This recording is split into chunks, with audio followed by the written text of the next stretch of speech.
Omer.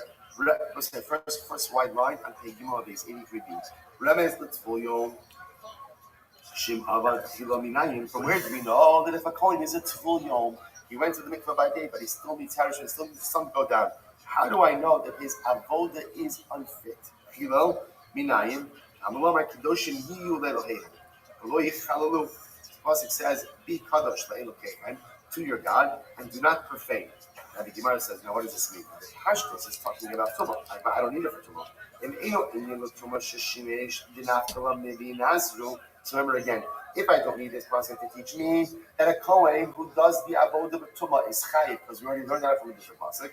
Tineu inyan l'tvul yom sheshinish. Ultimately, again, use it to teach me that a kohen who's a tvul yom who does the avodah is chayiv v'dishamayim. Or I should say, is chayiv. Is chayiv. I don't know that it's chayiv v'dishamayim. But once again, yalif, chilo mitruma. We make a dzir shabbat, chilo to truma, mala halon b'misa, afkan b'misa. Just like by truma, if a kohen who is coming eats truma, it's chayiv v'dishamayim. So too, again, if a kohen who's a tvul yom does the avodah, he is also chayiv v'dishamayim. Incredible. So what says again, like I said before, last week, this past week's parasha is Tetzaveh. Right, the Kohen has to wear the requisite outfit, requisite clothing, and failure to do so. And right, he doesn't wear the avodah, he doesn't wear the clothing, and he still does the avodah. He is chayiv misa bidei shamayim. Says Gaminala. From where do we know this from? I'm Rabbi Avo, I'm Rabbi Ochanan, Umatu beimishmeit, Rabbi Lazar, Rabbi Shimon, the chagarta osam avnit. Pasuk says, you shall put the belt. Literally, you shall gird them. Love that word. You shall gird them with a belt. Right? Avnei, the belt was one of the big dekuna. Shizman shebikdeim aleihem kihunasam aleihem. When their clothing is upon them, then their kahuna is upon them. So it's actually really fascinating, right? Because you have to really appreciate the rest of the pasuk. The rest of the pasuk is the chagatim osam avneit. Right? You should put a belt around them. Aro ubalav the charash lamikbaos. Put their hats on them. And the kahuna will be theirs for an everlasting statute. So Gemara Darshans, when is the kahuna theirs? When they wear the clothing. When they wear the clothing. If they're not wearing the clothing, then Allah Lamaisa the kahuna is not. What does it mean the kahuna is not theirs? It means the Gemara's understanding that if a kohen does the avodah without the begadim, then halacha l'maisa again the avodah is hustle. Again, in this case, so the Gemara says, Go. Because a kohen, listen to this, a kohen who does the avodah without the requisite garments is the equivalent of north south. So to a kohen who does the avodah without the proper vestments, without articles of clothing, is chayiv misa b'dei shayim. So the Amar is actually you learn the halacha l'maisa. If a non-kohen does the avodah, he is chayiv misa. So it's really incredible that the kahuna only vests upon the kohen when he's wearing the begadim. It's such a fascinating idea. Why? Because on the one hand, the kahuna is innate. Remember again, what do you have to do to get no matter how well you behave. If you're not in, you're not in. If your father's a coin, you're a coin. If your father's not a coin, you can be his father. Stuff like that. So on the one hand, kahuna is innate. On the other hand, that's perfect. That's perfect. Okay, now you want to take down the video that you currently have, upload it again with that title and description, and then what you're going to do is ask Grok to do it again, but in different words. So you say, okay, this is great. Do it in different words, and it'll do it in different words, and you upload the second video, and then the third video, and the fourth video, until you do all 10, okay? The next step are like, what garments do you want to put on yourself? A beggar represents. Okay, upload the first video with that description. Send me it when you're done. I'll look at it, and then we'll move on. Clothes are very much yeah, so take down the other video, and then upload the video now with that title and description. The title's important. So whatever they said for the title, and then you put that in the title. If all you have is your nation, you're a sound. You're like a baby. Like a baby. Your spiritual baby. That's okay. Baby comes into this world. Yeah, baby's holy. It's beautiful, fantastic. But the baby do absolutely nothing. So how's the baby? Yeah, that's okay. Every single kid has a native kedusha. But life, successful living, is all about what clothing are you going to wear. What are your Okay, I'll What wait. are your good deeds? What are your accomplishments? What are your sudden? What's your stuff? And every single thing that you do in life is another bag, is another garment that you put on. And clothes, mamish, make the man. Clothes make us wear. And I will say this is interesting because you have to think about it. Why is it exactly that there's such specificity regarding the clothing of the garment? Brings down. He says because people are very taken by externalities, and we want people to come to these celebrations to be inspired, and they need to see the coin all dressed up. But I think, which is beautiful and incredible. But I think also on a deeper level, that what the Kohanim remind us is, I go to see a coin. A coin is the embodiment of like what it means to be a growth-oriented spiritual being. And what I see with the coin is, even if he's a coin, right, with no clothing, right? You meet the coin on the street. Meet coin on the street, right? You meet a Matzah Shabbos, he's getting pizza just like everybody else. So what happens? You're going to let him go first in line, right? Why? Because you have to give respect to him. But he's not really the Begadim, but he's still a coin. He's still a coin. Even without the Begadim, he's still a coin because his innate identity is Kuna. But he really only fully self-actualizes when he puts on the Begadim. And I will say it's the same thing for all of us. I'm always Kaddish. Because I have an Kedusha. If you want to become the best version of you, put on your clothing. What clothing are you going to don? Right? And every day I decide, what am I putting on? Today is going to be a jacket of tzedakah. Right? It's going to be a pair of pants of Talmud Torah. It's going to be a sweater of chesed. And every day the goal is to layer more and more and more begadim. You can walk around without clothing and you're still holy. But that's ultimately innate or conferred holiness. That vote in life is to earn your Kedusha. And the way you earn your Kedusha is ultimately by accumulating your beautiful begadim. This is what the big day will teach us. Without the begadim, you're not a Kohen. Without the begadim, you can't serve in the Beis Hamikdash. With the begadim, sky's the limit. Says the Gemara. Good, that's just good. Next. If a Kohen does not go ahead and wash his hands and feet, and he does the avodah, says the Gemara, where do we know this? Rami Nolan. As the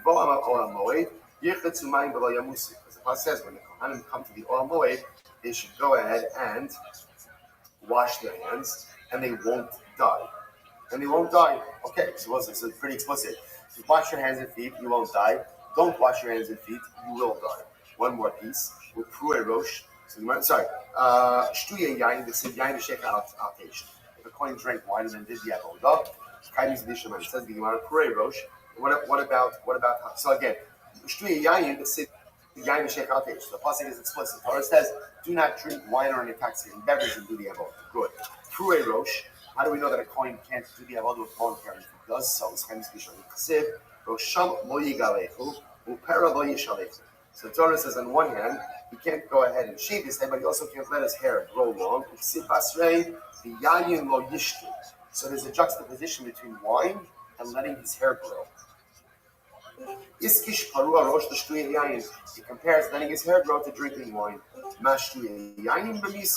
Just like drinking wine ultimately against the Chiyuv Misa. So to again, letting your hair grow, doing the avodah with long hair is also seen. There's also like so much profundity in these as well. You know, the washing of the hands and feet. Says so beautifully. He says, why is it that the Kohen has to wash his hands and feet when he comes into the Mikdash? What's the pshat? It's a cleanliness thing. Well, it could be, but on a deeper level, what is it? So Rabbi says something so beautiful. He says, that one of the great challenges of being a Kohen, this challenge of being Kohen in the Mikdash, is you go to your head. And a person could easily utilize this exalted position for self-aggrandizement and ultimately to just stroke his ego. So what happens?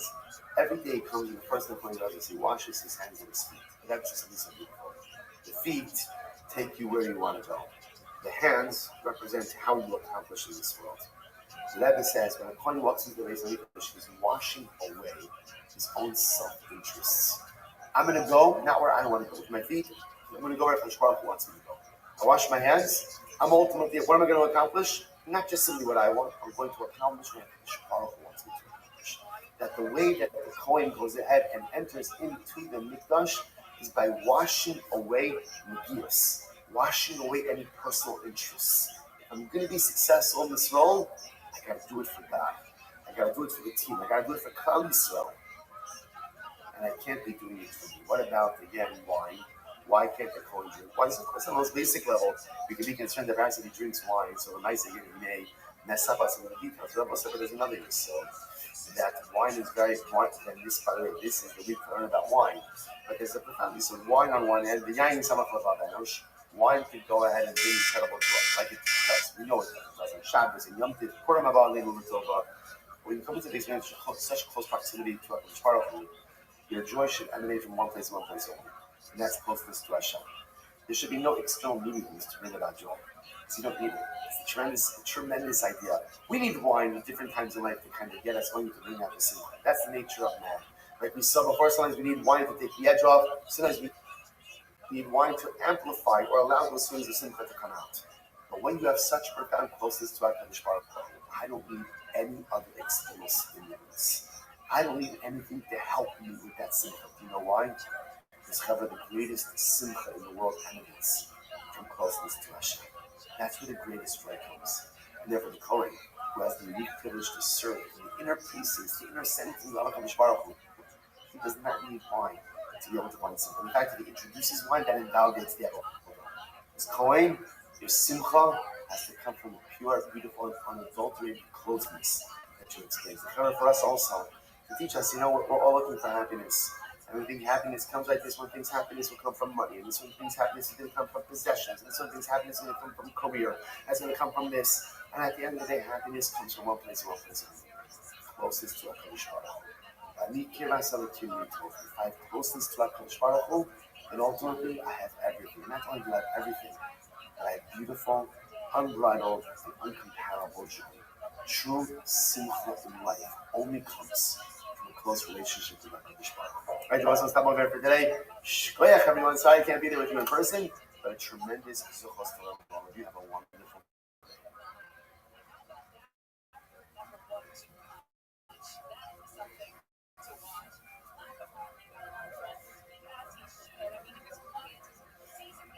Good morning. I'm sorry that I can't be there with you in person, but Baruch Hashem. It's this supposed to be able to learn together virtually. We want to begin by thanking all of our sponsors for this morning. Here to thank our Talmud sponsors, our Anglo-Talmud sponsors, Tafshin Hey Hey, Tilsa Mishpach of ROTHSCHILD. Sorry for dedicating all of the Shiurim and Drashos this year as a support for the Soros Tovos for Yisrael. Talmud sponsors for other Rabbi, Latova, Terry and Steve Zim, loving memory of Terry's father, Dr. Harry Kahn, Steve Hirsch, and Yosef Hakoin, the Ziv, Levin, and Bergen families in memory of Mr. William Ziv, Zev Shmuel, and Israel, and our week of learning. Paul and Kathy Pollack, memory of Paul's grandfather, Zachariah, Ben Zachariah, Zachariah, Rabbi, of America, Rakam finish Shamus Hav Nawiya, and his families. And mostly with that, we have a ridiculously overwhelmingly exciting daf ahead of us today. Today's daf is paydays. In Baruch Hashem over Shabbos, we were able to get to the bottom of Hey Aleph on days 81b, and we are at the Mishkan Rabbi. Hagoni as a kisva. So if one steals a kisva, so again, Rashi points out in the Parish Gemara, we'll see that in the Gemara what that is. Hamakalo bekosim, or one who goes ahead and curses. Now, you curses with sorcery. So someone uses some type of sorcery in order to create a curse. We'll see exactly again in the Gemara what it means. Va'abal aramis, or one who goes ahead and has relations with a non-Jewish woman. Zealots have the ability to go ahead and take this person's life. Now Rashi points out to me, now this is we're going to spend a lot of time on this cover, so don't leave sheer just yet.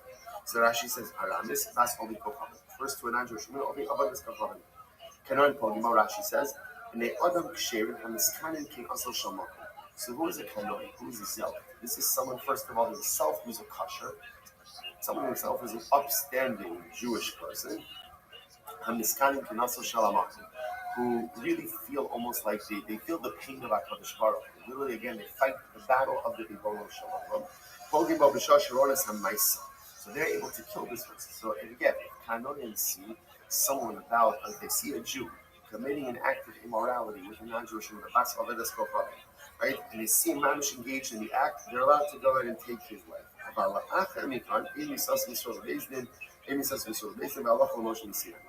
again, they're only permitted to kill him if they catch him in the act. But afterwards, ultimately, again, they're not permitted to go ahead and do so. And interestingly enough, this is not something that's given over to Beis Din either. Rather, again, this is unique.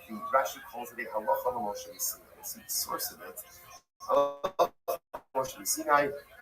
And if a man goes and has relations with a non-Jewish woman, a zealot is permitted to go ahead and take his life. Again, much more drasha required on that. Okay, Kohen Shishimish B'Tumah. If you have a Kohen who practiced in the Beis Hamikdash, in the state of Tumah, Ein Achava Kohen Mevinos Lebeis Din. So his fellow Kohen, they don't bring him to Beis Din. Rather, what do?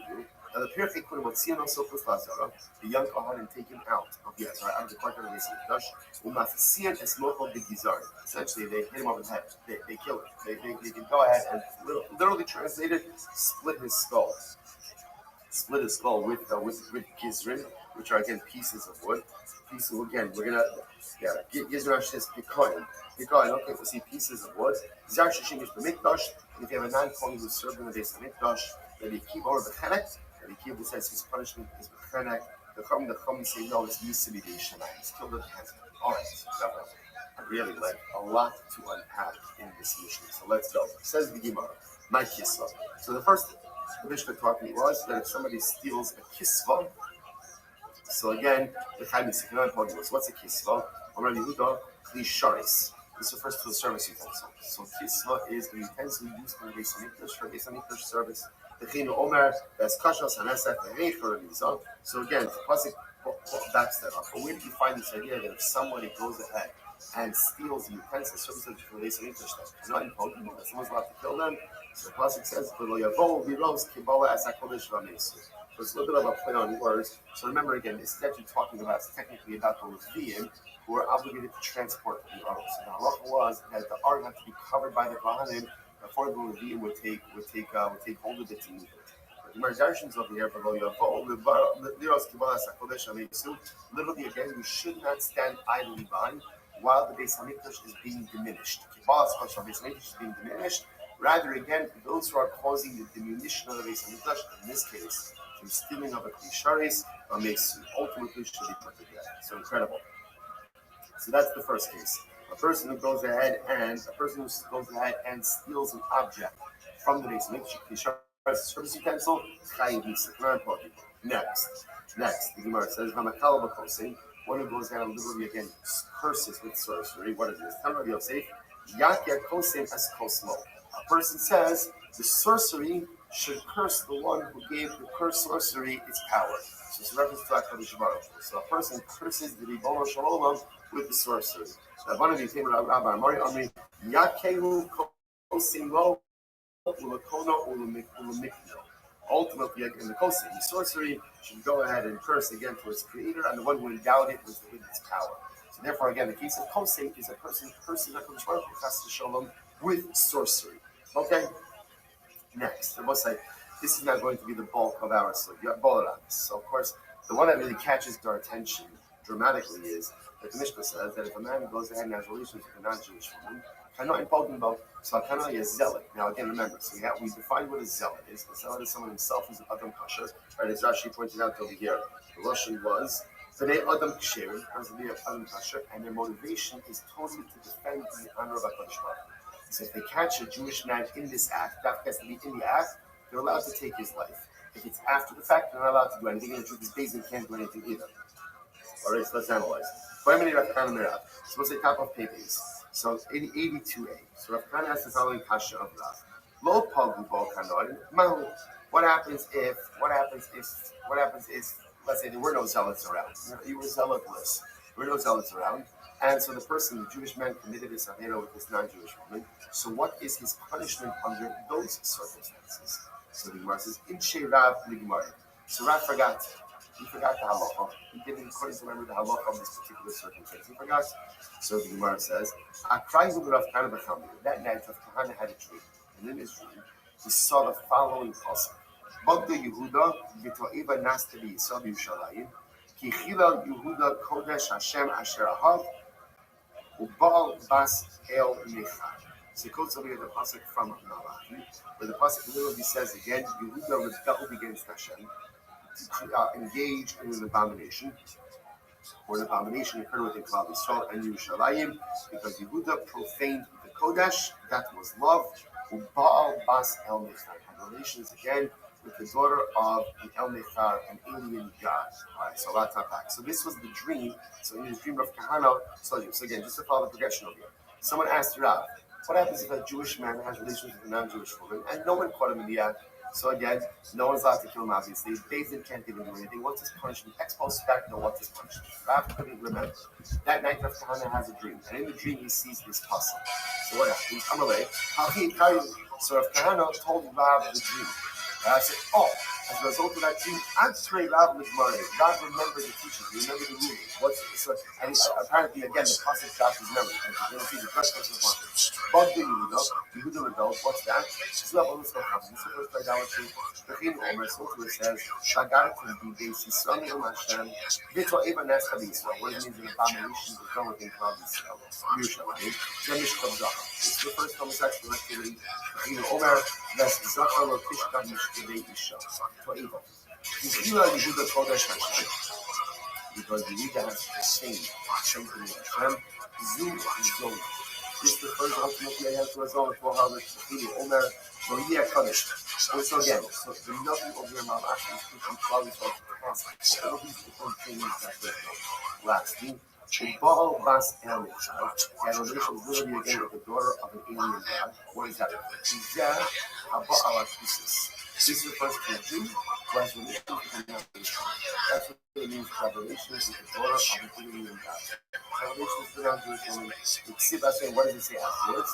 Yachreis Hashem leish asher ya'asena va'ola milekei Yaakov u'magish mincha Hashem tzivos. So this is the punishment. So what's the punishment? Here we go. In Tam Chachamai, it's the Jew who committed this transgression in relation to non-Jewish women become Chacham. So then what? Lo yir lo erev v'chachamim va'ona v'tamim.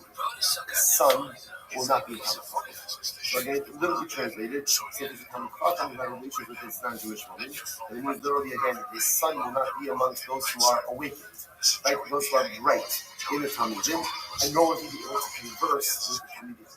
So again, this punishment for Chacham who has relations with the non-Jewish woman, ultimately, again, if you want to tell the Chacham, they're going to say, now, one more line, the Kohen group, and if he's a Kohen, so Yelo Ben Magish Mincha Lashem Tzivos. If he's a Kohen, his son will not continue in his Kohanic path. So again, his son will not be in the covenant of God. So I just point out something interesting. First of all, a couple of very interesting ideas. Number one, Sassin is talking about Chacham relationship with God. Let's teach you something that no person is wrong. And no person is about to sin. Once you get come Chacham, learning Torah about Hashem Yahweh Malay day and night. But a man is a man, a person is completely human being. We all have our weaknesses, and we all have our wants, our lusts, our desires, and so important to be real about this. Sometimes you like to be so plastic a little bit. And certainly not being honest about it. I would never do that. Yes, you would. Yes, you would. Given the opportunity, we would do a lot of different things. Unfortunately, we fall into the web of immorality. It's really important to say. The other interesting idea is the grace of time. So if you become from revelations to non-Jewish women, his son will not be a Kohen. His son that is going to mean what? That he is specifically like immorality. Immorality imprints itself on children, and specifically imprints itself on children. An immoral father cannot release off of his son. And this is irrelevant. The son knows about what the father did, doesn't know about the didn't look at this. If there are certain things that fundamentally creep in immorality in this one. So a man who doesn't have any this type of illicit relationship. And again, what's fascinating about it is like it's not one of like the arios that's punishable by use or by something else. Remember again, this is canonic holding ball, but if the canonic doesn't get the person in the middle of the act, there's no follow-up. There's no follow-up, at least in the basic level. But yet again, you see that this level of moral trespass is so profound. That it impedes on my choice. I could be doing something in the world. So if I do this, my kids are not going to get some I could be a Kohen. If I do this, my kids are, and again, it's not a punishment. I think it's a result. If I am wrapped up in immorality and manifest by God that I'm having relations with these other women, by definition, it is going to impact my ability to raise and inspire families. It's not a punishment. It's just a reality. It's just a fact. It's just the way that it works. Something is not tomorrow. I'm going to keep an eye. I'm going to keep an eye. So I'm about to just do this. I think about this. That has riches and that is married. It's simple because it says, Baal Bas El Mikah. Because it says in relations with the brother of the king. If he Bas Lushor El Mikah, he's going to have a brother. And the Zahabala is this. It's the first thing Jewish men are religious in Jerusalem. Going to keep an eye. Tussle is the incredible. Tussle Al Dal Galata Shal Yon Yokim Zos, Va'odah. So number 1. One of the kings of Kari's law of the woods was a man named Yokim. You will not unfortunately again. You are unfortunately again. That cloud is strong. It's very close to the part of his punishment was that the medical was not going to be bought. So it was written on the skull of Yokim, Zos Ba'od Achas. This will happen to you, and another thing. Now we'll see what that means in just a moment. So, more of an incredible story. The people that we turned up, actually, we lost the Shaggy. So the grandfather, a very crazy dog, found the skull. And the skull ultimately again was cast to the side at the gates of the Mishnah. But the city we live, Zos Ma'odachat. Now the skull was written in the phrase, Zos this and something else. Now, you didn't realize that this was the skull of the king of York. So what did he do? Cover up the Darius skull. It's got to be a Jew. He buried the skull. The other level. Cover up the other level. So every time he buried it, the skull raised back out of the ground. Buried it again, and raised back out of the ground. Okay? Amar, I will also show you how you. So Levi, this must be the skull of your Yokim. So they, who are skull in the color, skull with the hand space, and the coming of the sharing Mishnah. So the Rabbi said, we told Rabbi said, you are going to be buried like a gun. Just like nobody takes the time to bury a gun, this process takes us thrown by the side, so to your body is going to be thrown by the side, not buried. But nevertheless, his grandfather Rabbi prayed this. I'm like, welcome, a lot of what? Right. Even though nothing deserves, all the stuff at the end of the day, still change. And as a king, he deserves some level of coverage in the way that he's removed. So what happens? What the grandfather thought very crazy for the chocolate carpet she right? Those days you sit up. So you know how you guys take care of that's the piece of slate. Put it in the box. Okay? I started this.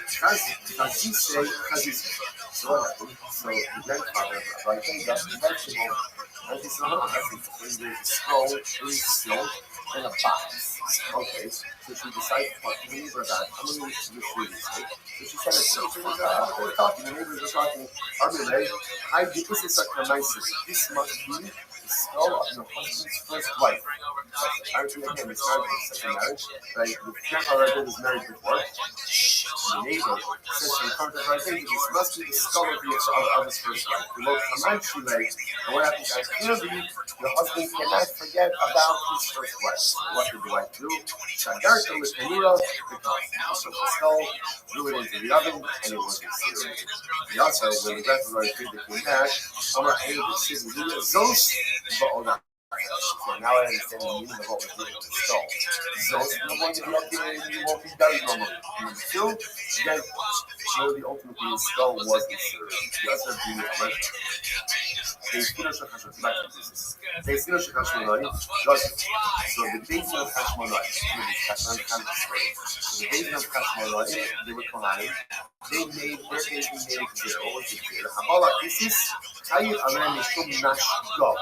If a man has an issue with Isis and another woman, he is Tayyid because of Nash Go. Four things. Now, by the way, what's the Nash Go? We'll see in just a moment. So Nash Go is Nun is Nida. That this is interesting because remember again, Allah also Nida applies to Jewish and don't apply to non-Jews. But again, remember, the Beis of Hashmonai are trying very hard to ensure that the Jewish men would not be having relations with non-Jewish women for a variety of reasons, morality, intermarriage, all these things. So they turned it through the book with this relationship. It says that Jewish men are with non-Jewish women. The Chayv al Sufos Nida, she's a Nida. Number two, Shifcha, for the Jewish men having relations with the Shifcha. Number three, Gimel, Goya, there's a typical prohibition that is having relations with non-Jewish women. And ultimately, Aleph is she's married, ultimately it's adultery. Okay? Yes, Rabbi, you should nashgat. That was the law that said it's not nashga, but rather it's nashgas. Again, we agreed on the first three. We need the shikha goya, zona. He takes out Ishus Ish, Magdalene, and puts in zona. Why do these things? If I'm Ishus, less little. Because apparently the Kusim, when that's not about marriage, you're immoral, you're going to have a monogamous relationship. If it didn't make sense to put Ishus Ish. Instead, it makes more sense to put in zona. These are the perfect thing you say. Now, Shiny Badai on the okay, I like you say you have a formal concept of marriage, and it's usually similar, but for myself, they still had an institution of marriage, and they still had a monogamous relationship, but the marriage relationship with the married pieces is HSE. Okay, incredible. Look at this stuff. How about the most important? It's mostly now we're beginning to kind of, fill this out. So we still be doing this. The severity of a Jewish man having a relationship with non-Jewish. These are the Hashemanoim, Nashkaz, other days in Nashka, either way, or Nashka, based on Hashemanoim, Nashkaz. So we'll keep it very bad. The point that the Mishnah says that if Hanan is zealous, as we define in this word, catches a Jewish man in the act, he's committed to go ahead and kill him. The Gemara says, by the way, the Gemara says, somebody comes to ask this Shiloh, a moment. You do not actually instruct them to do this. So Rashi says over here, Hanoi Haba Limbo for days to the Chasmai, and Yifkamo, Immoral Shlo, Nema El Lamachani Asmo, so let's say again, let's say Ruben is having a relationship with business, right? And now what happens? Shimon is a Hanoi, right? He's got a badge, asking anything on a Hanoi, right? He's a Hanoi. And he shows up in Daisy. He says, Daisy, Ruben is having relations with the princess. Can I kill him? Allah for his Daisy is not instructed. Rashi points out that he is. The concept of Hanoi Kobubo is a person acting motivated by the old sense of religious desire. I'm going to tell you again how incredibly doing this. Because remember again, the person who's being carrying this house has to make sure that if he has not decided that he's a kosher, and he's doing this for all right reasons. That's why Allah is saying, you don't, this is how Allah promotes you see it. Remember, we're going to learn this from Philippines. That's this person, but we don't pass away. We don't instruct people to do this. When someone comes to reason and asks, he says, should I do this? We tell them, no, don't do it. Don't do it. This is unique halacha. If someone asks under English and says under criteria, you're not liable for it. Right? But the nice things will never instruct someone to actually do this. So the Gemara says, somebody asks, right? Literally, somebody comes to me, right? Somebody comes to me, and you're not having a relationship with a princess, and I'm a kanoi. So can I do it? No. You tell them, no, do not do it. You must blow, not only that, I wish you please, Zuni, the heart will bring us. Yeah, so when we get to this moment, we kind of never consider of this, or not necessarily example. I think what is happening is they were creatures. Or again, Zimri was a tribal prince of Shimon, had relations with Husband, a Midianite princess. Engaged as a public actor in the Rabbi, and Pinchas kills Zimri. Pinchas kills Zimri and Husband, kills them both. So this is the story that gives rise to this concept of Haboel Aramesh, Haboel Usis, Kanoim Holding Boy, based on Pinchas. So this to show you what a dangerous thing this whole thing is. Listen to this. Should Pirish Zimri behind the Pinchas, never at all. So let's say Pinchas killed Zimri after Zimri had already finished the act. Let's say Zimri finished the country. And when Pinchas killed him, Pinchas was liable for bloodshed.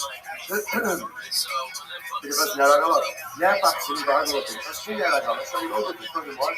When Pinchas is trying to come into a country, Zimri turned around and told Pinchas, Zimri will not be fired. Why not? Because Pinchas has the beginning of a rodent. So this is fascinating. Even though the halacha says that a kanoi is allowed to kill someone who's having relations with an alanis, but again, it's not part of the legal system. It's a halacha motion to the point, therefore, that the kanoi has the din of a rodent. So if the Jewish man defends himself and kills the kanoi, he's punished. incredible. So had Zimri turned around and killed Pinchas, Zimri was behind him. Incredible. Gemara goes like this. Remember, one good one. Wasn't all of this. Balak, the king of Moab, went ahead and hired Bilam to first degree. Bilam was unable to successfully first degree. So what does Bilam do? Bilam says to Balak, listen, nor the Jews meant into immorality. I think firsthand that immorality was meant to be Achilles' heel of the province, and Achilles' heel of man. So what happened? So Moab, essentially, the Moabite people, were very Jewish and increases immorality. The tribe that really felt for this the most was Shin. So what happened? So the tribe of Shin came to their tribe of Zimri. Oh no, ain't gonna be in the first Za'ata Yoshi to show them. So he said to Zimri, you're sentencing us to death because we're engaging around and you're just sitting here doing nothing, you're sitting here being quiet. Ma'asa, what did Zimri do? How much did he do? Zimri gathered 24,000 people. That was 24,000 people. Baha'u'llah said Khazbi, and he went over to Khazbi. Khazbi was in the United Princess. He says to Amrullah, Hashmili, have relations with me. Right? So Zimri wanted to make a spectacle. So he said, Khazbi, submit to me, have relations with me. Amrullah, lo, basnelach, Amrullah, basnelach, and so he said, first of all, Zimri said, I'm a princess. I'm a princess. And my father said I could only have relations with, the Melech, the king of the Jewish people. Okay? Amrullah, I'm Nasi Shevet. So Zimri was, I'm Nasi. He's referring to himself in the third person. I'm a tribal prince. Below, not only that, I'm a Shikogo Mimenu. I'm even very emotional. Also, I'm the second-born son, second-born child, and one chose a third-born child. So you see, I'm even greater than the leader of the Jewish people.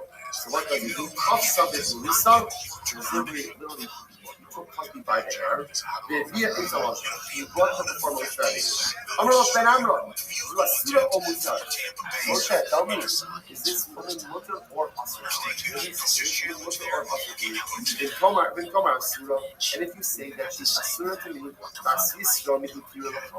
who allowed you to marry the daughter of Yisrael? You get this incredible chutzpah. So he says to Moshe, tell me, is this woman mutar or asura to me? And by the way, before you say asura, which now you're going to say, who allowed you to marry Tzipporah? Who allowed you to marry the daughter of Yisrael? Incredible. So the Gemara says, this other than a halacha. Moshe Rabbeinu, in that moment, he couldn't know what halacha was. He just could not remember what halacha was. So go Kuli Mishra. This is just one line about it. So everybody's telling you, you have to understand the enormity of this moment. Right? So Zimri is confronting Moshe and challenging Moshe Rabbeinu. And Moshe Rabbeinu, who's the man who has all the answers all the time. Moshe Rabbeinu is the one who can explain the crisis and navigates us through every single crisis. Has nothing to say in this moment. So what happens? The Hannah should sit and invoke him Pesach or morning. See it? And Yar Pinchas ben Elazar. And what happens? Pinchas ben Elazar saw. I asked the Gemara, what did Pinchas see? Omarav, Ro'a, Maisa, Yishka, Halo. He saw everything else happening, and Pinchas ben Elazar. Although, Ahi Abi Abba, little again, the brother of my grandfather, his mother again. Pinchas was the son of Elazar, the grandson of Aaron. So Moshe Rabbeinu was his great uncle. So brother of my father's father. So after about a time during the death of the Har Sinai, you taught us. Moshe Rabbeinu, you taught us when you came down from Har Sinai. Abolas akusis kimnoin hogimbo. Moshe, you taught us a halach, literally a halacha of Moshe and Sinai. You came down from Har Sinai and you taught us the following halacha. If a man has a yeshir, he's not doing women, you're allowed to kill him. Look, again, with all the qualifications, react everything else. I'm the one more thing right. Now in the verse, they said, train up the Yarto, the one who reads the letter, Ihu Vehavi Kavan. He should be the next. In other words, think us. You're the one who learns the halacha, so therefore, again, you're the one who should carry out this. Small on the floor says, no, it's something different. So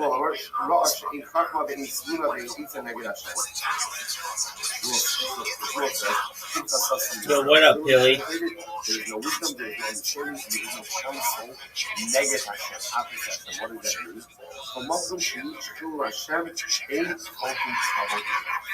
So according to this approach, we're not going to do it as follows. Pinchas Some Muslims got that off. Pinchas acted without consulting. I mean, no one's you can't act. So what up, Billy? You can't act on his own. Why? Because when it's clear.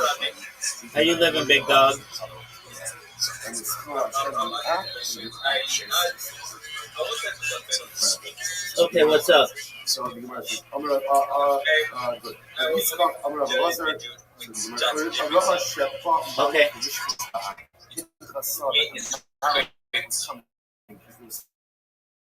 Hey,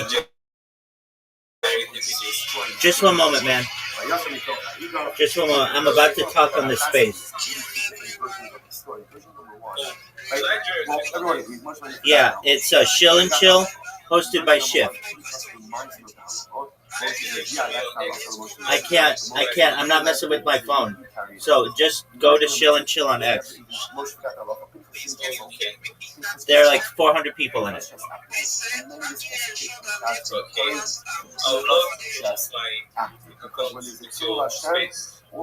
It's not my space. It's somebody else's space.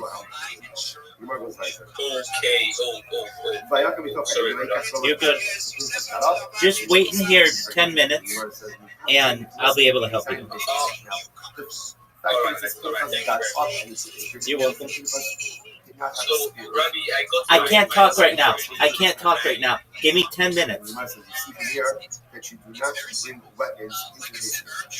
It's the base measure. Sorry, you do not bring it into the base measure. Kasha in the first place, the base measure. So this is very interesting. So, by the way, what this is, if you think about it, what's the logic of not bringing weapons into the base measure? Base measure is where we go ahead and prolong life. Weapons go ahead and curtail or shorten life. There's a lot of interesting contemporary discussion about weaponry in the base measure. For different points. In any event, so what did Pinchas do? He got up, let's say, he got a spear. Now, Pinchas understood that he was outnumbered, right? He could not spontaneously go at it with Shevet of Shimon. So what did he do? Shalav Shira. Lots of events coming for Teddy Point as well. As I said, we're actually not just a one-man team. We have a studio. We have actually Siam in here that is in the speaker panel. He is my developer, and when I met him, I didn't know, but he just examined computer science school, and he had a lot of friends that were in development. So some of his friends is actually on the team, so they're not here on the panel. So we're gonna make sure we deliver every single product we have promised, and not only that, we have, like I said, the way we're gonna reward latecomers is exactly with this. So today, the innovation engine is gonna start building already, and later when the people come up late or purchasing Teddy Coin, we're gonna make sure they rewarded from the community reward pool, from the power fund, from the lotteries and jackpots, and that's how we're able to collect rewards even for the latecomers, because we want the latecomers to be loyal to not just the early buyers should have rewards, but also people come and late. They should be able to collect rewards later on. So that's why we're already beginning from today to collect those rewards in future accounts. I hope that answers your question. Yes, thank you so much. You're welcome. Your question is noted. Let's go on to the next. All right. We're gonna go on to. I want to go on to Jobs on Soul. What's good, bro? What's good, shit? Thanks for having me. I tried to come up a few times. My ex is not. So I'm sorry. What do you got for us, bro? I'm here to present my show. I haven't been up here in a while. I've been recently going through some life changes. I just wanted to say, if you look at my project, it's really small project, okay? And it's really not about sure. So I didn't grow up with money. I'm not really backed by a team of investors, but I've been working job after job just to stay afloat. And that's been my life ever since I've been 15. So I'm relatively young, okay? I recently lost my mother, and in a sense, my whole family is in the same place, right? But that's why I'm building jobs. It's built to create something that can become a passive income for myself and my family and anybody in the crypto industry that wants to be a part of this project. So my goal is pretty simple. It uses the rewards mechanism, structure, and volume to create, in a sense, a reward token. Kind of how infinite money works. So you've ever heard of that token, right? It rewards you for one amount of the token. That's what my token is, but with a different token, right? So by holding jobs, you get a token called RBPDP, right? It's a project that's built on effort, as I would like to call it. I think people like me that see it deserve to have their hard work recognized, and I want that to be an on-chain and a reward system. So the way that I do this is it functions with the transaction tax, right? It's a 9% transaction tax. 3% of that burn supply constantly, creating a supply shock. That's one of the things that makes Bitcoin beautiful, for example, is the star's value. So with this portion of the transaction tax, burning a portion of the supply, it really makes things great in the long term. The other 6% is what we give out in an interval of 15 minutes, as long as the rewards are sufficient, right? And I did the math. So relatively, if you're holding 112 million tokens priced at $1,500, it takes $4,100 in volume roughly to generate $1,030 in passive income, right? On a monthly time frame. But you would get those rewards in intervals of 15 minutes, right? Why is this not right? So, in a sense, by holding a token that does the work for you, the reward system does the work for you, you can go passive income, and you won't have to face that fear of, oh, I don't have the money, or oh, I just lost my job, or whatever hardship you're facing in your life. This token is trying to be there to represent you, the people, and provide that passive income for you. So I want to wrap this up because I know I'm probably hitting the 40-second mark. If you join early, you're just not buying a token, we help you build something with purpose. So as the dev, I get my portion of the rewards as well. That's what I'm going to be using to build this project from a low cap coin to $1 million money. And I will be buying up some of these new buybacks. So that's the legacy I want to build. Thank you guys for having me on the stage. When I come up here, I essentially think of you guys like Shark Tank. We all know that show, right? With all the entrepreneurs on there. So thank you guys, Shift. Thank you, Shrew. Thank you, everybody on here. Thank you, Tim. Yes, bro, 100%. Gabriel, show my bro jobs and soul. Some follow everybody, show my love to Strong, Titty Coin, all the members of Titty Coin as well. Sam, Mike, also Spider Pig as well. Everybody on the stage began like, follow, and supporting as well. Like, comment, reviews the space, guys. You can have the Jumbotron. We're still giving away. We have 4 spots left of the $25 giveaway to ETH, so we will be giving those out. My bro Strom is going to be picking those people out when it is time. Strom, would you like to pick on the next speaker, or do you want to do the giveaway first? Yeah, bro, we can do one more speaker, and then we can go ahead and pick a winner. So, okay. Like I said, I just picked someone random, and the randoms will be picked from the people that has asked questions, that has provided valuable questions, series of knowledge in Bitcoin. Yes, bro, 100%. Yeah, so, okay, let me pick someone from the audience that hasn't been able to speak yet. Let's see. Monica Sharma. Monica, you want to go ahead and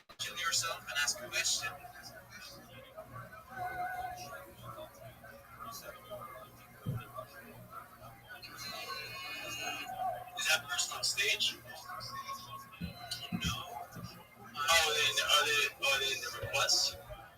Yeah, in request. I just accepted. Oh, they just accepted it. Monica, are you here?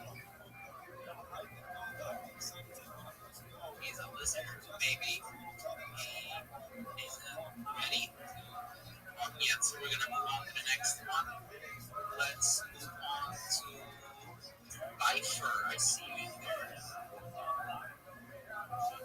Cipher.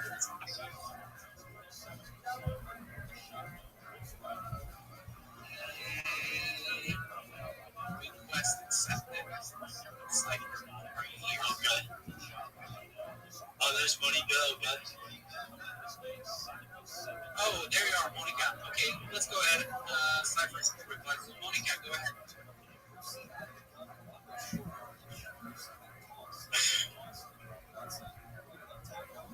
Monica, you can unmute your mic.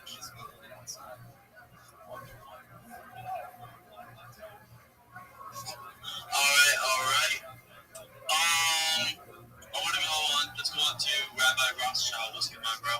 Every day is a holiday. Every meal is a feast. Thank you so much, Shift. Shout out to Titty Coin. If you don't know who I am, you will. I'm Rabbi Rothschild. I stream my life 24 hours a day, 7 days a week, 365 days a year for world peace. My streams go back to the pandemic. We've seen the death of a queen, the birth of AI, the coronation of a king, and everything in between. This is a real life Truman Show, a real life Big Brother.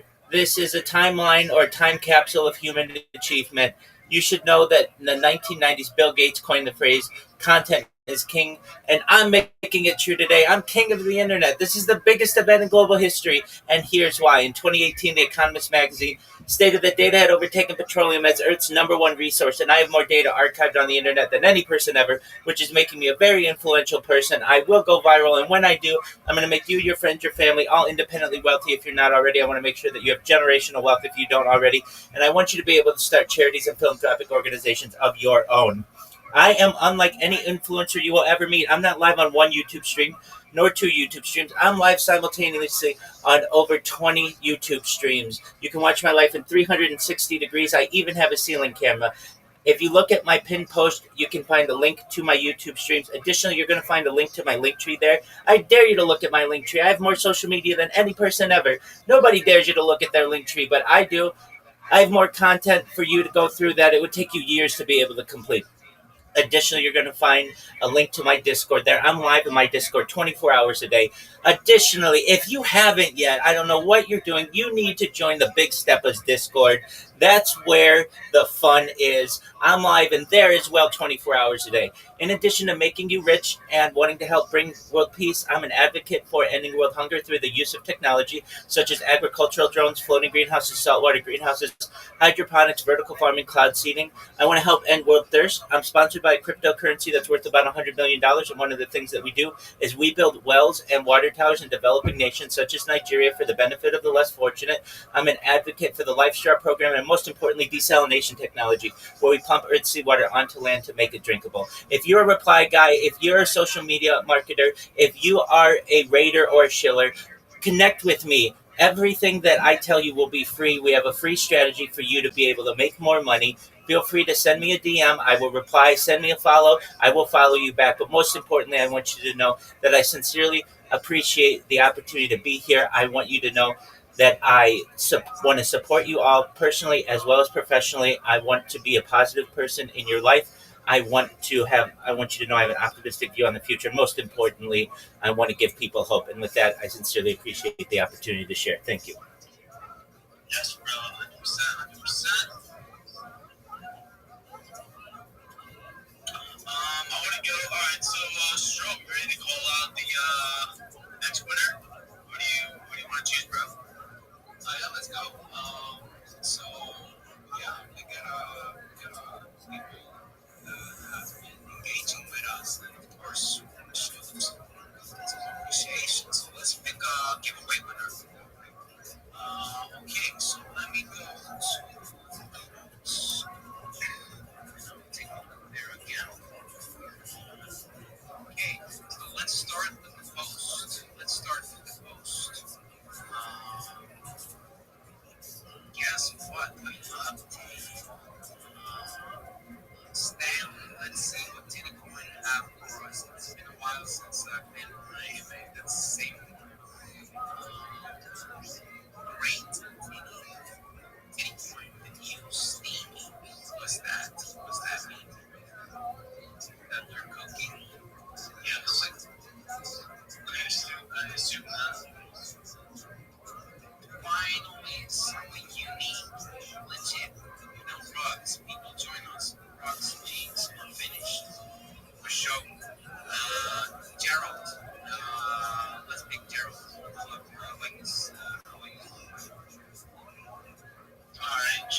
project. His name is Domino. He's a multidisciplinary artist out of LA. He's had collaborations with Works and Magazine, and he's a musician. So what's pretty cool and a little bit unique about the ones is they're not straight up music NFTs, but a lot of the rares actually have custom music that he made attached. So we have 650 hand-drawn traits that were drawn over a 2-year period of time, along with 350 original songs as well that were being developed all the way back since 2020. NFTs kind of crazy. So yeah, we launched in fall of last year. And during that period, we had everything was running our base. Liquidity was really growing. The team market, we did incredibly well. We minted around 5,500 NFTs out of 8,888. And since then, we've been kind of surging running. So currently we're at 6,200 mints. And we're working towards mid-top. What's exciting is our goal is to really be able to scale this to a brand and a company. So we run this like a business. We have a team of people full time. We had an angel investor come in a couple months ago and be able to provide a salary so that we're able to continue growing this thing. But we look to really push into the Web2 side as well. We have at the end of this upcoming week, on Friday, we'd like to our first plushy drop. We're going to be sent out collector's boxes as well. Along with the fact that we're going to be having premium streetwear drops starting in spring, and then towards the beginning of summer, first next 5 collectible drops. So we really target to aim that street culture, the bear brick cost type of vibe. So we're looking to be able to build out on the Web3 and Web2 side of things. Kind of a similar business model to what you would think of Pledging or a Suki or a Doodle. We kind of aim to take a little bit of a different subsection of people that we're targeting. Yeah, so that's us. It's a completely unique hand-drawn IP. We've done a lot over this last year. We're not going anywhere. We're partnered also, I don't know if you guys are aware of Pillars on Base, but we're partnered with them as well. We were in T2MQ last year with Pudgy, Overdose, and Nichols. We were very close to those.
So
This guy is a grinder. He always shows up. What do you have for us today? What do you have to show? Yeah. Thank you so much, my brothers and sisters in the grind. Good evening to you all. I am the trader. I am a crypto futures trader. What I basically do is I create a lot of educational contents which are in video form. Of course, if you're trading crypto futures, you need to learn technical analysis. So I have a YouTube channel for that. My YouTube channel has 200 plus videos of me teaching technical analysis. So the name of the YouTube is XR Trader. You can go to YouTube, search it, or you check the link on my bio. The YouTube link is there. Now, if you go to the YouTube channel, you don't have to get lost in all of those 200 contents. You can just go to the playlist section. There's a course series I am creating currently. The name of that course series is 2026 Crypto Futures Smart Money Series. This series is going to be an absolute banger. It's going to be a beginner to pro series of me teaching you how to move around the markets. It's going to contain the 3 pillars of trading, which are technical analysis, trading psychology, and risk management. The first video of that playlist has been brought. I discuss about trading mindset and the 3 pillars of trading. The video is just majorly discussing on the perspective you need to look at trading from. The realities of trading and all that. So that is just what I discuss. I believe that is the best way to start the series so that you understand what trading is exactly before even jumping into it. Okay, so basically, if you're looking to upgrade yourself in terms of knowledge with regards to how to approach the market, my YouTube channel is a very, very, very good place for all that. Now, basically, of course, I just love doing it because I had the opportunity to learn trading from my mentor because he did the same thing. He had his own YouTube channel. He dropped a lot of educational contents, and that was basically how I learned the trading. Okay, so I'm just trying to incorporate it onto that's kind of my own way of giving back to the Web3 community. And we are kiddos. One reason why I'm never scared of giving out a lot of educational contents is because I understand that humans, most of the time, no matter how good the information is, I doubt out of 100% if 5% will be able to make the best use out of it, right? Because not everybody is going to be consistent at the end of the day. Not everybody is going to be a hard grinder long term. So it's only for those who are willing to put that job to the work. You need to be willing, able, and ready. So if you're ready for the job, basically the information is there. Just do what you want with it. Okay, so that is just what I basically have to share. Doki Dogs, thank you so much. Pressure comes by the Texans. He flings it up the top. Man was there.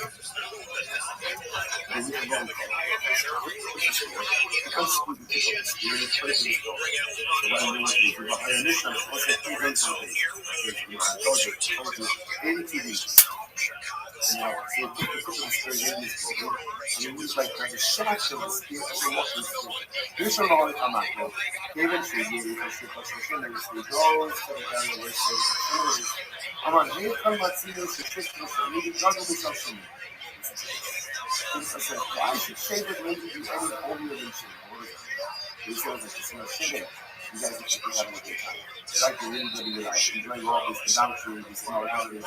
So why should Shevet Lady be that? I'm from Shevet Lady. Why should you enjoy life any less than you? So, wow. Right? You must remember, the week below, our two last was struck up to you. Right? You guys been ever up here for this year. If you're just satisfied with own needs as well, Lenin, Nicholas, the Nicholas, the two appreciate and Sadell. Listen, let him in. So that's why they have even the holiest of people of the amazing relations is not just incredible. Very national relations. 6 million number one. Have fun. So how you know resuming the shows to look good. So people want to. And you know resuming is having relations with country. So one of the thoughts that you know resuming is process. It's almost basic. One would have thought that resuming is that. But you can stop. Yeah, but so how you know without a little deeper? I should have tried out, like especially when some teams have been time, they didn't try out. Yeah, but the key thing is the success is basically the rest of the game. You're going to see two parts skilled, assuming the countries have been actually engaged. And the sort of fixed and the involvement of another miracle. That's what so when you should be thinking about it, you need to the aspects of Malak in years and Now, we lift it up like the lid, the doorway. Pinchas went out. Miraculously, holding Zimri and Husby on the speed. The man came up and lifted up the doors and did. That's what Shabbat first is about. Malach came again to see how it was kind of weak attachment in this case. Turning out people were in the world, not except anybody else distracted about Pinchas towards the name. Malach was coughing with their mouth. Pinchas came and threw down the bodies of Zimri and Husby from her. Only from the revolver for him. Even written compounds everything is done. Because of these two, because of these people, 24,000 Jews to lose their lives on he is a common, righteous indignation, and all the people responsible because of the actions of these two, they know a man who was okay. I'm mentioning my first one, right? Above, as well as the only considered for the Israel says, I am of people by you color. On first, the passage says, kill us good by you color. Interestingly enough, I remember Roger, by this color, my passage says, hello, by you color. Faz uma história, falar, sei lá, no nome, isso, Jorge. Lá dentro de nós, nossa, little things we know. Little again, that puts us judging us on the problem. We have to understand that it reduces us to have two people, 2 billion, and everyone else being held responsible. So picture my luck, I trying to stop. So my luck works, the first thing I come to. That's fine, you disrespectful. I'm going to let him leave what's wrong. Hanoi, then Hanoi. He is the son of the Hanoi, the son of another Hanoi. The ultimate Jew, who is like the physically, the son of Levi, right? Remember again, Levi, Shimon and Levi were the ones, after Israel was abducted and raped by Ham, Shimon and Levi went out and killed out all of them. But he says, King of Hanoi, the son of Hanoi. Nation Hema, then Nation Hema. He is one of those that had literally, he is one who removed from one man, the son of one who removed from one man. So that's what he's counting. Counting the aftermath of the rebellion, pulled out the stop and slavery to the words. Incredible. So it's a full point that's really amazing. What do you see? That what the Revolution cares about more than anything is that he's about this. That he practices. And as well as he really is such as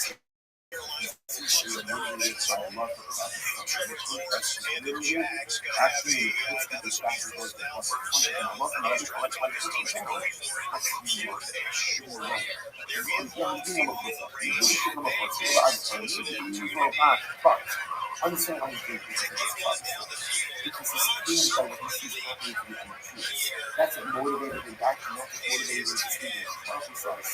When you have such incredible abbas and something, you need to take God to task. For the mistreatment of Jews, the Bible says, I'll take it. I'll take it. Leave him alone. He is a Kanoi, the son of a Kanoi. Just like Levi, he did what they did for the dignity of his sister. Just like Aaron did what he did for the dignity of Kali. So I know Pinchas is doing what he's doing for the dignity of Kali. So you stick up for the dignity of a Jew. When you are there for another Jew. When you're willing to put yourself on the wrong part of the Jew. Focus is that.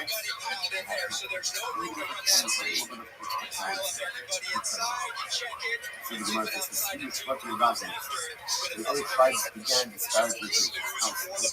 They said, "You see, the food is actually eating of the more of my voice of oven. But all that nothing is shaking the snow. They started to come inside. I remember. So Pinchas's mother was from this snow. And from this snow. And she was Rashi says over here. Rashi says the other, you know, this snow, the Amaza of the Pinchas, not that we don't see snow. So Pinchas's mother was one of the daughters of Yisrael, from the family of Yisrael. So the tribe started to Pinchas. Look at this guy. His grandfather was a priest from Yisrael. And this guy, the grandson of a priest from Yisrael, had the footsteps to kill a tribal priest. Bar Kasha Yaksel, the apostle comes and gives the youth of Pinchas, and then a Rosa of Aaron. This is again the Pasha that talks to the youth. Be careful what you're talking about. Be careful what you're talking about. And he gets the grandson of Aaron. We're the first promotion.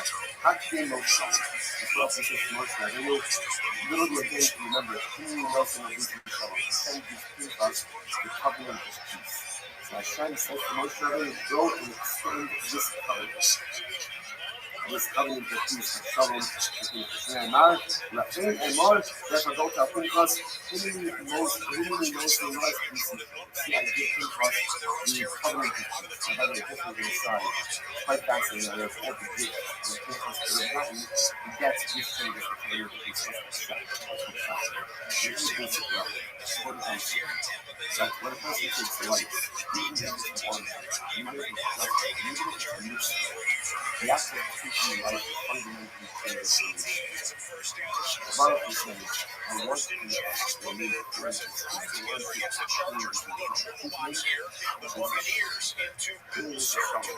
first person who takes life is live without trauma. And it's really totally different. If you live without trauma, you can see life changes. It's part of this because you do this, you find peace in life. It's to find tranquility. It's to not have to live with the day for one of the what you do is consciousness and this is one thing. Even though you know that, the trauma is still there. It's part of this to see the between the soul of peace. And giving them this time and English Kapara too, again, Kapara is selected to you. In us, you will have this Kapara. Ultimately, you will have this peace shalom. And your act, like your act, what you did for Klal Yisrael should be a Kapara. You own the fact that Pinchas was willing to stand up and do that for the fact that Pinchas was willing to stand up and honor about his powerful, that is a kiss for many for Klal Yisrael for many generations. I'm Michael said, Zalzim as Kain, oh, Kain, Malak El-Kum, Imo Dara Nelson, as in the Apis of the the pasuk is from Mishnah. Zalzim as Kain El-Kain, Malak El-Kum. What does this mean? The Gemara says, David Nelson, as in the Abba Bikilos, Baal Kosei, so honestly, generally, the rest of have one after another. We had a lot of octaves. Really, again, 400, right down the next, the essence of 420 octaves. Didn't have hard to that engaged in a lot of immorality. The empty will keep us at the touch of God. This was made to consume the part of the natural state, and he gave it to his carried out in multiple acts of relations, and it's still in existence. But what you know there, Shemala al-Tum Primo, the Masisa Tana, Shishin, really presented that action of relations. Action has such a big sound in themselves. Okay, so I don't feel that. It's in the day, it's very action of morality, but it's questionable. The new high school, Kalukam Leomali, the country is filled with setup of scenes, so much of the team is actually so it's kind of the Moshe's based off. Kaya Yosef, Kevin Stronger Amos. Again, where's the teaching the different parts about scripture, like what they do, so relentless. The city and cousin do is really so they themselves must be engaged in acts morality multiple times throughout the day, and you can be this morality all around. What country smoke? In fact, in India, people are taking to revert to the lowest rates. Sweden, no, fast sewage smoke. A lot of different smoke countries, so I was in why we call it so peace from the idea, she likes the top, remember the one, Father called her, it's generation of the number after transition, under the idea, close to the touching the soul so much Father, close to allow these people to be destroyed for me, or by me, as she says over here. Close to be shut with close to your me. Let them be smart and she really give herself. She don't want to end well. She's willing to use herself for the destruction of problems. And they turn it over me, she will know. Literally, you're going to look between the weeds in this world. That's the thing. So, playing over the night, properties, if everything is in these places, that's where you'll find the night. So, if you want to find Shri Nari, look for the other place, the reading space between the readings. My bike, body, coffee, the sunny Shri Nari. My bike, jump, something. What is she doing up there between the weeds? What does she do there? She's already processing it out. And the mind is so immoral that she gets out this further. I'm going to go for it. I'm interested in what's this going to do. This was a nice dealer. Yes, I'm interested in this. 5 names will give it to the other people. Women is like solo, and it's nervous, it's really out, then it's in Zimmy, as it was. Ashkenaz pizza producer music. Somebody will ask me, she's going to touch the then Salum, Ashkenazi, Abolo, Shom, Shafra. And ultimately, again, when Salum actually says the word, history, Doras, she used to be Safi, what was this one? And it was, so you might look at actual heart, and it was the iniquities of the Salum to be spoken. So we got Shaul, Ashkenazi, Ashkenazi. You can really like yourself else. That's nice. I'll something nice. We're going to have something we must know what was actually beginning, really else than solution. Because the ultimate name was actually truly else than solution. This I just put out something in the actually wasn't possible. It's in it. Right? Ultimately, again, the Gemara says, right, Zimmer is a descriptive name that represents the multiple acts going around. His really was when you elevate the text, again, is what he did not see up to him. He just read his name by hand. Like you see so many cases. There was something to think about it, by the way. Like, the name itself is so good. Shooting out, and it's like, totally out. I think it's instead of showing you coming, we're not going to spot. In other words, I try to live my life as personally without one. So what do you all want? I want to come in without one.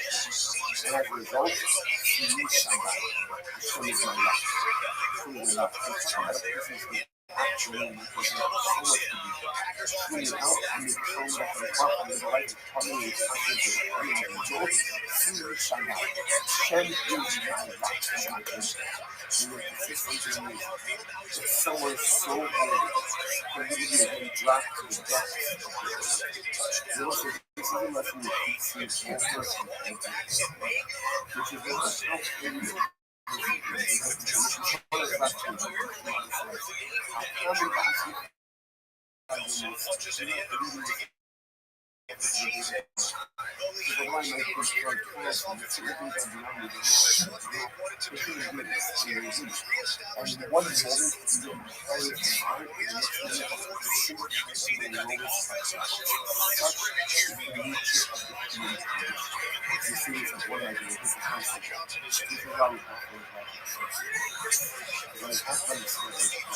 Everything you do, every action you take, every decision you make, people see the smallest thing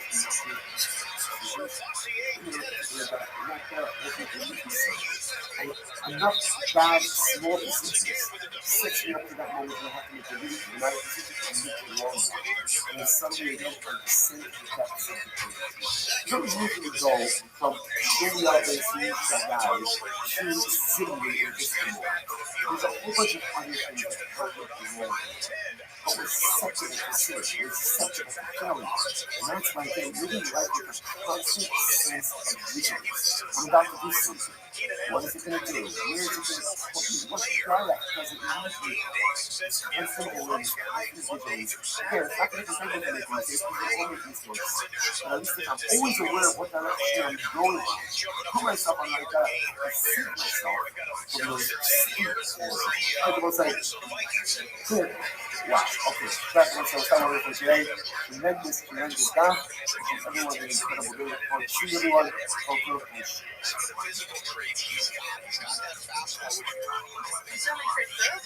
What do I do now?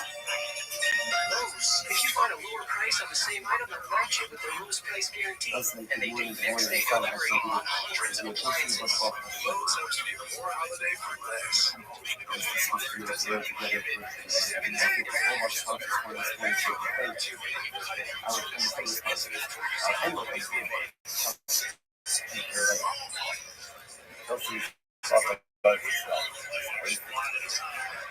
dedicated to the extreme of Russia.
First it says, the sorcery should curse the one who gave the curse sorcery is power. The person curses the Lord with the sorcery. One of the things I got my mind on is, not telling cursing law to the total ultimately, when the cursing sorcery, go ahead and curse against the street, and when we doubt it, therefore, again, if he's supposed to with sorcery. Okay? Listen, this is not going to be the fault of Alice. You're for us. So first, the one that catches our attention, humanity is, I'm not talking about Sakana itself. Now, remember, so you have to define what itself is. But it's not people who have said here. What she was. The name for them to share. The motivation is totally the chance of things that are in this act that has to be the act, you're allowed to take it. After the fact, you're allowed to do it. But I mean, that's not enough. Those are couple of cases. So, in each so kind of how we road countries are money. What happens if the winnow's going to run? The winnow's going to run. And so the person is going to do this and this is not doing. So what is this punishment on the process? She allowed to be money. Not for that. That's how I'm personally, I love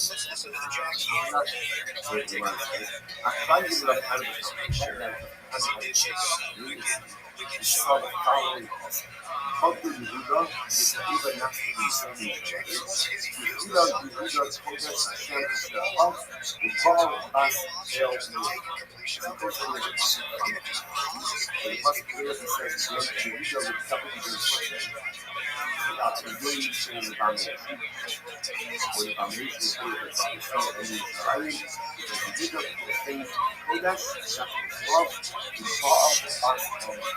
Which is today the daughter of the eldest God, Indian God. So this is the beginning, and the beginning of Hannah,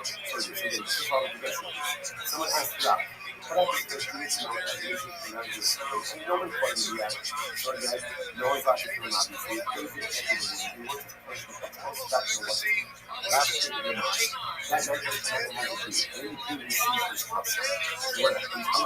how can you carry it?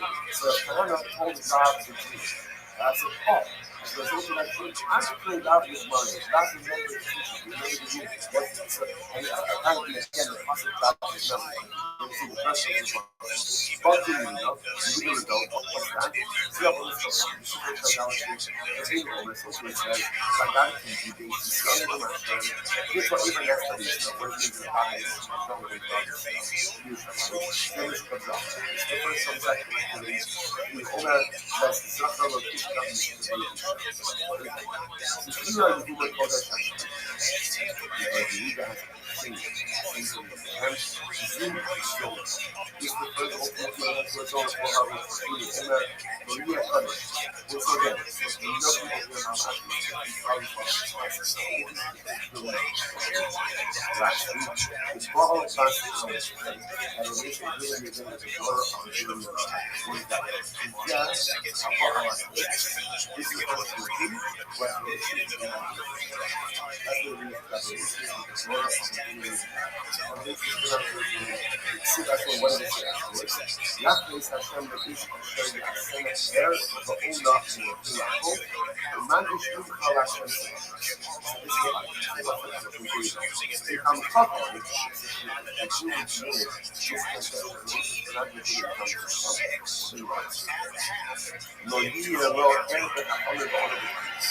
Son will not be hurt. So there's a little between this, so up and down, and you're doing again, this son will not be amongst those who are awake, like those who are bright, in the sun, and no one who is cursed is beauty. As far as the punishment, like I'm talking about the reasons for not being able ultimately, this is one of the things from the verse that we look forward, like the coming to, which is a poet, so we are no fan, not just me, how that sense of sun will not continue in this on its back. It will be again, the sun will not do this over again. So I just point out to you, first of all, a couple of things. Number one, assessing the fear of your picking up from supplement and using the no person is First, you get some problem. Really call about I don't know about the game. The man doesn't know what to do. The law about this and all about loss and loss of the life of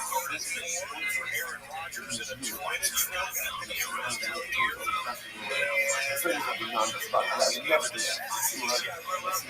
Giving the opportunity, we need to allow it. Unfortunately, trying to let up more out. Reading the other thing is the words comes from the sun will not be however, so that we can mean what? That simply more around. More around is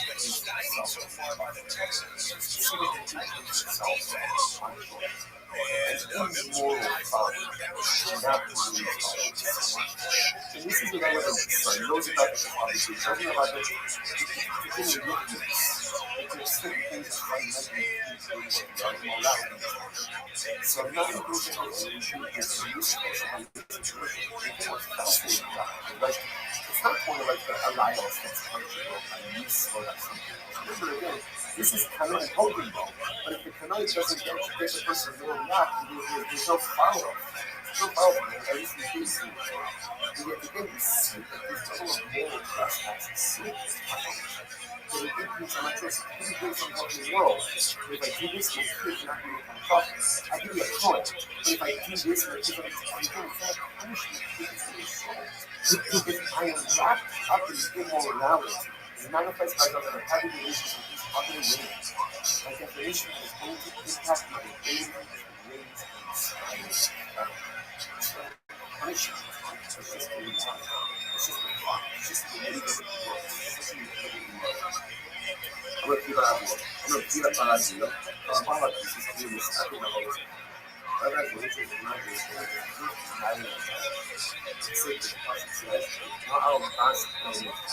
I was successful in the if you pass usually on the television, you're going to have a lawyer. So it's our politics. It's the first one. It's kind of like this. Going to see about you. Plus, you're plus an hour down the road, showing your love. Those couple that one of the things I saw in the West Coast. You're not supposed to be a doing so unfortunately, I think that problem started very incredible things. Part of this punishment is written on the scroll of your nothing, those for old affairs. This will happen to you, and then nothing will happen. See the movie just where it was incredibly devastating. Секунду прилетела, аж к глазу so great hard work and then cleaned up, found the skull. And the skull opened again, which is past the side of the exhibition. But the city region, those were other things. Now the skull was in trains. Those this and something else. Now, the thing this was a skull. So what do? Cover up various countries that we do, and the skull. But other no. Cover up the other very stories I will not show you on you like this must be the skull of the ocean. They are stolen cover. Skull of the hundred and how many sharing is that you said you are not really said you are going to be very like a time. Because I know that it takes the time to carry it down. It's not the side. So to your body is going to be thrown by the side. Not very. And the other That's why I'm doing this. I'm like, well, a lot of old talking about the you know what? It's not right. Even though you're lucky to deserve, all this stuff, at the end of the day, it's still king. And as a king, and as a king, he deserves some level of coverage in the world. So what happens? So what is the grandfather of very crazy war? Actually, that's what we do, right? Most of it is sift up. So if you know how to do that, you realize you can't very, very, very, that is putting the box. I say this, does he say, does he say, so the grandfather, right, who got does he say, oh, that's a skull in silk in a box. Okay, so she decides to talk to me, but I'm going to issue this.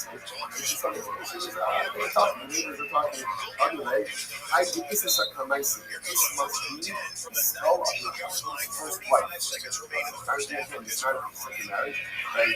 That's how I think marriage before. This must be the skull of your other first wife. You both command you, right? And what happens now? Clearly, the husband cannot forget about his first wife. So what did the wife do? Shagar to the Tanura, the skull, threw it into the oven, and it was destroyed. He also, when we got to where we did that, I'm not able to see the results, but on that. Now I understand the meaning of what the skull. So, the one that won't be done normally. And number two, again, very often the skull was destroyed. That's what the meaning of it.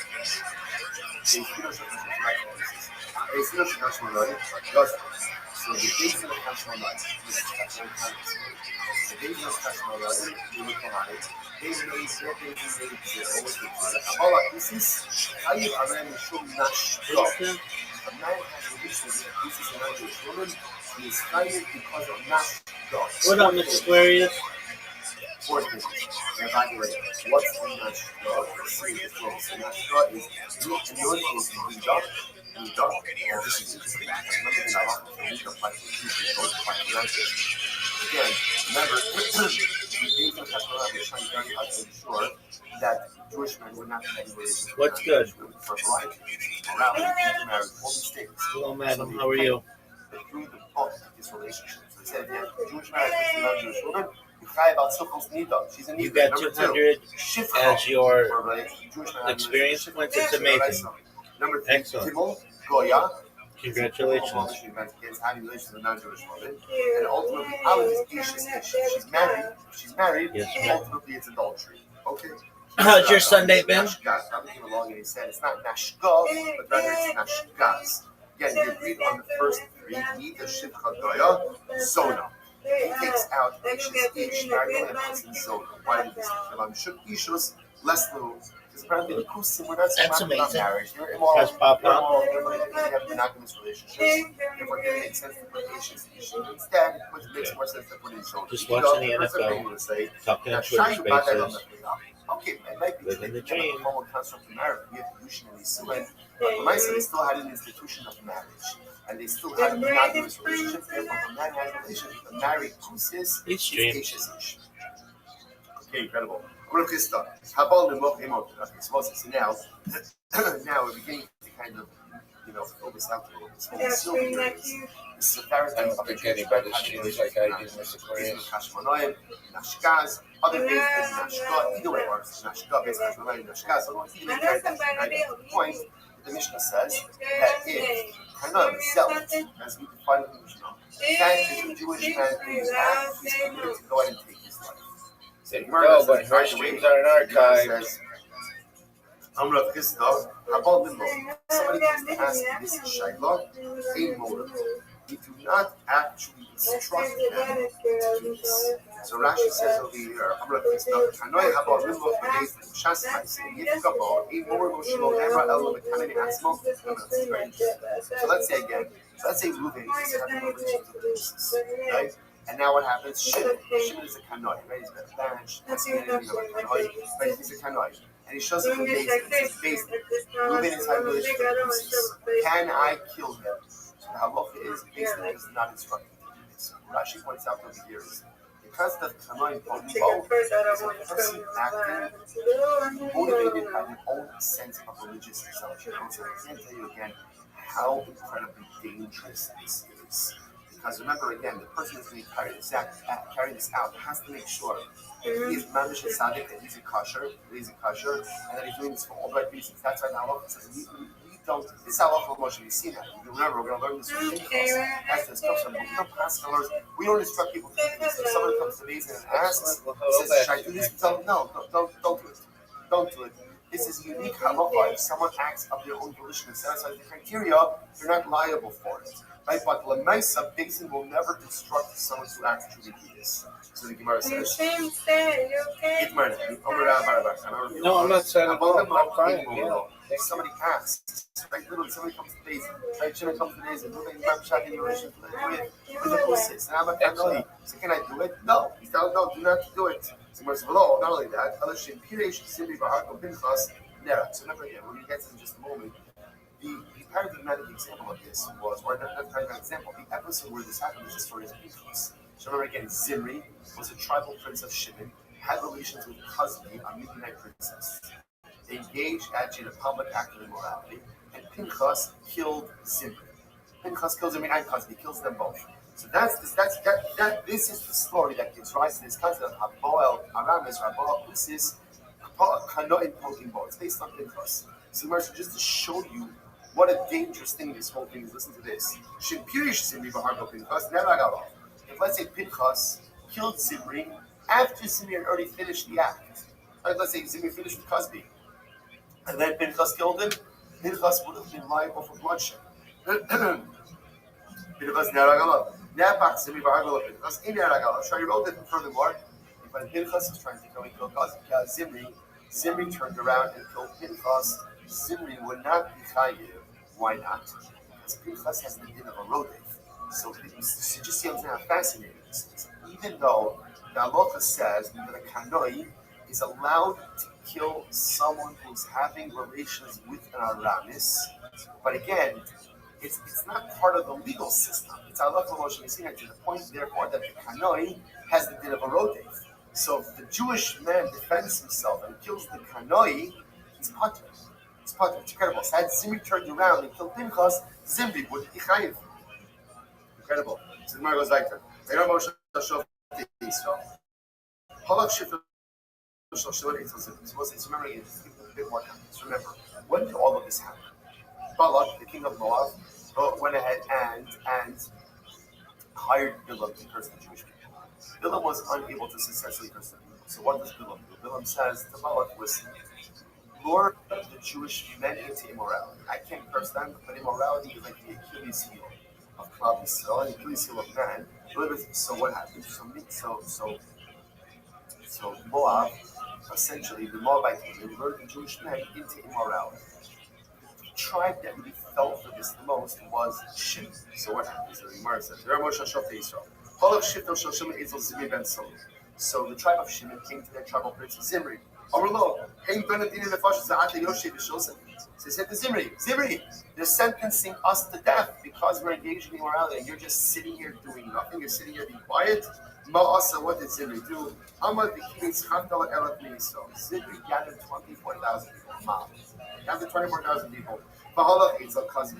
And he went over to Cosby. Now, Cosby was a Midianite princess. And he says to her, Amrlo, Hashmi'ili, have relations with me. Right? So Zimri wanted to make a spectacle. So he says to Cosby, submit to me, have relations with me. Amrlo, lo basmelachani,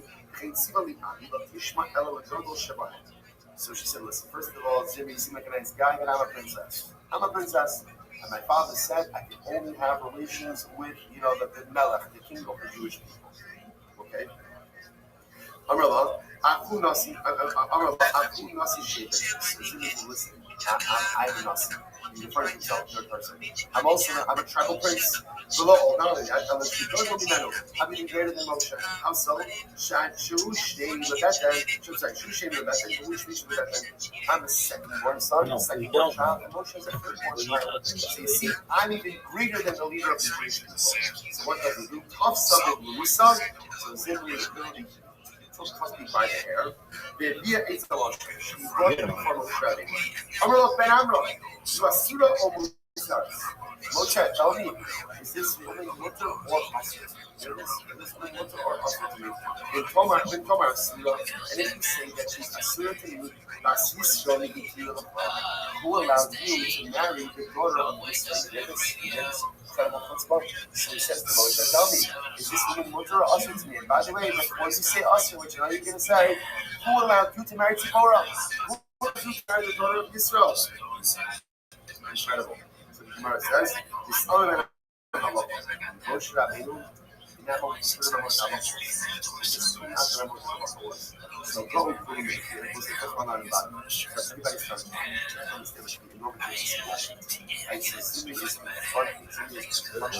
The challenge of Moshe Rabbeinu. And Moshe Rabbeinu is Emmanuel has all the answers all the time. Like Moshe Rabbeinu is the one who's like the school class with navigating us through every single crisis. Has nothing to say in the school. Everyone was teachers for so what happens? Rabbeinu can sit and invoke him as a hormone. Sit. Yara Pinchas ben Allah. And what happens? That's Pinchas ben Allah saw. I say, ask to be more of what did Pinchas see? Omar Rab Law, Maisa Niska Hava. He saw everything else happening. And Pinchas remembered Hava. Although, Ahi Abi Abba, literally again, the brother of my grandfather. Remember again, Pinchas was the son of Allah, the grandson of Aaron. So Moshe Rabbeinu was his great uncle. So brother of my father's father. Lokashmi by the time they definitely had Sinai. You taught us, Moshe Rabbeinu, you taught us when you came down from our Sinai. Habolas akusis kinroim hokim bo. Moshe, you taught us a halach, literally a halacha of Moshe and Sinai. You came down from our Sinai and you taught us the following halacha. If a man has an issue with a Jewish woman, you're allowed to kill him. But again, with all the qualifications, react to everything else. On the Lama Shaish, you're right. I remember. So he said, train up the Garto, the one who reads the letter, you should be the message. In other words, Pinchas, you're the one who knows the halacha, so therefore, again, you're the one who should carry out the sentence. Shmuel says, no, it's something different. Shmuel, so Shmuel says, Pinchas says something different. Literally translated, there is no wisdom, there is no understanding, and there is no counsel. Neged Hashem, opposite Hashem. What does that mean? So according to this approach, what happened over here is as follows. Pinchas saw everything that was happening. So much ready forgot that law. Pinchas knew the halacha. Pinchas acted without consulting Moshe under normal circumstances. You know, you can't act. The Talmud can't act without consulting the Pinchas acted on his own decision. Why? Because when it is still Hashem, we do not worry about the covenant. When it's still Hashem, we act decisively. Incredible. So the Gemara says, Rabbi Yitzchak, Amar Lazar, Rabbi Sheba, Malach, Pinchas saw that the Malach was coming between some morality going on. The Malach was just destroying, killing everyone. Yaakov talks about Uber, so Pinchas God says, I just want to point out how fascinating this is. Really two different versions of the story. Here's number one, right? Well, everyone agrees, much when they forgot the halacha. We got the halacha. In verse number one, Pinchas reminds him of the halacha. Moshe says, yeah, that's the halacha of Moshe. Moshe says, you remember it? He says, you keep carrying it. In verse number two, Pinchas never even, Moshe got the halacha. Pinchas just acted. Pinchas just acted. There's tremendous participation of God's courage, and Pinchas just acted. Because when there's a Chilul Hashem, all other conventions and all other frameworks simply go out. The Gemara goes right there. Vayakom Mitoch Ha'edoai Kach Lo Maftir. The fact that it says Pinchas got up and Pinchas did not have a spirit. Where was Pinchas? Pinchas was in the base. You see from here that you do not bring weapons into the base of into the base of meditation. Sorry, you do not bring it into the base of meditation. You can't change the person who plays Zion, the base of meditation. So this is really very interesting. So by the way, this is the thing about it. What's the logic of not bringing weapon really the expenditure should really go ahead and prolong life. Weapons go ahead and so it's like weapon really for different people. In any event, so what did Pinchas do? Let's say you got he did not bluntly go at it with shivit of shimmy. So what did he do? Shalosh shivit, they look at what he took the spear, he unscrewed the tip of the spear and he put it in his coat. So what I knew what they did, but my initial, let's say 3 days, no days. Okay, I told you, 82 days. Now, so he took the tip of the spear in his clothing, and he used like the shaft of the spear as a walking stick. Yishon only kamato, David Shigi, Eagle Shit of Shoshem, and he goes to the area where the Shit of Shimon is. Amar Heichal Matzino Shishit of Shalibi, God will be Shoshem. Why should Shevet Levi be any holier than Shimon? What is it? You're saying like this, Shimon, you guys are supposed to be having a great time. You guys are really living it out, enjoying all this debauchery, this immorality. So why should Shevet Levi lose out? I'm from Shevet Levi. Why should we enjoy life any less than you? They said, wow. Right? He must, Amr, Yinichalo, Apulas Osracha. Right? Look at this, Pinchas is here. Clearly he's here to satisfy his own needs as well. Let him in. Nichnas, Nichnas, Ikio Pushin as Sadal. He said, let him in. Because that's why again that even the holiest of people are permitting relations with non-Jews. Incredible. Rabbi Yochanan says, these are national Pinchas. 6 miracles occur to Pinchas in this episode. Number 1, Echad, Shahayiro Zimri Mitrosh Velokir. This whole Pinchas wants to, and literally Zimri is having relations with something. So one would have thought that Zimri sees Pinchas. It's almost basic. One would have thought that Zimri would have stopped, but he didn't stop. He didn't stop. He should have cried out, right? Especially when he saw the Pinchas was getting ready to go, and he didn't cry out. Shekibim is a two-social issue with the Russian tradition. We wanted to see Pinchas killed Zimri and Kambi as they were actually engaged in active relations. And he sort of like pierced them through again, through both their sexual organs. Another miracle. V'achad, shelo nishbetu min harosh. He lifted them up on the spear, right? And he did not fall off the spear. V'achad sheba malach v'yias hamashkot. Malach. They lifted up like the lintel, the doorway. And Jesus went out miraculously, holding Zimri and Kambi on the spear. The malach came up and lifted up the door so he can get out. V'achad sheba malach v'yishkis pach. And malach came again at the same time was also kind of wreaking havoc. He was killing out people who were immoral, and that kept everybody else distracted while Pinchas killed Zimri and Kambi. Well, the couple was very much. So Pinchas came and threw down the bodies of Zimri and Kambi in front of the able to get through Kafka everything. So this is because of these two people, 24,000 Jews should lose their lives. Here's a kind of with righteous indignation, you're going to hold the whole people accountable because of the actions of these two. Shemah and Ma'an, the Gemara says, "Ben you are making them happy." First one I know was right. I brought the Asimala. The Hayut Kisib is what it means when it says, "Vayamo Pinchas vayipalo."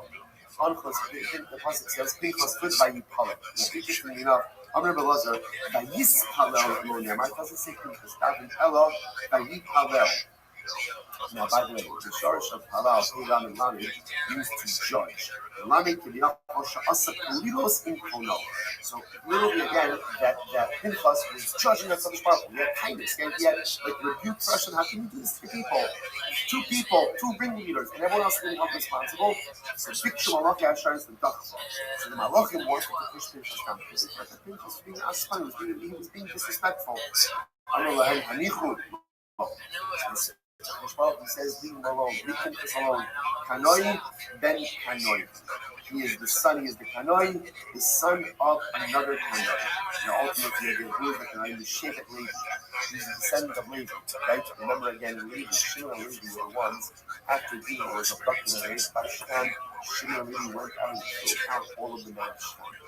But he says, Pinchas is the Kanoi, the son of a Kanoi. Meshiv Chema, ben Meshiv Chema. He is one who goes ahead and literally, he is one who removes divine wrath. the son of one who removed the one. So that's reference to Aaron. Aaron, in the aftermath of the rebellion of Korach, stopped playing with his opponents. Incredible. So it's full purpose in the amazing way. What do you see? That's what the Rebbe Shalom cares about more than anything is that we look out for each other. Is that we advocate for one another.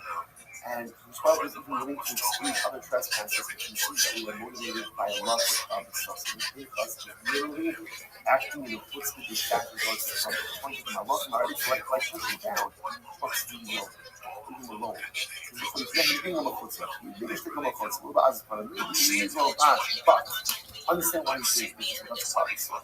Because he's pained by what he sees happening to the other Jews. That's what motivated him to action. That's what motivated him to speak. What he says, when the Yid had such incredible abbas and so that he cares about his fellow Jews so much, and he wins to take God to task for the mistreatment of Jews, the Bible says, I'll take it. I'll take it. Leave him alone. He is a kanoi, the son of a kanoi. Just like Levi and Shimon did what they did for the dignity of his sister, just like Aaron did what he did for the dignity of Klal Yisrael. So I know Pinchas is doing what he's doing for the dignity of Klal Yisrael. You stick up for the dignity of another Jew.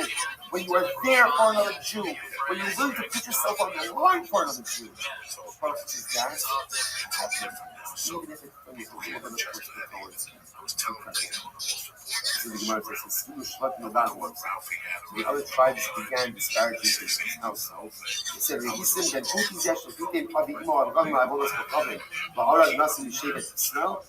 started disparaging him. I remember. So Pinchas' mother was from Yisrael. From Yisrael. Rashi says over here, Avi Imo Yisrael, the Elazar Avi Pinchas, Lakach Midinos Yisrael. So Pinchas' mother was one of the daughters of Yisrael, from the family of Yisrael. The tribe started disparaging Pinchas. So look at this guy. His grandfather was a priest for Avodah Zarah. And this guy, the grandson of a priest for Avodah Zarah, has the chutzpah to kill a tribal priest. So the pasuk comes to give the use of Pinchas, Ben Elazar, and Aaron. Careful again, the pasuk itself gives the use. Be careful what you're talking about. He's about to be struck still, but he's also the grandson of Aaron. This is part of Moshe. Hakdin Moshe. The prophet says Moshe Rabbeinu. Literally again, remember, Sini Nelson of Bizi Shalom. Hashem gives Pinchas the covenant of peace.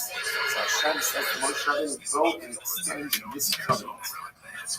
This covenant of peace of Shalom to Pinchas. Amar, Lachain Amar, therefore go tell Pinchas, Himini knows Bizi Shalom. See, I give Pinchas the covenant of peace. And by the way, just on the aside, it's quite fascinating. There are all the gifts that Pinchas could have gotten.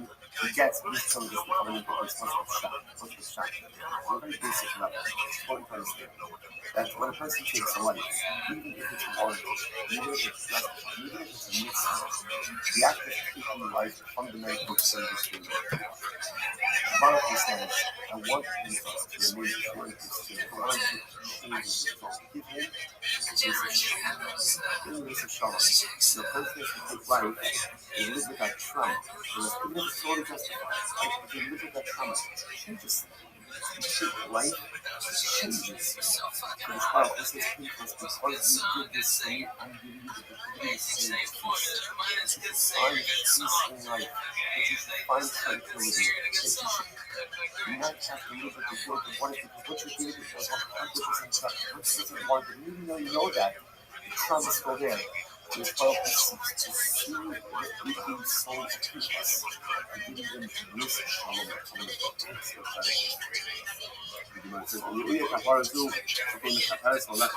Pinchas, you will have this kapara. Ultimately, again, you have to see Shalom. In your act, right? Your act, what you did for Klal Yisrael should be a kapara. The fact that Pinchas was willing to stand up and do that, the fact that Pinchas was that is a puss or many for himself and many I'm not might say Zanzi Masnaim, oh, Hayish, Malak El-Kum, Imo Dala Nelson, as in the Happy Sigiman system. The prosecution is Zanzi Masnaim, oh, Hayish, Umelech Al-Kum Imo. what does this mean? The Gemara says, David Meos Asim Ba'ava B'Gilos Ha'al Osir Lashon Osir.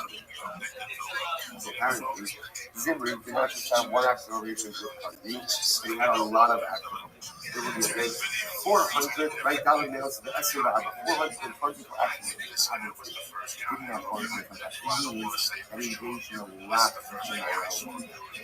The Hindu of Pinchas Achikasha's Koko.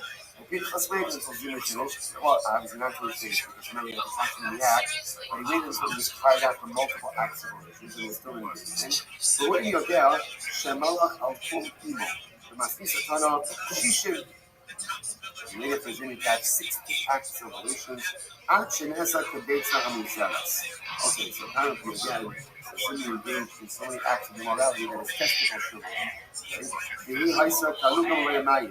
Husby was filled with zera, with seeds, so much that she became like a saturated field. So Moshe's Besa, Tanya of Yosef, Kever Shala Amos. Again, Gemara is using a bit of hyperbolic description of it. It's like the idea that the immorality was so rampant.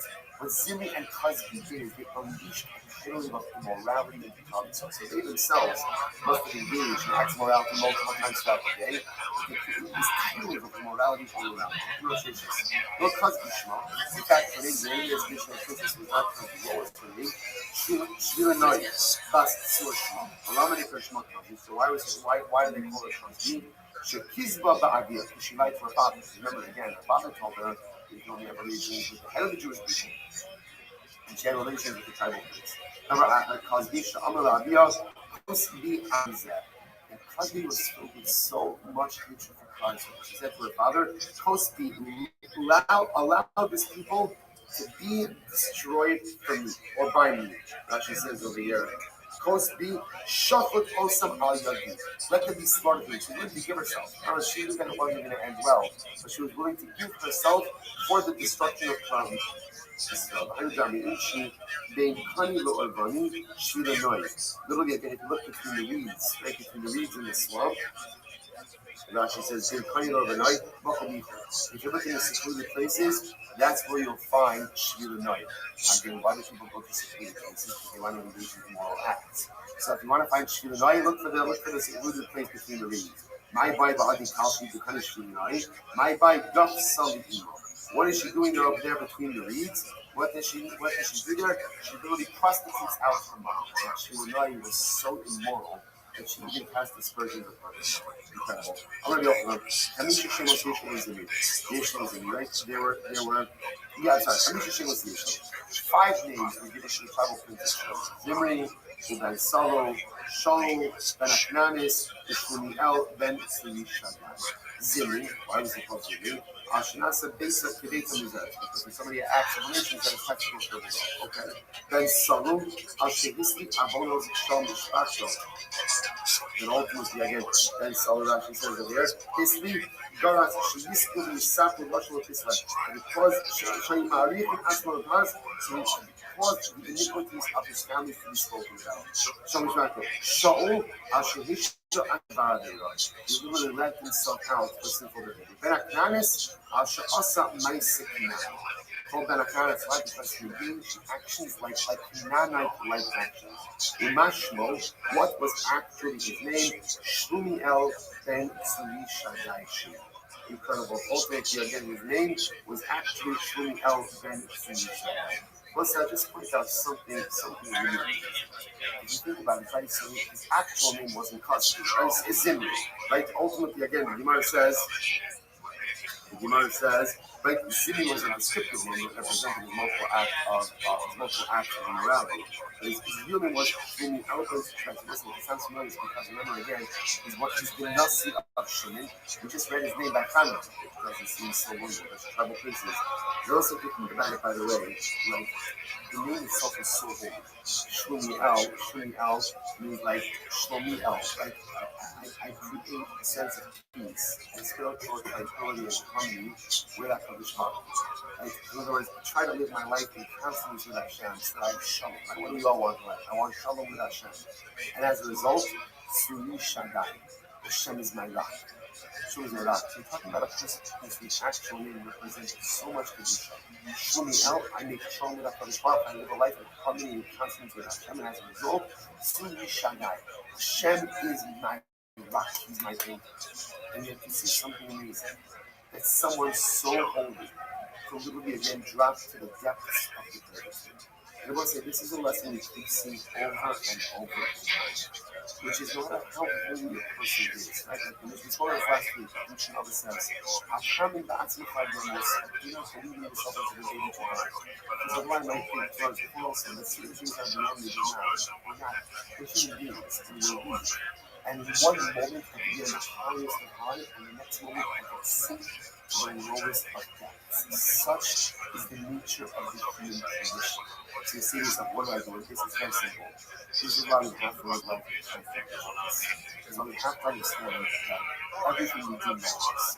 Every action we take matters. Every decision we make matters. Because even the smallest, most innocuous decisions tell me what to go there. And that there ultimately leads me somewhere. And enough bad, small decisions sets me up for that moment when I have to make a really dramatic decision and I make the wrong one. And then suddenly again, I descend to the depths of the change. You don't usually go from Shmuel and Suli Shaddai to Zimri in just a moment. There's a whole bunch of other things that happen along the way.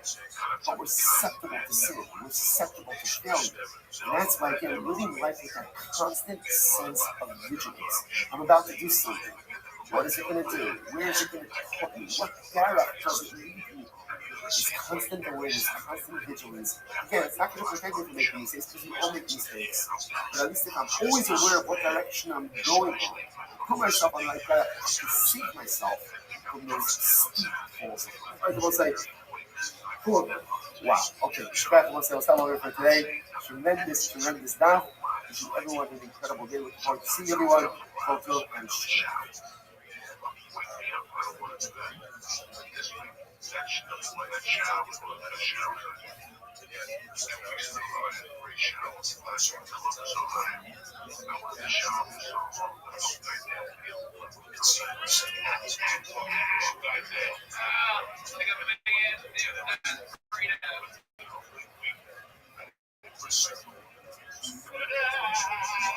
First, I will say good morning, us between my favorite all of our responses for this morning should take.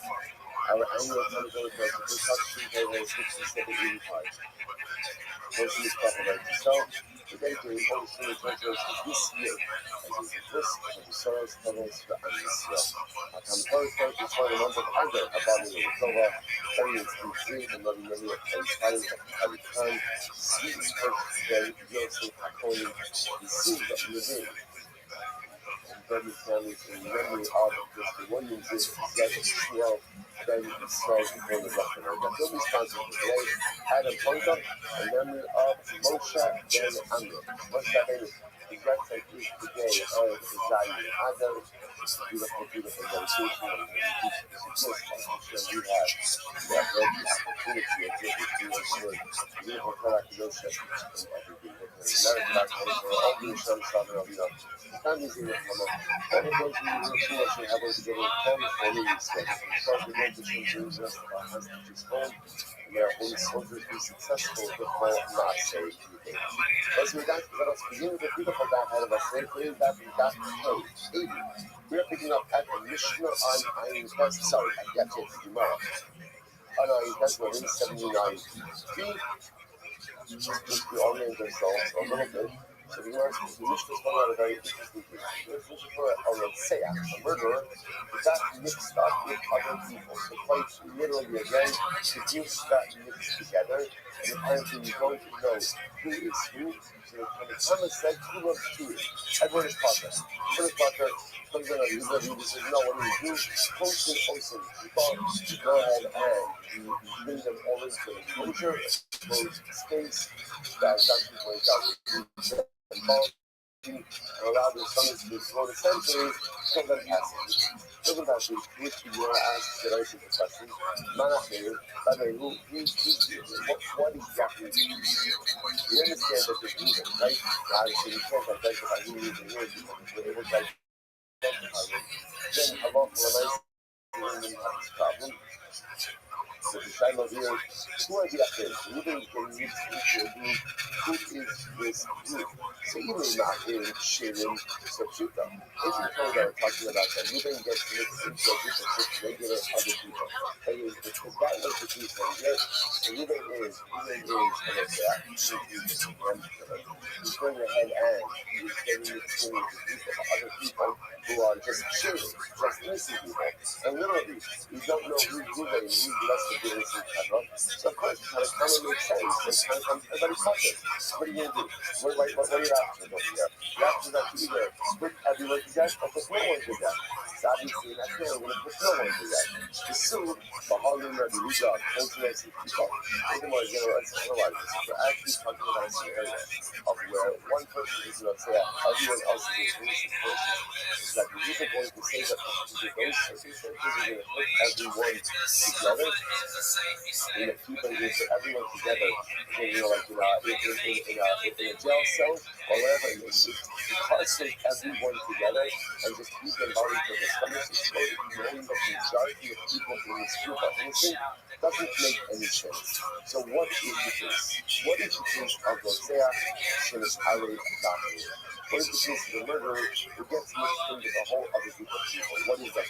So the Gemara, already about on the Shmuel, Hava, Rotzea Shenis Dino, Shenis Arei Beretzim Achilim Shenis Dino. Okay, so here's the case. The case is Reuben. Right? Reuben is an individual who is Rotzea, a murderer, but Shelo Nigmar Dino. Nigmar Dino means that his judgment was not solidified. Not solidified, that what it means, I should say, wasn't concluded. So Beis Din knew how they were going to rule about this particular case. Beis Din knew that they were going to find him guilty, but Beis Din did not get allowed to actually issuing the verdict itself. Right? Let's say, by the way, section of Islamic really struggles, really on the Santa, and in the capital case, Beis Din is going to condemn someone. What halacha? He couldn't adjudicate and condemn that same day. Remember what was that? He had to sleep on it. She could very easily have the case where it's clear that Beis Din was going to convict him. He was going to convict him, but they didn't get around to issuing judgment yet. And what happens? He escapes. He escapes, and he gets mixed up in a group of other individuals. She was either scared by him, so Reuben himself is the guy whose judgment was not yet solidified. He gets mixed into a group of other murderers whose judgment was solidified. The problem, of course, is that we don't know who's who. So what do we do in this current scenario? So watch this. Rabbi Savri in Roman Dina Shah Azul Al-Bafana, they call Kuban Q. So Rabbi hold books. You cannot go ahead and pass the finalized verdict on someone unless, of course, they are present in front of you. Or essentially, say no difficulties, you can't pass the verdict in its function. It turns out, so because the defendant is not there, therefore Beis Din is unable to go ahead and pass the verdict. So because they're able to pass the verdict, what's going on with that? So what do you do? I go fuck it. And if you can't execute, remember, so just keep this company right here. Number one, you really got to send the Beis Din. Therefore, you can't pass the verdict in its function. Number two, you don't know who you really is in the context of this group. So what are you supposed to do with this? Yeah, again, so you know, everyone in this group, by the way, crazy pennies, everyone in this group is murder. Everyone is murder, right? So everyone else besides Reuben already has a verdict passed against them. Reuben didn't get at the finalized verdict. You can't pass the verdict in this place, right? So the problem is, it's stuck. It's stuck. So therefore, the Tanakh says the only thing to do in this situation is allow everyone to go free.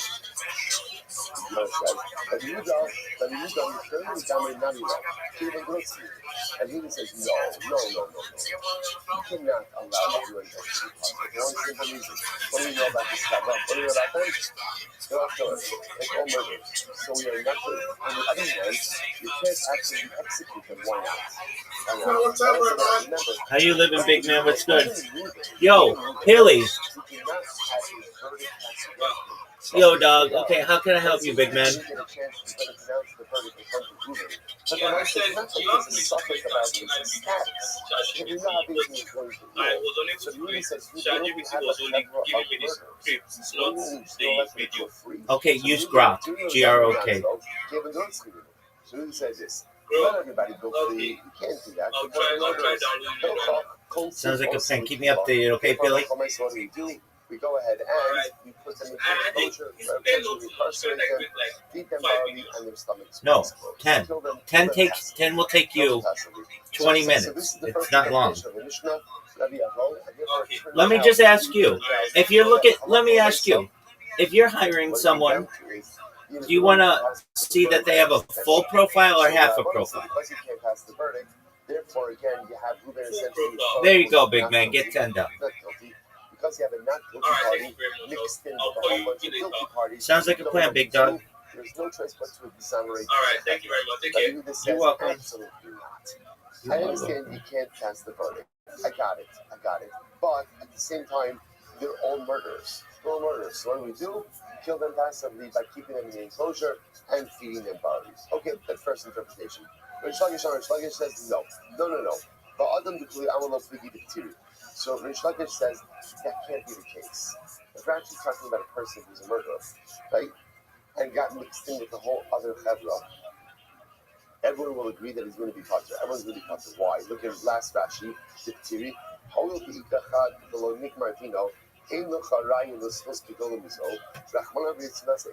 So Rabbi Avodah says that is simply not true. Right? Rabbi Avodah says like this: Halacha l'maisa, everyone agrees that a verdict cannot be passed in abstention.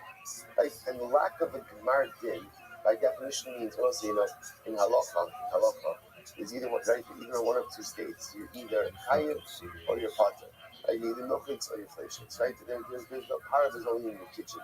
There's no other place in life where there is parav. So therefore, again, Rabbi Avodah will say like this: the lack of a gemar din, by definition, says what? You're potter. Which means, therefore, if we're talking about a person and Reuben is getting mixed in with the whole chevra, and Reuben doesn't have the gemar din, everyone else has the gemar din, it goes without saying that everyone will agree that, of course, the chevra is going to be potter, because you can't execute the chevra when you know that there's an innocent party mixed in there. Okay, so therefore, Rabbi Moses says, Halacha, what's the case over here? Halacha, the shar shalom nikmar dino, shenis ari b'shvar machirim shenikmar dino k'mitzavi. Oh, fascinating. Rabbi Moses says, the case over here has nothing to do with people. Instead, what does it have to do with? Oxen. It's a case ultimately, again, of oxen. So, halacha l'maisa, you have an ox, shalom nigmar dino. So I have a goring ox, right? For sure, not fun. I have a goring ox. The ox was going to be condemned to death. The final psak was never delivered. And what happens? It gets mixed in with other shvarim, shnigmar dino. Okay, so that's the halacha. Condemned ox, right? Or I should say, condemn the chevra of oxen, and an ox that has not yet had its gemar din got mixed in. Here we go. Rabbanan Savi, so Rabbanan say, Misas Bailim, Kach Misas Hashar. So Rabbanan will say, we've seen this before, that the judgment of the ox is reflective of the judgment of the owner. Namely what? Beigom Dino Shashar Alabafana, Bilchach Kulam Kulim. Rabbanan will say like this, and also we see this because the pasuk itself equates the judgment of the ox with the judgment of the baal of the owner, and therefore the halacha essentially will be like this: in the same way that the owner cannot have the gemar din in abstention, so too the shar cannot have the gemar din in abstention. Therefore, if a shar that doesn't have its gemar din gets mixed in with the rest of the group that did have a gemar din, you have an innocent shar mixed in with a group of guilty shvarim. And there's only one option, which is what? To go ahead and exonerate the entire group. Exonerate the group. Okay. So the Gemara says. That's the Rabbanon. So can we not miss that Shabbat? In coming to Shashar al Bafana. Don't call it to it. Last line. That we the Savar Konsin also the Kibbutz. Abiyah then says no, that can't be the case because Halacha l'maisa again, they're all guilty. The fact that halacha l'maisa is a technicality over here, that one of the Sharm didn't have his gemar din, doesn't change the fact that all of them are in fact guilty. And therefore, again, you can't kill them actively, but you can kill them passively. And we'll say, so fundamentals machlokas, fundamentals in Rabbi Avodah and Rish Lakish about how to interpret the Mishnah. Rabbi Abod, saying that halacha l'maisa, this is a din in a person. Reuben was about to have his verdict delivered. He got away from Daisy somehow before the verdict got delivered. He got mixed in with the whole other group of convicted murderers. We don't know who is who. The Rabban is saying you can't convict the person in abstention. Reuben doesn't have a Gemara din. Because doesn't have a Gemara din, effectively, halachically, he's still considered to be there's only one choice to do with the group, which is what? Exonerate everyone. Rabbi says, come on. I understand you can't actively execute everyone. At Lamaisa, you have a group of murderers. Therefore, kill them passively, bring them into the kippah, beat them barley, let their stomachs explode. Reish Lakish, no, this is not a person. Because if it was a person, everyone would agree with the Rabbanon. Rather, this is a case of shard, and the din of shard like the din of Torah. Good. Some Rabbi says this house. What's the capital? Pay 88. Ihochi. I know the Tanya Allah. So listen to this. So therefore, Rabbi says the truth is this makes sense. Because remember again, there was a statement about the Mishnah. Rabbi Yossi says, even if Abba Chalafta was a great tzaddik, right? Even if Abba Chalafta was mixed into the group, the halacha would be the same. So what does this mean? Take a look at this half Rashi. Ihaki hadu tani Allah. In Reish Lakish, being the Shmuel. Kamosif, Ihaki, Dainu Achirin, the Mastisim Delosim Kamar. The higher section is Arid, Bohokar, Uzabasov, is Arid Kamar. Hadu tani Allah, Rabbi Sahaki, the section is Arid Achirin, Kulak Turin. Amr Yosef, Idu Abba Chalafta Benegen, Kulak Turin. Samaya Filu Kamar Yossi. So listen to this. So the Gemara says, now Rabbi Yossi says, even if the person who got mixed in was Abba Chalafta. Now what Rabbi Yossi seems to be saying was like this. There was no say, imagine for a moment that the person who got mixed in the group is like Abba Chalafta. Abba Chalafta is a big tzaddik. So you'd be tempted to say, even if the person, let's say we have to go, everybody was a murderer except for one person. But we don't know who's who. So Rabbi Yossi says, even if the person who got mixed in was Abba Chalafta, still the halacha applies. Now, what that seems to be saying is, he said to himself, well, obviously, Abba Chalafta is not in the group. Nevertheless, Rabbi Yossi says this group dynamic still would apply even if Abba Chalafta was mixed in. So the Gemara says, what does that mean? Who does that apply to? Allah Amar Rabba, Rabba says, Hakikah, this is what it means to say. Shnaim shayu omdim, this, Biyatza chutz mevinehem, Baharag. Sorry, Biyatza chutz mevinehem, Baharag, Shnei Pturim. Alright, so what's this? Rabbi Gemara is reframing the case a little bit. Listen to this. You have two people standing together, right? Reuben and Shimon standing together. Now, from their collective space, someone shot an arrow. What don't we know? Who shot the arrow? Now, the arrow went and killed someone, but we don't know. Was it Reuben or was it Shimon who shot the arrow? Now, we know with absolute certainty that the arrow emanated from the group, but I don't know who the arrow emanated from. The Gemara says, Shnei Pturim. Both are going to be Pater. Rabbi Yossi, but because we'll say now the same thing. Rabbi Yossi, Afilu Abba Chalafta Beinehem. Rabbi Yossi says, even if one of the two guys was Abba Chalafta. In other words, I'm going to thought like this.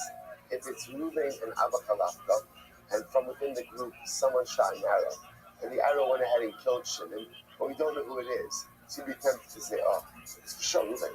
It can't be Abba Chalafta. Like Abba Chalafta would never do such a thing.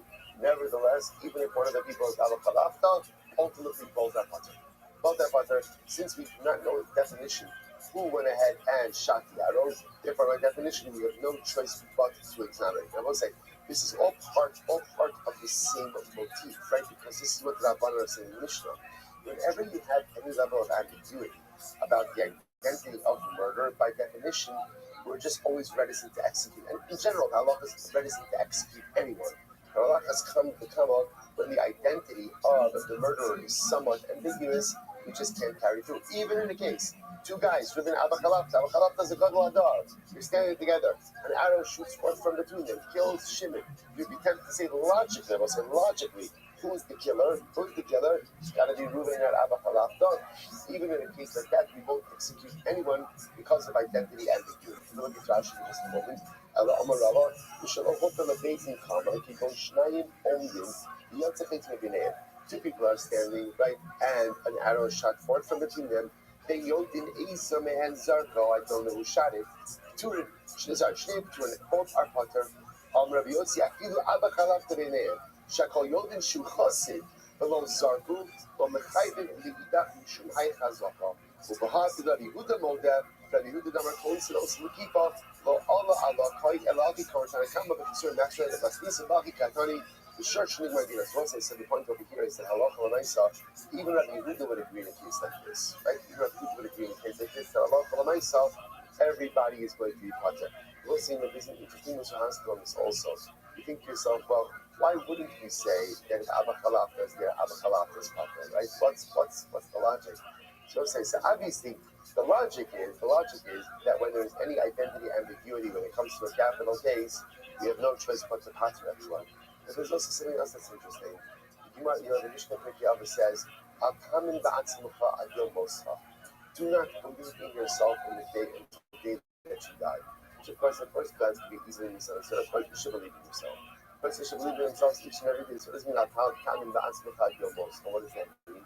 The things we'll say is a person should never think that they are incapable of performing any avera. Sometimes like you see a particular avera and you're like, oh, I would never do that. I would never do that. Don't say that. Because given the opportunity, people will perform almost any avera.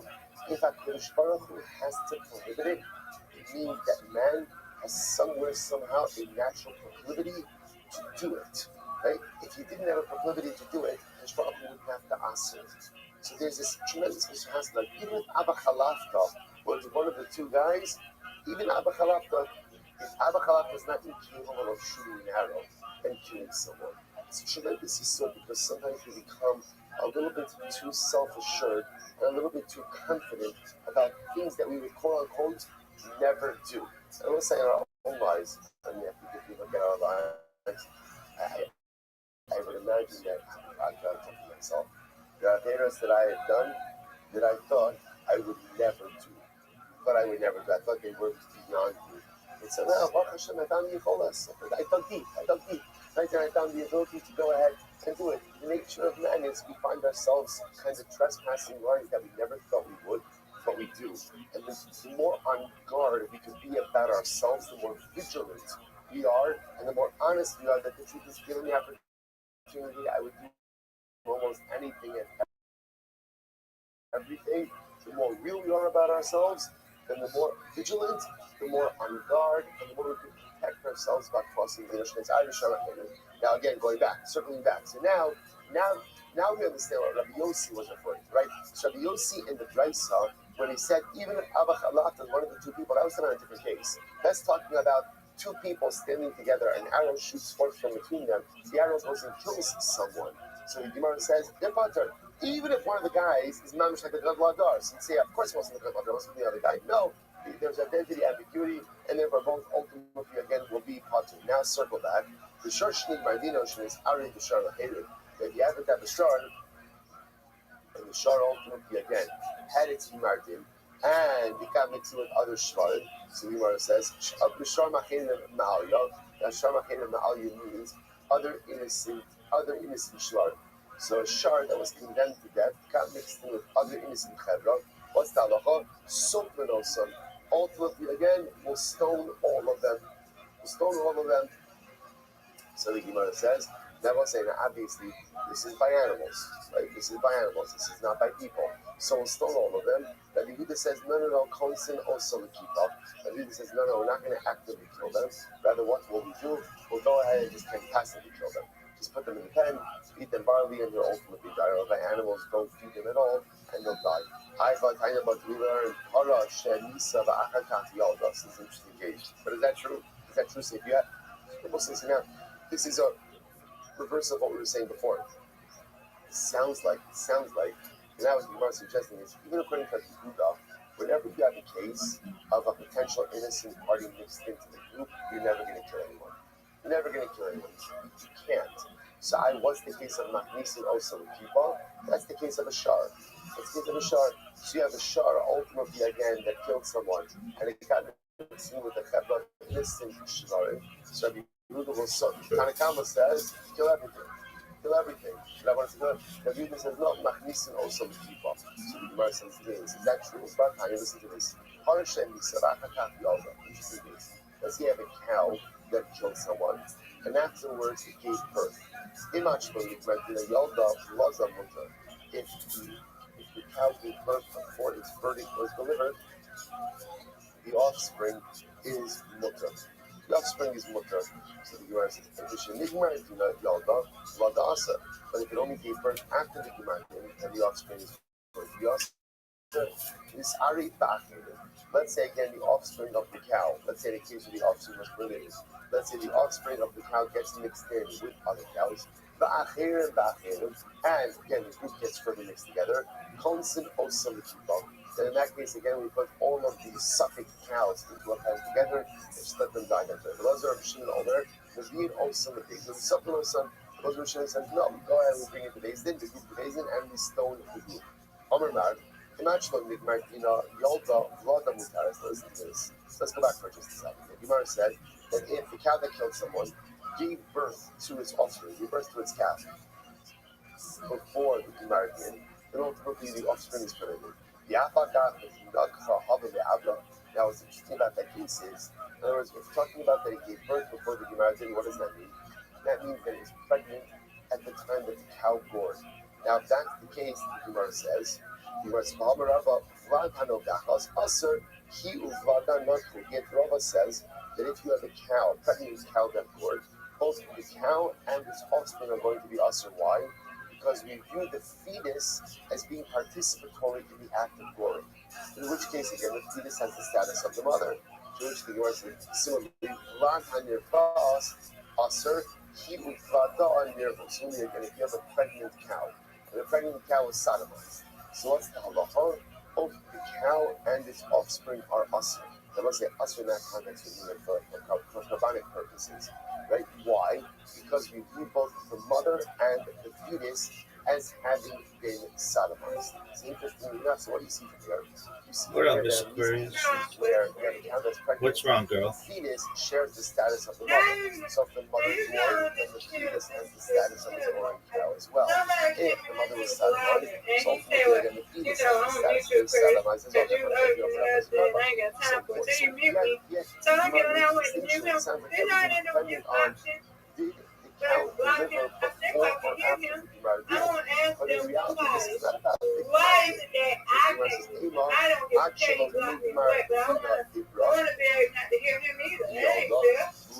No, it's not. So, Mr. Aquarius, what you do is you click on his name and turn his sound down. The mother became pregnant and birth. I can't do none of that. Pregnancy happened after the event. After the event. The pregnancy It happened. is what it is. So the mother gored. Okay, Then so it was like this. If the mother became pregnant you're on an and iOS gave device? birth before the Martin, or whatever it was delayed, right? Okay, so you hold down his. The offspring is mutter. Okay. But if halacha l'maisa again, Don't matter. the offspring. Sorry, but if after the verdict occurred, then the cow became pregnant and gave birth, vlada also. Ultimately, the offspring is also. So you must say, okay, let's analyze this a bit more. Okay, so let's talk about it just a second. So if you have this case over here of a cow, right, that was convicted of war, right? Or for that matter, again, a cow that was sodomized. It doesn't even matter what the case is.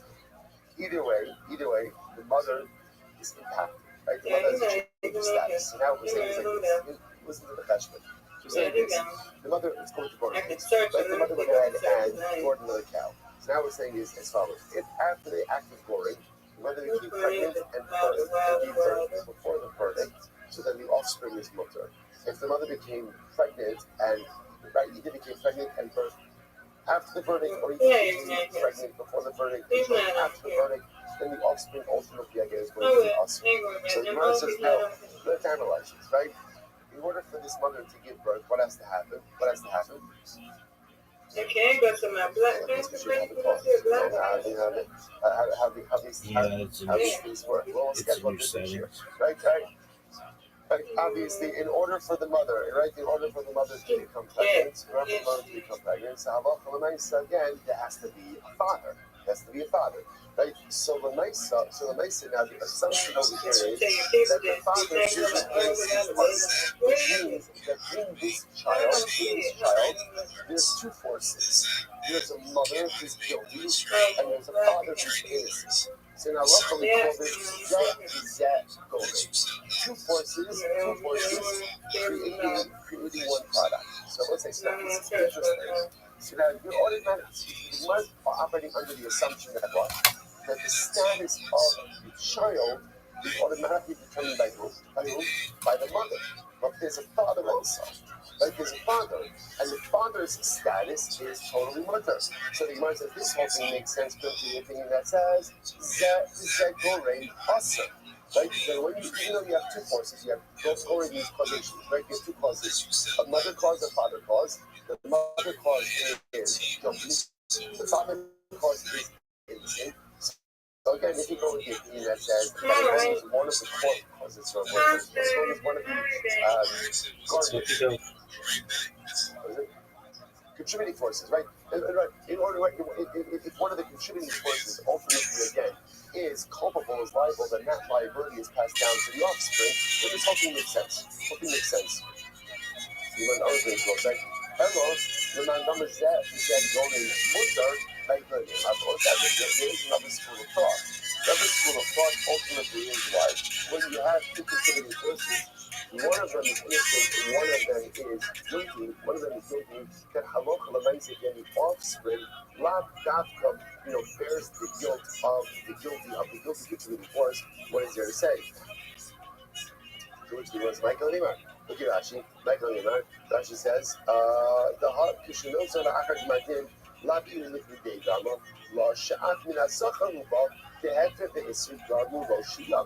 once I saw again, if you hold so this whole thing makes sense if you hold Zev Goren Aser. But if you hold Zev Goren Mutter, then Lamaisa, why should the offspring automatically be Aser? To which the Gemara says, Allah Amradina is very interesting. Radina says, Imar, if Arshalon Nigmartina Ibra Biyalda, Vlada Mutter. If Arshalon Nigmartina Ibra, Nigmartina Yalda, Vlada Aser, Ubar Yarachim. Gemara says, you're right. Right, Radina says, let's rephrase this a little bit. In our children years, if the verdict has not yet been passed, I'm right, and what? Actually, if Rabbi Yoda, so if the verdict has not been passed yet, and the mother becomes pregnant and births, the offspring is going to be mutter.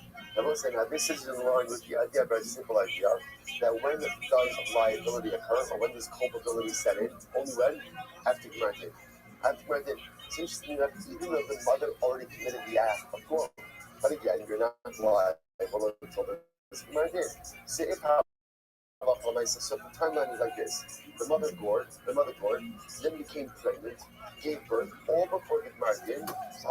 So again, the offspring is totally mutter, absolutely no problem.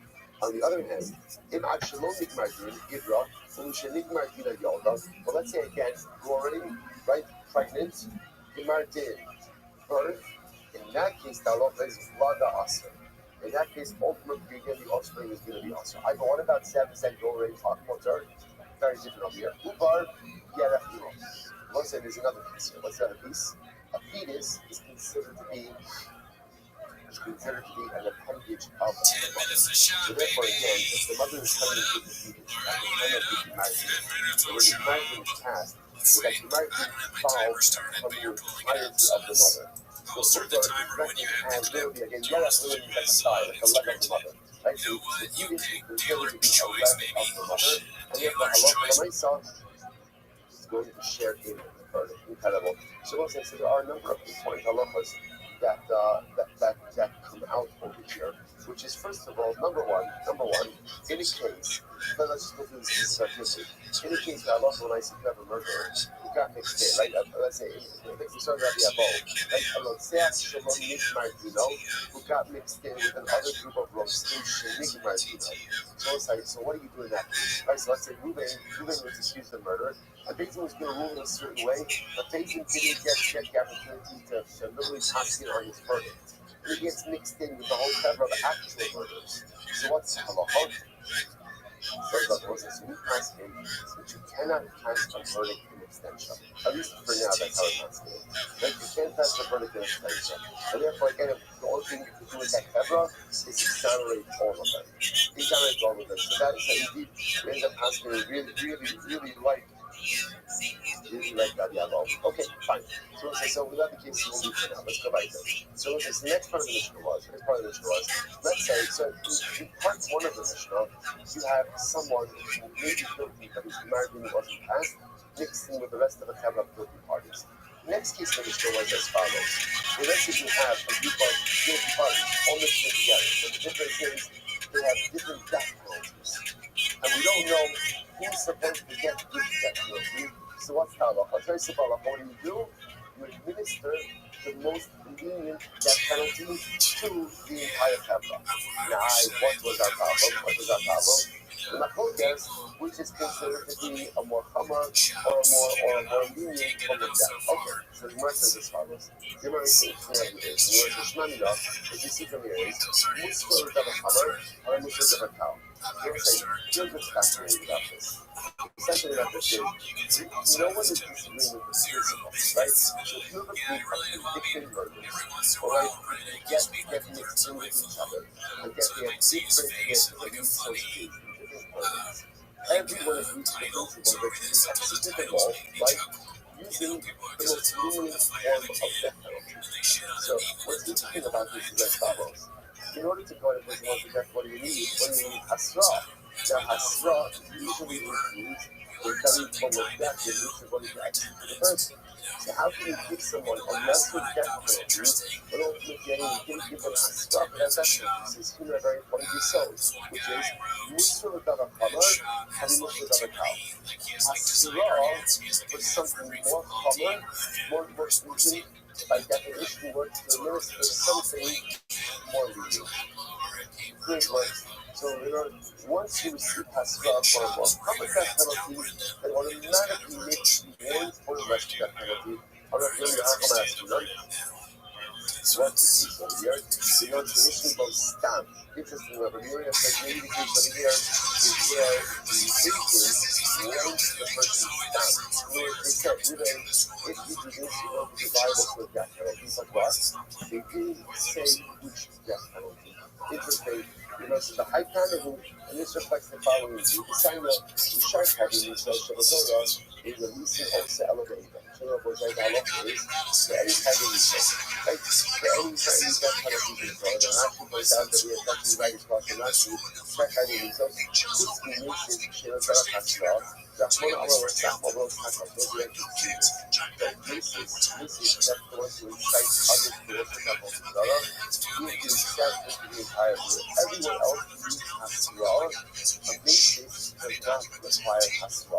Because Allah essentially destroyed the fourth path of nature. So interestingly enough, everyone else, start having this issue with Torah, is the least also elevated. Number one, you can only adjudicate in a case in the beginning of 22. That's number one. Number two, the agent, you also need the hasra. And I love what I said. This is, again, this is dating 101. You are actually saying, you said dating 101. What is that? With someone has to be judged in the age of 23. Number two, they have to be legal. Number two, they have to be asra. And what's saying that? Va'ad, shi'odini shi'chayim nisas faith. And furthermore, what do they even have to say? They just have to say, Ruben, if you do this, you are liable to be executed by me. They don't have to say what type of misapplication, but they just have to say misapplication. If you just say no, if you don't know, actually, the age of misapplication, you can say not true. Not enough just to say generically, you really put the death by me. It's exactly what he says. You actually have to articulate what type of misapplication really is going to be liable to. What's the purpose of contention? So, by the way, this is, I just want to point out, this is a focus. Fundamental focus nature hasra. Tanakama says all they even have to say is even if you do this, may be liable to death penalty. Rabbi says no, they have to indicate which death penalty. So the Gemara says, Tanakama knows Mikoshish. So Tanakama learns stuff from Mikoshish. Now, most interestingly enough, what happened to Mikoshish? We keep on referencing that to Mikoshish. What happened? Who's Mikoshish? This was the guy who was publicly violating Shabbos. Now, listen, I don't know what happened to Mikoshish. They put him in jail because they did not know what, we saw yesterday, they knew that he was going to be put to death. That's rather what? They didn't know which death penalty, which means that's what. When the Indian gave him a straw, what happened to him? There has to be a straw, because there was something like a straw. So what happened? They went up to him and said, Ruben, Kodesh, stop doing what you're ceasing to desist. If you don't do this, you're going to be put to death. But clearly, what didn't they say? What didn't they say? What type of death? Why didn't they say it? They didn't know it. The time comes, what do you see from here? You see from here that proper hasral does not require the articulation of the particular manner of death penalty. All it requires is an articulation of death penalty. On the other hand, when you go on, you just say, no, the culture shall not shiza. Don't bring a right from the culture. Don't bring a raya. Right? So do not bring a right from the culture. Why? The culture wasn't accepted. Allah means there was no team like cloud. Yo. No team like cloud. Open your knowledge of the day. I wish I could. I'm in the middle of a Twitter space, my man. How are you, Mr. Doc? Omni Doc.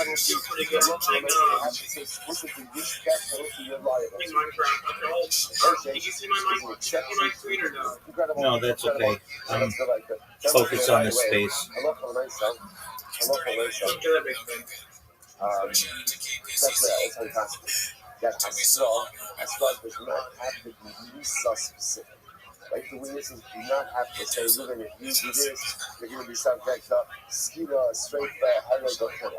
They just need to be able to say, look, if you do this, you are going to be liable to this testing. Incredible. That's what I did. And it's still a minute stopping. So let's remember again. So then, of course, after we establish that principle, that by definition, Hasra for a more common form of Pisa, by definition, it works for a more powerful form of Pisa. After that, then the problem just is devil's in the details. So again, which form of Lisa is more common, which form of Lisa is more common. Okay, so that's the mission ahead of my progress. So the Gemara says as follows. So Mishnah, let's go and swap it. Once we have a test, we learn today, and it's swapping in a scholar. We'll say if you have a group of people who are high in Sreifah, you get mixed in with a group of people high in Skila. And we'll say now, the assumption of the Gemara is working is like this. The Lashon of and it's swapping in the scholar means the majority of people in this group are high in Skila, and a minority of people who are high in Sreifah get mixed in with each other. That's the case. So what happens? First halacha, Rabbi Shimon says you're going to be skila. That's Sefer Chamura. Rabbi Shimon says there should be judged with skila. Why? Because that skila and shreifa. So shreifa is the more hammer, skila is the more cow, and whenever you have a mixture of people having misos, you always administer the more cow, the more cow misos. Omer Yehuda. So the Yehuda says to his father, Father, do not go past him that way. Right? Don't articulate it that way. For one reason. My area, the Sefer Chamura. Why do you have to even get into a case? Ultimately, again, that Sreifa is more summer. There's a simple reason. Typically, the Reuben is coming in. So what should happen over there? So the case of the is you had a minority of misracking to get mixed in with a majority of misspellings. Right? So a minority of people high Sreifa get mixed in with a majority of people who are high Skila. But the Shimon says everyone agrees that you give them Skila wine because Skila is more powerful than Sreifa. Comes over the Shimon son of Yehuda and says, don't say that. Don't say that. You don't even have to get into all of this. It's simple. Why should the Chaver get Skila? Why should they get Skila? Why? It's low. Because the majority of the group are misspellers. That's why they should get Skila. How should we frame this case? And it's coming to instruction. So the better way to frame it is a minority of misspelling get mixed in with the majority of misspelling. Right? So a minority of the people are on high Skila, get mixed in with the majority of the group of the high circle. And the Shimon says this now makes more sense. The little skila, shas the kamura. The Shimon says the group should be judged with skila, right? Even though what? Even though the Niskolim of the minority, but still the group should be judged with skila because skila is more kal than sreifa. Okay. You know, sreifa from the Chum say that doing the sreifa. Shaskila kamura. The Chum say no, it should be judged with sreifa because the Chum say that sreifa is more kal than skila. Skila is more kamura. So they look like when it's not in the group. We're talking about a minority listening to the majority of these stuff. It should be given straight. Nothing to do with what's more power, because the law. You mentioned Hassam, Labanim, and Hassam, Labanim, and this is Labanim, and Really, the Amit Straight Kamura, we must explain to you the Shin, and you hold that straight as more power, and we say no, Skila is more power. Okay, so therefore again, I'm not focused about that. We'll see the Rambam next week about the actual hierarchy. Once we get to the new occasion, we'll see the actual hierarchy of all of this. And we'll say it's true. Now the Gemara ends off with something fascinating. The Gemara says, if you notice, by the way, the exchange between son and father is very interesting, right? That the Shimon says that Allah for the stuff, Skila, and the group ultimately again of Yisrafim gets mixed in with the group of Yisraelim. So the majority of Skila, minority of Shrefa. So the Shimon says, give the group Skila. Why? Because Shrefa is more common than Skila. But the Shimon, his son, said, Father, don't say that. That was his lashon. Father, don't say that, because you're going to get into this, you just use roll. So that says this. I'm going to make Shmuel Rabbi Huda. And now Shmuel says to Rabbi Huda, the son of Rabbi Shimon, Shimon, sharp one, which means a smart one. But Rabbi Huda, you're a very smart young man. Papa Ke'aretz, why are you talking to your father that way? And let's say we're going to see over here. So ultimately, again, Shmuel is taking Rabbi Huda to task for how Rabbi Huda spoke to his father. So let's say there's a number of beautiful things happening over here. Number one, generally so, if you see something, say something. If you see something, say something. That is never something touching. You go ahead and do something else. Right? But sometimes if you see something egregious, it's important to point it out. And let's say that what I want to point out over here is how Shmuel points it out. You notice how Shmuel gives Rabbi Huda Musar? He doesn't say what's the matter with you. He doesn't say ask money. As in give him a bad guys. He doesn't give him a better. What does he say? Shmuel. Rabbi Huda. You're come trouble. You're big come trouble. So let's say sometimes the best way to give Musar is not by deconstructing people, but it's by building them up. This is the Anna Corner approach. Right? The Anna Corner approach to Musar was not to say what's the matter with you. Who are you? Like, why did you do this? The Anna Corner approach was to go ahead and to show someone how great they were. And when you show someone how great they were, and right, you get people to believe in themselves, then they come to understand that certain behaviors are in fact the universe. It's such a profound yesod over here. So Shmuel is very shocked by the way that Rabbi Huda spoke to his father Rabbi Shimon. But how does he come to pass? Not by demeaning and passing shalom, but by saying to him, Rabbi Huda, Shimon, you are sharp, you are smart, you are kamikaze, you are great. So you need to know that you need to be better than this. You need to act almost like this is the way to give Musar. Sometimes in life you have to say things to people, and it's so tempting to kind of come out sharp and to cut them down. The truth is, if you've ever been on a receiving end of that, like it's so we all have, it usually doesn't work. No one is ever beaten down and says, now that I've been beaten down and feel like 2 cents, now I'm really ready to become the best version of myself. Like generally, when people are beaten down, you know what happens? They spin down. But when you build people up, like, you're great, you're fantastic, you're amazing. But let's talk about this thing that just occurred. So something that you're coming at it from a level of, I believe in you, I think you're fantastic, and that's why you could be better than this particular behavior. So what was the problem? We'll say Kappa Kayalit. So the Gemara says, you can't really speak to Shmuel says to Rida, you can't really speak to your father. Why not? The Gemara says, Yisanya, Harishaya Abid over Abdi Torah. Let's say I see my father violating the Torah. Violating Torah law. No, you're not Abba. Abba Abdi Torah. Son should never say to a father, you're violating the Torah precepts. And the Omer lo Abba. Rather, a son should say, Father, it says like this in the Torah. Isn't that the same thing? So, how you have? Right, so the father's eating a cheeseburger. Father, it says in the Torah that one shouldn't eat the cheeseburger. Isn't that the same thing? Okay, so I'm not saying Father don't eat a cheeseburger. Instead of saying again, Father doesn't eat a cheeseburger. He says, Ella, Omer, Lo, Avo, Mikra, Kassi, Bakara, Kapu. Rather, a son should say to his father, you know, there's a pasuk. There's a pasuk in the Torah, and this is how the pasuk is. In other words, the son gives over information, and ultimately, again, through the conveyance of information, the father ultimately understands what it is that he is in fact doing. Okay, so that is very good. That is codified in Torah. Again, remember, the son sees a father doing something wrong, the son is obligated to point that out. But a son is obligated to point what the third is wrong, but rather sharing information with the father,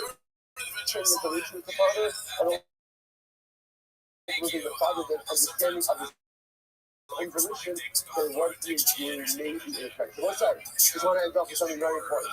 Look where we end. They'll say. After Mishnah, they Aleph, you know, it's in our dots journey. There are days that we say to ourselves, we are never going to finish this in 7.5 years. Right? We're going to be in a different cycle. Same thing always happens. At the end of every single week, we are exactly where we need to be. And I will say, we're just buster badam. So give us tremendous gift in how I can responsibly run the world as well. A lot of times, like, we see things day to day, we're wondering, you know what, this is never going to work out. It's never going to be okay. So let's say, if we can make it where we need to make it to, as buster badam, human beings, at the end of every single week, Allah has told the Talmud, especially Rabbi for responsible, that the devotion will also always get us exactly where we need to be, choreograph the events exactly how they need to be choreographed. At some point, all the pieces drop and everything comes together. Those guys, good job. But he's a nice guy, you know, he's got a hat, guys with hats. All right, everybody's doing good Shabbos, everyone. He seems like a good guy. Good Shabbos. Shabbos, great. So, good Shabbos, now we're around Baltimore. Okay, so let's get started with all of you. Not really. I met him a few times. Well, me and my girl went to this doctor yesterday, the IVF, you know, to get one to have a girl, so we're trying to make sure it's a girl. And this doctor, we sit down, and and I haven't eaten either, so I'm starving. And he's talking like crazy, he's getting real detailed. And I just half of it. No, I understand that. So as far as why is there a big... All right, so let's say good morning. Good morning. Let us begin by thanking all of our sponsors for this morning's show today.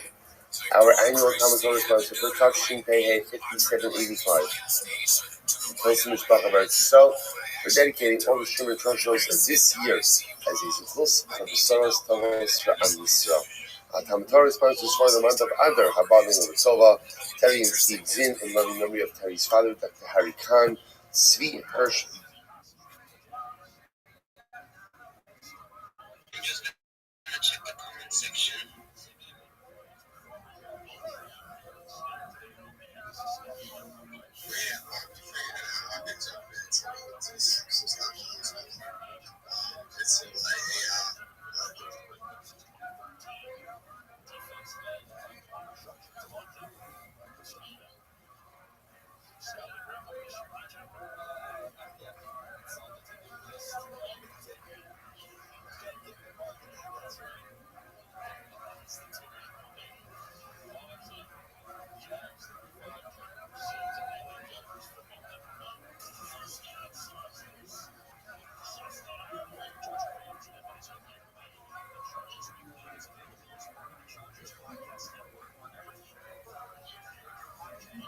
So you're saying radio just learn from you.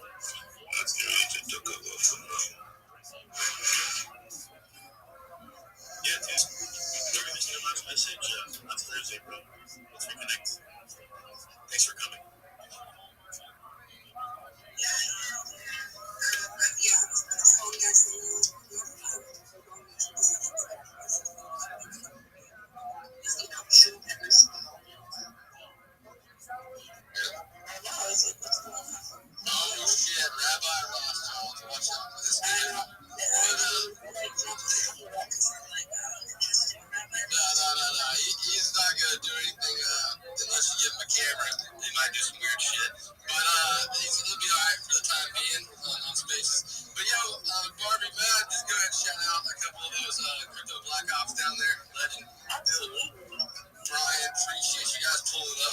bullish we got going on here. And for those that don't know, we're traveling currently literally across the country, both directions. Went to Michigan to pick up the Cybertruck here is going to be used for different things with the project, of course, and the mobile podcasting unit picked up from Arizona. Now we're driving to Miami to start up, build those relationships, build speculation, all sorts of things for the products and protocols that we're representing. RBAS right around the corner. After that, we move into the tri-state area. A lot of the same, and then back over to the west again. I like to say crypto. My headphones disconnected, so we'll just go without them. Crypto Black Ops is the Genesis NFT event. There's only 300 of them, guys. Now probably around like 150 or so left. And the event is going to close pretty like imminently, just like timeline basis. Anyhow, it's a founders collection to get involved in. Basically, I guess added to a tier system that will have all sorts of protocol access. There's a lot of cool stuff that come with getting involved early to a project like this. If it's not your time, hang around. We got a collection for you, a larger collection, more of a community building effort that's going to be coming. But right now, we are in that founder stage, getting in with the team members, core community members, bag workers, wherever you are. Feel free to grab a Crypto Black Ops. We'll get you added into the TG if you want to cook. Developers seem to really like our project. They like to come into the community and build and understand that we're going to take their protocol and get a lot of activity on it. So, whether you have a brand, coin, or you're just bullish on the project, you think it's going to be successful, I'm bullish on Crypto Black Ops. And we're still in that founder stage. So, appreciate you, Barbie. Thanks, Clown. Much love, ICP. Yeah, thank you, bro. Hit me up here. I'm here in Miami too, man. Hit me up. Look, yeah, and people that haven't used y'all service definitely need to get active. Really professional squad with ICP. They're going to take care of you, get you a whole lot of action, right? Traffic and with themselves, as well as like they're going to talk to you and freaking they got great customer support. That's like the way to say it. I don't know, like what there's a Web3 term that we use for customer support, but these guys are legit business people in the space, and it's not that often that you run into like true professionals. So, yeah. Yeah, I appreciate that. I mean, Starbucks, last week, some people don't want,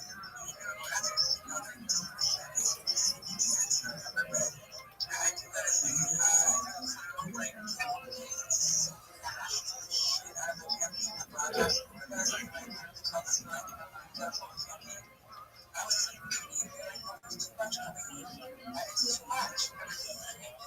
so, I appreciate that was definitely right on where we need to go.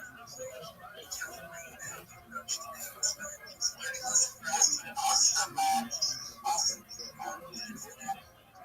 So happy that you guys keep staying complete. So I just want to be clear that you guys were in Miami, one of all these places, and then you leave it again here, saying you're like not to be to Mexico, and now I'm just like, okay, so just forget about me every time. You know what's funny? I went to Starbase. Which is like right next to your shit. Like, I'm not gonna lie. I thought about you. I was like, shit, should I hit her up? Like, I was on the beach, and I started to walk a little bit more south. I was like, probably barbecue right now, to be honest with you. No, bro, I was thinking about that. I was thinking, like, boys, should I just book it to Mexico and get some Mexico content? And they're like, they said absolutely not. They said do not take the Cybertruck to fucking Mexico. They're like, There's so many Cybertrucks here.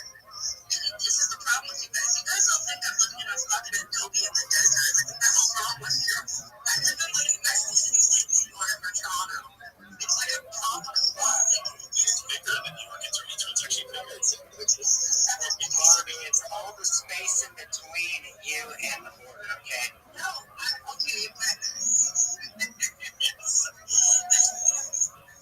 yes, but no,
buy that bitch. Did he have the Cybertruck before or after he endorsed Trump? Time was it. Okay, so here's the deal then. What we're going to do is we're going to find some Cybertrucks on rental for you guys here so you can come and view Mexico City tour. That's the best thing. And also, like, I don't think you guys realize there's a fuck ton of money here. This is like a financial capital of Latin America. Like, this is a place, man, crypto's about to come in. So, Chris actually wanted to talk to you guys, like, for the people who are interested in, like, moving around a little more. I have been going to conferences here. I just got back from doing like a massive conference that was happening here. Like, crypto's on the rise. It's very much so open. Like the whole economy, like they're open to this. And I met this girl too. She is working with West Santa or like Electra, and they're about to bring crypto in. Like they're on the path right now.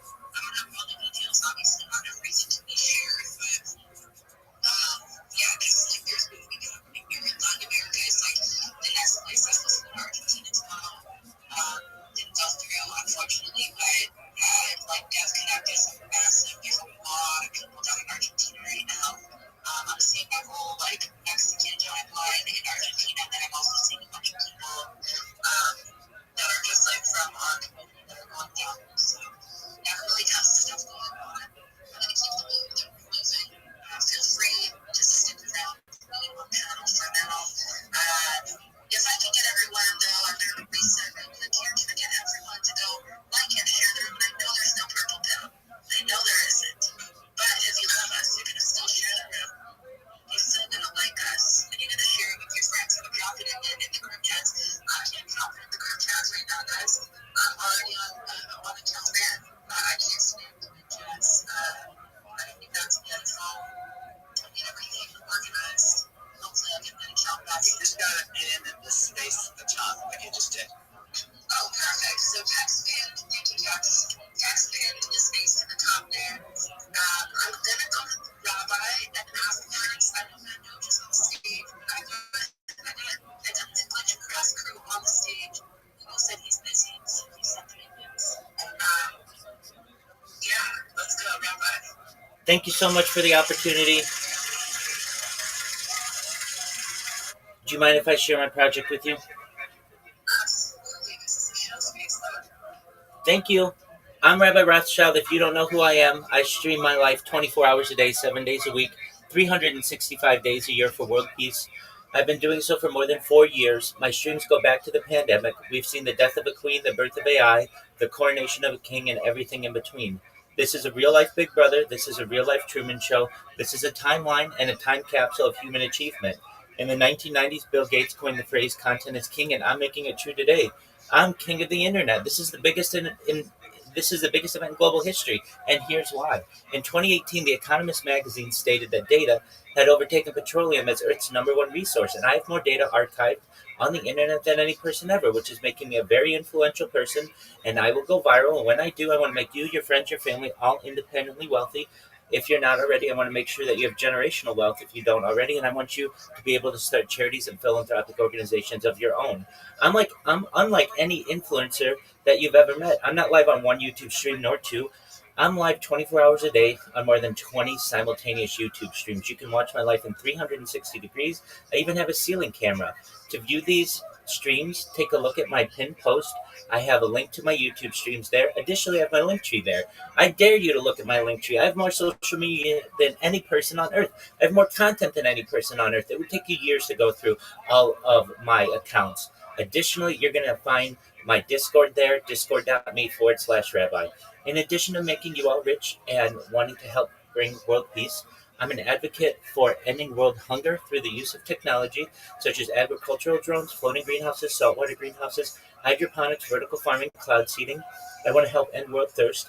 I'm sponsored by a cryptocurrency that's worth about $100 million, and one of the things that we do is we build wells and water towers in developing nations such as Nigeria for the benefit of the less fortunate. I'm an advocate for the LifeStar program and, most importantly, desalination technology, where we pump Earth's seawater onto land to make it drinkable. If you are a reply guy, if you are a Web3 marketer, if you're a shiller, if you're a raider, and you want to connect with a mentor, a coach, a friend, all for free, feel free to join my Discord. I'd love to hear about your project. I'd love to talk strategy with you. Send me a follow. I'll follow back. Send me a DM. I'll reply. Most of all, though, I want you to know that I'm here to support you both personally and professionally. I'm here to be a positive person in your life. I'm here to have an optimistic view on the future. And most of all, I want to give people hope. And with that, I sincerely thank you for the opportunity to share. Sure. I have just like one question because you said that you you're streaming 24/7. So you got the OnlyFans stream going too, or what? Like, how you manage that?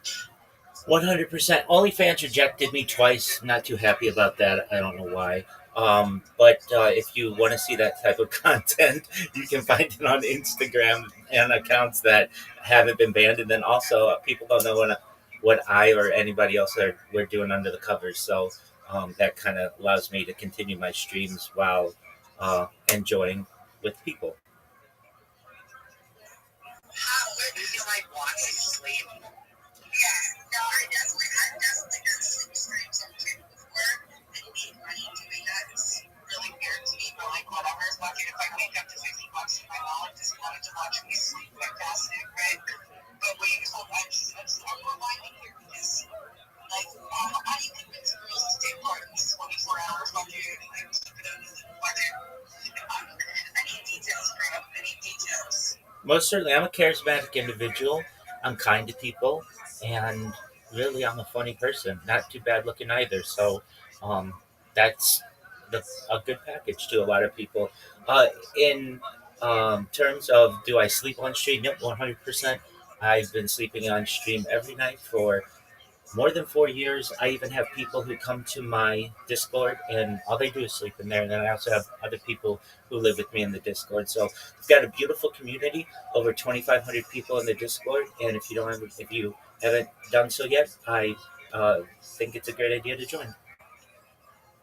I have so many questions, Barbie. Yeah, ask all of them. I can't even think of how. Okay, what do you want to ask? How do you get your name, Rabbi Rothschild? Thank you. Are you Jewish? That was my next question. Are you actually Jewish? Absolutely, I'm 100% Jewish. I daven. I daven on stream. I'm a rabbi. I made smicha more than 5 years ago, and my last name is Rothschild. Wow. Barbie, I'm amazed. Do you have those little locks on your hair? I forget what they're called. I do. They're called payas. Yeah, exactly. So, okay, hold on. Okay, this just got even crazier for me. I'm also Jewish, so like this is like my mind is warped. So I don't even know what question to fucking ask first, my friend. Do you okay, so I guess are you like the head of any congregation or any like Chabad or anything? Do you street that? I'm a member of Chabad. I'm not the head of any Chabad, and I'm also the member of 2 other Orthodox communities in Irvine, California. So you're Orthodox. As best as I can be. Okay, so then I guess at some attempts to Shabbat properly, how do you go about? Is it because you're already streaming and everything's already on? That's how you go about like not worrying about the electrics, like turn things on and off. Is that? Yeah, things are on timers, of course. I don't work on Shabbat. I don't drive on Shabbat. I don't combust on Shabbat. So I do my best to live as Orthodox a life as I can while still being shown a Shabbat. Interesting. I definitely want to hit you in the back channel because this has been a very big struggle for me coming into the like limelight, but also trying to Shabbat and stay somewhat Orthodox. Wild. Yeah, that's and somewhere else. I'm gonna be in this guy's DMs all fucking day because I need to understand. This is wild. It's funny. I totally know Irvine, California. I have a Jewish friend there named Kyle that lives in Irvine. Yeah, that's. I'm gonna have to have him look you up. Yeah, you really go around like you stream stream while you're going out and everything. I- How do people respond to that? Yeah, certainly. I mean, I don't stream in shul, but I have streamed as far north as Santa Barbara, as far south as San Diego. I've streamed as far west as the Pacific Ocean, as far east as the desert and mountains. I've streamed in Beverly Hills, Los Angeles, Disneyland, basically everywhere in Southern California. Okay, so I guess my next question, because you said you don't stream at shul, what happens to stream in that time? Is it just kind of like at your house, and like just watch your empty house? Like how does that? Like I'm curious. Keep going. Certainly. Well, during the pandemic, we streamed at shul because our classes were essentially moved to video calls. So I shouldn't say I haven't ever streamed at shul or had classes at shul. And then we have Daf Yomi classes daily that are streamed as well.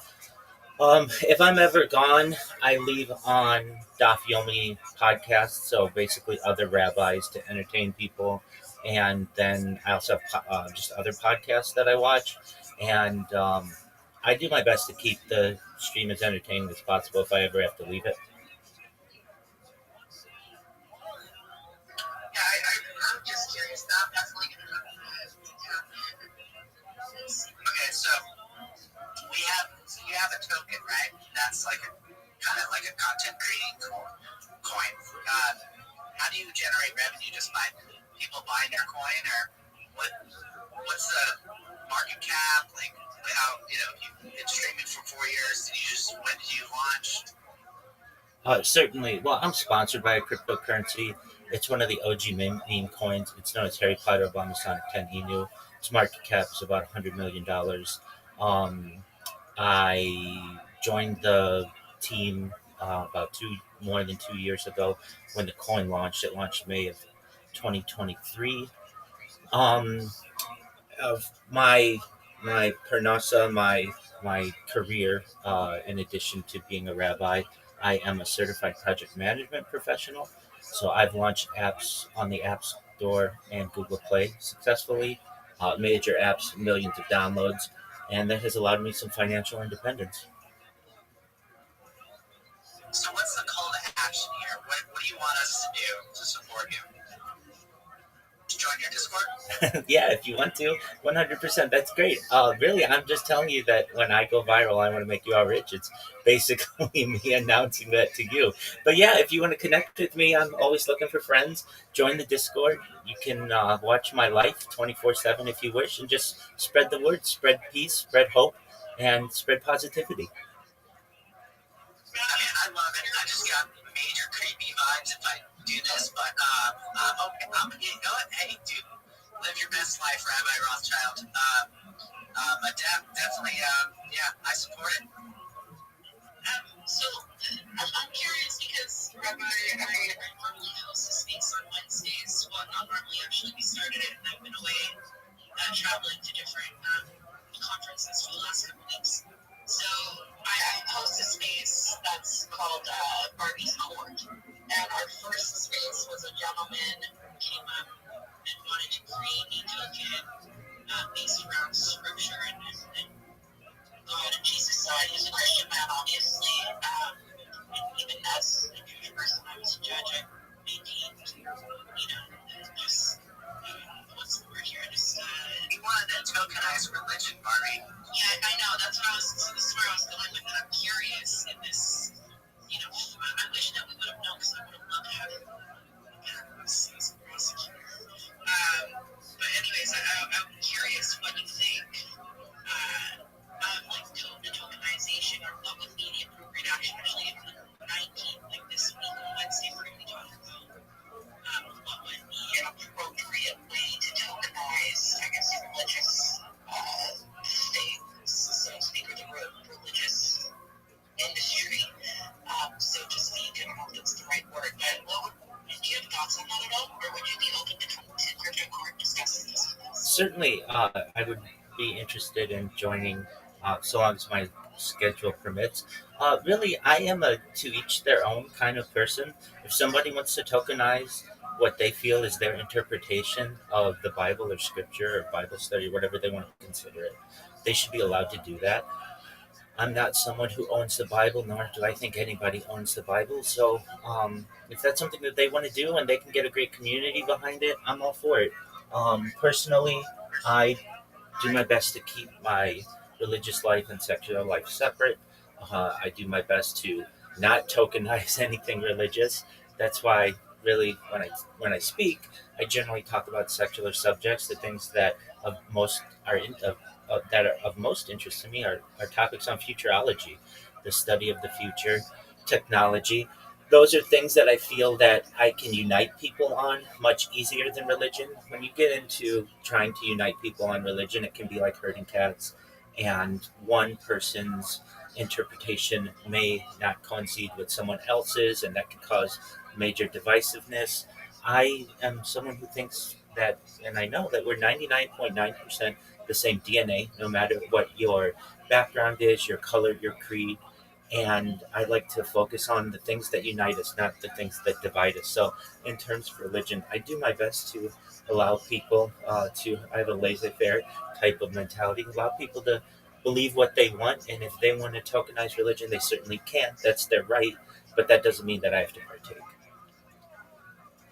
Interesting, and that was kind of my nature is like, fine, if you want to do something, I don't necessarily. Welcome, Paul. I'll be there in a second. I don't necessarily agree with that. I really just want to understand why or why someone should necessarily tokenize religion. That was more my sense of what's the purpose of it being tokenized. Like, not everything needs to be tokenized. Many things, many industries are going to be touched by tokenization and blockchain. I just feel like without a very clear understanding, in that particular conversation was very much so, like, what's the purpose of tokenizing? Like, why are you trying to get people to invest? And so that was more so my stance on it. But yeah, no, I appreciate you coming up and gave me this all back. I do actually want to connect with you so we can really get to understand mostly the space and all that. I mean, I identify our situations of my conversion process and practicing for 6 or 7 years now. So, just really curious to hear from your side, because clearly you're in the same kind of place where I've been struggling myself. But yeah, I'm watching this religious thing, whatever. I love it. You're doing something that's really curious to me. So, hopefully I have an opportunity to connect with you about it. Thank you so much for the help. I appreciate that. Okay.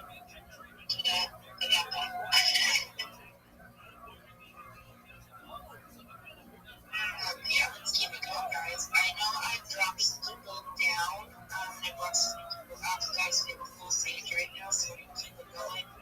I saw Nando up here. Yo, Paul John, how are you? Can you hear me? Paul John, if you want to talk, let me know.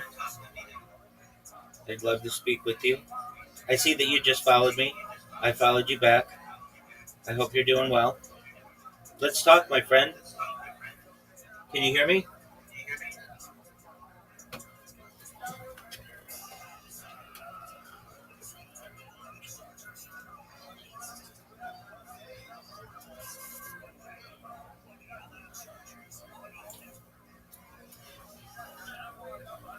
All right, that's cool. Paul, if you don't want to talk, I totally understand.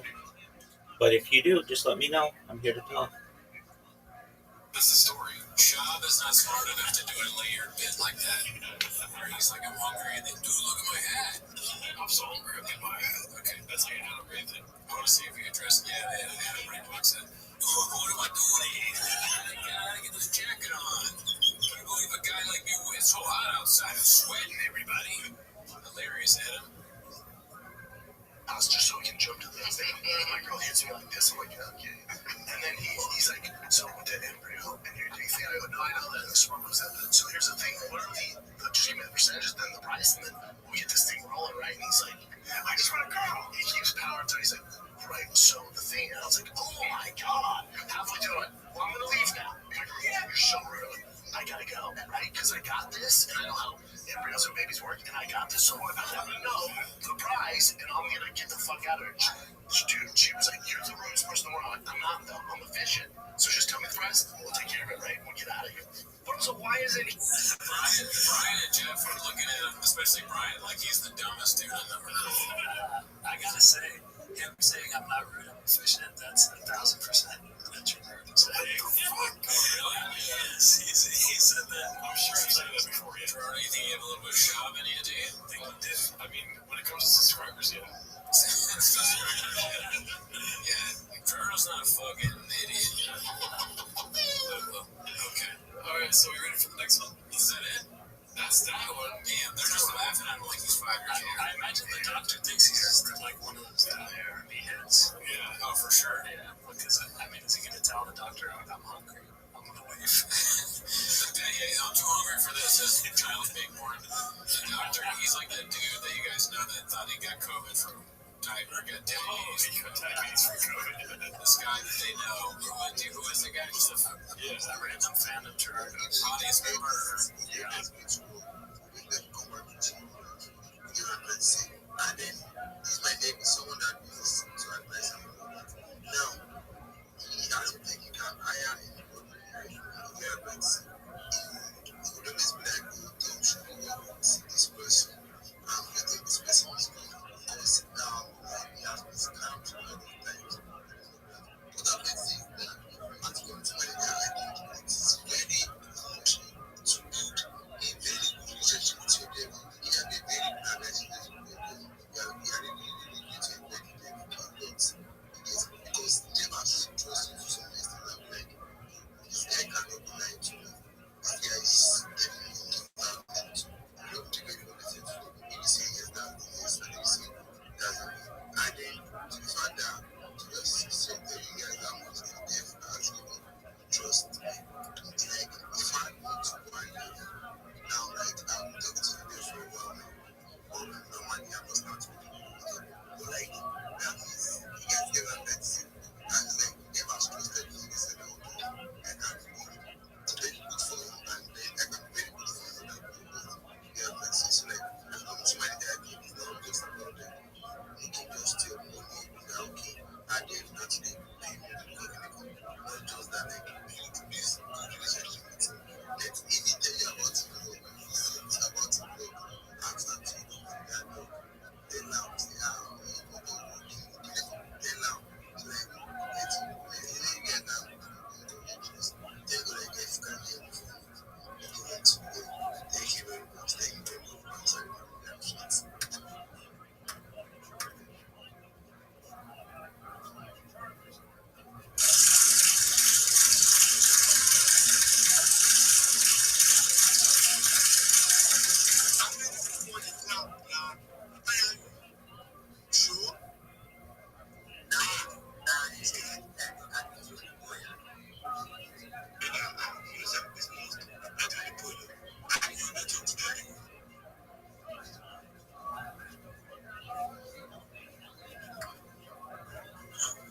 You guys should give us Joe. Alright, so I think this by Rabbi wants to speak. So what's good, Rabbi? What's good? Every day's a holiday, every meal's a feast. Banks, do you mind if I share my project with you all? Yeah, quiet, bro. Thank you so much for your kindness and the opportunity. I'm Rabbi Rothschild. If you don't know who I am, you will. I stream my life 24 hours a day, 7 days a week, 365 days a year for world peace. I've been doing so for more than 4 years. My streams go back to the pandemic. We've seen the death of a queen, the birth of AI, the coronation of a king, and everything in between. This is a real-life Truman Show, a real-life Big Brother. This is a timeline and a time capsule of human accomplishment. In the 1990s, Bill Gates coined the phrase "content is king," and I'm making it true today. I'm king of the internet. This is the biggest event in global history, and here's why. In 2018, The Economist magazine stated that data had overtaken petroleum as Earth's #1 resource, and I have more data archived on the internet than any person ever, which is making me very influential. And I'm going to go viral. And when I do, I want to make you, your friends, your family all financially independent if you're not already. I want to make sure that you have generational wealth if you don't already. And I want you to be able to start charities and philanthropic organizations of your own. I'm unlike any influencer that you're ever going to find. I'm not live on one YouTube stream nor two YouTube streams. I'm live on over 20 YouTube streams simultaneously. You can watch my life in 360 degrees. I even have a ceiling cam. If you look at my pinned post, you can find a link to all of my YouTube streams. You can also find a link to my link tree. If you haven't had the opportunity, take a look at it. I dare you to. I have more social media than any person ever. And it would take you years to go through all of my content. You'll also find a link to my Discord should you want to join. I want you to know, in addition to making you rich and helping bring about world peace, I'm an advocate for ending world hunger through the use of technology such as agricultural drones, floating greenhouses, saltwater greenhouses, hydroponics, vertical farming, cloud seeding. I want to help end world thirst. I'm sponsored by a cryptocurrency that's worth about $100 million. And one of the things that we do is we build wells and water towers in developing nations such as Nigeria for the benefit of the less fortunate. Additionally, I'm an advocate for the Life Share program and, most importantly, desalination technology, where we pump earthsea water onto land to make it drinkable. If you're a reply guy, if you're a social media manager, if you're in Web3, if you're a shiller, if you're a raider, and you want a free coach, a free confidant, a free mentor, a free friend in the space, please join my Discord. Send me a DM. I'll reply as soon as I can. Send me a follow. I'll follow you back. I want to help you make more money, all for free. All the strategies that I use are free. You'll never pay a dime. Most importantly, though, I want you to know that I'm here to support you, both personally and professionally. I'm here to be a positive person in your world. I'm here to have an optimistic view on the future. Most importantly, I want to give people hope. And with that, I sincerely want to thank you for the opportunity to share. Hi, Banksy. I'll be there in a second. Thank you, Rabbi. I just want to ask a question. Do you also stream on like X, right? Social media? Yeah, I do. I've been live streaming 24/7. Because I do search for shoes. Okay. And every single day I search for shoes. I do see you post this every single day. Like we are doing great. I just joined the school right now, and I also see you also like this school, right?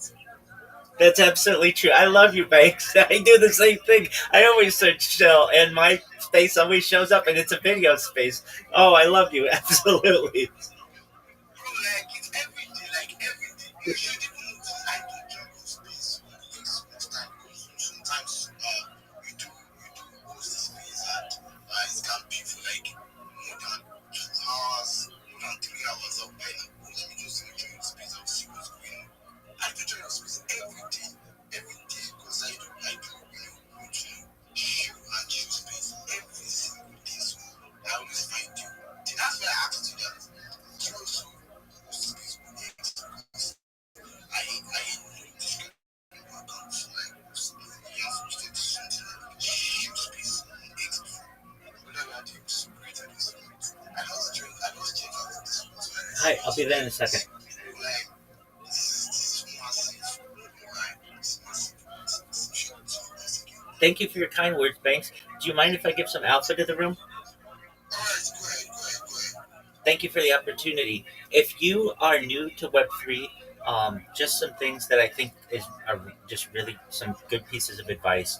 Never give your passkey or your seed phrase to anybody, but make sure you write it down. Make sure it's not just on a piece of or on your device. Make sure it's on a piece of paper in a safe place, ideally one that's fireproof, and don't allow anybody to get access to that, because if they get access to it, they get access to your wallet. Additionally, it's always a good idea to just do regular backups on your computer and save those backups to the cloud, and regular backups on your phone and save it to the cloud. You never know. I hear so many heartbreaking stories of people on here who didn't back up their phone or had their seed phrase just on their phone. Somebody steals their phone or they break their phone. It's really important to make sure that you have that information safe and accessible in multiple ways. Additionally, with in terms of when you're clicking links, when people are sending them to you, always be careful. You never want to click a link that you may think is suspicious. If you do think it's suspicious, you can just Google safe link finder and basically put that link in there, and it'll show you what's on the other side. I just want to avoid anybody losing any of their crypto or any information. And I think that's, if you're new to Web3, that's all good information for people. Yeah, thank you very much. I think Rabbi saying a good point because there are different kind of revenue they use to scam people that direct news space, and they also make money and they need to space about this. Though there are some different kind of scam. They're like game scam, where they use their PC to do something, blah blah blah, connect something, they should download something, and that's where they drink their bullets. They also give like a developer, why they will tell them to create a marketing wallet where they can send their funds to the marketing wallet, and from there they also like get hacked. And that's so fucking crazy. So yeah, thank you for sharing that, Rabbi. I really appreciate that very much. Thank you for that.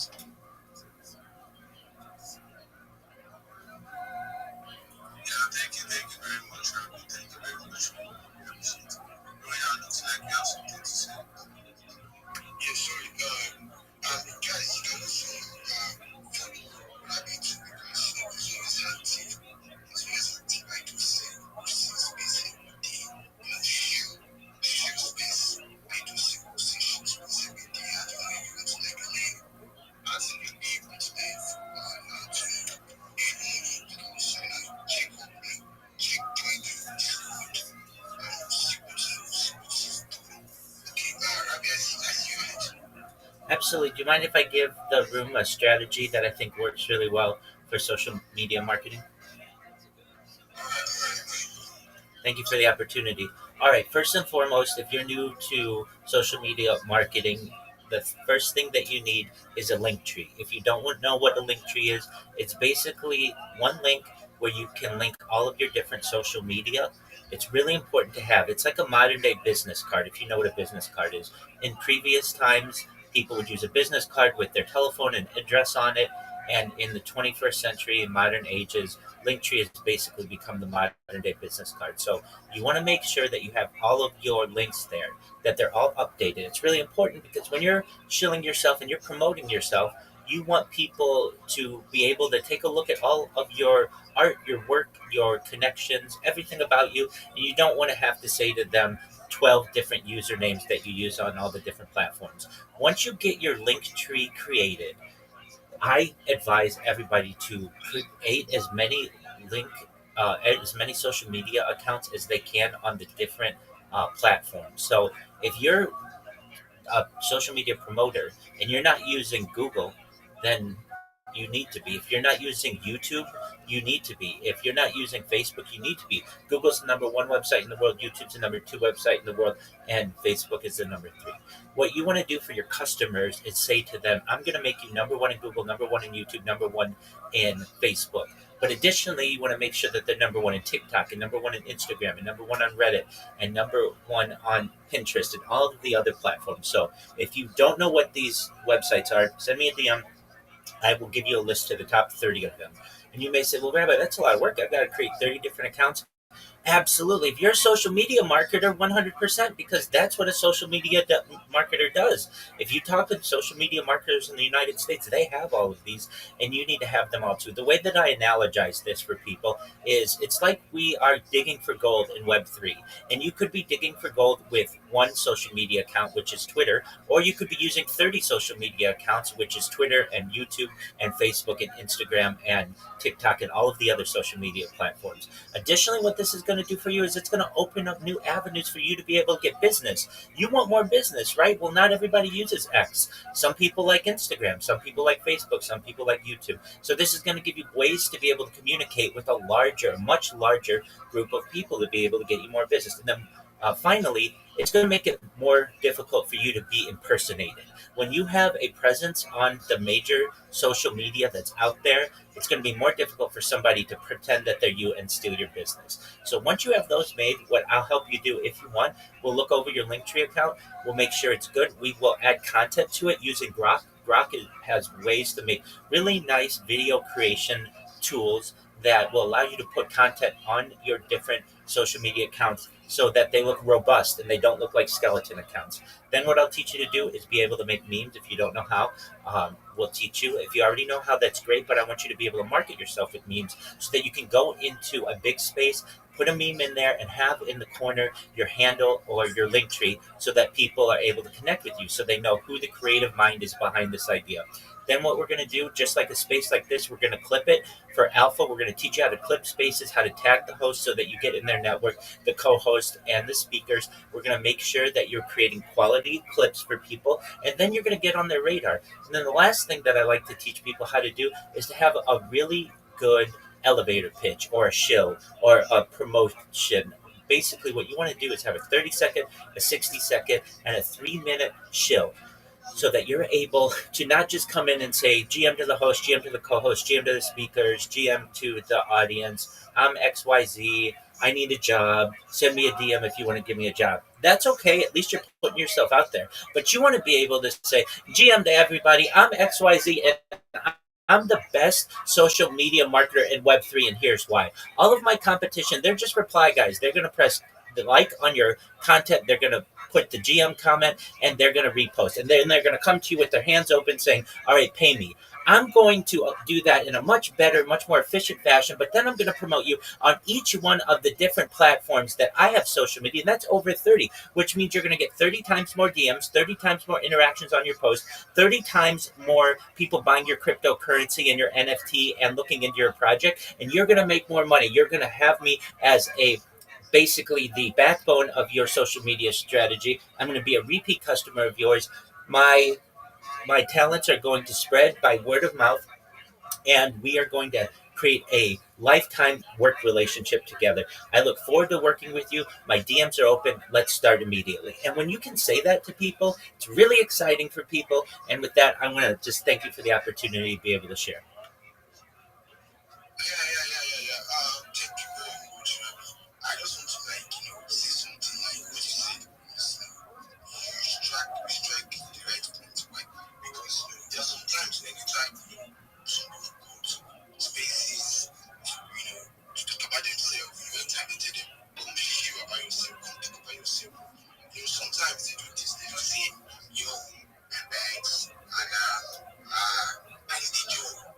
I am a leader. I am a leader. And then I'm a marketer.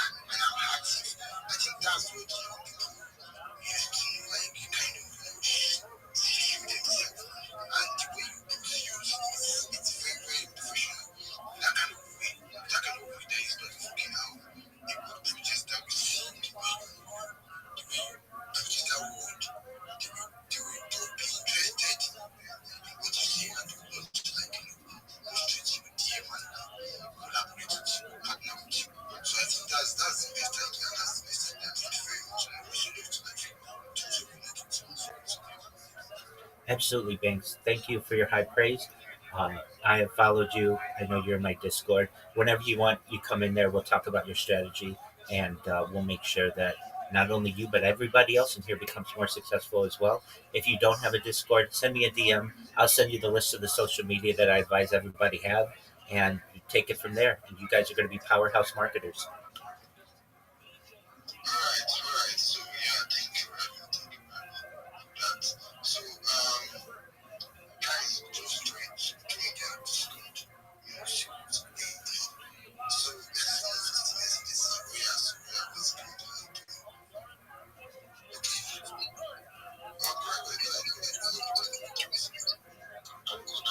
I think you have to say something. Alright, you have to mic.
Chi-boy, my boy.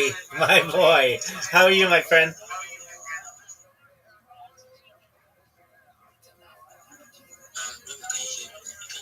Yes, sir. Can you hear me? Excellent. Your link tree looks really good, my man. Hey, did you have a chance to create any videos in Grok?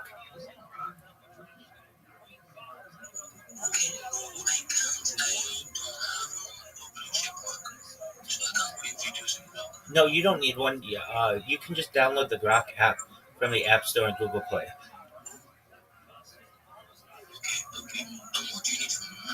That's all I want you to do. So what you're going to do is you're going to create Grok videos that promote yourself. They're just going to be like 10-second videos. They're going to be like something like they'll show like someone who kind of looks like you and in the future, and they'll be like, "Hey, my name's Chi Boy. I'm here to help you with all your Web3 needs. Feel free to reach out to me on my social media. I look forward to doing business with you." There'll just be like 10 videos like that that you're going to create. And then I'll show you how to title them, put the description and tag them with the hashtags. And then we're going to put that on all your different social media platforms. And then you're going to have content there. And that's going to help you in the search engines when people search for you. And so what I can do, I know somebody who's maybe a little bit, who's already created some of these accounts, or this content, I should say. I'll send you a DM right now with examples of the 10 videos that they created so you know what to make, okay?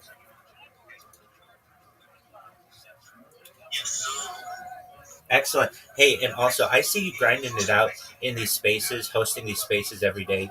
And I just want to say shout out to you, my man. That's it's not always that easy. So you just keep up the grind.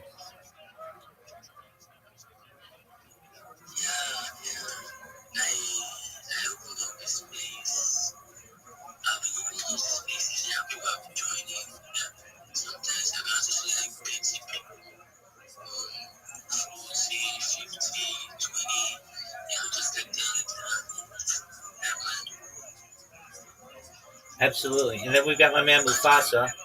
Mufasa, come on up and talk. Mufasa sent me a message a few days ago, and I sent him the list of all the social media, and he didn't get back to me. Unlike you, Chi Boy, who worked through it and created all the accounts, and now have a beautiful link tree. We need Mufasa to do the same. So, Mufasa, if you have the opportunity, look at Chi Boy's link tree. It's in his profile. Look at how nice it is. It's extremely organized. You can find out all about him. We want you to do the same, my friend.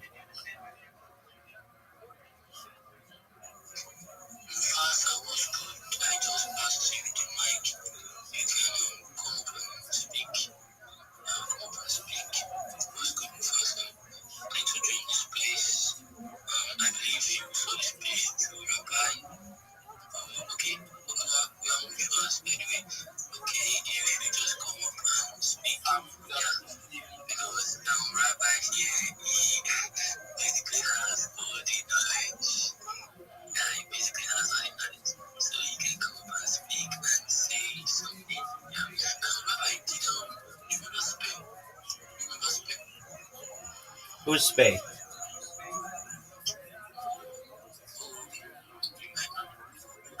Oh, Spree. Do I know Spree? Yeah, I know Spree.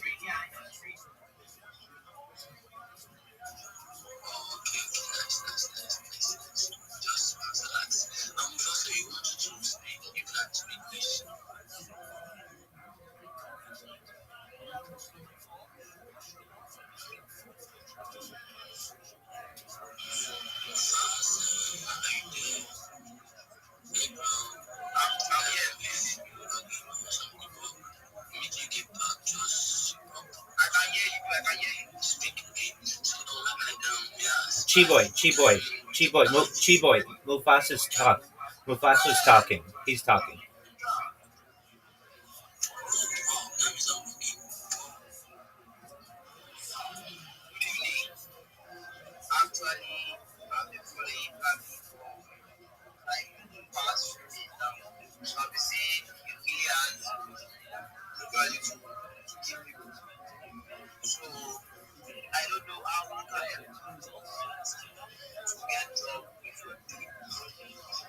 Oh, for sure, Mufasa. That's one of the easier ones to get.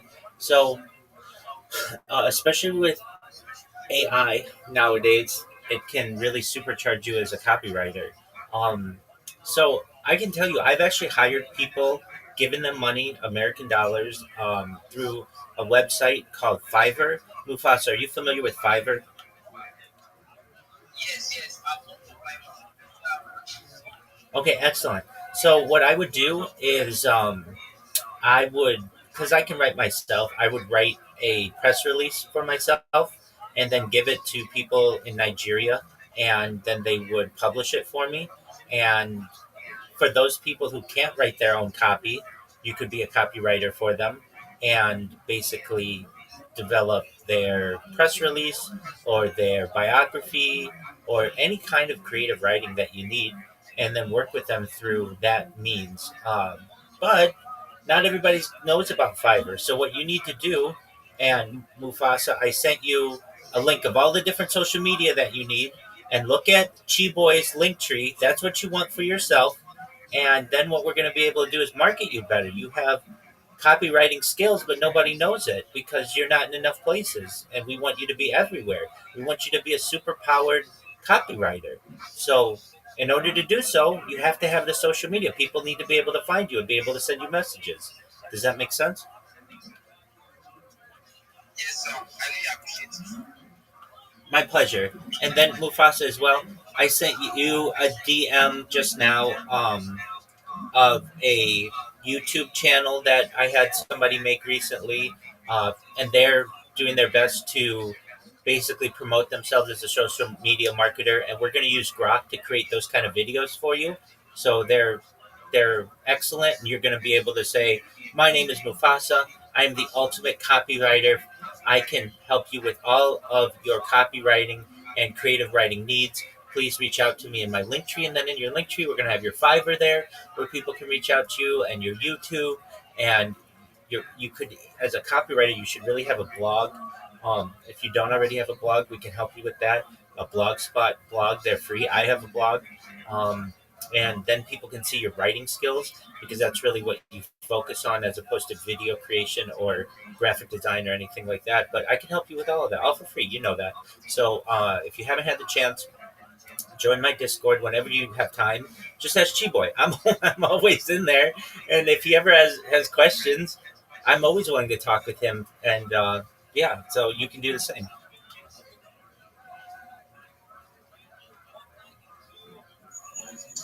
I just want to say some people on Fasa.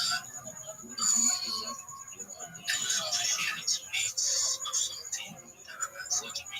You see this man here, Rabbi, he has helped me. I keep thanking him because the day I hosted my very first piece I hosted, that's where I came across Rabbi. Imagine having to host a dance piece that day, that time, that particular thing I would have. Like someone like this existed. That's just it. That is because that's no motivation. That's why I keep hosting spaces. So I just keep seeing new people, new like, and I'm telling you, fast just keep doing it, okay? It takes time, yeah, it takes time. Yeah, I mean, I'm still building, I'm not, I don't know everything. I'm still learning, but I don't mind how come to Rabbi. I will disturb him if he's sleeping. I'll be call his name, Rabbi. We'll say, what's up, Jimas? Something I will just talk. Yeah, so if just take it slow, okay? I don't rush it. Like Rabbi would say, don't rush it, but so very this. That's a day, don't trust I can tell you. I don't know if I'm working, I can't hear you. But I know I can Yes. hear you, but I don't know if I can hear you. Yes. So Chi-Boy Mufasa is attempting to talk. So just one moment, Mufasa. Just one moment, Mufasa. So Chi-Boy, I don't know if you know how to do this, but there is a way. If you leave your space, you can press click to reconnect. Have you ever seen that option? Yes, God is giving too much opportunity to Congress. The last time it happened, I gave so much to Congress, and I was saying like, okay, you have about 10 seconds to go back. So I just immediately joined back. Let me give you the Congress. Absolutely. So before you do so, let's just walk through our strategy. If Cheap Boy disconnects totally, we will just wait for him to start a new space and we will join.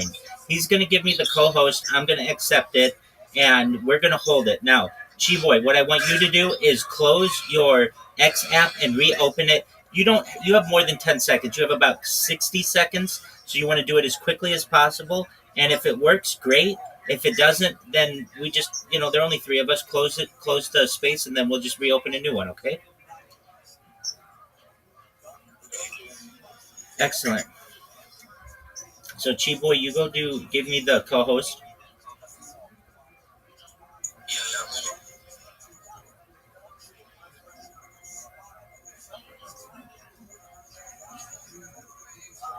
Okay, I've accepted the co-host. I don't know what Mufasa did, but hopefully he'll be back. He's kind of the reason why we're doing this. Okay, so now Chi Boy, you go close your X app, reopen it, and then come right back. And if anything, it'll just be good practice to practice that. So why don't you go do that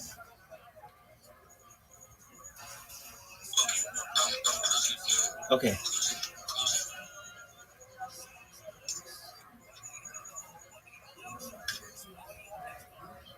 Mufasa, my man. I see you're a listener. I'm going to invite you to speak. Come on up and speak. And Mufasa, don't leave. Stay here if you can so that we can test this with Chiboy. If it works, then we all will learn something here. So, how's your day going, Mufasa? Absolutely.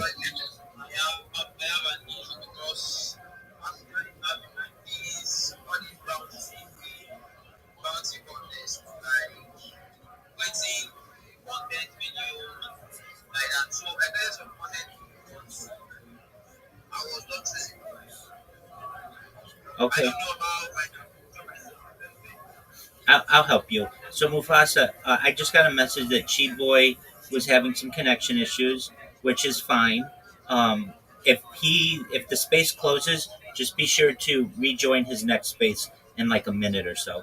Okay, so Mufasa, you're having trouble, um, basically getting jobs as a copywriter, right?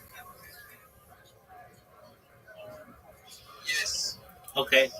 Well, like we said, you need to be able to market yourself on all of the different social media platforms, and then you're going to use your skills to be able to get jobs for people.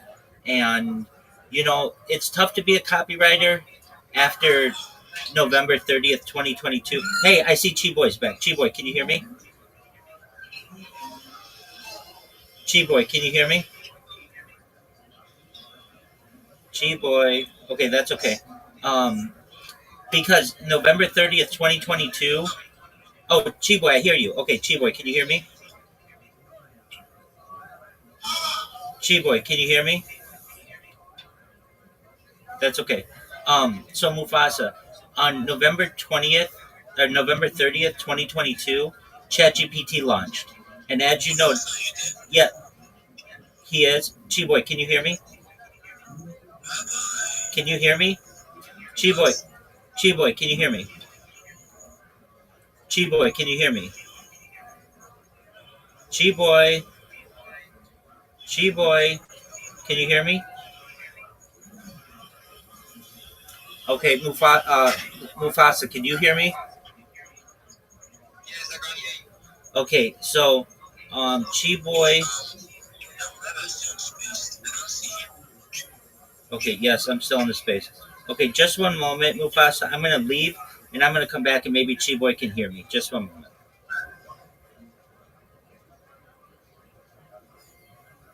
Okay, yes, I'm still in the space. Okay, just one moment, Mufasa. I'm gonna leave.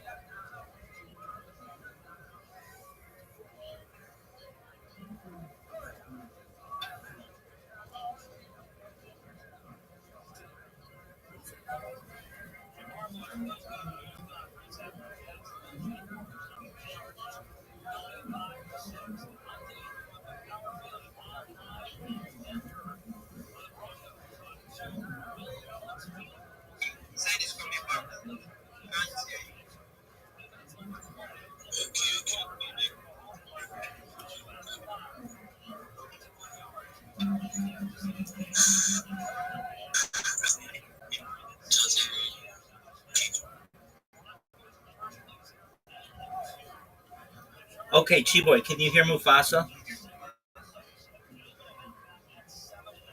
Yes, now hear me. Okay, But I don't know why it's not hearing you. okay, Chiboy, can you hear me?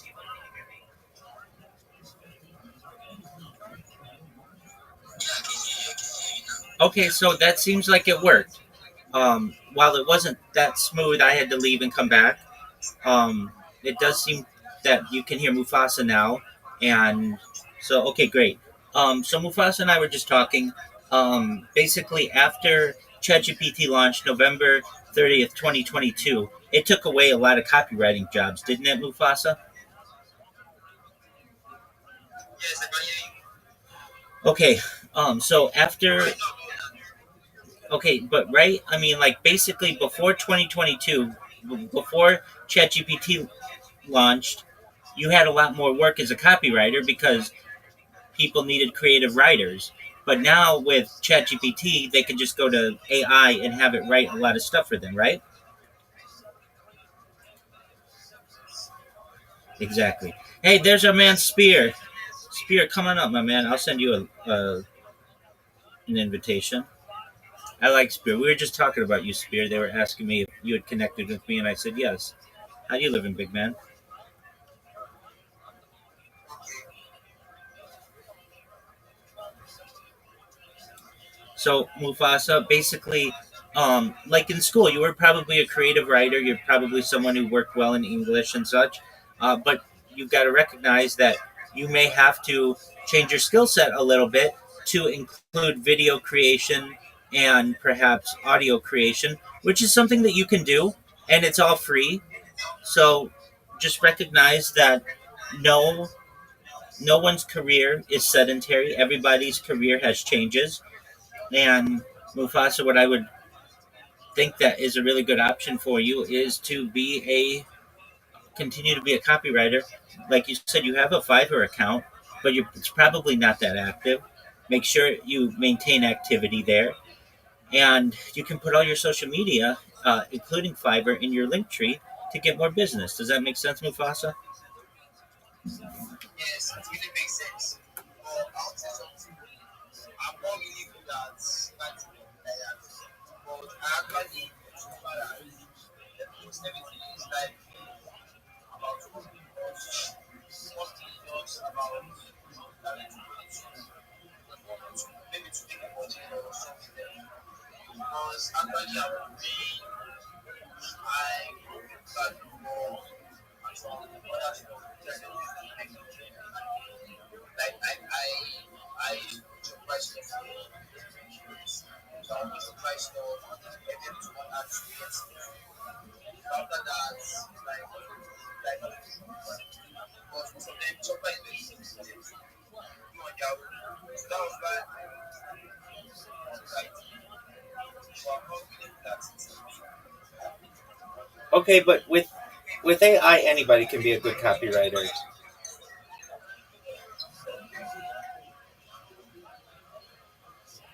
Okay, so Mufasa, you know what to do. You've got to create all of your different social media, put your Fiverr in there, and then when you're done, send it to me. Come to my Discord. I'll look it over. I'll make sure it's good, and then what we can do Okay, is I have everything. I'm on Facebook. I'm okay. on Facebook. I'm on Instagram. Okay, I'm on TikTok. do you have a Reddit account? Yes, yes. Okay, do you have a Blue Sky account?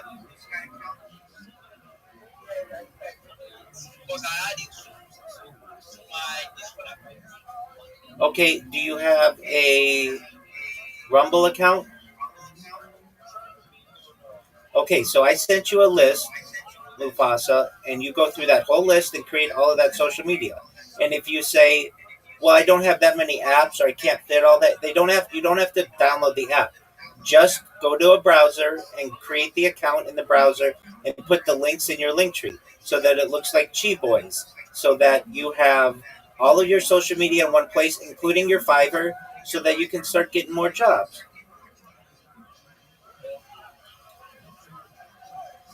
Mufasa, you only have to do this. You only have to do this one time in your life. Once the accounts are created, you're going to get automatically random people who are going to follow your accounts and comment on your art and send you DMs for jobs. You just have to create the account. If you don't create the account, though, nobody's ever going to find you.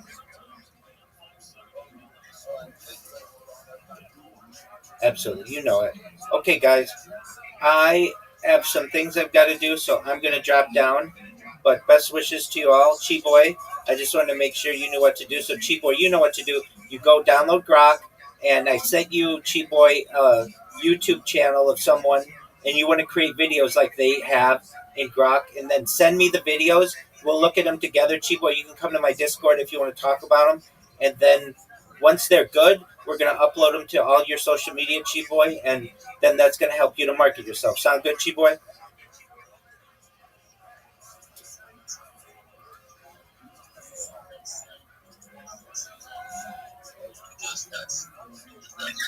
Excellent. Before I go, I see we got Spear here. Spear, how you living, my friend?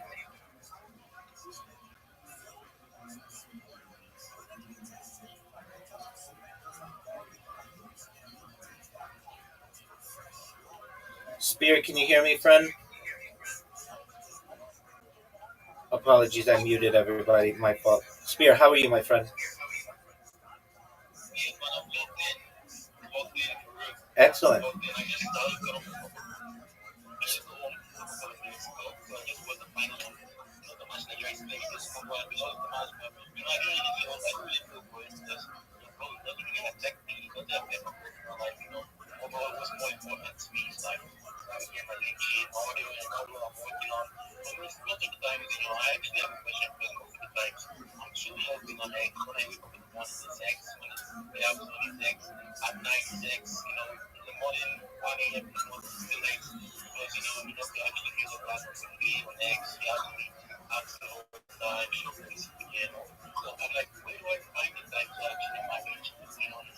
It's easy. It's easy. I'll explain. I'll explain. You're going to link all of your social media to that Gmail account that you create. So that if you ever get a notification, it's going to come to your Gmail account. So all you have to manage is your X and your Gmail. And then if anything of interest comes to you, then you go do it in whatever the different platform is.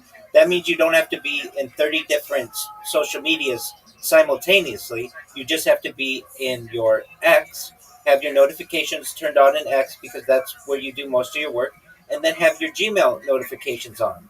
And you can adjust your Gmail notifications to be what you want so that you only get a message if somebody likes your post or DMs you or something like that. And then it's really easy. Then you can stay in X all the time. And then whenever anybody subscribes to you on YouTube or sends you a comment on Instagram or DMs you on TikTok, you'll get an email for it. Does that make sense?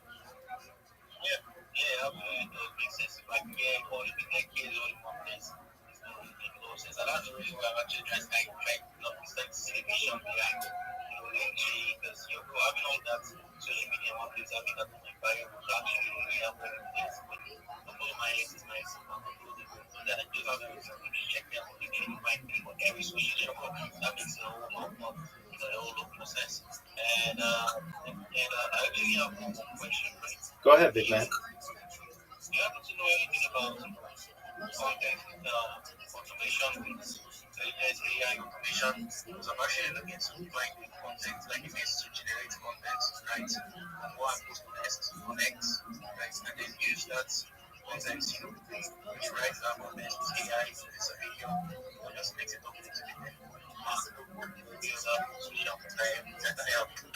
Yeah, so there are services, there are free services that you can get that basically multi-post for you. So if you post on X, it will post for you whatever it is on Facebook and on Threads and on Instagram and on TikTok.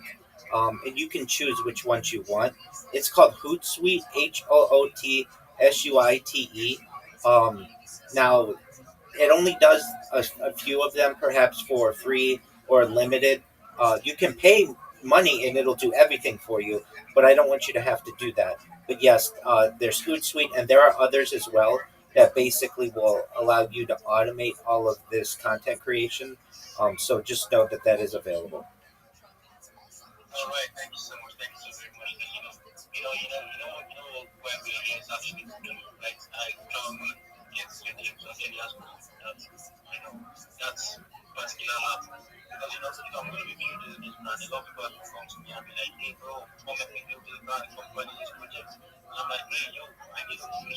going to bet, or I can go and come back on the team, thereabouts. So yeah, I actually want to actually log in, but bro, I'm actually logged in because every single person that knows me, my community, and you, bro, last couple of weeks is just been about community building.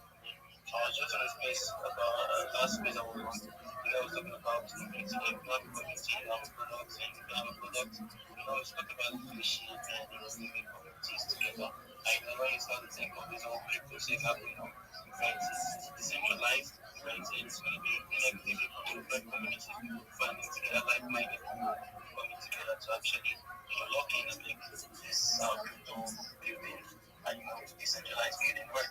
And yeah, I'm actually going to be working on the links first, and I'm adding the links gradually, because most of the socials I know is I'm building also the first time for years. I know that people are getting there, and also people getting right for applying jobs on LinkedIn. I know when I'm applying jobs on LinkedIn this week, I see what I know about most people. I need to get serious. As serious as I am, I still need to get more serious. So yeah, I'll be in the Discord, right? Thanks so much for showing up every single day. For speakers every single day. I have it in this vision. So whenever I open in the space, I know what's the vision. It's like I'm just getting through. But yeah, I'll be opening this one. Excellent. That's what I want you to do, Spear. And no, I'm always here to help you. You also can have some of those automation features just within certain apps that are linked. So Meta owns Facebook, it owns WhatsApp, it owns Threads, and it owns Instagram. And you can have it when you post on Facebook. You can have it automatically post on Instagram, automatically post on Threads, and uh, the same can be true on Instagram. If you post on Instagram, you can have that automatically post on Threads and on Facebook for you. So just know that some of these have options anyway. I mean, the big thing that you want to do is create the accounts. And I know it's a pain, but each one takes about 10 minutes to do. Once they're created, you put the link in your link tree. Once all the link trees are done, we're going to put content on every single one of them. Just a little something so they're not bare. We're going to make sure that they have biographies. We're going to make sure your profile picture is what you want and it's optimized and your profiles are optimized. Sometimes these sites allow you to put other sites in there as well, and you're going to do that. It's called cross-pollinating. Then, once all that is done, you don't have to post on every single social media platform whenever you post on one. It's just the ones that you wanted, the ones you want to highlight.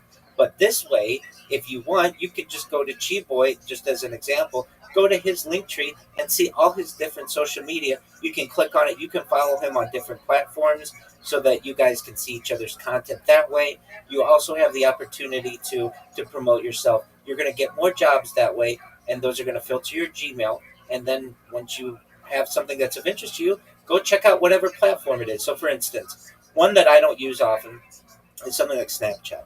But some people use Snapchat all the time, and that's cool.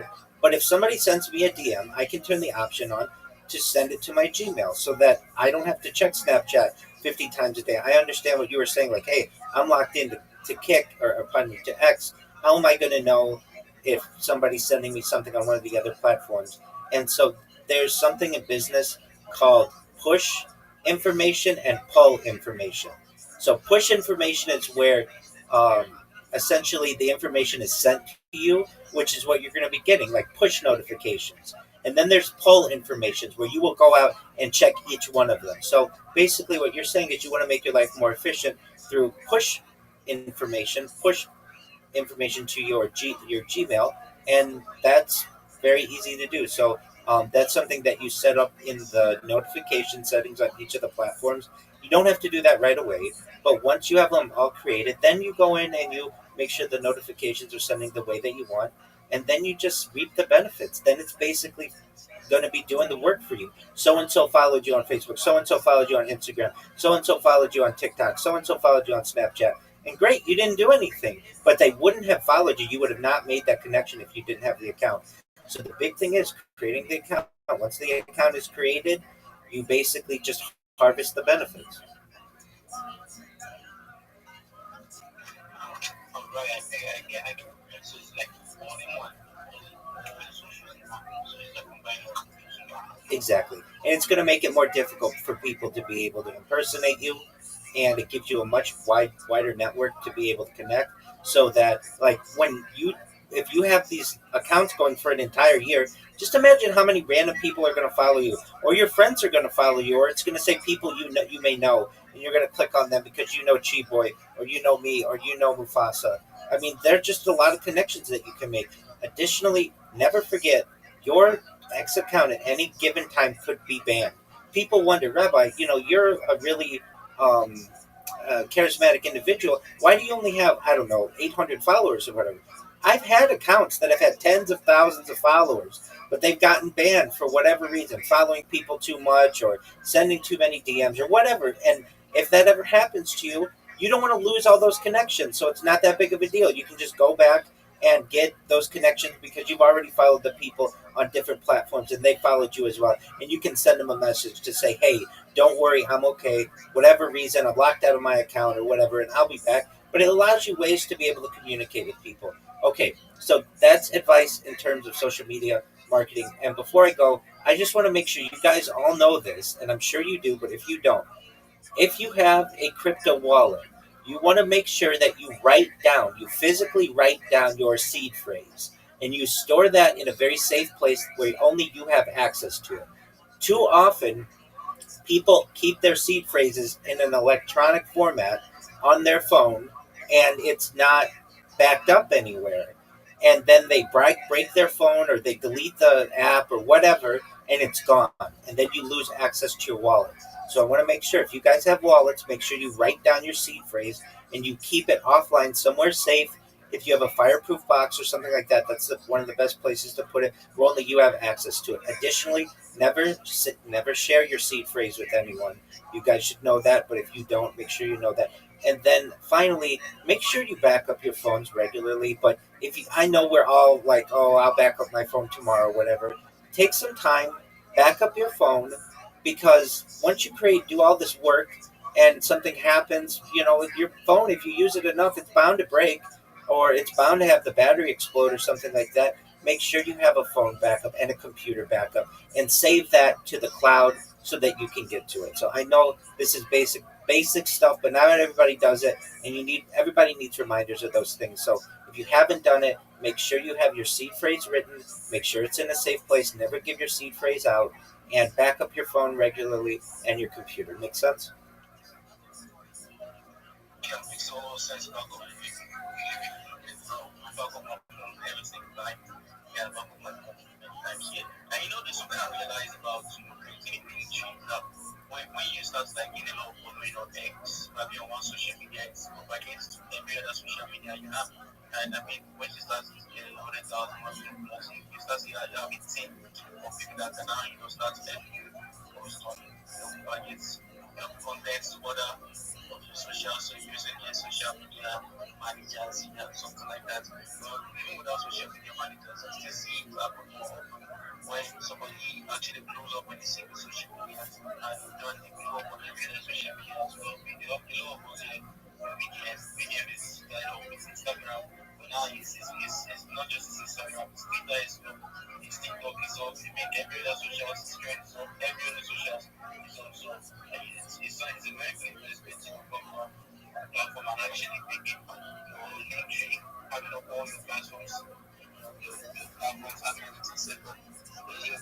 Then you start to connect, go on every other day. I mean, it's really good to guys, but it's not just responsible for some things.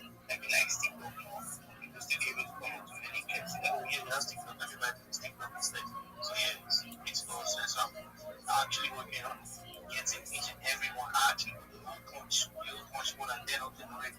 Yeah, so these ones I'm trying to get, I'm going to get out of them. I'm going to get out of them. I'm going to get out of them. Because to me, previously, I was using this mental quest because I work in a game center, and in this game center, there's a bunch of PlayStations, there's a bunch of virtual reality. So I was just saying, so I used to get that extra go out and beat and how massive that thing is because the way it is, right? The way it is, it's just going to give the future without supposed to virtual reality watching. And I'm going to be using that on every other socials, like the way it is like you put me in some kind of control room, I will just control it. I'm going to my company and just creating that.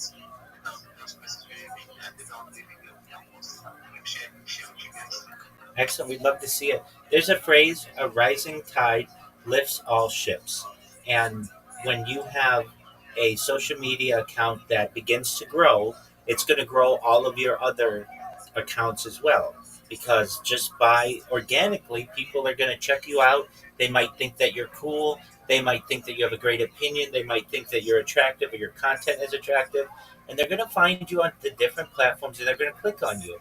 And then what's going to happen is their friends are going to be included in that. People you may know, that feature that allows you to find other people. And they're going to connect with you. Their friends are going to connect with you. And all of a sudden, in a year or two, you're going to have 1,000 followers on all of these different social media accounts. And you're going to say, I didn't even try.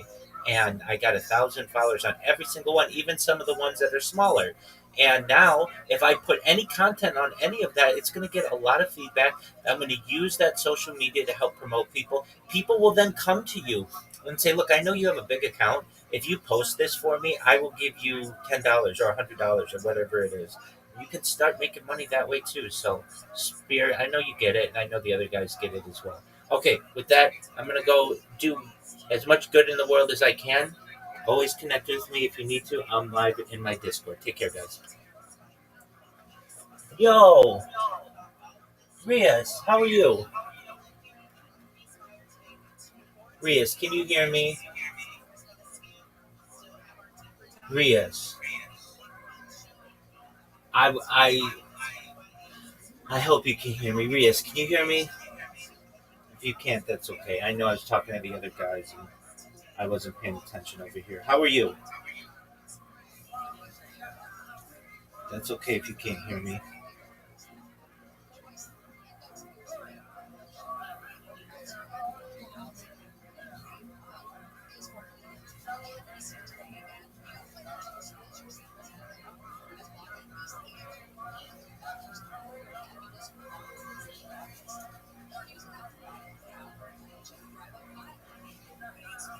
Hope you're doing well, Rias. Ben Yosef HaKohen, Ziv Levin, and Berman families in memory of Mr. William Ziv Zev Shmuel Ben Yisrael Zichron Livracha. And our Dafyomi sponsor for today, Adam Plonka, in memory of Moshe Ben Amram, Moshe Rabbeinu, whose yard site is today on Zayin Adar. Such a beautiful, beautiful dedication, and whose suchos, Baruch Hashem, we have the ability, opportunity, and privilege to be able to learn the beautiful Torah Kedosha each and every day. We hope that in the merit of our Talmud Torah, all the Neshama Slav and Aliyah, the families in Nechama, all of those who need a refuah should have one together with Kol Cholei Yisrael. Bring the rest of our hostages home, and may our holy soldiers be successful. B'chol Maaseh Yedehem. With that, let us begin with a beautiful daf ahead of us today. Today's daf is daf Pei 80. We are picking up at the Mishnah on Ayin Tes. Actually at the Gemara on Ayin Tes, base 79b. To just reorient ourselves a little bit. So the Mishnah spoke about a very interesting case. The Mishnah spoke about a Rotseach, a murderer who got mixed up with other people. So quite literally, again, the group got mixed together, and apparently we don't know who is who. So the Tanakama said, Kulam Pturin. Everyone is Pater. Everyone is Pater. Comes on Rabbi Yehuda. Rabbi Yehuda says, no, what do? Konsin Osam Kippah. We go ahead and we bring them all into an enclosure, a closed space. As Rashi points out, feed them barley and allow their stomachs to explode. Essentially, kill them passively. To which the Gemara asks a very simple question: Manacherim. By the way, what exactly is the case over here? We understand that there's Ruvain, right? Now, obviously, we can't identify who Ruvain is because if we're able to identify him, then Halacha L'maaseh wouldn't have this problem. But the Shiloh here is, who are the Achirim? So Ruvain is getting mixed into a group. Who is this group? So Ilay Ma'achirim Ksherim Subshita. If you tell me that we're talking about that Reuben gets mixed into a group of just regular other people, right? If that was the case over here, so Reuben is a Rotzeach, which means he is a condemned killer. He's going ahead and he is getting mixed in with a group of other people who are just ksherim, just innocent people. And literally, we don't know who's Reuben, who's the rest of the innocent Chevra. So of course, the Tanakhama makes sense. The Tanakhama, everybody's putter. Because what are you going to do? What are your options over here? Your options are to either put everyone to death or put no one to death. So obviously in that scenario, we're going to put no one to death. V'su, v'halim Rabbi Huda, konsonos l'kipa.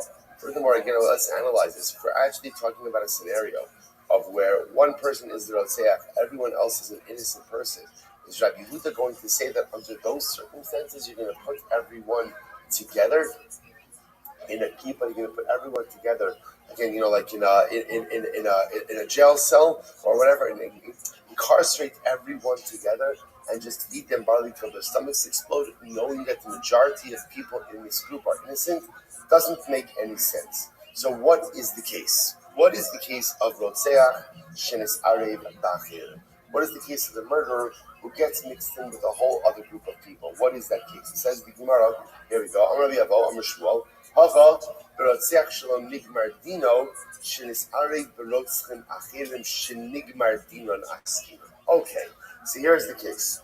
The case is Ruvain, right? Ruvain is an individual who is Rotzeach, a murderer, but Shalom Nigmar Dino. No, Nigmar Dino means that his judgment was not solidified. Not solidified. Now, what does that mean? Or I should say, wasn't completed. So Beis Din knew how they were going to rule about this particular case. Beis Din knew that they were going to find him guilty, but Beis Din did not get around to actually issuing the verdict itself. Right? I'll say, by the way, this actually makes a lot of sense. Remember, we saw this earlier on in the Sefta, and in the capital case, the Beis Din was going to condemn someone. So what's the halacha? You couldn't adjudicate and condemn that same day. Remember, what did you have to do? You had to sleep on it. So you can very easily have a case where it's clear that Beis Din is going to convict him. Beis Din is going to convict him, but they didn't get around to issuing the judgment yet. And what happens? He escapes. And he gets mixed up in a group of other individuals. So Ruvain himself is the guy whose judgment was not yet solidified. He gets mixed into a group of other murderers whose judgment was solidified. The problem, of course, is that what? We don't know who's who. So what do we do in this kind of scenario? So watch this. Rabbanan Savri in Gomer Dino Shal Adam Al Bafanav Hilchach Kuban P'turim. So the Rabbanan hold, look, you cannot go ahead and pass a finalized verdict on someone unless, of course, they are present in front of Beis Din. In other words, or essentially, say it a little bit differently, you can't pass a verdict in absentia. So because the defendant is not there, therefore Beis Din is unable to go ahead and pass the verdict. So because you're unable to pass the verdict, what's the only other option? What do? Everyone's potter. In other words, if you can't execute, remember, so there's two things happening over here. Number one, Ruvain's not in front of Beis Din, therefore he can't pass the verdict in absentia. Number two, we don't know who Ruvain is in the context of the group. So what are we supposed to do with this? Now, again, so we know everyone in this group, by the way, the crazy part is, everyone in this group is murder. Everyone in this group is murder, right? So everyone else besides Ruvain already has a verdict passed against him.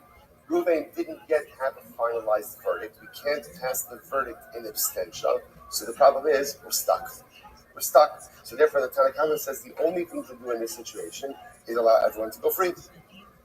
The Gemara says, Rabbi Huda, Miftarnu Gamri Namilo, Kevan Drotzki. Rabbi Huda says, no. You cannot allow everyone just to be potter for one simple reason. What do we know about this Chabra? What do we know about them? They're all killers, right? All murderers. So we are not good. On the other hand, you can't actively execute them. Why not? That will say now, remember, according to Yehuda, even Ruvain, right, who did not have his verdict passed against him, that's a technicality. Right? Beis Din didn't get a chance to go and pronounce the verdict in front of Ruvain. But Lamais, it's not like there's a suffix about his status. Okay, we know how Beis Din was going to rule. So Yehuda says you literally have a chevra of murderers. So what are you going to do? You're just going to let them go free. So Yehuda said this. To let everybody go free, you can't do that because the murderers. Therefore, what do? We go ahead and we put them into an enclosure where essentially we incarcerate them, feed them barley, and their stomachs will explode. So kill them passively. So this is the first interpretation of the Mishnah, Rabbi Avo, and therefore it really turns out that halacha l'maisa, what it comes down to is the inability to pass a verdict in absentia. So the Rabbanan say because he can't pass the verdict, Therefore, again, you have Reuven essentially who's quote unquote not guilty, because you have a not guilty party mixed in with a whole bunch of guilty parties, and we don't know who's who. There's no choice but to exonerate the chevra. Rabbi Yehuda says absolutely not. I understand you can't pass the verdict. I got it. But at the same time, they're all murderers. So what do? Kill them passively by keeping them in the enclosure and feeding them barley. Okay, that's first interpretation. Rish Lakish says no. But Adam Dukli Amalo Pligi Diptiri. So Rish Lakish says that can't be the case. If we're actually talking about a person who's a murderer, right, and got mixed in with a whole other chevra, everyone will agree that he's going to be pater. Everyone's going to be pater. Why? Look at last Rashi, Diptiri. Hoil the ikachad the lo nikmardino. So Rabbi Avoh says that is simply not true. Right? Rabbi Avoh says like this: Halacha l'maisa, everyone agrees that a verdict cannot be passed in abstention. Right? And the lack of a gemar din, by definition, means also in halacha is either right. You're either in one of two states. You're either chayiv or you're pater. Right? You're either milchings or you're fleshes. Right? There's no parab is only in your kitchen. There's no other place in life where there's parab. So therefore, again, Rabbi Avoh will say like this: the lack of a gemar din, by definition, says what? You're pater.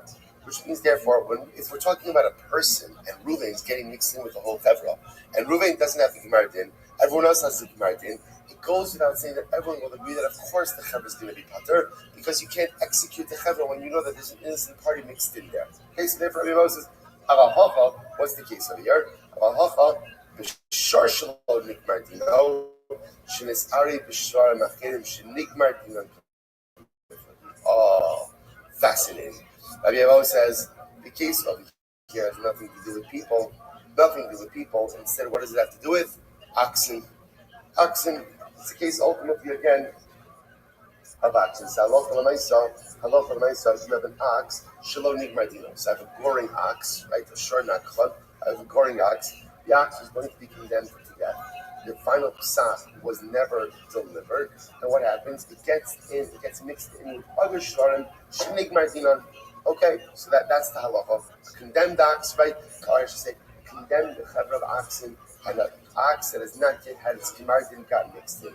Here we go. Rabbanan say, k'misas bailim, kach misas hashar.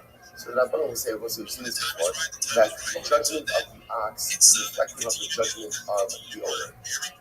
Namely what? They come to the Rabbanan will say like this, and also we see this because the pasuk itself equates the judgment of the ox with the judgment of the baal of the owner, and therefore the halacha section will be like this. In the same way that the owner cannot have the gemar din in abstention, so to the shar cannot have gemar din in abstention. Therefore, if the shar that doesn't have its gemar din gets mixed in with the rest of the group, it did have a gemar din. You have an innocent shar mixed in with a group of guilty sharim. There's only one option, which is what? To go ahead and exonerate the entire group. Exonerate the group. Okay? So the Gemara says. That's Rabbanan. That's right. Last line. The Savar, Konsim also the people. Yudan says, no, that can't be the case. Because halacha l'maisa again, they're all guilty. The fact that halacha l'maisa is a technicality over here, that one of the sharim didn't have his gemar din, doesn't change the fact that all of them are in fact guilty.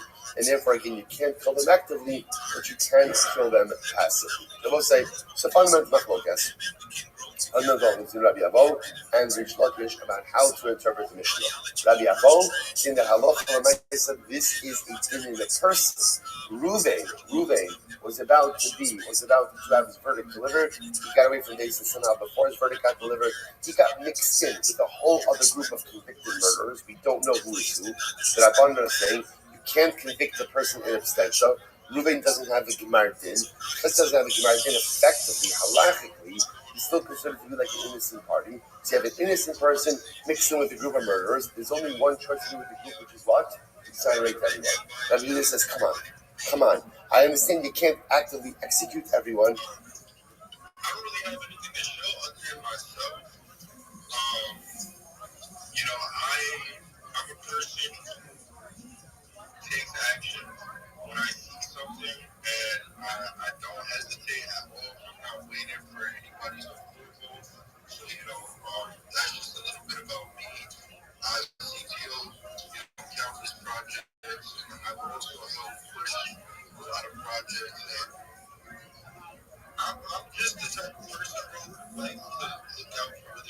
like to get back, I feel like that's something that I haven't really seen much of since I've been, in CT. And I think we're due for a change, bro. Like everybody's complaining about the same thing. So yeah, that's just really how I feel. Me, I built a community of traders, people that trade meme coins, people that trade stocks, people that trade derivatives, futures. And it's really just to like educate each other and to share game. So if you'd like to, be in tune with what's going on, come join up. We have a community on Twitter called Church Report. That's where you could, interact with most of the other community members, and you'll find our Discord there. We're more active in the Discord. But yeah, bro, I just feel like we need to come together. Yo, that's my man, Giant Judge. How you living, pimp?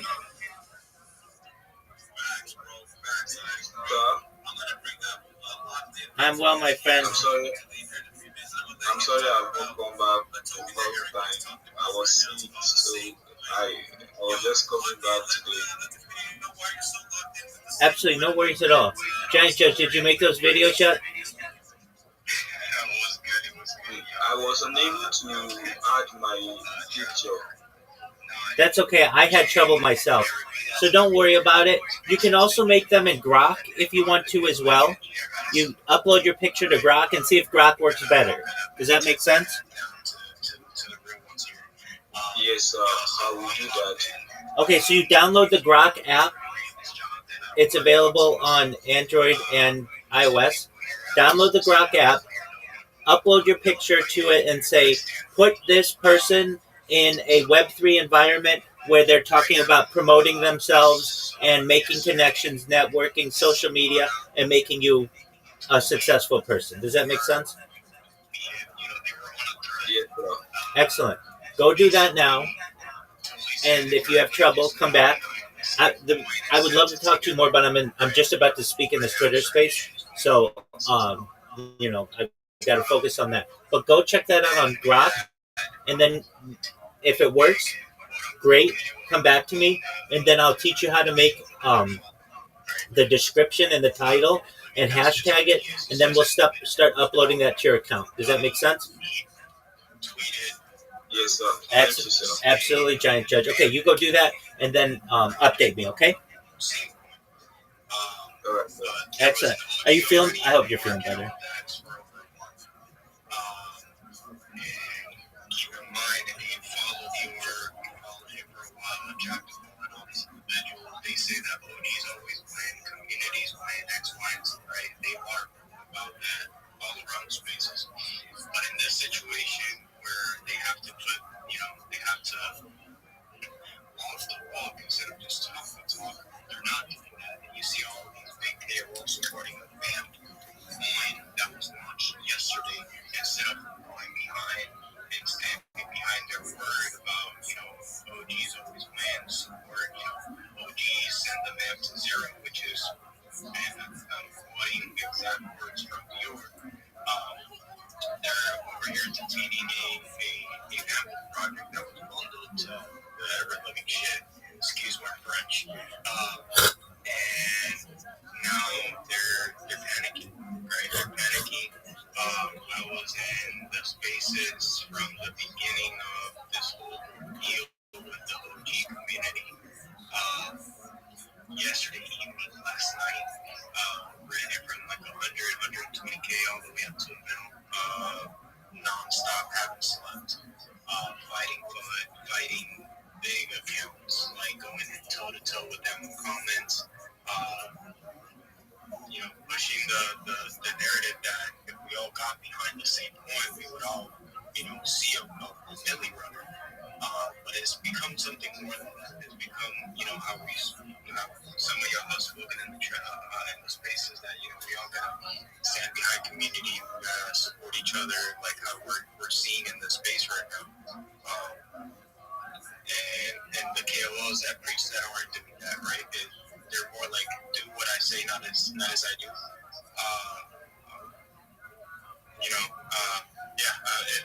a long story. I'm very tired, but that's the short version of it. Right now, if you look at the OG, the same coin, sitting at 77 or 777K. If you look at the traders, the KOs that have entered and exited versus the VAMP coin, you can clearly see that the OG project has been organically ran up. And we had some people from the base house join us, like Kev and Froge. They came into the space. ATM came into the spaces. They gave their 2 cents. They're all bullish on us. And if you click on my profile, you can see the community. That's what we're here to show. But I'm just here to support Genji, Fardless community, because I'm also in Fardless. I've been holding Fardless for a minute. I have it on a separate wallet with all of my stacks. Just hoping that it won't be big. It's that you guys, we found it. Oh my God. Yeah, man. That's in a moon bag that I'm not even touching. But I'm just here to support each other. That's what we're here for. I'm not here to show you, ape into the project. I'm just here to share the mind share. And hope that we all win. We will win, bro. And something that you kind of mentioned, talking about the same point, you mentioned the word community. This is something that I want to kind of tie in with this particular community here at Fardless, is that anybody can go right on the Fardless XCOM and you see over 4,500 members in the community, right? Now, they're not all active right now because of the market situation, everybody's quiet. But I guarantee you, once you grow a community, when things start going up, and Trevor knows what I'm about to say, you're going to see that XCOM light up like a Christmas tree. All of a sudden, when the market pumps, out of nowhere, the zombies become alive, like Frankenstein, bro. It's like a switch.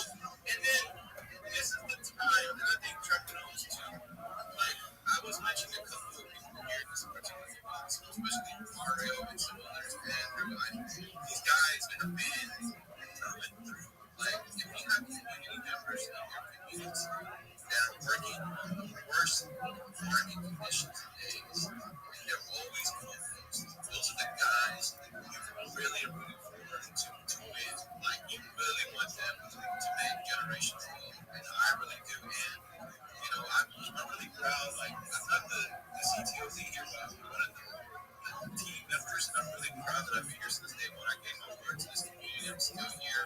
I'll take the punches in the stomach if I have to. I know people get a little emotional when it comes to money, right? Nobody wants to lose, but if you're in a good community, like any projects that you guys are in, you see that the potential for a community built get bigger. Those are what we call conviction plays. Communities, we never bet against communities, and a lot of people in here need to understand, like, patient investors, you do not ever want to bet against big next communities, even if the price action is low and it looks like, oh my God, it's going to die.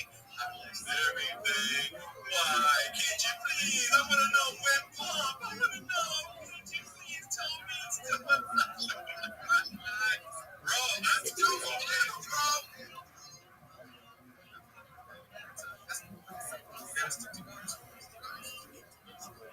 When are you gonna pump my coin? When are you gonna pump it? Come on, man, it's down 10%. The greater market's down 5,000%. Yeah, it's funny, Kenji. You got big memes out there. You got the biggest meme of all, Bitcoin, super down. I mean, it just is what it is, and I think that all comes with, time in the game.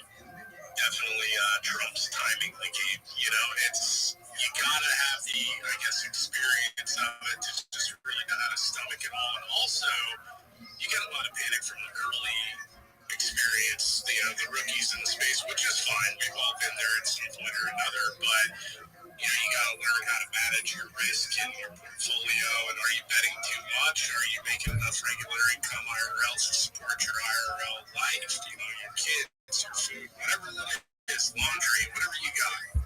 A lot of people, they they get kind of taken for a roller coaster ride because they thought they had it on lockdown, and then they realize, well, hey, I could have used that 3,000 or 4,000 that I put into crypto.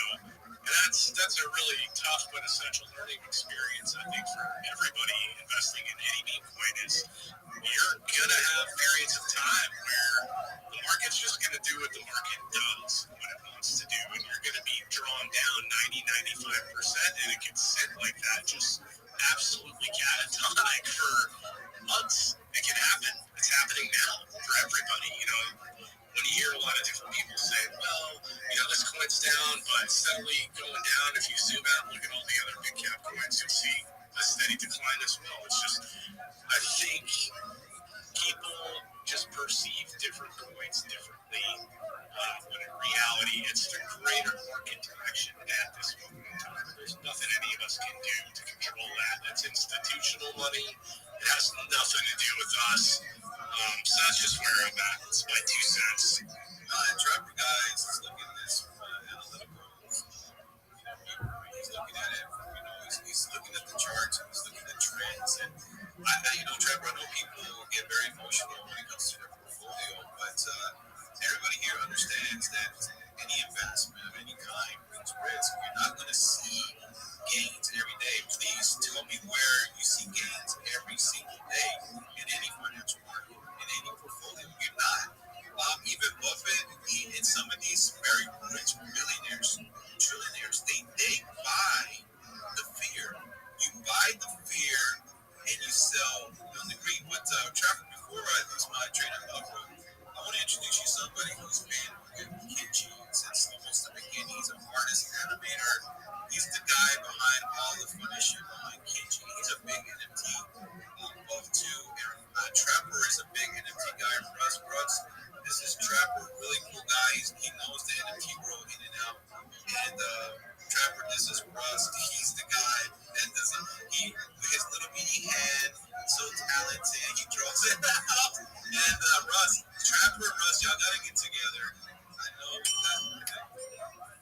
Hey, what's up, Trapper? Hey, come on, Kenji, man. I got small hands, but I got big feet. You know what I mean? Look at his hands. You know what that means?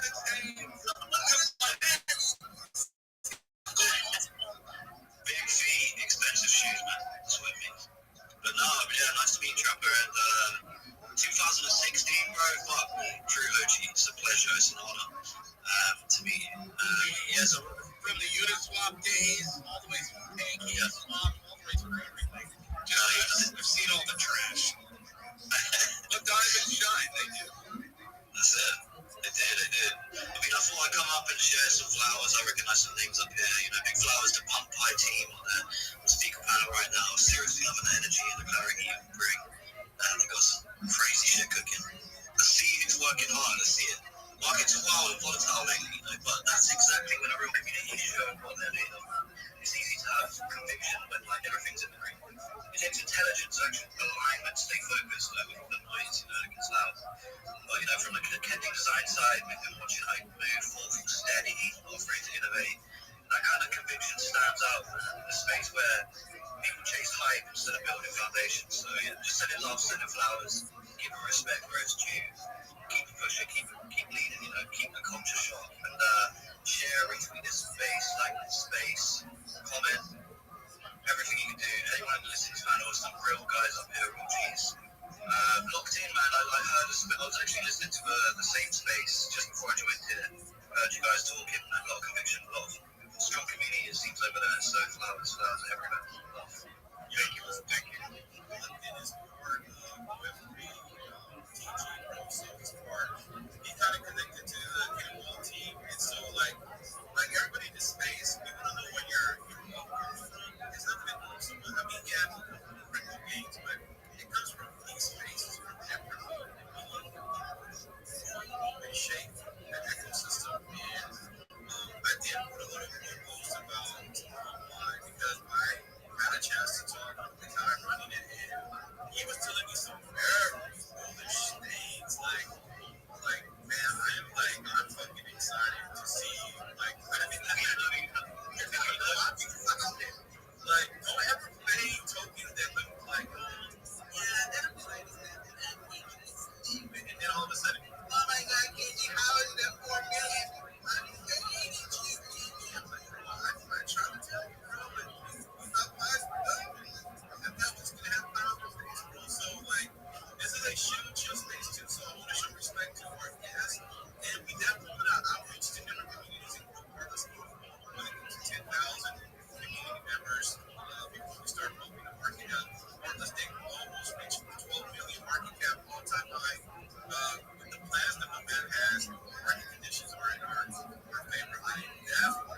I did. What happened?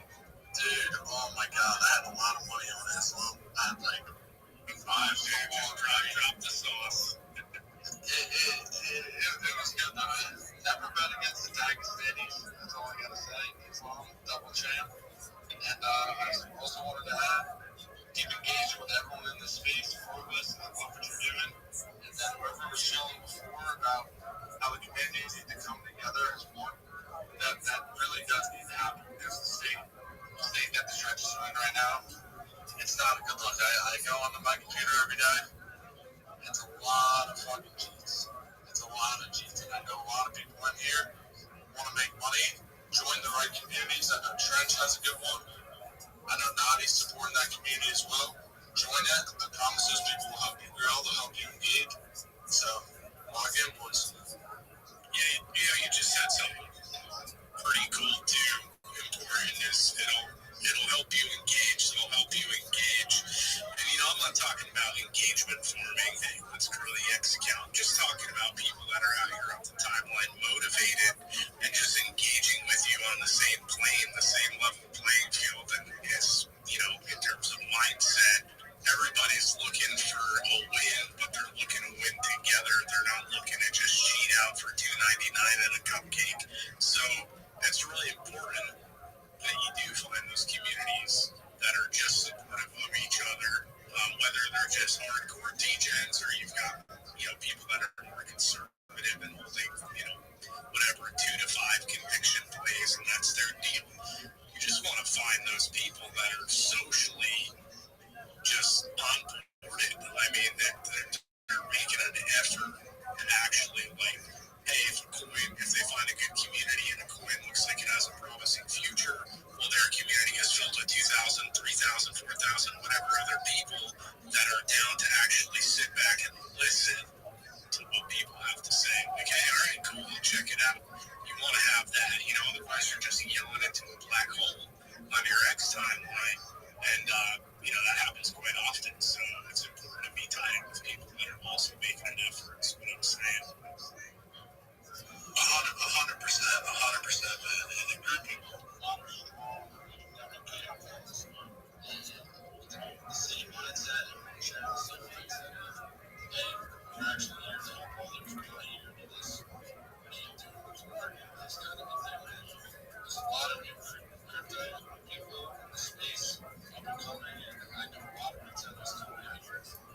Everyone that I've been in the game since I'm 21 now. I've never heard of crypto in my life, and I just see how it's steering a lot of people away in a sense, and I think that really needs to change.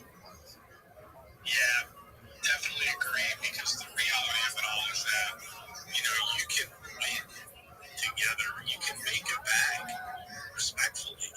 You can do it respectfully via DCA. You can make a bag with your community members, your friends that you've got here on X.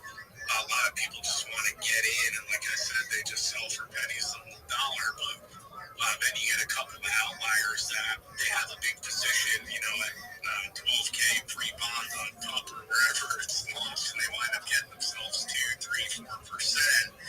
And they're just like, I'm just going to collapse the community. And, I know those traders, and there's very few of them that have long-term sustainability with their own portfolio. They wind up blowing up their bags, and then they're just out for good. So, you might make that sacrifice. They look at it as a sacrifice to make that quick bag, and then I'm up 20, 50 grand, I'm up 100 grand, but you check back in with them 60 to 90 days later, and they're not worth a goddamn because they blew it all. So, link up with some good homies, good communities, wait out the storms, just weather the bloodbath if you got liquidity on the side. That's what I always try and buy, is when things are really crazy. Like Kenji mentioned, when there's blood in the streets and fears at an all-time high. Milan even said it. That's when you really want to be poised to make that move. What community and coin you do that with, I don't know. That's up to you. You got to have great discernment, but you just got to be locked in with the right people.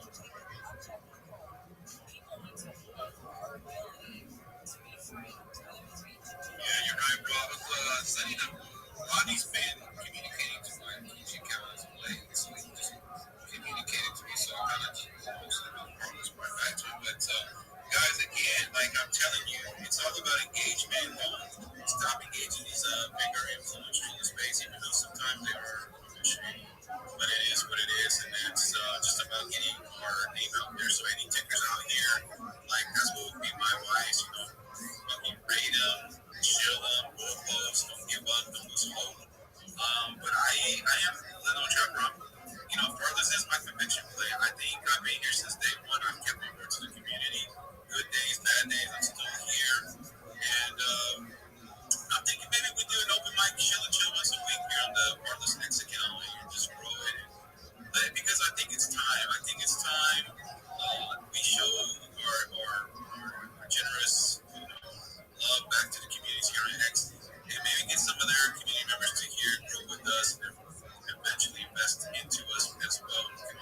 Absolutely no need to apologize.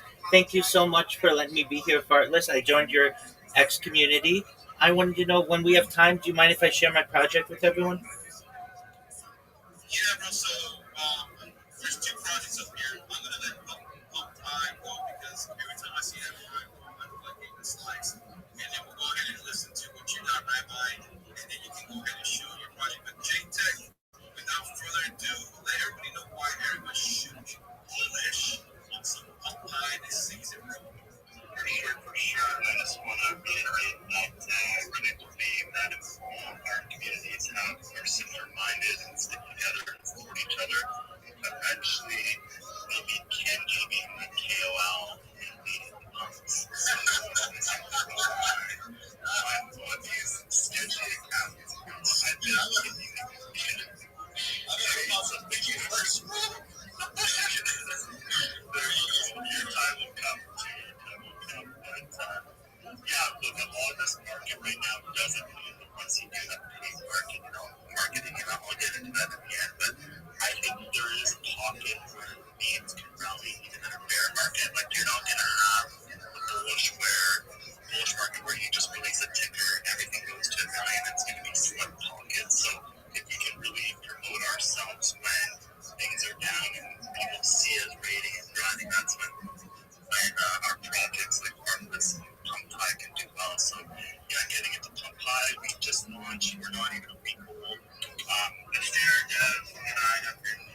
properly. So, Kenny was saying earlier, like we do have a lot of things lined up. We're getting some marketing going, market conditions. I think that we like Tuesday, a little July crowd in there. I know I'm sitting in represent I think that I want to do this organically.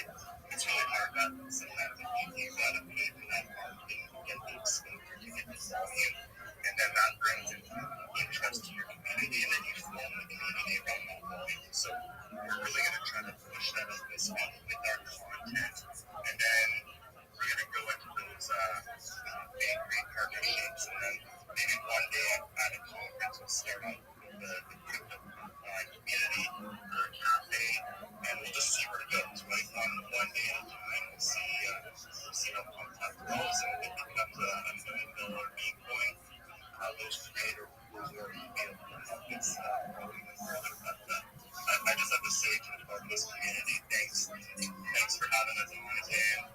Shout out to Rux too. He's been helping us with some networking as well, and Kenji especially. So cheers to all you guys, and hopefully we can all win together here. That's an awesome explanation of my community, guys. So, yeah, give Popeye a follow. Just follow his notice on Popeye. The guy is really cooking with some amazing rumors in the background, and I don't want to say anything because, again, I hold cards close to my chest. But I'm in it. I'm excited, and I love showing support for those that are trying to build something positive in this space. I'm not perfect, but I try to show my love to everybody. But let's bring Rabbi guy up here. I know he's been patient. What you got cooking, Rabbi? Absolutely. Thank you so much for the opportunity. I'm Rabbi Rothschild. If you don't know who I am, you will. I stream my life 24 hours a day, 7 days a week, 365 days a year for world peace. I've been doing so for more than 4 years. My streams go back to the pandemic. We've seen the death of a queen, the birth of AI, the coronation of a king, and everything in between. This is a real life Truman Show, a real life Big Brother. This is a time capsule and a timeline of human achievement. In the 1990s, Bill Gates coined the phrase, "Content is king." And I'm making that true today. I'm king of the internet. This is the biggest event in global history, and here's why. In 2018, The Economist magazine stated that data had overtaken petroleum as Earth's #1 resource. And I have more data archived than any person ever, which is making me a very influential person. I'm going to go viral, and when I do, I want to make you, your friends, your family, all financially independent if you're not already. I want to ensure that you have generational wealth if you don't already, and I want you to be able to start charities and philanthropic organizations of your own. I'm unlike any influencer you've ever met. I'm not live on one YouTube stream nor two. I'm live on over 20 simultaneous YouTube streams 24 hours a day. You can watch my life in 360 degrees. I even have a ceiling camera. If you want a link to my YouTube streams, it's in my pinned post in my profile. Additionally, you're going to find my link tree there. I dare you to look at my link tree. No one dares you to look at their link tree, but I do because I have more social media than any person ever. I have more content than any person ever. You also are going to have an opportunity to join my Discord there. It's discord.me/rabbi. We have over 2,500 people who have joined us, and we're continuing to grow. In addition to making you rich and wanting to help world peace, I want to help end world hunger through the use of technology such as agricultural drones, floating greenhouses, saltwater greenhouses, hydroponics, vertical farming, cloud seeding. I want to help end world thirst. I'm sponsored by a cryptocurrency that's worth about $100 million, and one of the things that we do is we build wells and water towers in developing nations such as Nigeria for the benefit of the less fortunate. I'm an advocate for the LifeStar program, and most importantly, desalination technology, where we pump Earth seawater onto land. If you're a social media marketer, if you are a Web3 promoter, if you are a raider, if you're a shiller, if you're a reply guy, connect with me. Everything that I will advise you is free. I won't ever charge you anything. I want to be a mentor. I want to be a coach. I want to be your friend. If you send me a DM, I will get back to you immediately. If you follow me, I'll follow you back. But most of all, I want you to know that I'm here to support all of you, both personally and professionally. I'm here to have an optimistic view on the future. I'm here to be a positive person in your life. And most of all, I want to give people hope. And with that, I sincerely want to thank you for the opportunity to share. Show, bro. Like, I didn't know what you were about, but anybody has to advocate for world peace and God's blessing for it. We see too much violence in the world, and until we as a human species put our differences aside and remember and remind ourselves we all live under the same roof. We call it the sky, we call planet Earth. This is our only home. And maybe one day in the future, bro, we can all live and respect each other and just live in peace. So, I really wish you well in your endeavor, Rabbi. Definitely be checking you out on my KG account. Thank you for coming up.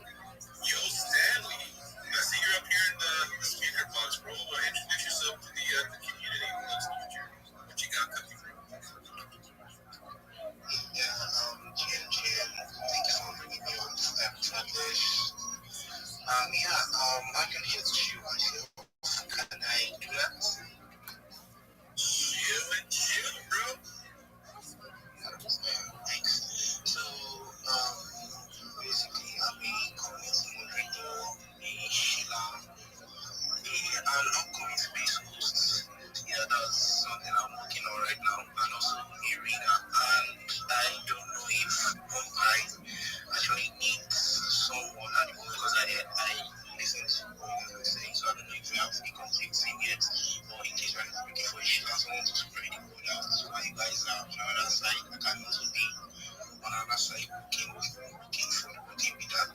And yeah, if you need a reader, I'm up for it. I'm also a community reader. Any other projects that need anyone for that, definitely you can hit me up my DM. Yo, what up, Zoo? My Telegram profile, the link to my Telegram is on my profile.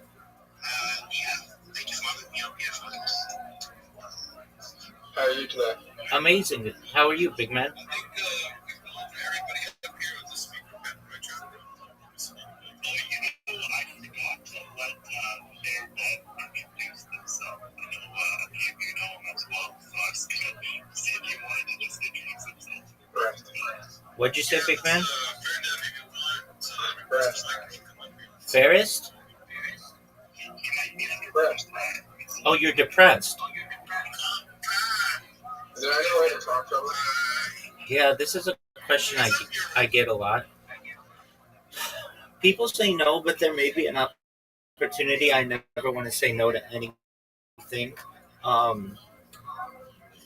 So there's the idea that scientists have already been able to perhaps manipulate time or at least slow it down. We know that time does get dilated when atoms come in contact with a black hole.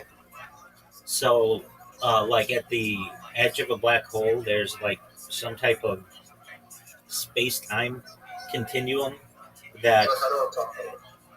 Well, that's going to take some work, my friend. Why do you want to time travel?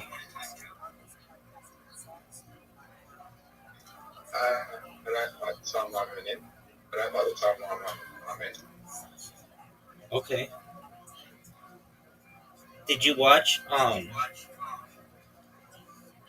your boy? His name's Jack. His like initials are JDM. He got dominated last night in UFC 322. Did you see it in the main event? Yeah. Well, if I time travel back to the future, I can be rich. If I time travel to the future, I can be rich. Okay, there's more to life than being rich, though. My question to you is this: Are you ready to lose? Do you want to time travel to the future where you lose?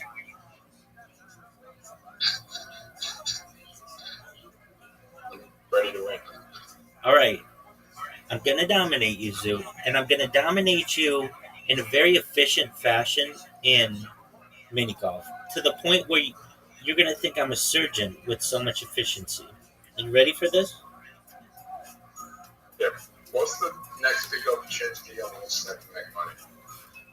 Live streaming your life.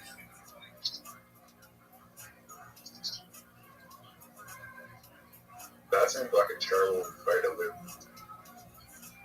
It's not. It's wonderful. And you've even considered it before. And you have no privacy. Okay, I mean, privacy's overrated. What are you hiding from the world?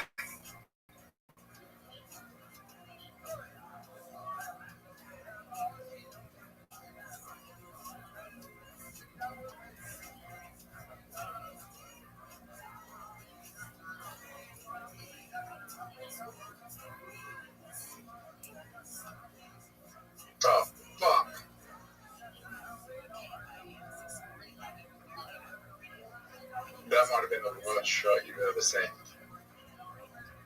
Oh no. I got stuck. That was the worst shot I've ever seen. Zoot, that might be. Are you gonna blast my ball? Oh, fuck. Dude, you fucked me again though. Oh, that's an easy shot. It's not easy. Zoot, I'm gonna have a perfect game against you. You suck at this all, man. That's true. You've gotten it in 3. That's the record. I also have gotten it in 3.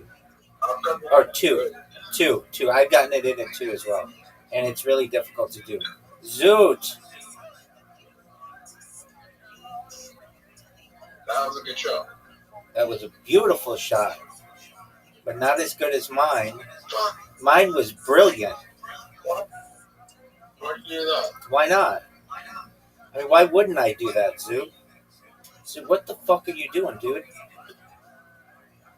Neither of us are gonna get it up. Oh, you just helped me. Yeah, I did. You fuck. Zoot. That was a perfect shot. You can get it in. Zoot, are you gonna make this shot? Rabbi. It's like the easiest shot ever. Yeah. That's not a big trophy. Oh, wait, it's not. I won. You won that hole.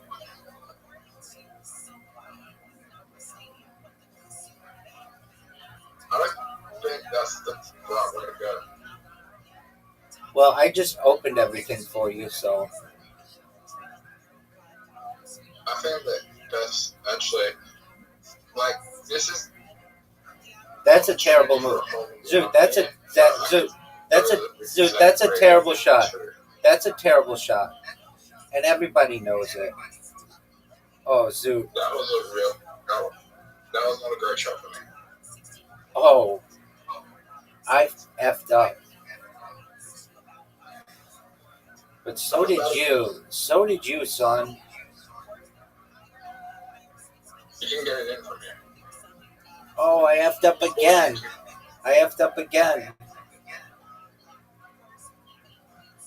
Yes. Zoot.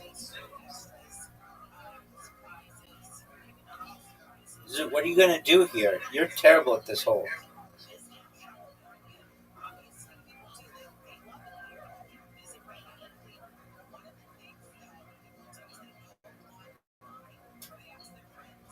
Zoot, look how good this shot is. I think there's a stand up tonight. Just watch. Okay, well, is Chelsea going to be there?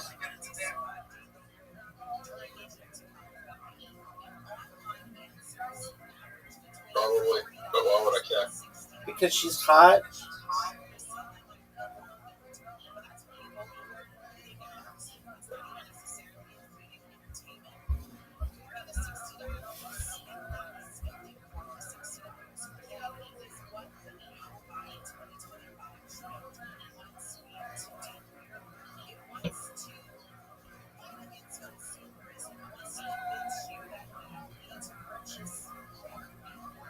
Zoot, you're going to win. Is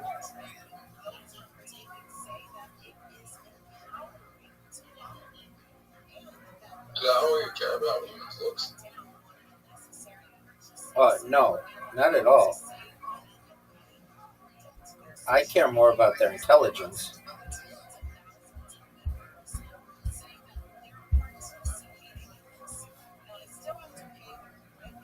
Are you going to do that? Are you really going to fucking do that? You don't have the balls to do that. You don't have the courage. Oh, so you fucked me, man.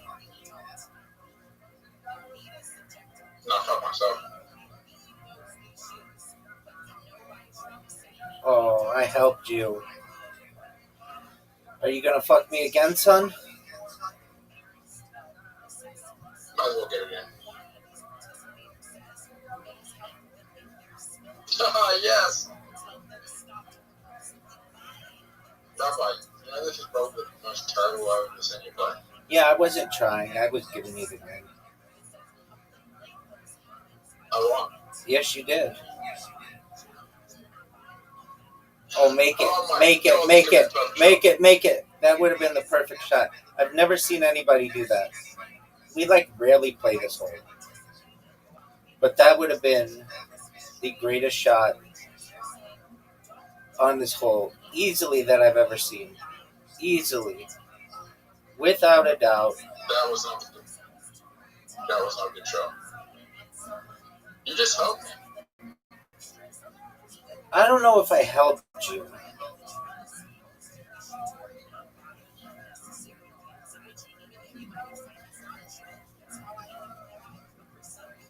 I was in a bad position anyway, so it didn't matter. Zoot, did you know that the NFL plays in Melbourne next year?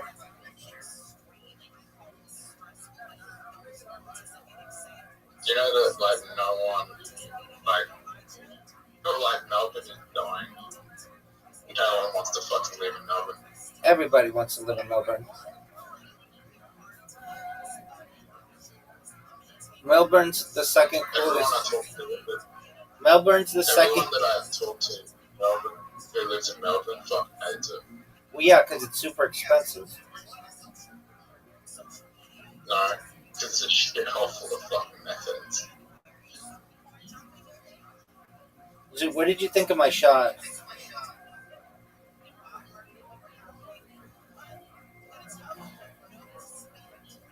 Now, Melbourne, the thing about Melbourne is, like, the social economic, it's kind of like, where's a place where there's, like, the social economics in America, where the poor hate the rich? Everywhere that there's inequality, the poor hates the rich. Okay, Melbourne is like that, but it's on, like, steroids, right? Where I am, my grandfather, like, always told me, like, to respect the rich because the rich will give you opportunities, right? In Melbourne, those people, like, the poor people there, will just hate on the rich. Okay. Are you ready to lose at Moncala? Yep.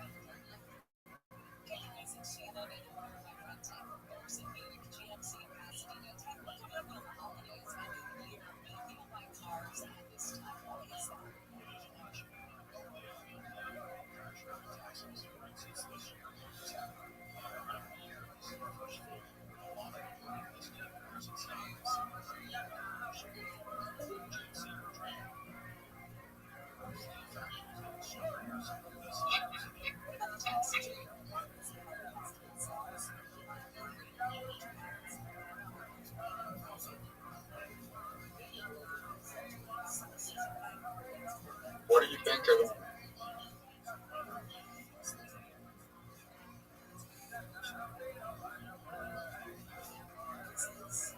What do I think of what, Zoot? Who's gonna be the next big comedian? Rabbi Rothschild?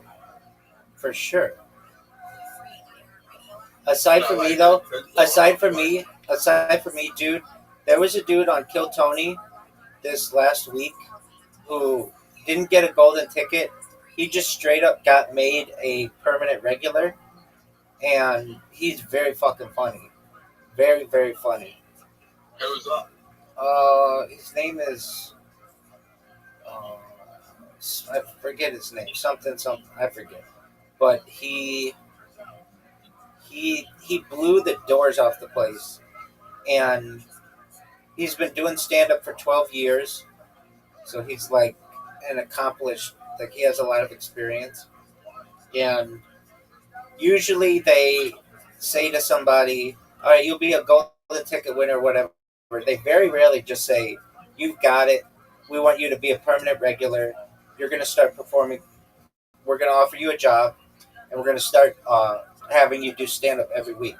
Like, they never do that. It's only happened like 3 times, and of the people with whom they've done it, like, one of them is on Saturday Night Live, the biggest comedy show in the United States, and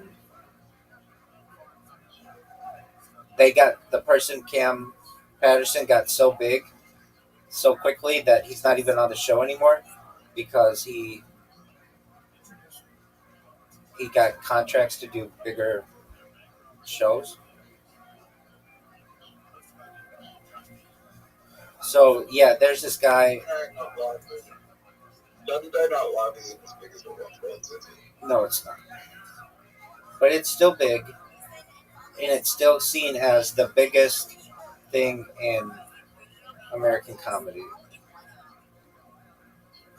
Like, it's much bigger to be on Saturday Night Live than Kill Tony.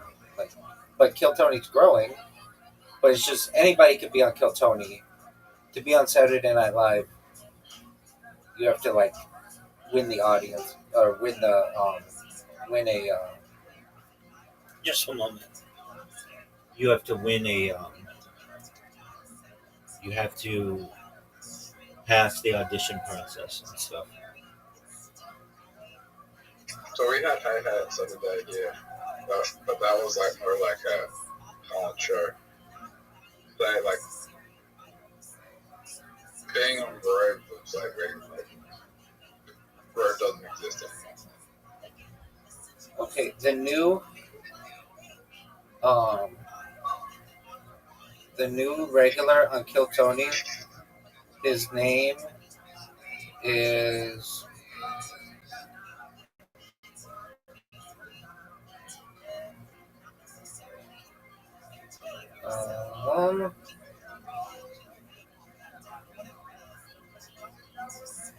I'm gonna get it for you because you're gonna hear about him. He's gonna be very famous.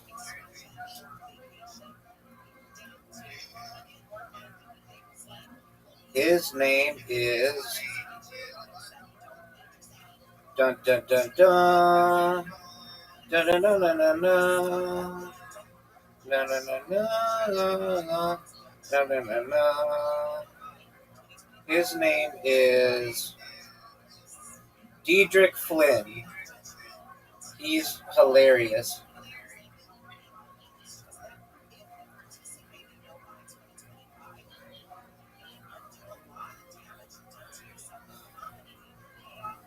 All right, Zoot, are you ready for darts?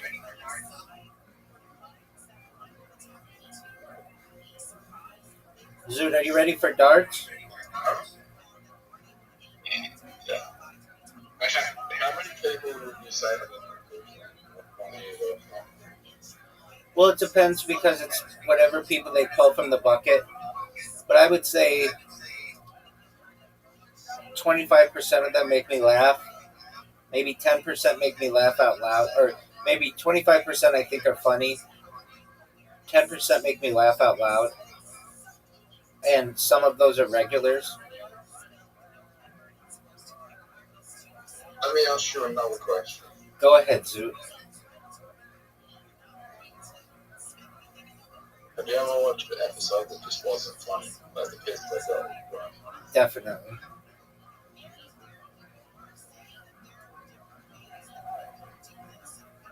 And you've seen every episode?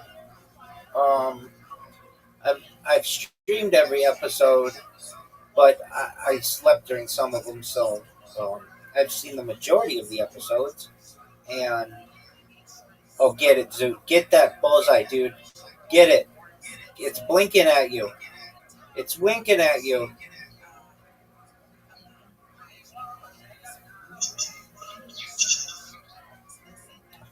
But yeah. I think stand-up is probably one of the, and music are the, like, two things that aren't dying. I think television is dying.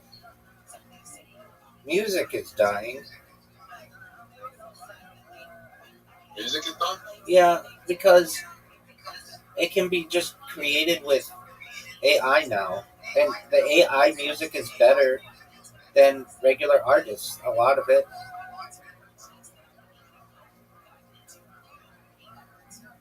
So you think music is dying?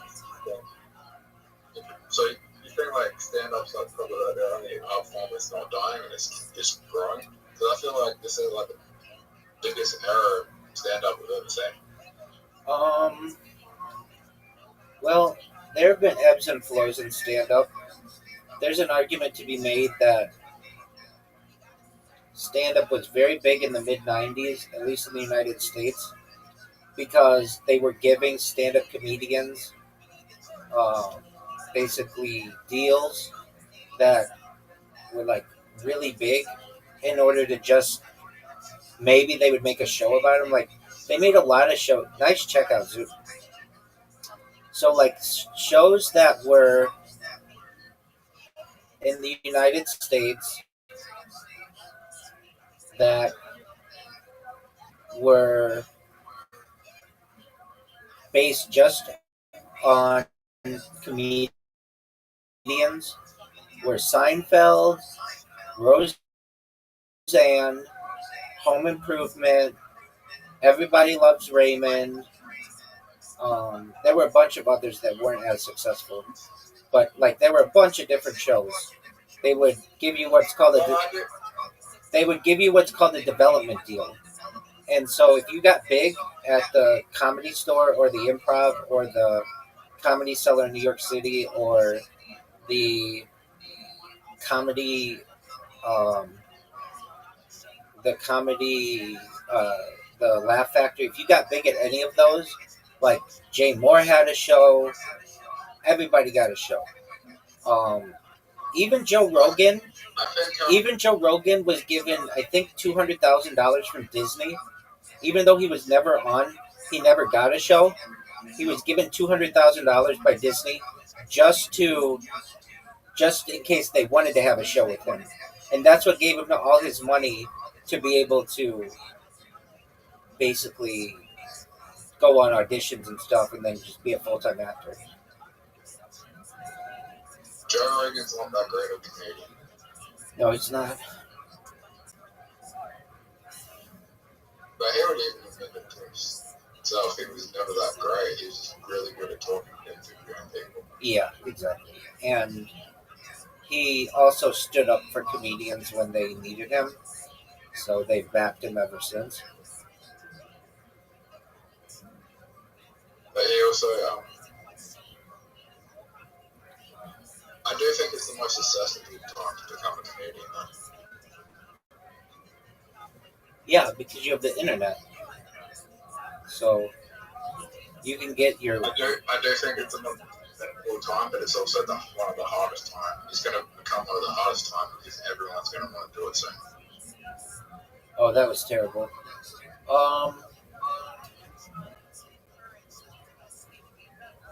I think Oh, that was great too. That was great. It's impossible to break the algorithm. They like the successful comedians on like TikTok or like YouTube now. So the best way is to go to like open mic events, and the amount of people signing up for open mic events is like nearly impossible to get on. Well, it's not nearly impossible. You get on once every 2 weeks. Rabbi. Yeah, baby. Last week, there were about 5 people. There was a week that I went, there were 20 comedians signed up, and there was about 8 people in the audience that weren't comedians. That's hilarious.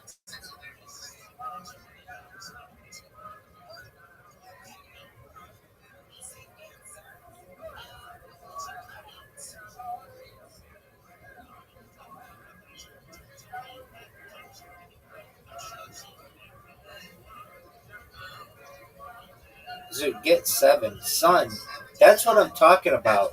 That's what I'm talking about.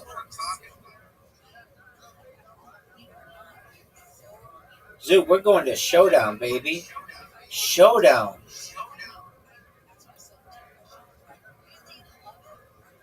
$33, dog. Are you happy with that?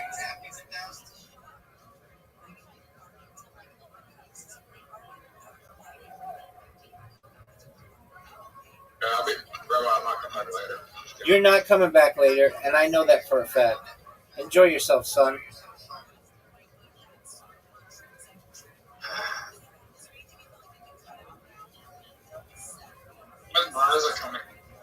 Dude, he's been here. He and I spoke for like a bunch of hours the other night, and then I went and watched our conversations later on Twitter. You mean YouTube or Twitter? Twitter. I'm live streaming on Twitter. Oh, you live stream on Twitter? I have been since February. You did a live stream back on Kick again. No, Kick kicked off. I don't do Kick. I mean, I have a bot that just continuously promotes me on Kick. So Why you got person on Kick and you don't even stream on Kick? I know. I don't want to. They don't save my streams more than a month, so it's kind of pointless to me. Yeah, but you're the most famous person there. I know.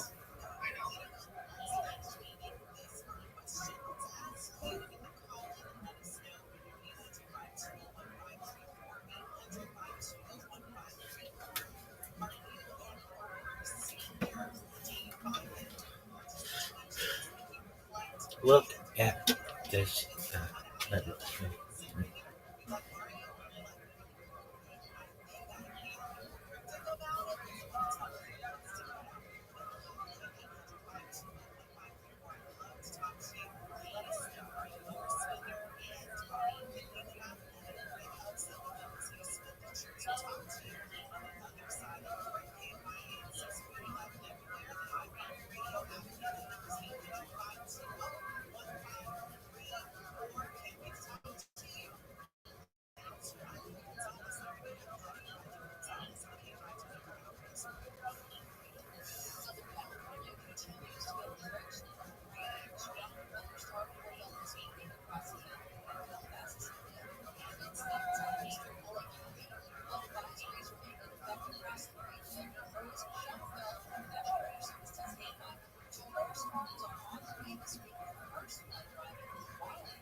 Validate something you were thinking, and justify a fit somewhere, in your mind.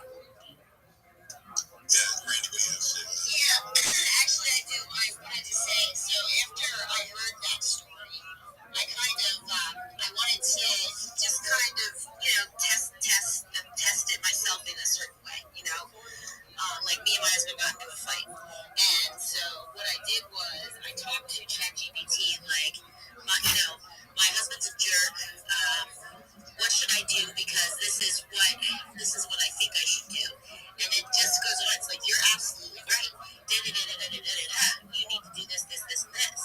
And then when I came back and said, well, no, I don't want to do that because of this, it like switches back to what you kind of push it in a positive way. Yeah, no, it totally does. Yeah. Have you seen the South Park about with the ChatGPT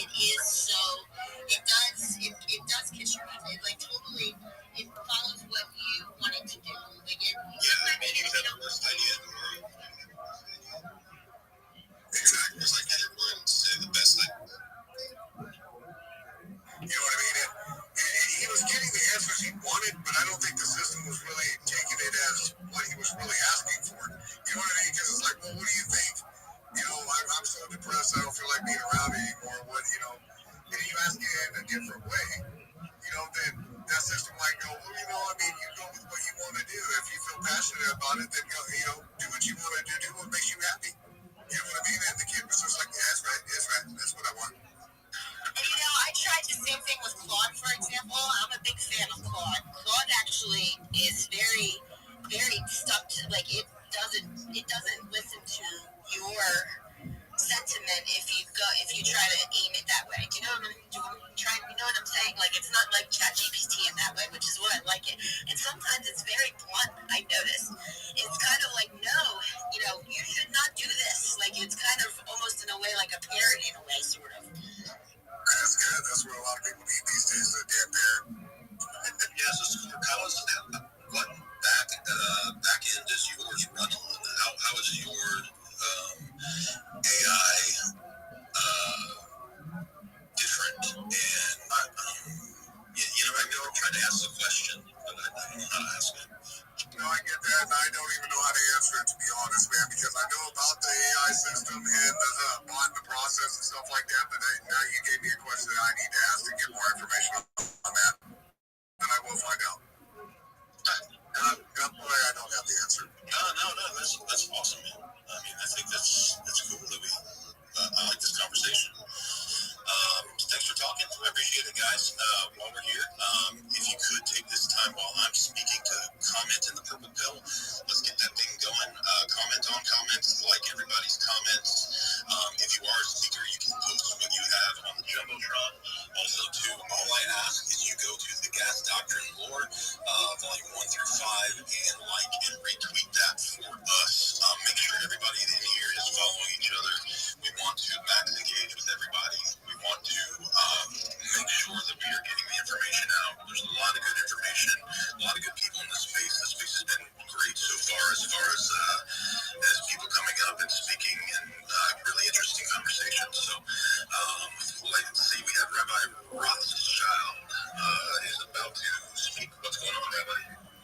Thank you for the opportunity, Gas. I think you have a really great project. I've heard you speak about it before. Gaslighting is an important topic that isn't discussed and has become more mainstream, I would say, over the course of the last decade or so.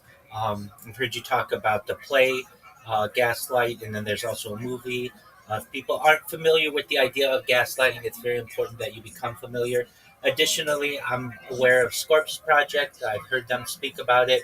I think it's really great what they're doing with mental health and such. And then, Randy, I'm very familiar with your wastewater treatment project and just clean water, and wanted to know if I could share my project with you all. We'd love to hear about it, Rabbi. What you got going on? Thank you so much for the opportunity. I'm Rabbi Rothschild. If you don't know who I am, you will. I stream my life 24 hours a day, 7 days a week, 365 days a year for world peace. I've been doing so for more than 4 years. My streams go back to the pandemic. We've seen the death of a queen, the birth of AI, the coronation of a king, and everything in between. This is a real-life Truman Show, a real-life Big Brother. This is a timeline and a time capsule of human accomplishment. In the 1990s, Bill Gates coined the phrase "content is king," and I'm making it true today. I'm king of the internet. This is the biggest event in global history, and here's why. In 2018, The Economist magazine stated that data had overtaken petroleum as Earth's #1 resource, and I have more data archived on the internet than any person ever, which is making me a very influential person, and I am going to go viral, and when I do, I want to make you, your friends, your family, all financially independent if you're not already. I want to make sure that you have generational wealth if you don't already, and I want you to be able to start charities and philanthropic organizations of your own. I'm unlike any influencer that you're ever going to meet.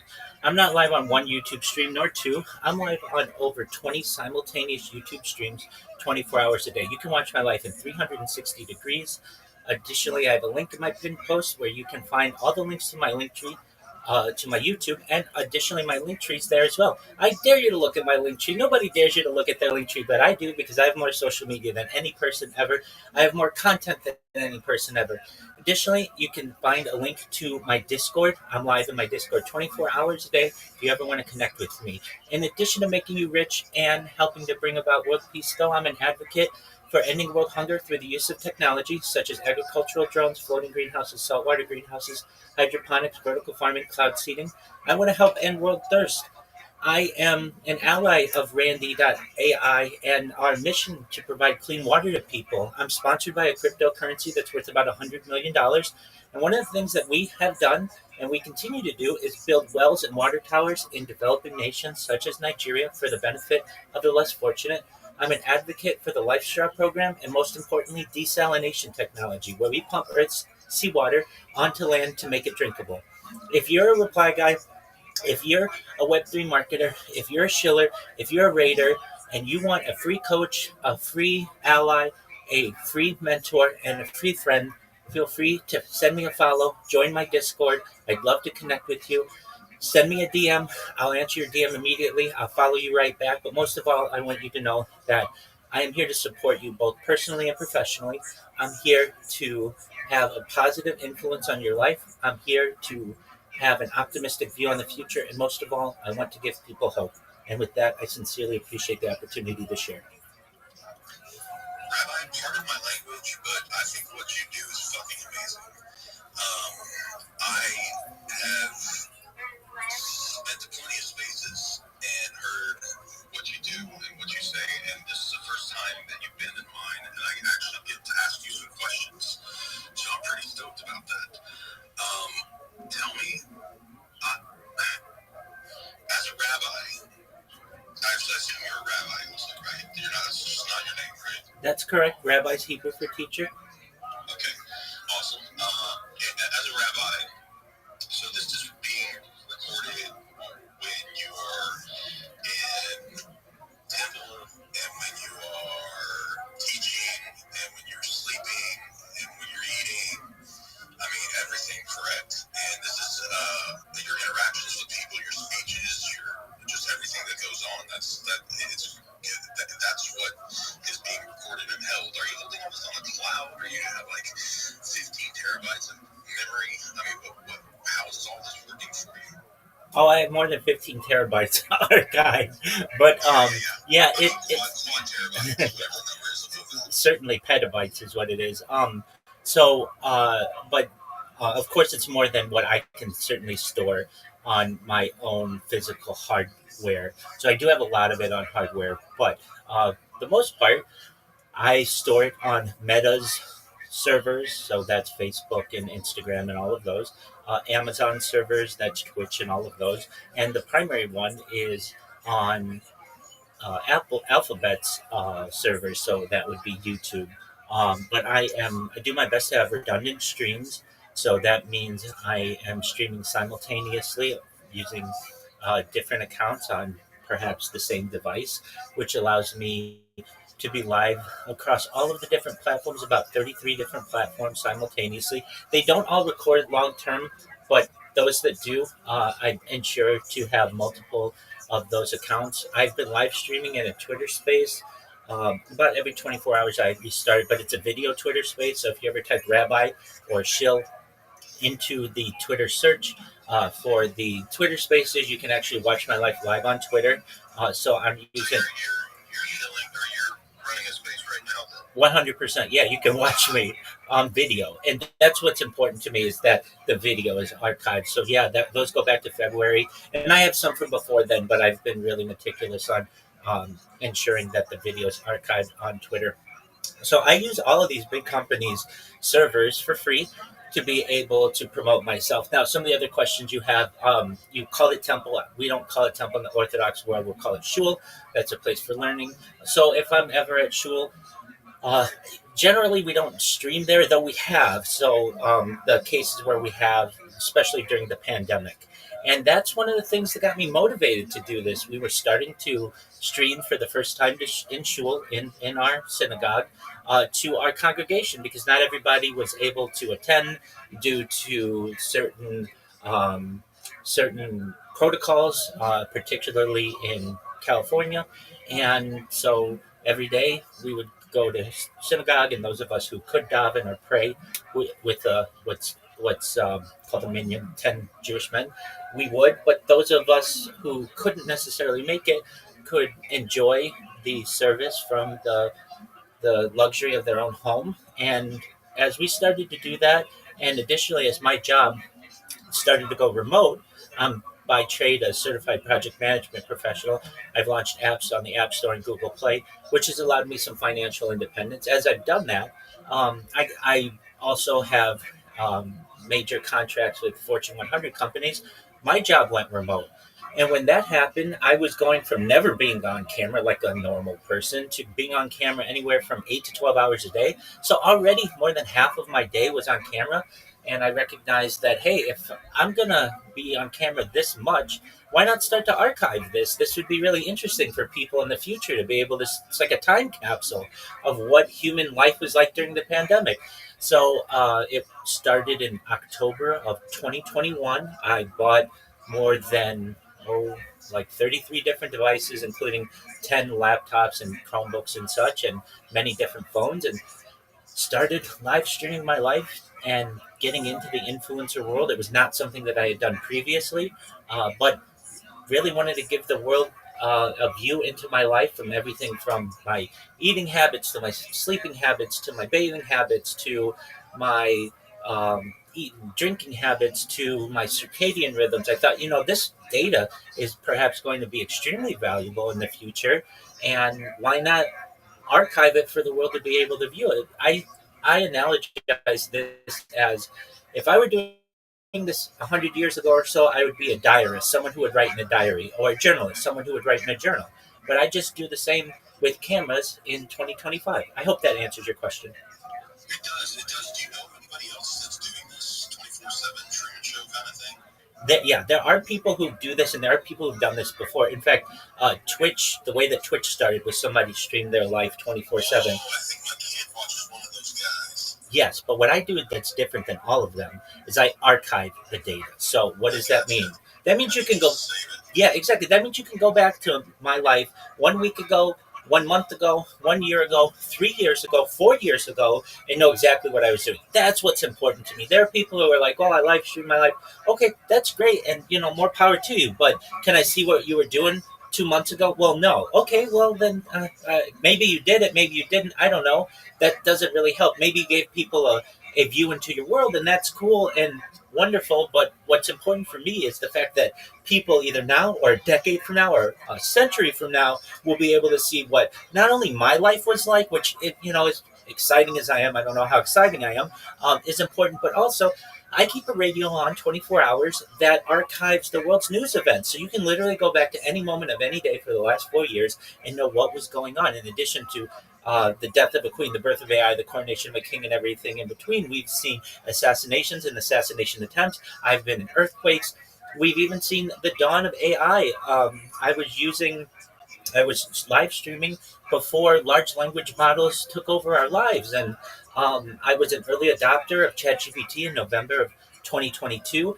I was a user when it launched November 30th, 2022, and we've seen the way that it's changed our lives since then, and the advent of Grok and Claude and Leo and Copilot and Gemini and all of the others. We've been able to see them blossom into our daily activities. And I think that's what's going to be really interesting to people in the future, to be like, wow, we have archived footage of what life was like prior to AI, and now look at how it's affected our lives. I think these things will be really interesting for future societies to study. Randy, what you got? So I want to say I actually got rugged because I was joining Rabbi's Discord, I'll be and there in a I second. had I had a video of him talking on the space, and then I couldn't get out of it. So yes, this is all true. And Rabbi, I do want to talk to you because I saw you on Spaces, but I never got to hear your show I'll be before. there in a But I second. did the other night, and I do actually would really like to speak to you about your efforts with the clean water. So I'm in your Discord now, so I'm glad we got to link up again. But I actually have to jump off because I have to go on to another space here at 7. So I just also wanted to say thank you very much. It was an awesome time. If you do this space every Sunday, I'll be here because it was a good time and I really enjoyed all of it. S-Corp, thanks for stopping in. If you're still here, I thought this would be a good match. And, if anybody's afraid to come up and talk, don't worry about it. Just pretend that you're talking on the phone because that's what it's like. So don't be shy. Always remember to be proud of yourself.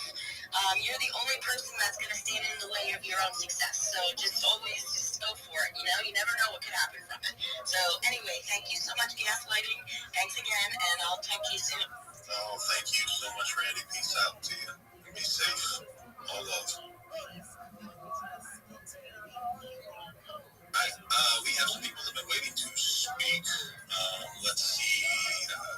I'll be there in just a second. If you'd like to come up and speak, I'm more than welcome to. What's going on? Let's say Kikai, I think, came in first, right? What's going on, Kikai? Hi. I'll be there in just a second. Kikai. All right, Nobility, how about you go? What's happening? Oh, wow. Rubbed by 2 people. That's crazy. All right. Well, we're dwindling down here. It's turning to the 7 o'clock hour. Crypto, if you would like to come and speak, I'd love to hear from you. I want to give one last good push on this, see if we can get some more people in here before we close the night. Let's invite your friends, post on that, get this purple pill engaging, and I will be giving $10 out to the... All right, friends, I'm here. Thank you for your patience. How are you all? Vikesh, I can hear you. My man, Giant Judge, has been waiting longer than anybody. Giant Judge, how can I help you, my friend? Thank you for everything you have been telling us, with everything that you have been sharing screen. I've been listening on X for the explanation you have been telling us about the project we're talking about. So, Excellent. I don't know to be a disturbance. I don't know it to be a disturbance if I DM you. Oh no, feel free to DM me. I was just gonna do the same to you. Are you following me on Twitter? Yes, on Twitter, yes, on Twitter. I know. Are you following me? Yes, I'm following you on Twitter, sir. Okay, just one moment. Okay, I'm following you back. And Vikesh, I'm gonna send you a message. So Vikesh, let me see. You're KOL's Web3 Authentic Influencer. Send the message. Okay, I see you. Okay. Send the message, sir. I'm going to check up on it. Okay, just one moment, Vikesh. And Very interesting. absolutely, just one moment, Vikesh. So, Vikesh, do you have a link tree?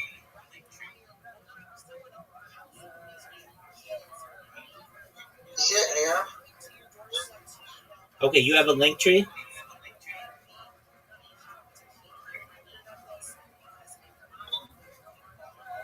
Okay, Vikesh, I just sent you a link, or I just sent you a message.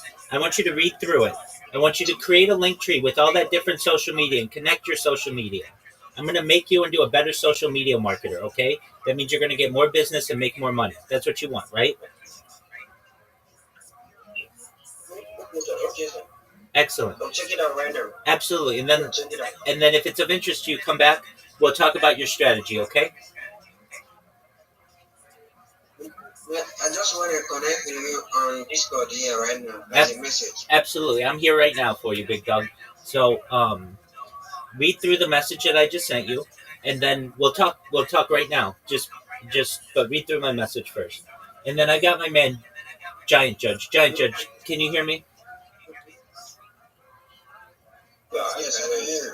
Okay, excellent. Giant Judge, I see that you just sent me some messages. Firstly, Giant Judge, thank you so much for your patience. You know I'm a busy individual, and I want to help you as much as I can. Okay, I am... Giant Judge, guide in the crypto world, but God is the greatest judge. Okay, I'm watching. Okay. I'm Giant Judge. I work in Web3 as a marketer, community builder, and project advisor, helping projects grow and succeed. Okay. I am Giant Judge. I work in Web3 as a marketer, community builder, and project advisor, helping projects grow and succeed. Okay, that's the winner. Okay.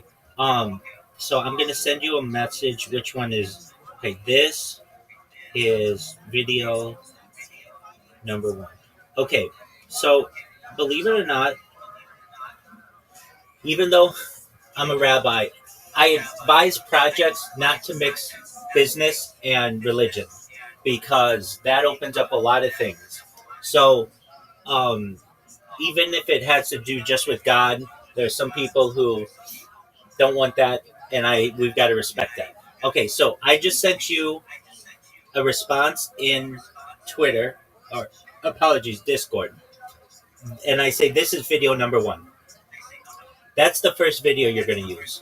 Okay, so that's a winner. Then what you're going to do, I want you to create 9 more videos, but they shouldn't all be with your face. That's a winner though. Do you like the video that I chose? Let me tell. Yeah, check your DMs on Discord. Okay, so It makes it look like you're really talking. Just one moment, Vikesh. Excellent. Thank you for coming back. We're going to help you in just a second.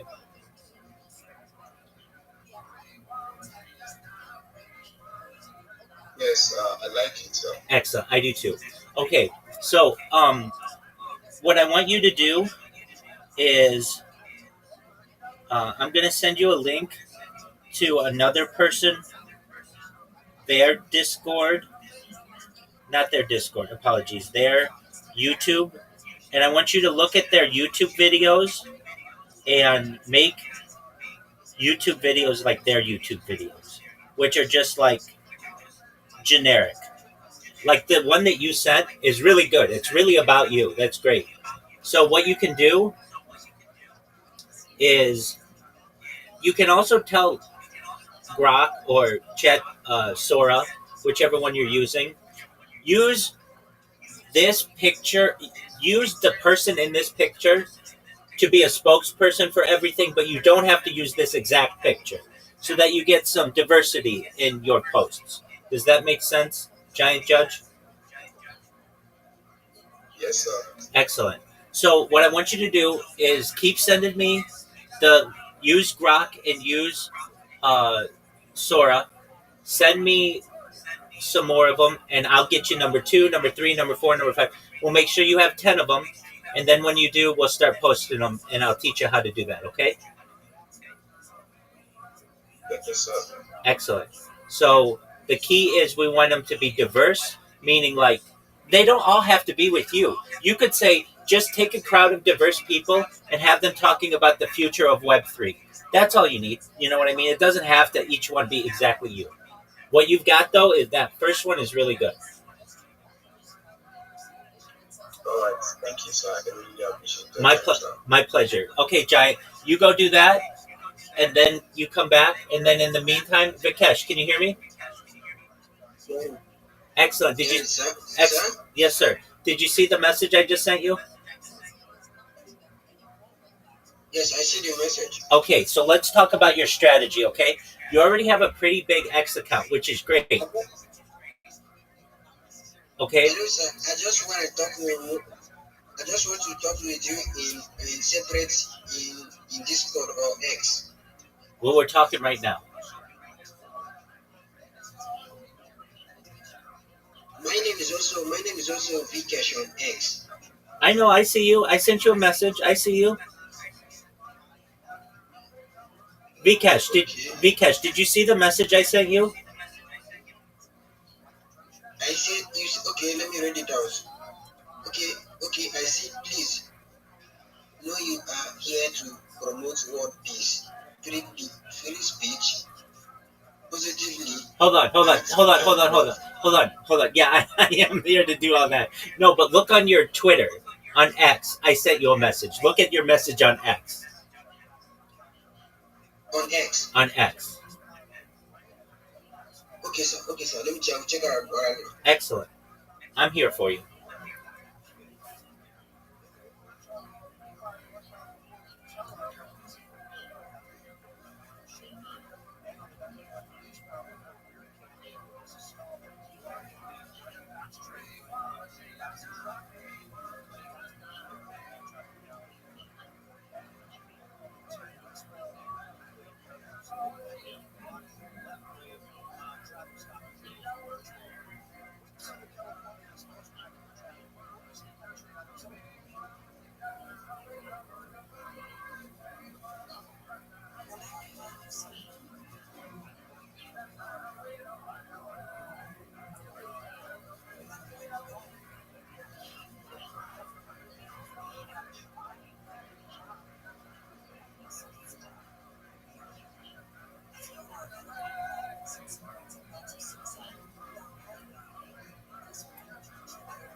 Oh, Vikesh. Hello. Yes, sir. Okay, so you read my message, right? I'm reading right now. Okay, read it and then we'll go over it.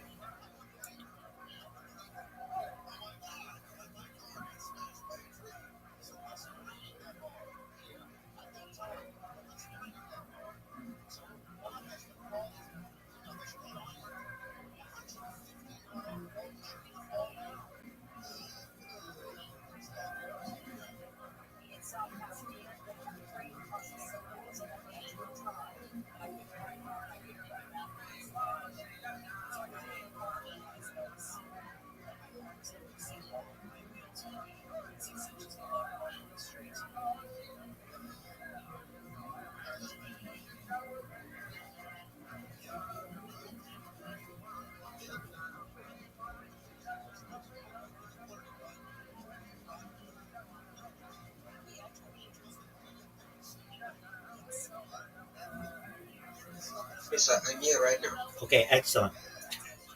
All right, so you're a social media marketer, right? Yes. So I'm gonna download link the things I should download. Yeah, so let's talk about it first, okay?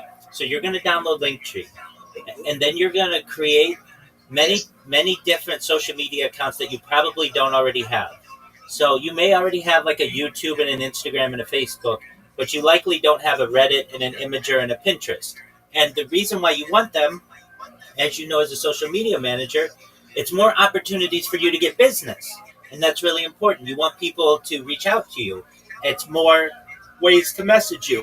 Additionally, it's more places for you to be able to promote your clients or your customers, which is really important. So, too often people say, I'm a social media manager, come to me and I'll promote your project. And what they do is they repost your content, they maybe like it, and they put a comment on it of GM and they say, I'm done, where's my money? And that's not quality. What you want to do and what you're going to be able to do is take that person's content.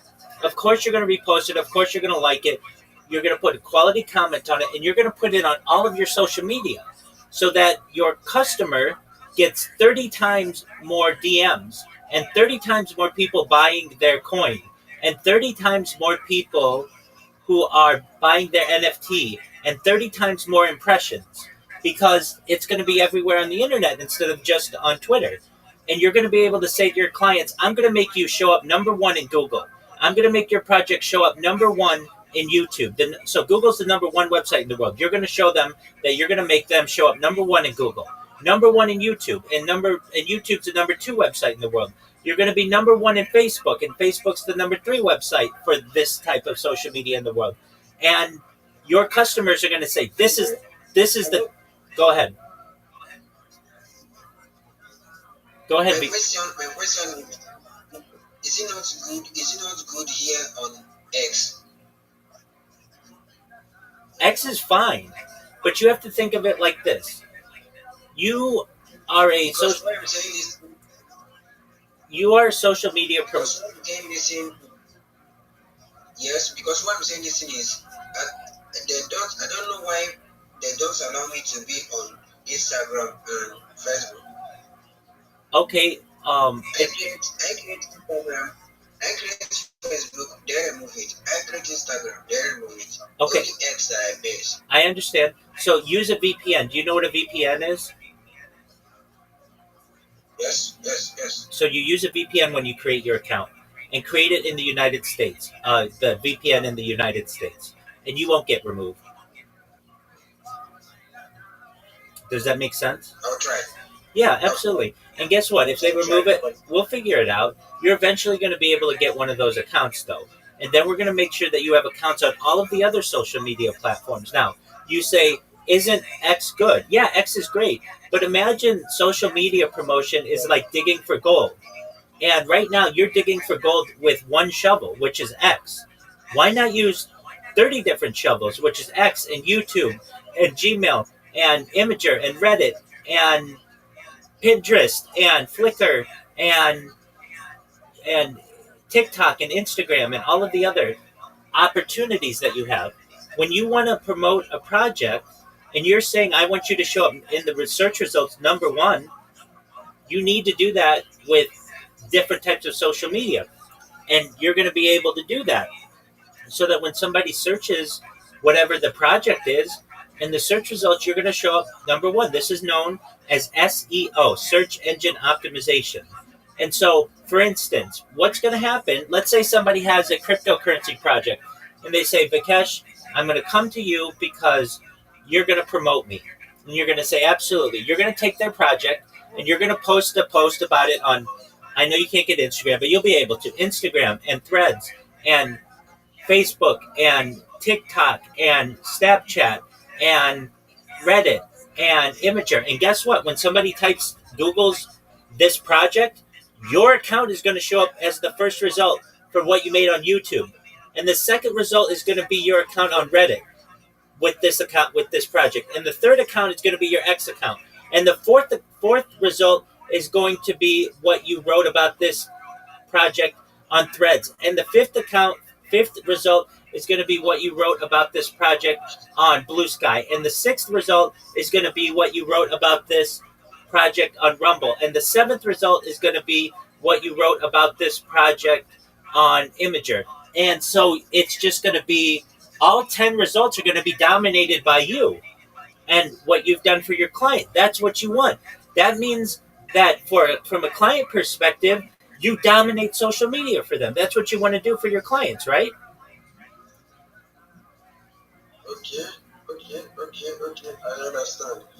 Well, what did you say I should download it on app? What's the name? Yeah, so the name The is only two apps. Linktree. Linkree.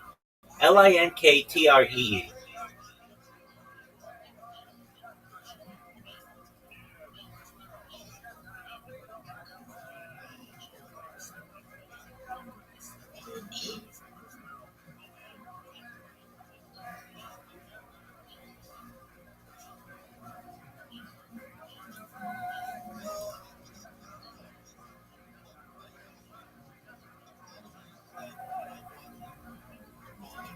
Do you see it?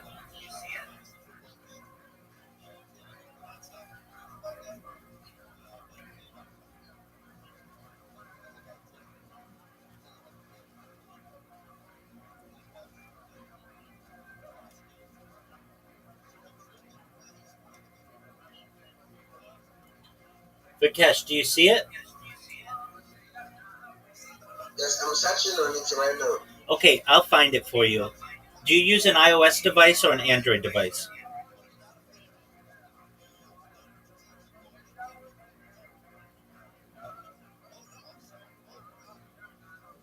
I'll send it to you. Do you use an Android device or an iOS device? I use an Android device. Okay, just one moment.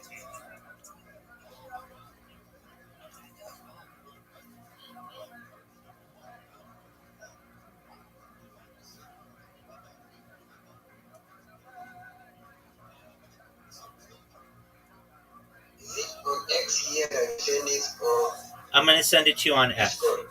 I'm going to send it to you on X. So look at the link I just sent you on X. Okay. Download that app. Okay. Then what you're going to do is you're going to create. I sent you a list of different social media. Did you see it? Okay, still loading. Okay, that's Okay. Link dress. Linktree. Yes, link tree. Yes, link tree. Okay, Yes, so you're going to download it. I'm gonna download it. Yes.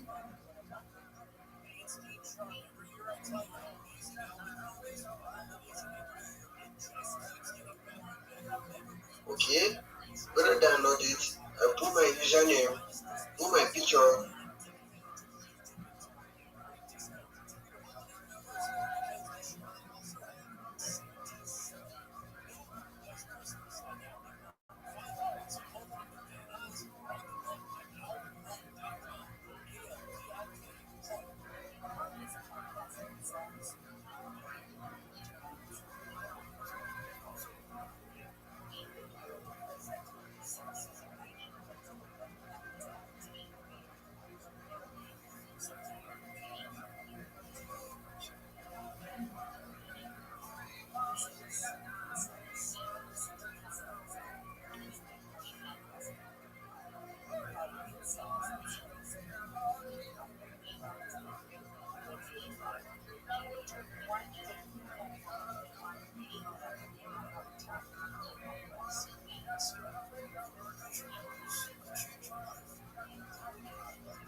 Yes, you put your username and your picture. Yes.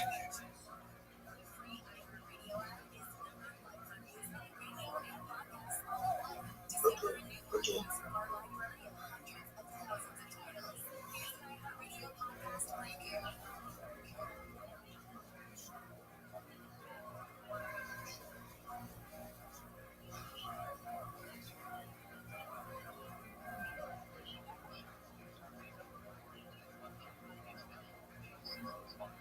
Okay.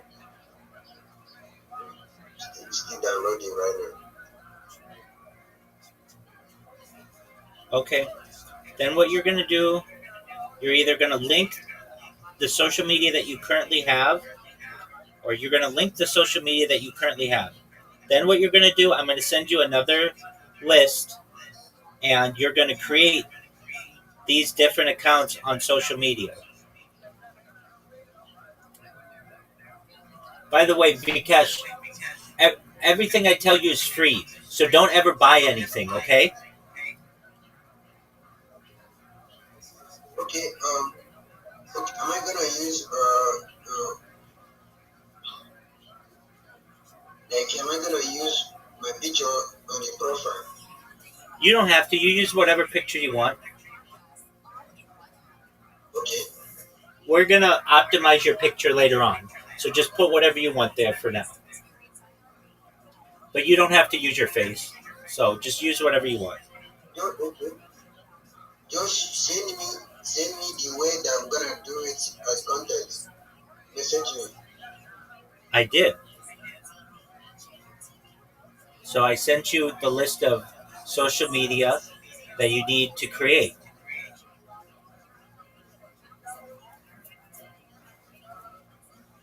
Then what you're going to do, once all your social media is created, you have a YouTube and a Telegram and a Facebook and a WhatsApp and an Instagram and a TikTok and all that other stuff, and it's all linked to your link tree. I'm going to look at it and make sure it's good.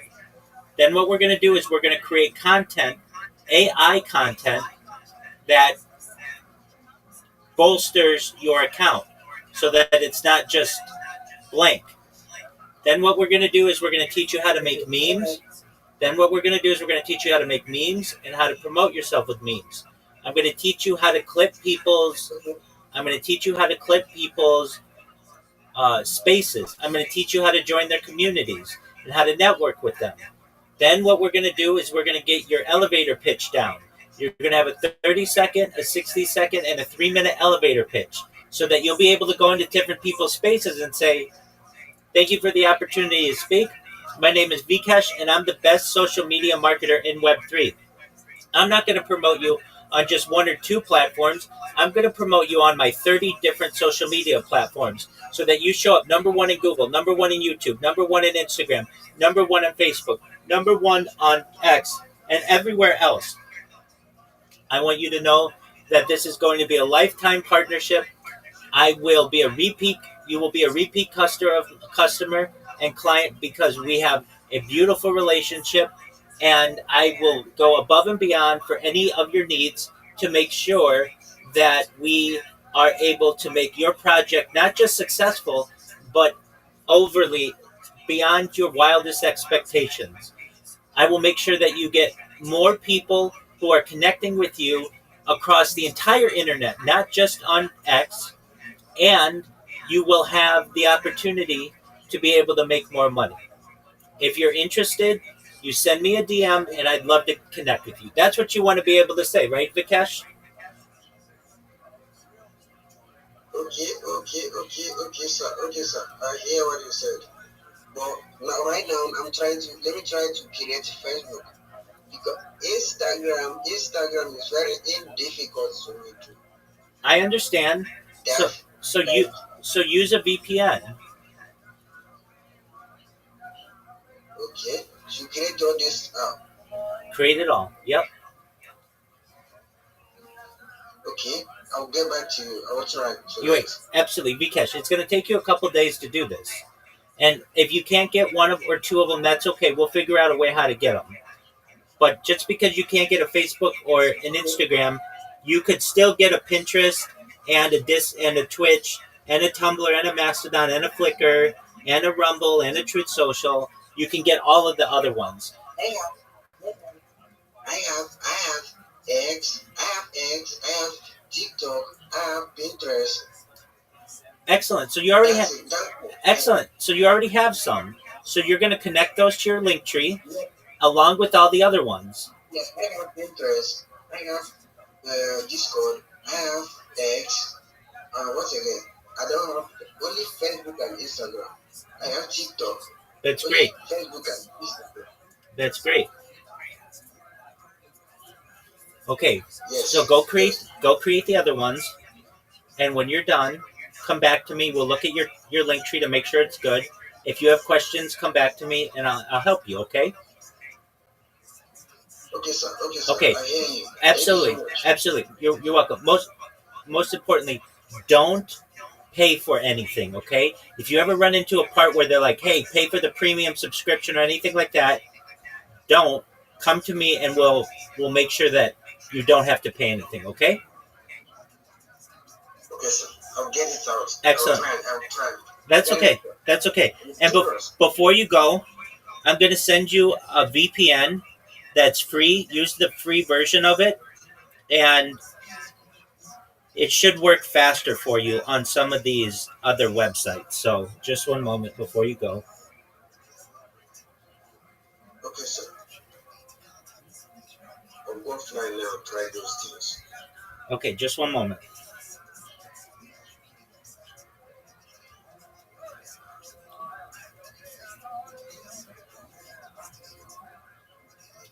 So I just sent you a link to on X. On X, yeah. Download that VPN on your phone, and it's free. Don't pay for anything, and it'll allow you to connect to a lot more VPNs. Okay. Okay, sir. I'll try it. Excellent. All right. Let me know if you need any help. Okay, Vikesh. Okay, I'll get back to you in DM. Sounds good.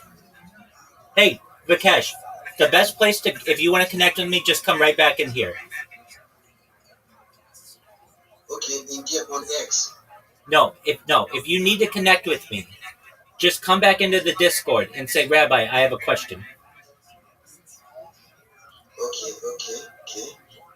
Okay? Okay.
supply to,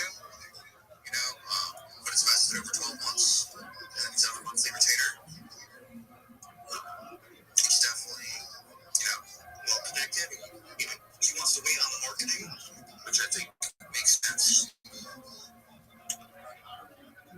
But yeah, 2017, the ties to Farcoin, the supply control, the CTO, the same dev, it's all there. This will be the runner in the, I guess it's the meme of the cycle. Meta of the cycle. That's just my opinion, but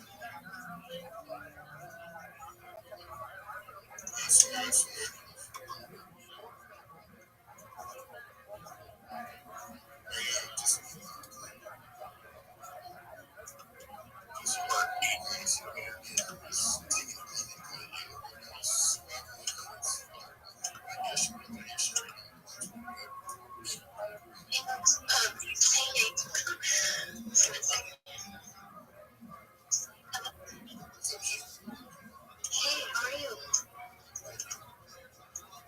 I'm doing good. Message to you from Monty. He's wondering if you can read his message real quick. I think it's on here.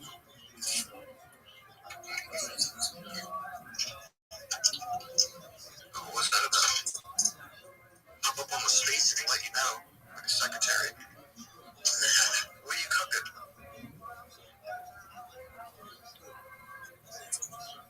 You gotta check the messages right now.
Yes, that's some music.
Yes.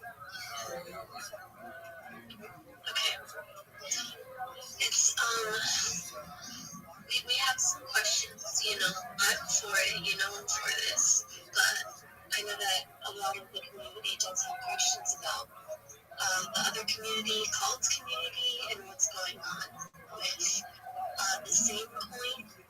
Would you be able to kind of, debrief everybody on kind of what's going on, or did you kind of what are your thoughts and feelings about that? Just so everybody's kind of up to date.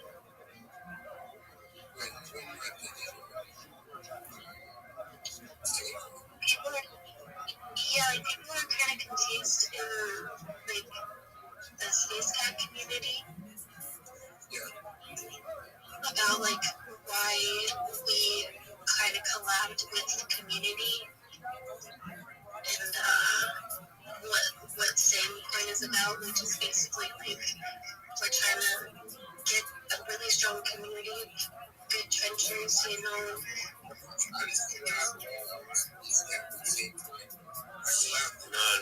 collabed it with community. Yeah, people are saying that everyone's saying that now because they've gone into the Same Coin chat all day. Everyone's forgotten about Space Cat, basically. Everyone's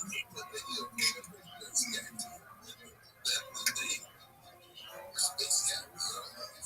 That's us right there. That's nice. You could support other that's perfectly fine. But that doesn't mean we leave Space Cat. We are 100% Space Cat. No, I hear that, but it's just as soon as we did, I did notice it yesterday as well, bro. As soon as we went into that one community thingy, whatever, it did actually send everything went down, bro, from there. You know what I mean? So, I'm with that. I didn't really like it, for honest. And that's just my personal opinion, but other people feel that too. And I don't think that was a good move. I know you got to be as strong as a community, but we're out. You know what I mean? We need to put Space Cat. We can't be pushing anything else but Space Cat. You know what I'm saying? Because everyone in the community gets pissed off, and then they get confused, and then they start selling, and then the trial looks bad, and then you know what I'm saying? People are pissed off, and you don't want that at such a low market cap. But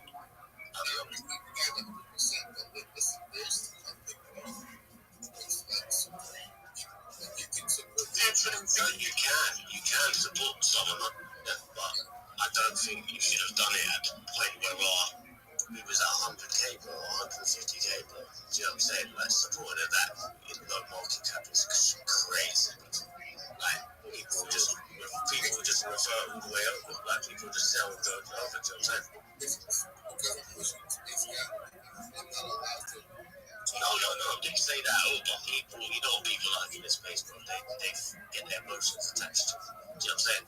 And they'll just get their emotions tied up and they'll sell and move on to the next one quickly without thinking. Do you know what I mean? Then come back and get all sorry about it and be like, oh, do you know what I'm saying? Yeah, you want like that. You want those guys out of your chart anyways. You need people that want to move. Then you can't jump from one thing to another, and you can definitely support more than one thing. Oh, 100%. I'm saying we should have had a stronger community before we supported anyone else's team. We can't go and bounce from a few things. Do you know what I'm saying? It's quality over quantity, dude. I mean, a lot of them are medals of the week. No, of course there are. There's going to be a meta every week, different one, innit? What I'm saying at the time. Just look at the chart of what you've done, and then, do you know what I mean? Just switch for something. Do you know what I mean? I've been in this game for a while, but I know about this stuff. Yeah, I'm other people. Yeah, same. I've got long-term goals as well, bro, but do you know what I'm saying? In the meme, especially meme coins like this, it's not really, I don't know, people don't really see it, meme coins as long holds, they see it as quick money. That's because there's bananas in the week, and you need to find real holders, bring back ETH style fucking holders on your chart, and make the narrative. It's not like that these days. It's going to sell on the cheese. It is like that. Look at my chart. This is exactly what I'm doing. I'm bringing in, real investors, people that want to see this grow.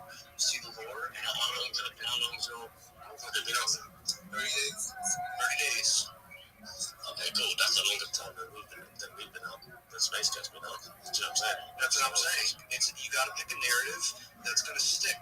Everybody fucking faps. It's never. Everybody makes dick jokes. They're never going to go away. See, no, I'm not even really offended because I know I'm going to just outwrite stuff. I know what I'm going to bring to the table. I'm going to go next. I know what's next. So whoever sells is going to regret it.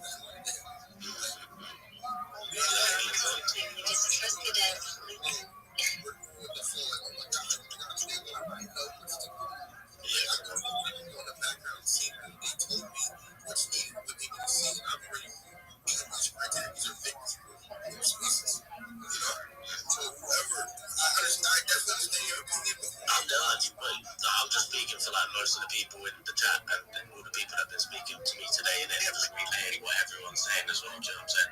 You gotta take that crowd out. It's not just my opinion. You know what I mean? It's like, they gotta learn that that's not just because. well, they need to come up here and ask questions. You know what I mean? And get that. You know what I'm saying? You're backward. You express that. Yeah, for real, man. Because that's how you gotta be, bro. You gotta be truthful. This is, you know what I'm saying? You gotta be truthful, man. You know what I mean? You gotta be transparent, like you're being transparent. You know what I'm saying? Everyone's gotta be transparent, bro. We gotta be on the same page. You know what I'm saying? That's it, bro. Yeah.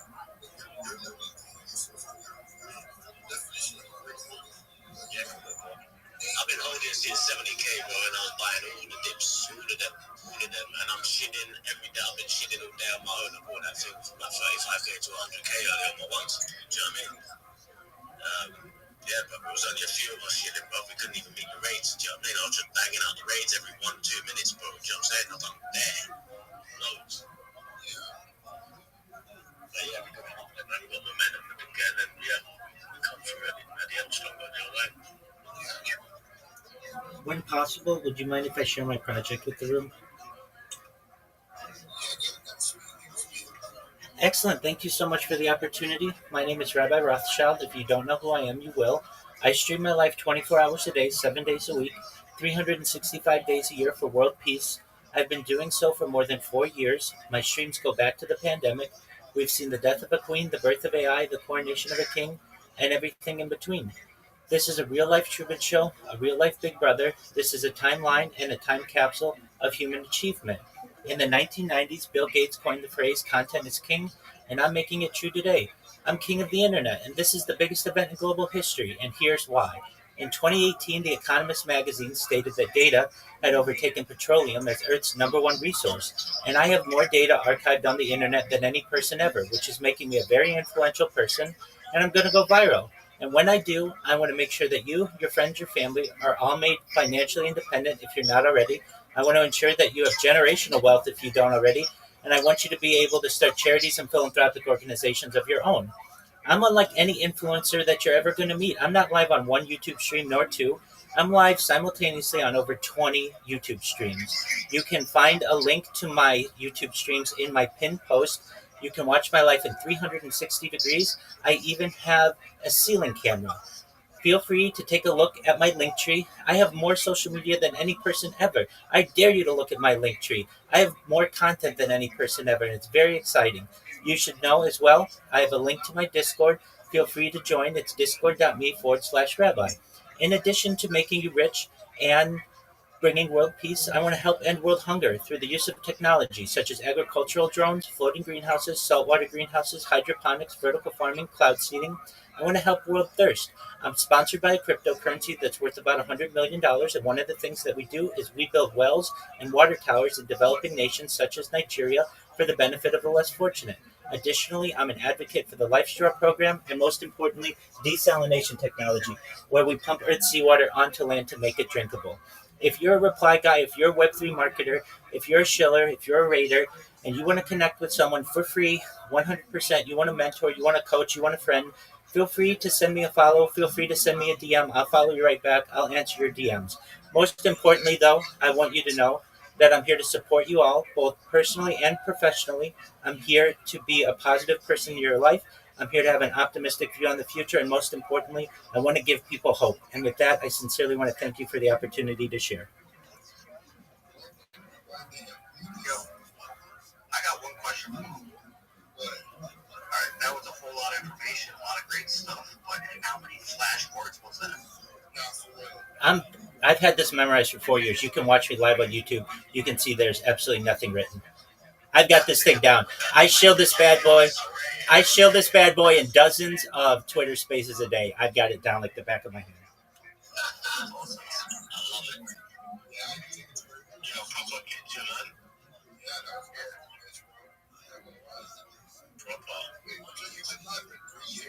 4 years since October 2021 during the pandemic. Sell me this pen.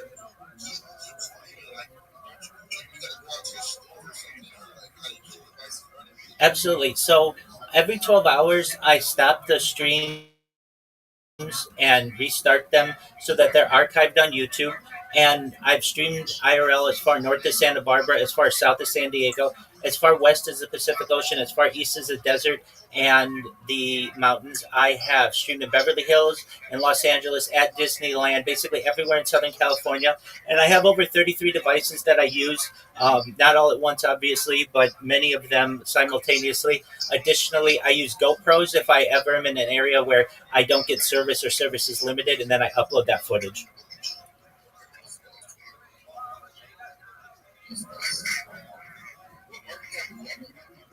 We're at about $100 million.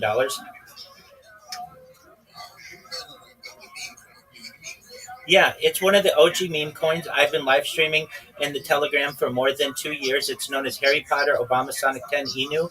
Its ticker is Bitcoin. It's available on Ethereum, and it's one of the most popular meme coins ever.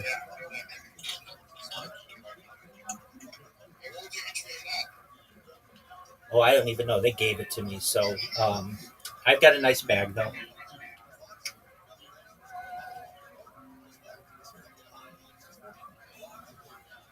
That motherfucker's selling Bill Gates.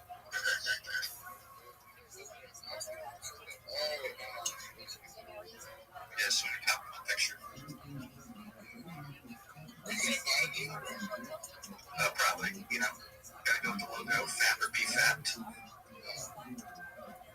Just one moment, Giant Judge. Thank you so much, and I've joined your guys' projects and look forward to becoming better friends with you all. Appreciate the opportunity to be able to share. I'll let somebody else take my spot. Thank you again. Yo, Giant Judge. Just one moment, Big Dog. Thank you. You get it. You get it. I'm a busy boy. So I'm checking my... did you send me a message, Giant? Oh, yeah, you did. Okay, hold on. There you go. That's what I'm talking about. That's sweet. Marketing, sorted, advice. You worked on that one, man. I want to see this straight, man. You said you're on YouTube. Can he speak? Or did he went down? Yeah, sure. I think he just said okay.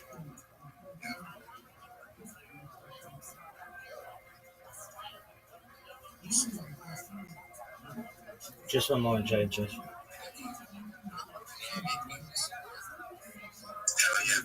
I saw someone just asked where they could find my stream. If you look in the link in my profile, there's a link to my 20 simultaneous YouTube streams. Additionally, in my pinned post, you'll see a link to my 20 YouTube streams. So thank you for letting me contribute that. Appreciate it. I'll go back down.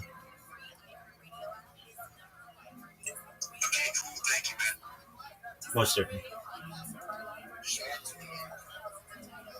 Thank you for your kind words. Okay, Giant Judge, I'm going to look at your stuff right now. Okay, cool. Thank you, man.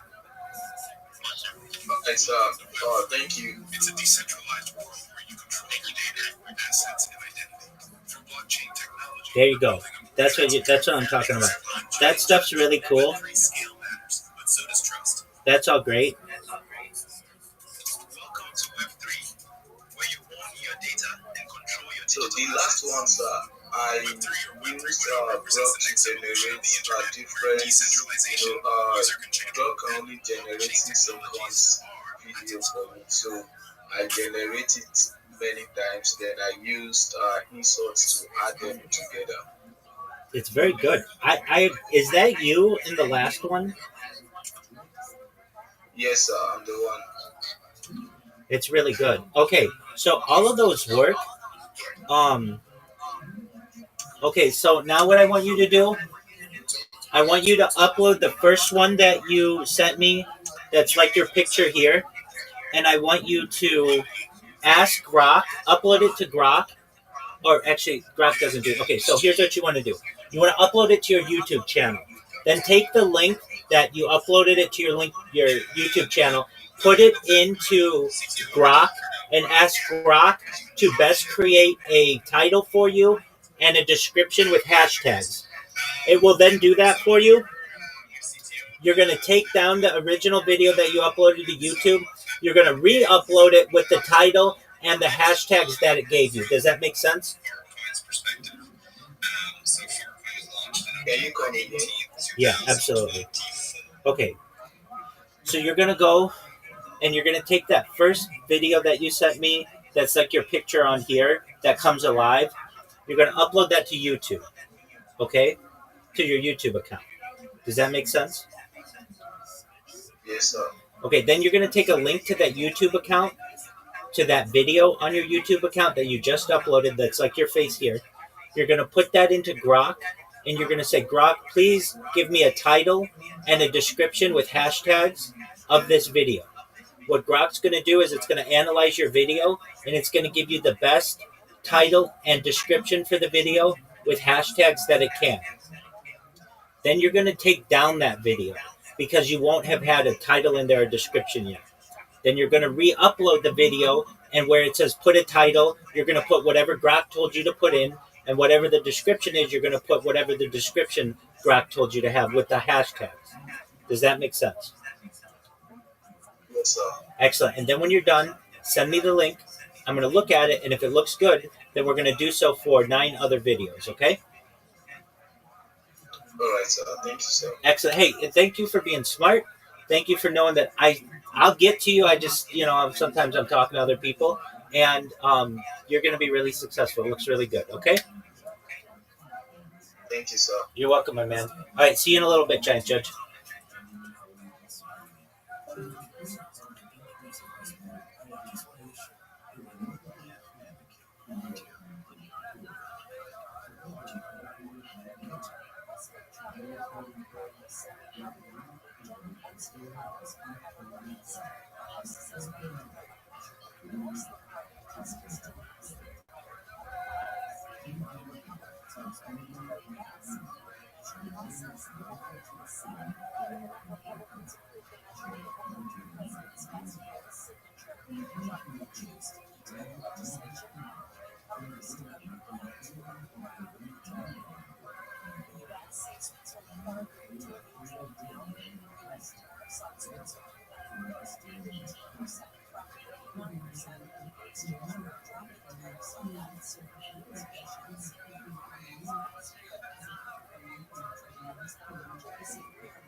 At Lamaisa, you have a group of murderers. Therefore, kill them passively, bring them into the kippah, feed them barley, let their stomachs explode.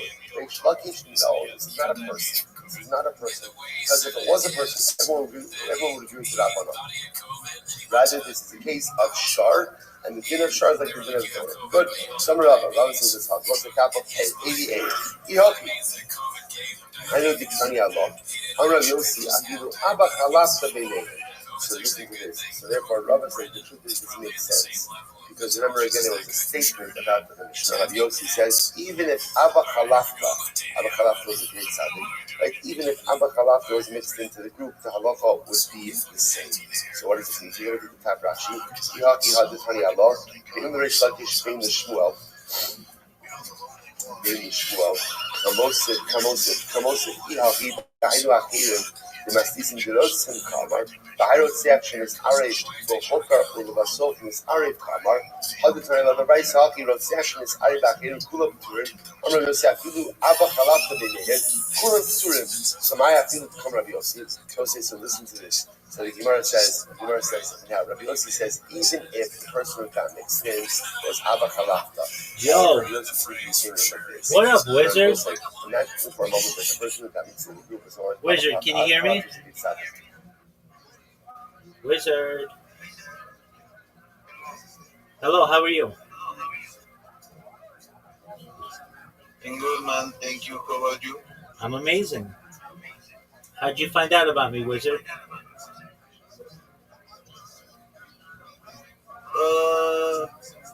You started, that guy Twitter Spaces. I don't remember. That's okay. Are you? Yeah. Absolutely. Are you a social media marketer? Oh, no, not at all, bro. Okay, what do you do for a career? Oh, I work in data analysis. Okay, very well, very cool. All right, so you heard me in a you heard me in a Twitter space. Yeah, you're going at Twitter space, bro. It's so interesting what you're doing. Like, how in the world are you streaming like for 4 years?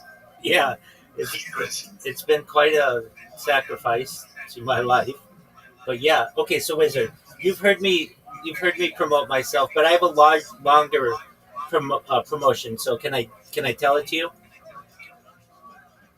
Oh yeah, of course. Excellent. Thank you for the opportunity. I'm Rabbi ROTHSCHILD. If you don't know who I am, you will in the future. I shoot my life 24 hours a day, 7 days a week, 365 days a year for world peace. I've been doing so for more than 4 years. Going back to the pandemic, we've seen the death of a queen, the birth of AI, the coronation of a king, and everything in between. This is a timeline or a time capsule of human achievement. This is a real-life Truman Show, a real-life Big Brother. In the 1990s, Bill Gates coined the phrase, content is king, and I'm making it true today. This is the biggest event in global history. I'm king of the internet. And here's why. In 2018, The Economist magazine stated that data had overtaken petroleum as Earth's #1 resource, and I have more data archived on the internet than any person ever, which is making me a very influential person. And with that influence, I want to make you, your friends, your family, all financially independent. I want to make sure that you have generational wealth, and I want you to be able to start charities and philanthropic organizations of your own. I am someone who is an advocate for ending world hunger through the use of technology such as agricultural drones, floating greenhouses, saltwater greenhouses, hydroponics, vertical farming, cloud seeding. I want to help end world thirst. I'm sponsored by a cryptocurrency that's worth about $100 million, and one of the things that we do is we build wells in developing nations such as Nigeria for the benefit of the less fortunate.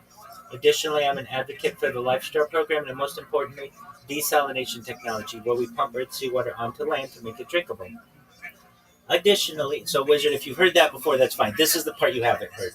Additionally, I'm a futurist. I'm someone who studies the future. I like to discuss things like antimatter, anti-gravity, faster than light travel, faster than light communication, things like space elevators, space tourism, terraforming of other planets, interstellar travel, things like artificial narrow intelligence, artificial general intelligence, artificial superintelligence, things like replicators, Santa Claus machines, teleportation, time travel, de-extinction. People don't know this, but the first successful de-extinction took place in the year 2003 with the Pyrenean ibex, which was a goat located in northern Spain, southern France.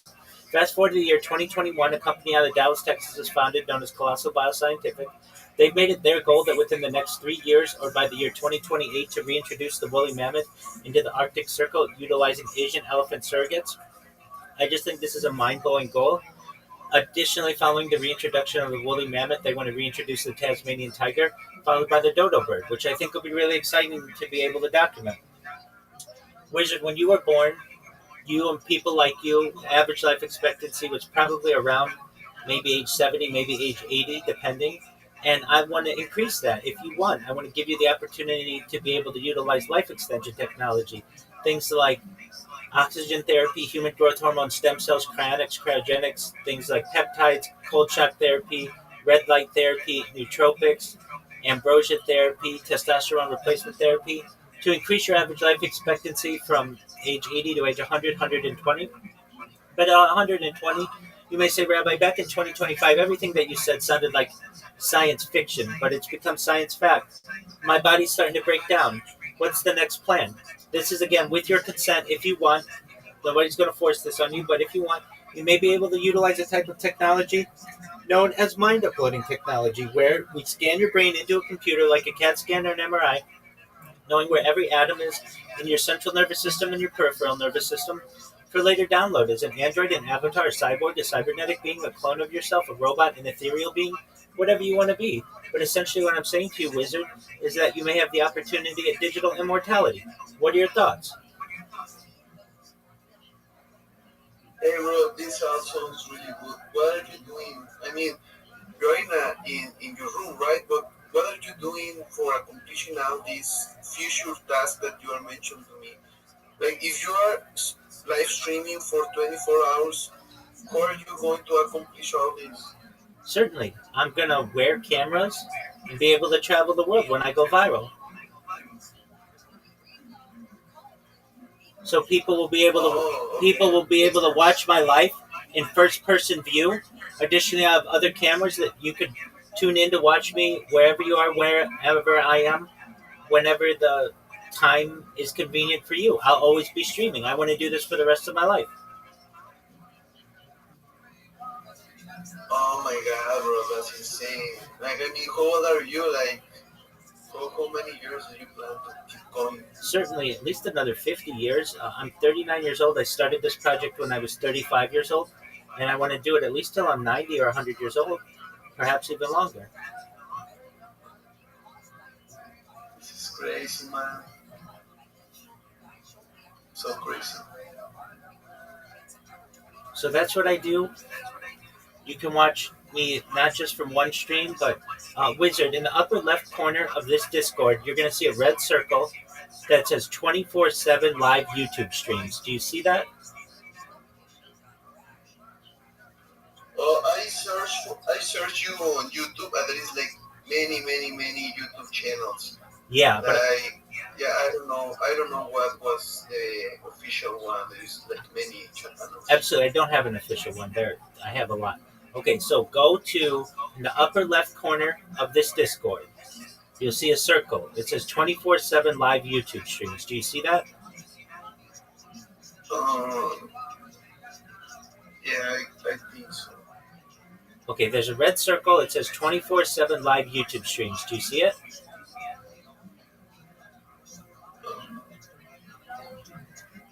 It's at the very top of this Discord. Oh, I'm in my cell phone, bro. Okay, so am I. So am I. Okay, so I'll walk you through it. All right. So we're in this call right now. Do you see on the left? It says 24/7 live streams, and it has Brandon and Rabbi and Rabbi and Brandon, and it has Wizard and Miss Aquarius. Do you see that? Yeah, who are these other guys, bro? They're friends of mine. Okay, so what I want you to do is scroll up, okay, to the top, Okay. and then you're going to see a red circle that says 24/7 live YouTube streams. Do you see that? I don't see it. I only see a heart. That's A red okay. heart. That's okay. Keep scrolling up.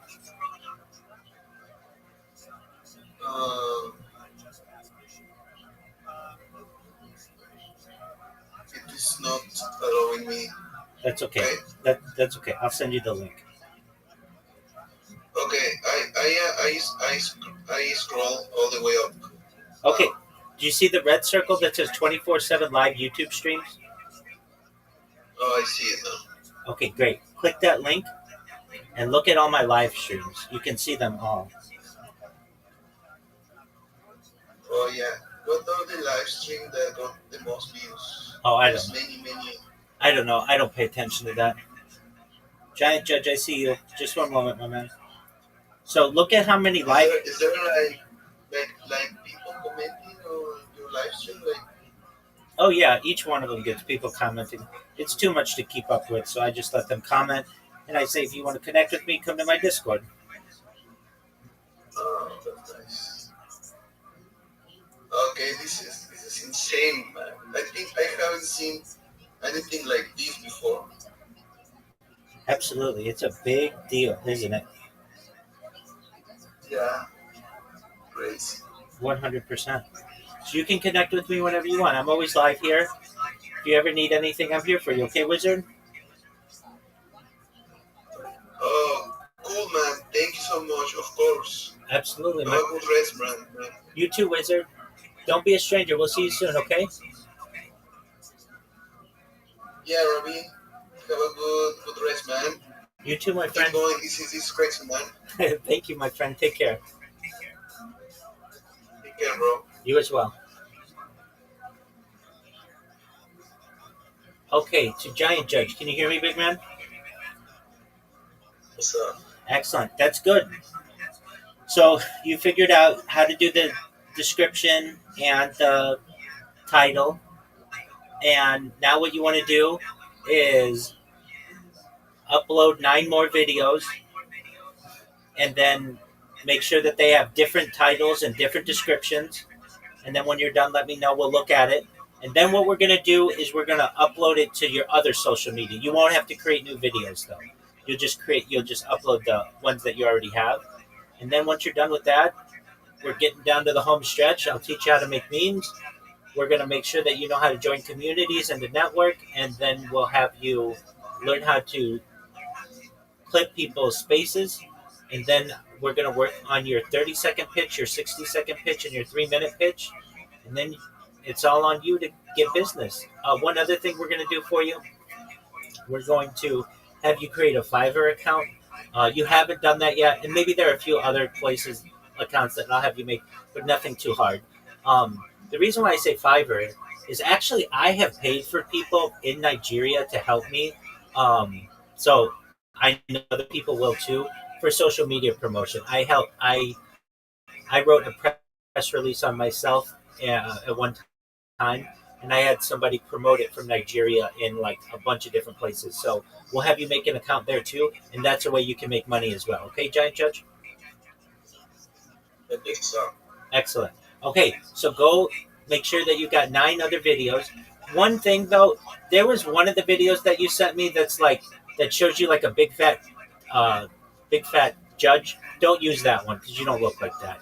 So make videos that look like you, and then so long as they sort of look like you, that's absolutely fine. Okay. Okay, so I'm going to use the one of myself.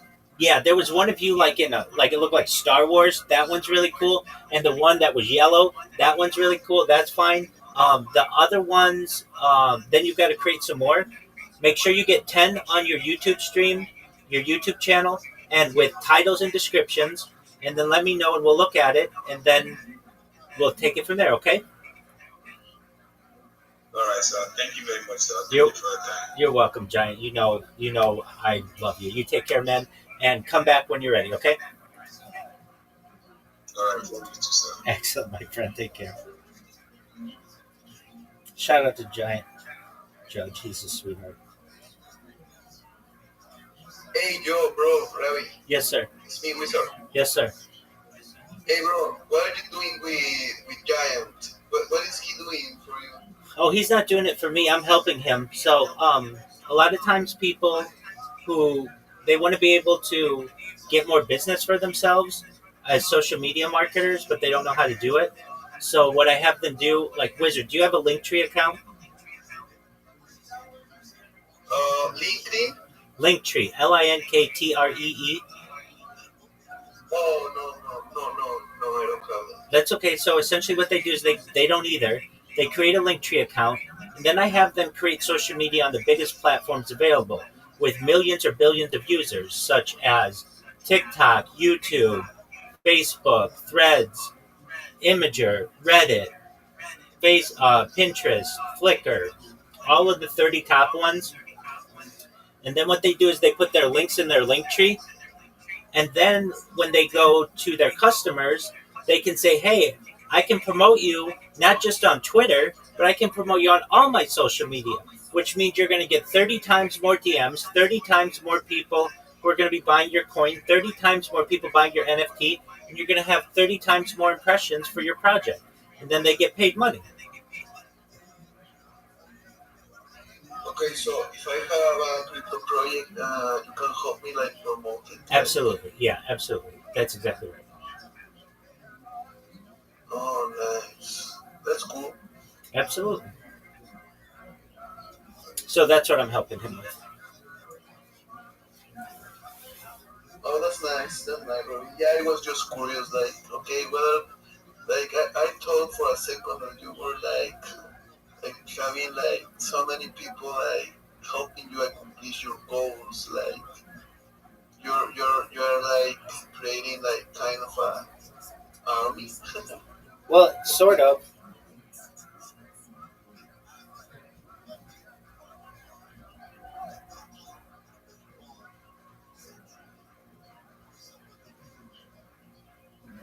Hey man, I stopped listening to you, but have a great day, sir. You too. Thank you so much for having this opportunity to meet you.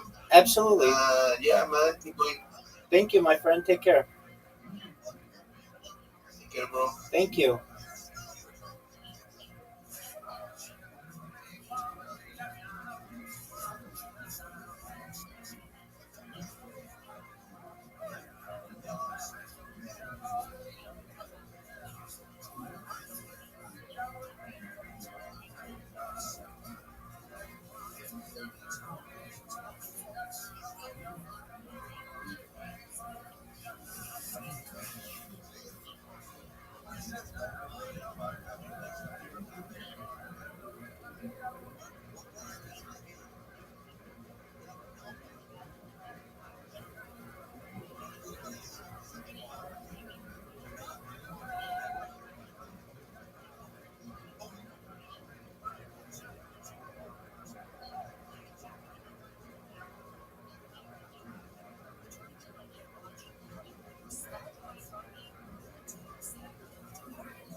rest of the people are going to be winners of something.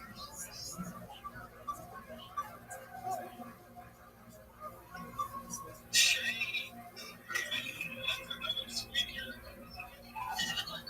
Yeah, I love those. I love whenever there's a lot of names. There's all these little close calls.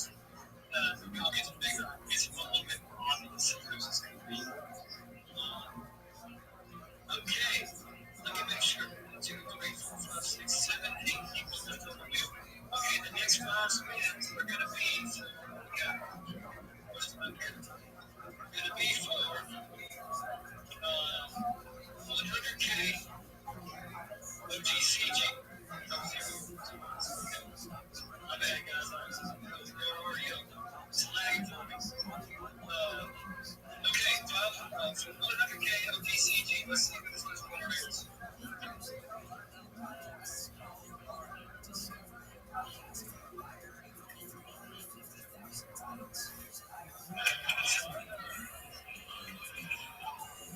Nice. Yeah. Yeah, you got another spin on me. Another real winner of GCG. Jump in.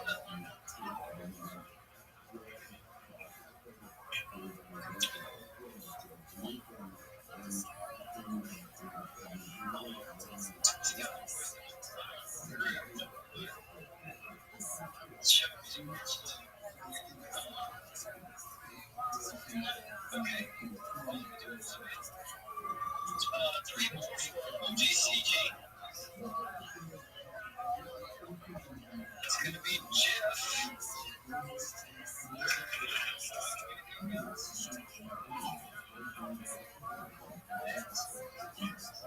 Okay.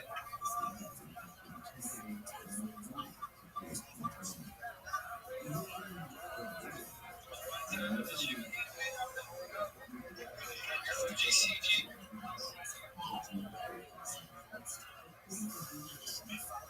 Okay, one more spin for GCG.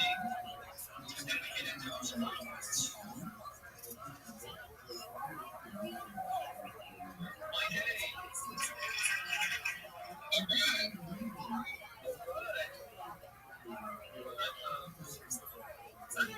So do you already have the product addresses and everything?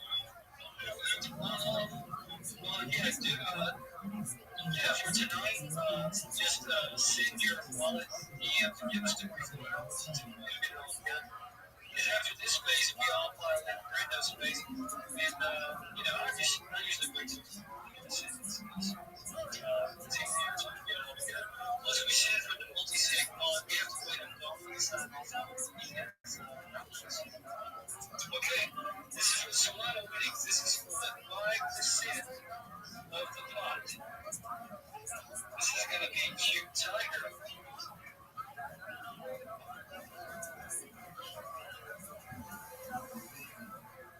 Easy about that. So now we know the tiger truly wins. Yeah. Okay, here we go. Oh. Okay, great. I got second place. Hey, I was liking it. Do I still have a spot? Your 2 spots, one's of OGCG. Before you stand. Yep. There were 5 chances to win. Okay, we're down to the last name. Let's see who's going to be.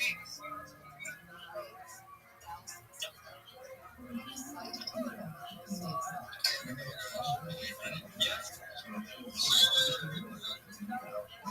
All right, Brando, later, man. Willie, way to go, man. One spot took the 40%. That's a pretty good return.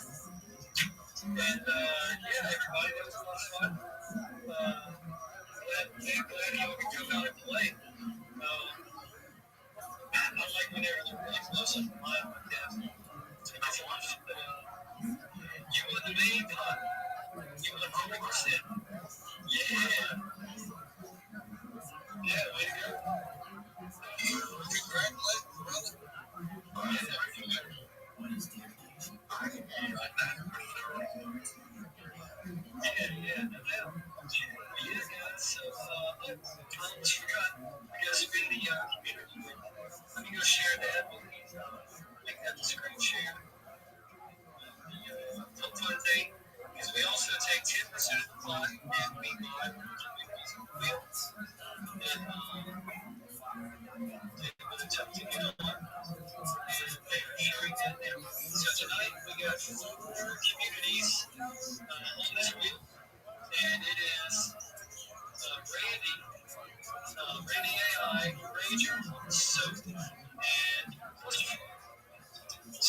this is also elimination field. So the last person, the last community is the one that we can find.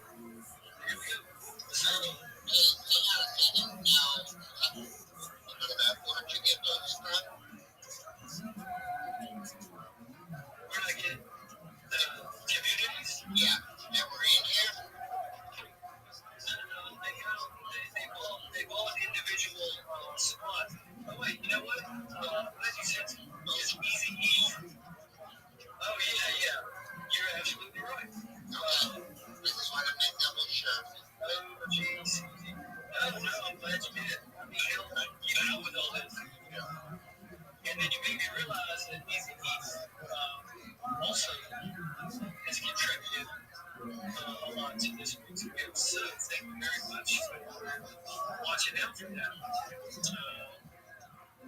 Perfect. Okay, guys, I think that's it. Anybody else have something to remind me of? Goodness. Okay, we're gonna let it run. Let's see who's getting eliminated.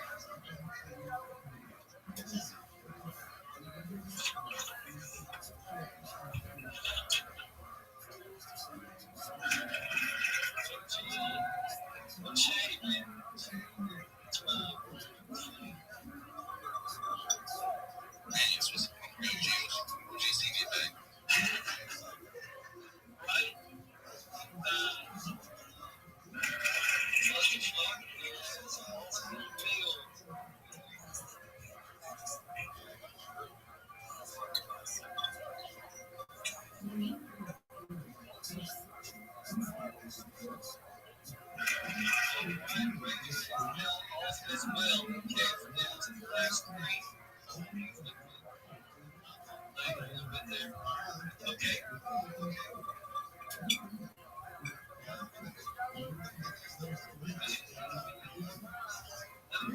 Not quite. Randy, you're out of there. Okay, it's between easy and some last elimination.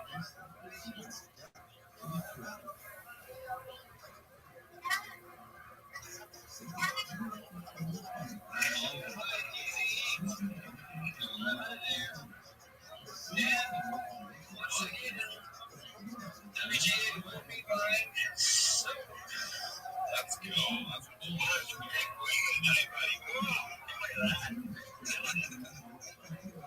Yeah, nice.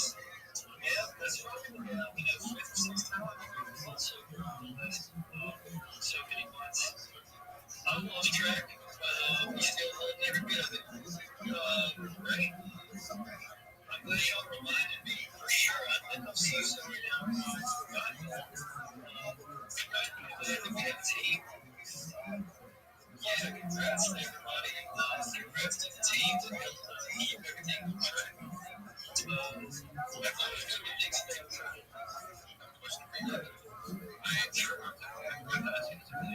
So, since you won Crypto Fight Club, the last fight, so tomorrow is the day that I show you guys on the show on Chains base. So it's yeah, 2 days. Thursday. Yeah. So Tuesday, and if you want to, like Brando and I have done it, and Jack and I have done it, to where we do like a double.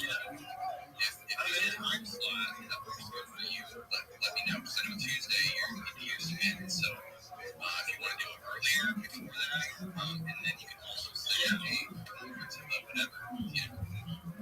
Right. I need to go ahead and make spaces ahead of time. So I'll try to get you to whatever. But yeah, we'll talk tomorrow. And I'll get that hammered out for sure. Yeah, don't forget. Yeah, I like to get in the time slot as early as possible. So, whatever time works for you, just shoot me a DM. Okay, what's the time frame like for whole space? Usually like 3:30ish to like 8:30ish. And that's Eastern? Yeah. Okay. Yeah, I'll let you know something tonight. Okay. And how do I get So I gotta Yeah, send it to me. It's, I'll be sending it out. Thanks, buddy. Yeah, absolutely. Appreciate y'all coming in. So here's another announcement to the communities that got involved. You came, you supported, you put into the wheel, and you did what it took, and you supported the space as well as the wheel. You automatically get into our Tuesday.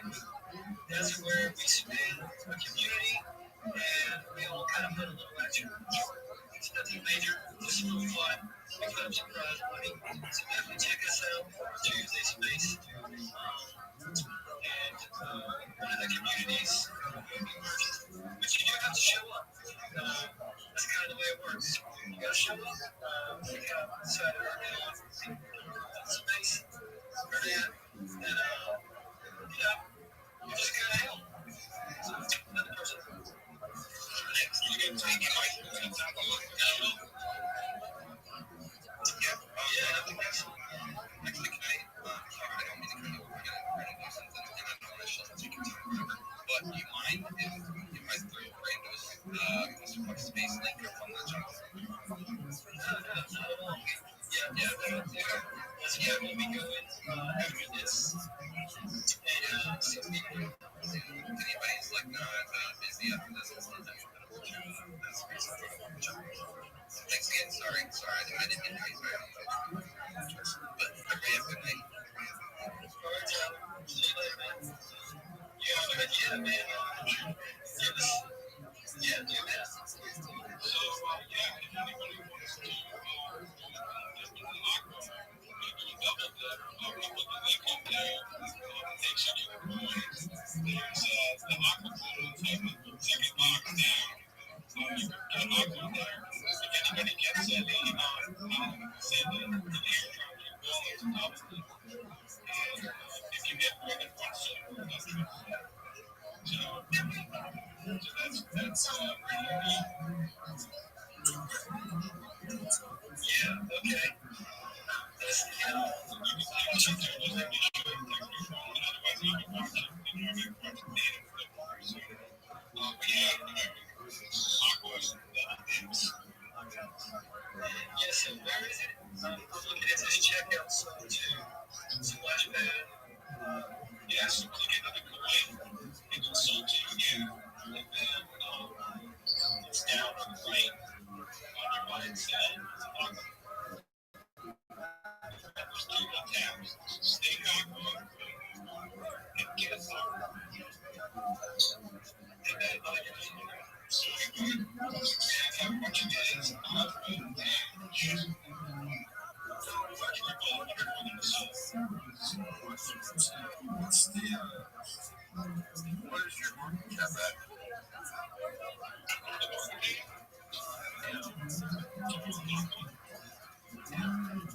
We'd have to check. I'd have to check. See. Was this separate supply design? Yeah. So it's like, since well, it's this open launch pad, quite a bit more in the pipeline. And where you go, I see, I went on there, but you go to the it says select wallet or create coin. When I go into the coin, click into the coin sold to, so now it's I'm how I did that. So you don't have a good. Yeah, once you're in there, then there's a box on the right. Yeah, I've done it. It says, it says get aqua. And then there's a get aqua. You can buy the aqua right there. So do you not have a contract address we can buy it through? Yeah, that's what I was trying to find out. Yeah, I'm not figuring it out because I went over there and it's bringing me to this place that says select wallet create a coin. So you need to connect your wallet. Are you on mobile? Because it's like, looking up at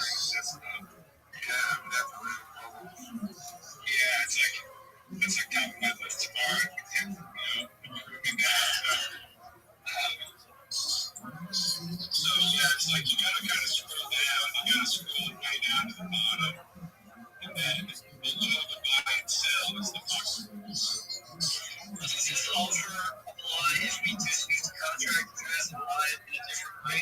Because I gotta tell you, man, some of us got PTSD from buying things in certain ways. I mean, the problem is, it's like you could do that from the low point on the close for premium. The problem is it will, that way it's going to, your price will be undercut. You won't get like basically the best price on that. Yeah, so I'm saying, your market cap's around 34 to. Yeah, so I mean, this thing basically just keeps playing, so it's like this is the crash for a little bit. So this is one to hold on to. This is one to hold on to as this thing grows. And you can use it. The idea is you can use this to exchange different points of splashback, and as you do that, you earn more aqua.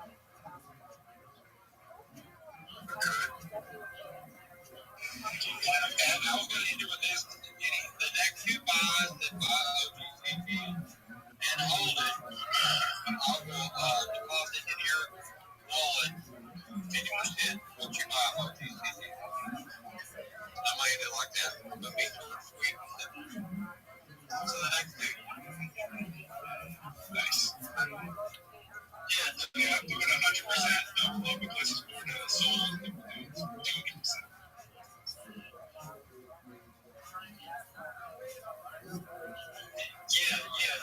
Yeah, man. Well, thanks for making that offer for sure. And I'm trying to go find the contract address for GCG.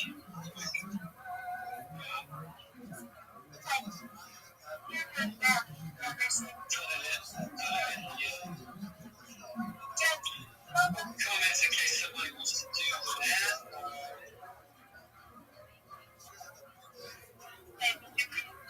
I honestly don't know how to post to the job of the world, so if somebody can do this, I don't know.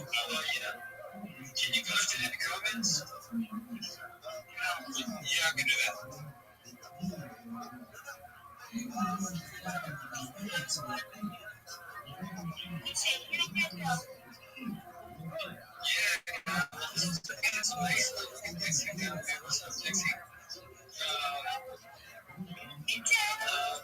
Some of you other familiar faces I've seen around for sure.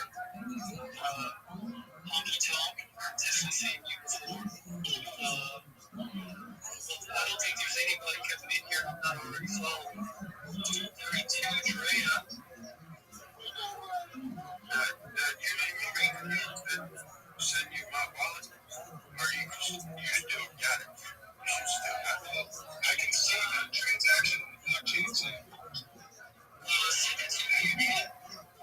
Show it to me again, just so I can have everything clear, and then I'll have to go dig it. But yeah, by the way, everybody, if you won tonight, and I thought that cute tiger, boy, there it is. I think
Every day is a holiday, every meal is a feast.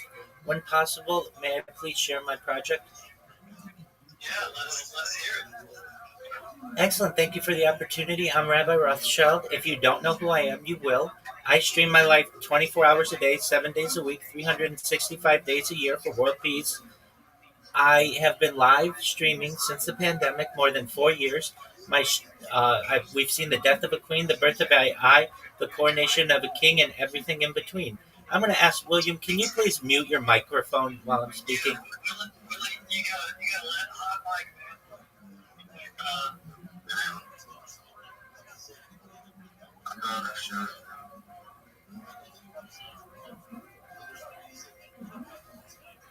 Okay, hopefully that's addressed. I've been live streaming since the pandemic. We've seen the death of a queen, the birth of AI, the coronation of a king, and everything in between. This is a real life Truman Show, a real life Big Brother. This is a time capsule and a timeline of human achievement. In the 1990s, Bill Gates coined the phrase content is king, and I'm making it true today. I'm king of the internet. This is the biggest event in the history of the internet, and here's why. In 2018, The Economist magazine stated that data had overtaken petroleum as Earth's number one resource, and I have more data archived than any person ever, which is making me a very influential person, and I'm going to go viral. And when I do, I want to make you, your friends, your family, all financially independent if you're not already. I want to ensure that you have generational wealth if you don't already, and I want you to be able to start charities and philanthropic organizations of your own. This is such a big deal. I am not only live on one stream, not only live on two streams, but I am live on more than 20 simultaneous streams. You're never going to find another influencer who does that. If you want to find my streams, including my ceiling camera, you can look in my profile. I have a link there. Additionally, in my pinned post, I have a link there to all my YouTube streams. You can also find my link tree there. I dare you to look at my link tree. Nobody's going to dare you to look at my link tree, but I do because I have more social media than any person ever. I have more content than any person ever. It would take you years just to go through some of my accounts. In addition to streaming my life for world peace and wanting to make you all rich, I want you to know that I am someone who wants to help end world hunger through the use of technology, such as agricultural drones, floating greenhouses, hydroponics, vertical farming, cloud seeding. I want to help end world thirst. I'm sponsored by a cryptocurrency that's worth about $100 million, and one of the things that we do is we build wells in developing nations such as Nigeria for the benefit of the less fortunate. Additionally, I'm an advocate for the Life Straw program and, most importantly, desalination technology, where we pump Earth seawater onto land to make it drinkable.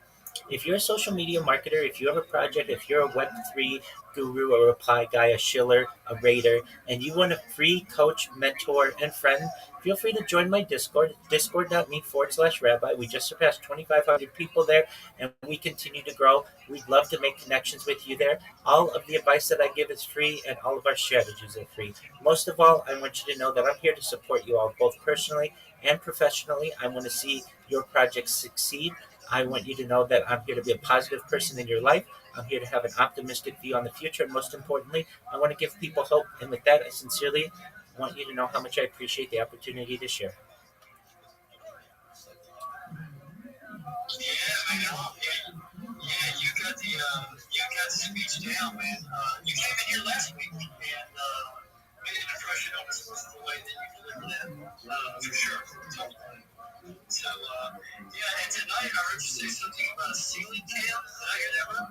You got a ceiling cam? That's I'm correct. curious about that more. Absolutely, you can watch me from above as well as in 360 degrees. So, basically, if you want to see me from the ceiling, you can.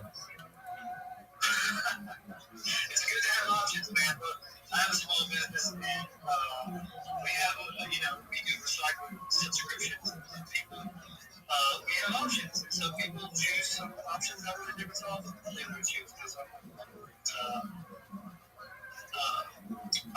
a cheapskate when it comes to certain things. But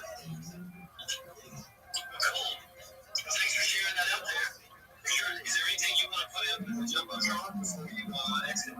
Absolutely. I've got a post that I shared in the Purple Pill that I'll share in the Jumbotron. Thank you so much for the opportunity. I just shared it. It should be up there. You're going to see a link there to a video that I've uploaded to X that's 60 seconds long, tells people about what I do, basically as succinctly as possible. And most importantly, if you want to connect with me, the best place to do so is on my Discord, discord.me/rabbi. The link is in my profile as well. Thank you. look, we love to share the stage, and we're all out here trying to do things, and so we're very welcome. We're very grateful. And we do this every Sunday. You weren't here last Sunday, so if you ever want to play the game, you may have heard. I know you came in a little later, but feel free to have a little fun with us sometimes. But there's no pressure. It's just we're here to do it. This is a place where people come and they do some winning. It's a fun place to chill sometimes. Absolutely, you have a beautiful community. I appreciate the opportunity, and I may take you up on that in the future, and certainly will take you up on it in the future to be able to share. So thank you again. I'm glad you remembered me from last week. It tells me that an impression was made, and I look forward to becoming friends both now and in the future. Yeah, brother. Sounds good to me. Randy, what's up? I just wanted to say that I'm gonna jump over to the other space, but I just wanted to say thank you. I'm glad that I was able to contribute, and I'll see you on Tuesday. And thanks again. It was fun, and I'll be here again next week. Awesome. Yeah, thank you. And I'll probably see you over there. I try to get to that one too. Have a good evening. You too. Thank you. Cool, guys. Well, normally we shut it down pretty swiftly at 7:30, but it was going pretty well.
walking around with him to make sure he doesn't fall over.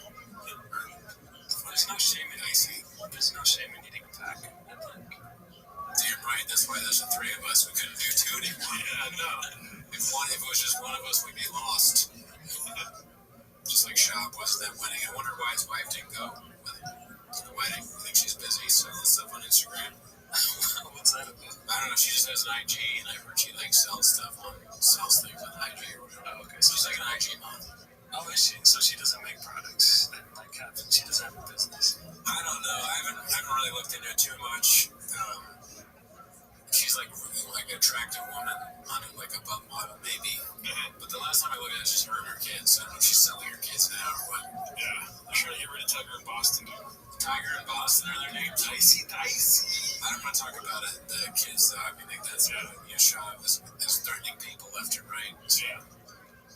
Or over the, I don't know, whatever. Let's play that. Alright, here we go. Yeah. Not Saturday morning, it's just me and Mark strolling the streets of Portland. Like, I had food and coffee and walking around, and it was dicey.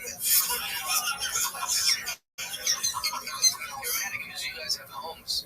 Yeah. And shoes. Yeah, they're like, hot shot, full bellies. Yeah, these common ass, they can afford a coffee. No, they have beanies on. But that's how I'm like, there's a part of me that wants somebody to, I was like, I struggle with this. There's a part of me that hopes, like some gang or someone stumbles upon us. Because between you and me, I feel like we could handle it. There's part of me that would still wants to fight. That's part of it. Yeah, I'm somewhere like, somebody fucked. Like these Portland, like, badasses, there'd be someone who can just it's a reaction to you. Like, you're an honorable man. Like, no, I'm not gonna pay to fight with you. I'm like, hey, what the fuck are you doing? Being around here? It's our coffee shop. And I was just, it'd be like, sorry, I disconnected my headphones. I'm pretty sure that's their producers. Oh, okay. Yeah. Shop, that's Ching, and what's his name? Oh, that's Chen? Yeah. Oh, shit. I haven't watched it ever, so I've never actually seen Chen. You know Chen? I've never seen him before. He's talking about. You know the phrase, what else you got, Chen? Yeah. It's like what Japanese though, so like when you're bored, we want to talk about something else, or you just want to like make a joke, you go, what else you got, Chen? So if I call you Chen, it's not like a bad making fun of you. Yeah. It's just like, that's just how me and Joro communicate now. Japanese. Japanese is what we speak fluently, Miguel. I like the idea that hat is actually edible. Every week there's less of the hat. That's a good bit.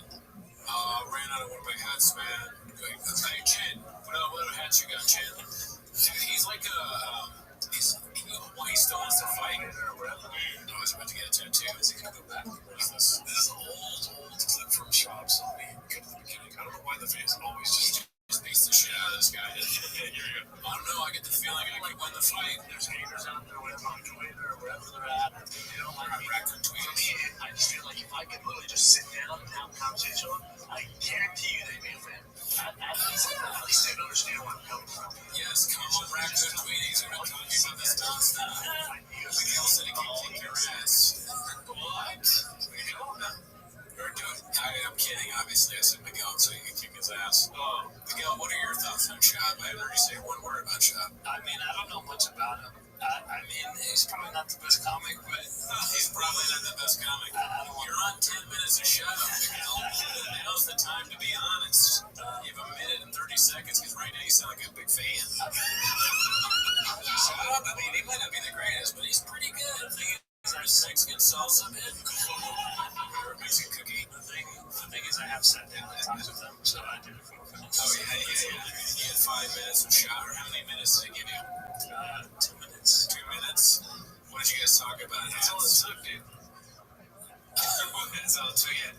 I guarantee you, dude, if you like sit down with me and then they show a clip of you and him together, I wonder what do you try to, what would they talk about, Miguel and Shop? We have in common traveling. What do Miguel and Brennan have in common? Well, they threaten to kill people. I don't believe that at all, but have you been to Portland? Because he talks about Portland a lot. Actually, I plan to go with my friend in a couple months, but until I go to Portland, I don't have too much in common with Shop. Even after, Shop and Jeff Ty guy in Bryan Callen saying that there's too many homeless people there, and what do they say? They don't have jobs. Yeah. Another stereotype. No shoes.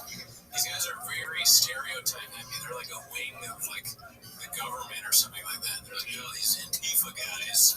You go out there, they don't have jobs. They're gonna bother you. Un bote de agua. Idiots. I mean, I don't want to trash Jeff. He's been nice to me, but I hope I never become one of those people that just sees things like that. Like, oh, you know those fucking people in Alhambra. All they do is tacos al pollo. All right. That's our segment. That's in this shop. So, Miguel, great job. Thank you. Thank you for taking part in that. You've now chosen us over Brendan Shop. That's 10 minutes more of shop than I've had. I've never had zero shop in my life.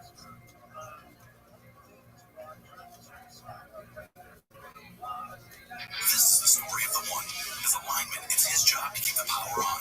That's why he chooses Grainger for professional grade products and next day delivery, so he can rise to every challenge.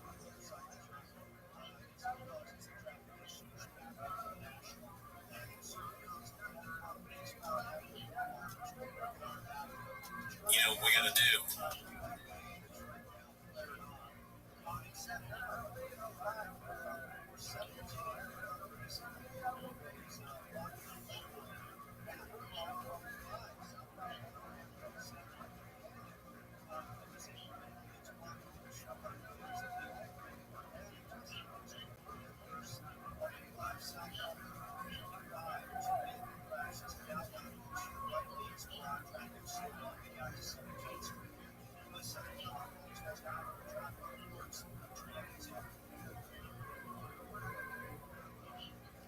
You know what we gotta do? 10 minutes of shop break. Oh, they're really, dude? I wasn't even gonna remind you. Right, so I'll start the timer now. 10 minutes of shop. Alrighty then, dude. You ready? Oh, yes, I am. Alright, here we go. Really, fool? I love a nice face tattoo. I'm obsessed with neck tattoos. I wish. Are you? I wish. Why? I look like a Hell's Angel if I do it. Are you? So, there's I don't say leader. I don't say what it is. There's a Proud Boy at my show. What's Proud Boys get? Jesus. Tat it up. Tat it up. Proud Boys at your show? That's a I don't know what help I would need, but if I ever do need it, that help. Yeah, Vandy, but last time I was there was during the riot. These guys' lives are like melting away, and you can tell like they're it's like a much higher intensity version of what's going on in our lives. Cal's thinking about some like court case he has, just repeating stuff that Shop whispers. I think that we're having the tattoo would be great if I had like a face tattoo when you know. Proud Boys, really, dude? Oh, really, dude? You stink. Boys, they're on our, I mean, their leaders black, right? I'm riding outside my hotel, these sirens roll, just go down. And cop goes, don't go outside, man. I'm like, dude, I'm just going to get a coffee. He's like, I'm telling you, don't go outside. And I go out, and Tifa and Proud Boys and the SWAT team all got together. One thing they share in common, be shop fans. I have a picture of me and them, 40 of them like this. I was the equalizer. Yeah, they were great. None of that sounds true. That was great. He's just lying. Like that was like us. He just lies. B-Shop fans, dude. What's a B-Shop? Oh, B-Shop. God, I have trouble understanding him. Dude, B-Shop fans. Not even Thick Boys. Proud Boys? Antifa? Cops. What are they all like? Dicey, bro. You know what's funny, dude? My girlfriend told me yesterday that her son told her that he wants to be a thick boy. Like in reference to Shab, or just like that saying, like being thick or something? Yeah, he just wants to be heavier, but the first thing I thought was Shab. So I have to use think for that. Yeah. You know, I'm working on a bit about, like, do you get these ads on Instagram where it's like really, really hot, attractive women? It's like, oh, these shirts for thick men are so great. They work so well on thick guys. The fuck no. No, I get that. And it's not a good bit yet, but it's just like, I think they'd be more effective if they had women selling the shirts that I have a chance with. Like, when I go women without hope and nowhere to go. So that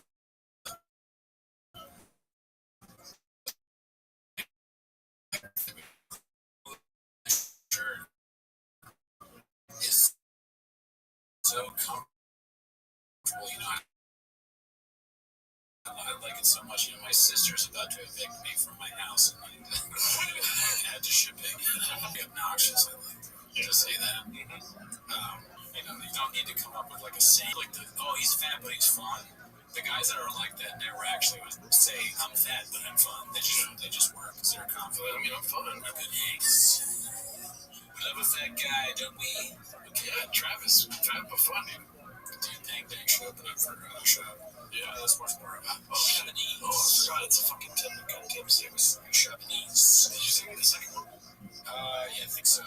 Unless I sing the same one twice. We need to learn how to speak Chamonix so we can do more of it on the show. Is it called Chamonix? That's what I think so. One of the things. Whatever you say, Papa. No, Papa. Oh, they call him Brenda's. No, they call him Brenda. Don't team with Elefante, because what happens is this dancing is real violent. Elefante, he decided to stomp this bitch out, right? Yeah. And then she died. And then the bear came back during her funeral and stomped out the corpus. Oh, just I'm not done. Oh, Daddy's not done. Stomp. Oh my God. One death, then attacks her corpse at a funeral. This is a special kind of elephant. Oh my Lord. It smelled it or something. Wait, a corpus? Do you think, I don't know what that is. Do you think the CTE that Brennan has, made him like this? Was he really dumb before it? Or, because when he was just talking, I didn't understand what he was saying. Yeah. I was like, what? Though there's a lot of words, and it could be just a Vegas hangover. Yeah. But I really was like, I don't understand it really. Oh, really? Kind of fun take, but I kind of want to hear what he else. Play the rest of it. I'm trying to figure out. That was the whole thing. That was it? Yeah. Damn, dude. The shit. You gotta tune into T-Fat K, dude. Yeah, the shit on subreddit will shit on, anything he does. Yeah. It's like a 10-second clip, and they're like, but play it back. They want shot clips like the people watch the Zapruder film. Like when Kennedy, another reference to Dallas. But if you look at it from this angle, Shab is very stupid in this one. Play back the tape. Okay, you'll see here that Shab is drooling out of his nose. Pozole, bro, when I get that, dude, I snort it right up my nose. Check this out, dude. Read this out loud. I get tacos, dude. I fucking shove a taco right up my butt, dude. Sorry about that, Reed. Okay, so Dick Coughlin says, Brennan Schaub told The Atlantic that in his first 3 years of doing stand-up, he performed 6,000 hours of comedy. In order for this to be possible, he would have to do an average of 5.5 hours of stand-up every day. What absolute twat. Yeah, dude, people are coming up with the math to figure out the Schaub is lying. The math of Schaub. It's actually, we'll believe you, dog, if you just say he's lying. Yeah, you don't need it. But it is fun. I mean, this is what's entertaining about it is that people try to that people are locked on it. Look into it. It's a bunch of Sherlock Holmes and Watsons. It's elementary, Watson, but so Mr. Schaub. Do you want to see this? Now let me ask you this. It just 2 pictures of dice. And it's this clip. Dicey. Really, bro? Portland, now let me ask you this. They burned it down. That's what I said in my bit about Portland. I said Portland is I talk about all the cities I've been out here. I like Portland. I'm staying downtown. Sure. I take me there. Dicey.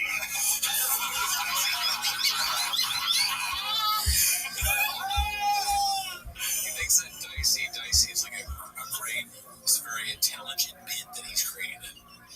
He's like, and you know what I did next? Dicey. The best part about that is that he has to think about what he said. He's like, and he's trying to say it correctly. He's like, I don't want Brian to get this wrong. I didn't just say Dicey for anything. There's like a shop board, and it has like Dicey, a picture of a cookie with sauce on it. Fucking delete. Jokes about Theo Vaughn. Yeah. He's like moving it around and shit. Okay, I'm gonna do this one. And then, but what are people watching this? Because some of them have to be legitimate fans of him, right? I know. I mean, that video looks like shit. I'm fine with it. That just hate him. Straight up, we laughed hard at that video. Yeah, that's true. We did. That was very funny. That's hilarious. And what? Portland, DC. It will work every time. And whatever he says about it, it'll be great. So when this restaurant, and they pulled out the, the guy comes out and he reads the specials. Yeah. He read out the specials, and at the end of it, I was like, dicey. Look at that's the Greek inquiry right there. He's holding a Greg outside. Damn, dude, this group is so good, dude. Let's see how much you want to see it on YouTube. It's a great picture. We have 50 seconds left. Yeah, so that was a picture of the guy that the black guy that went around like meeting secretly fans members and then making like them, and then like they were like, I'm done with the clan. That's essentially what Shab is doing with the Ring of Poppy in the Showtime special. Shab is confronting racism head on by working with Brian Callen. Alright, here we go, 16-second clip. Yeah. And then it came out he was raping like 12-year-olds, 14-year-olds. Classic cult leader raping underage girls. Never heard of that before. Oh, really, dude? I have a cult. And it's a cult. And I can't talk. Well, editing is amazing. Really, dude? Dude, that really, dude, is one of the best punchlines in history. Yeah. We're done. As a show.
Taken down by the man. We tried to put up the video of it, and it was live. What does premiere mean again?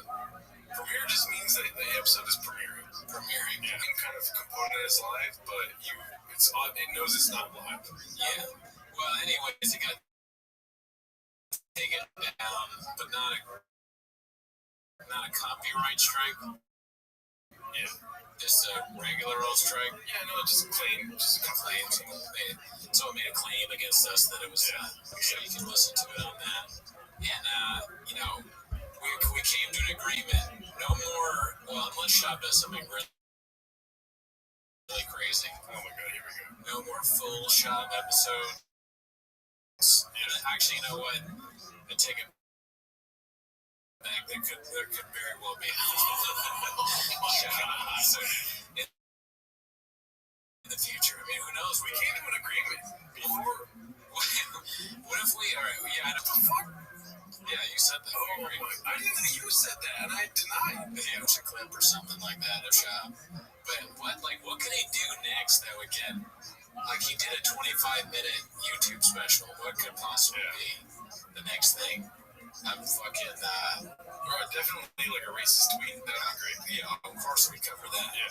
But how long can an IG video be? Like on TV, it could be long, right? I think it's like an hour you can make the video. If he did a special on IGTV next, I would be proud, dude.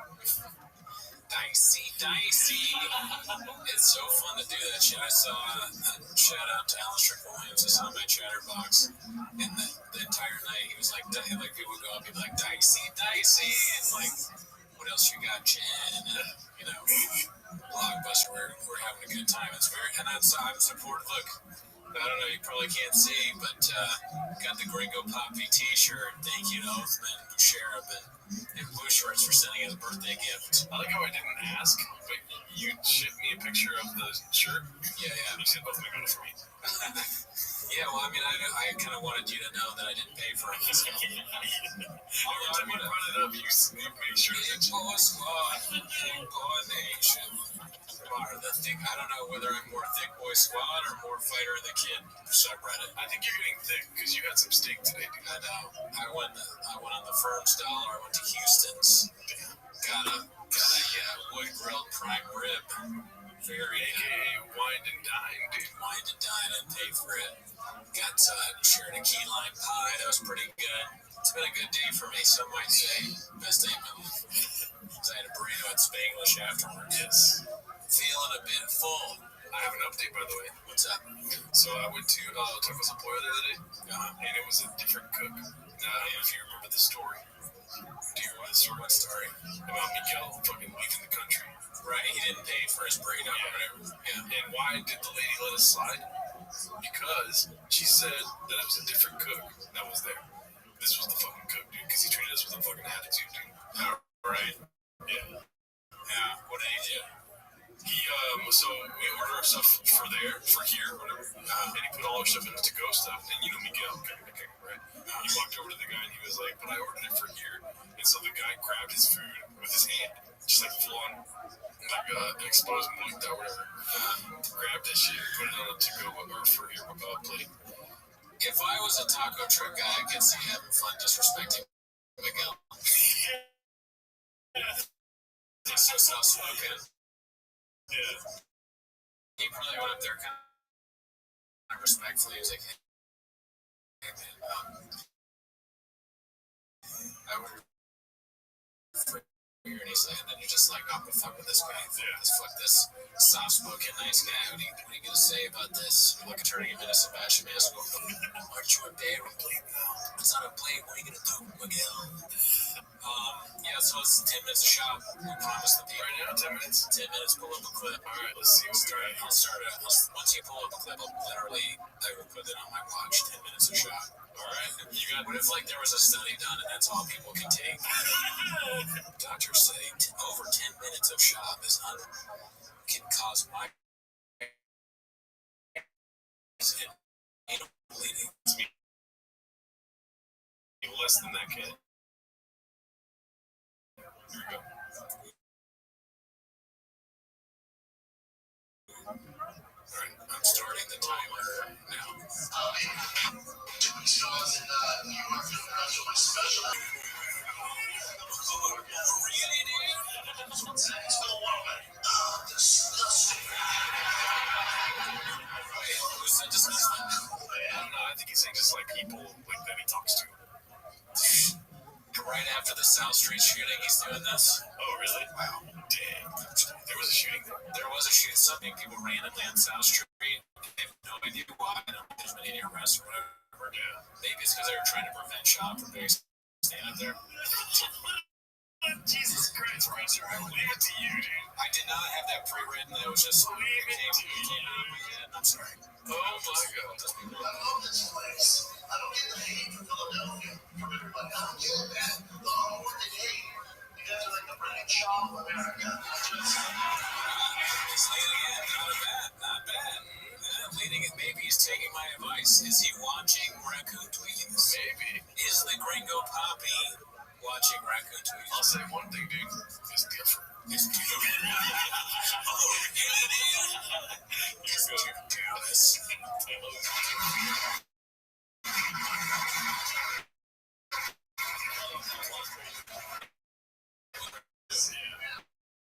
We're not just haters.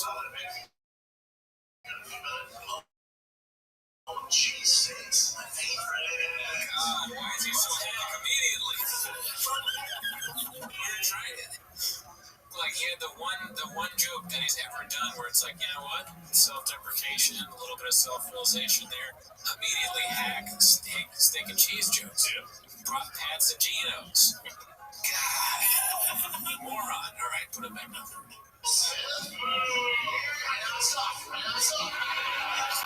Dicey. This is very dicey. But not to we're still alive, and now it's not. We get that. Hello, Ben Franklin, founding father. You guys claim him. Just from Boston, you guys claim him. That's fine. I get it. I claim him too. Was here long lived to claim him as a Philadelphia. I get that. You know what works about Ben Franklin? I don't know how long it's being reflected gets canceled. I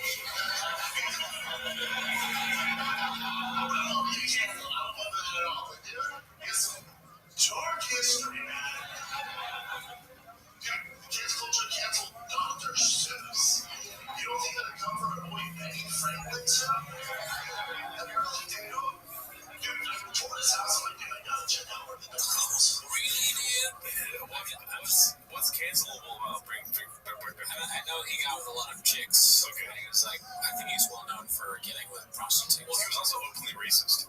Oh, well, he wasn't. Yeah. I mean, back in the time, that probably makes sense. They all were, they're in the time of slavery. Well, he was more openly racist than the founding fathers. Than others, so he's more racist than the others. Like Thomas Jefferson was having sex with his slave, but he was also trying to abolish slavery.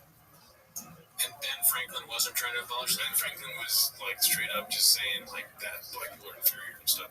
What scares me about this clip is Shop may know more about Benjamin Franklin than I do, but only because he just read Wikipedia recently. And you graduated college, dude. Yeah, I did, but I don't remember every fact about Benjamin Franklin. So, but I'm skeptical that Shab is going to come up with a good joke or point about this because he talked about Benjamin Franklin, but said nothing that he's done, and then brought up Dr. Seuss. So, his favorite author. That's 1 out of 3 has read. Really, dude? The places you'll go, the places you'll see, and it's just him going to Dallas. It's a summer. We were hunting. Yes. See? That's too inside. I don't like that one as much.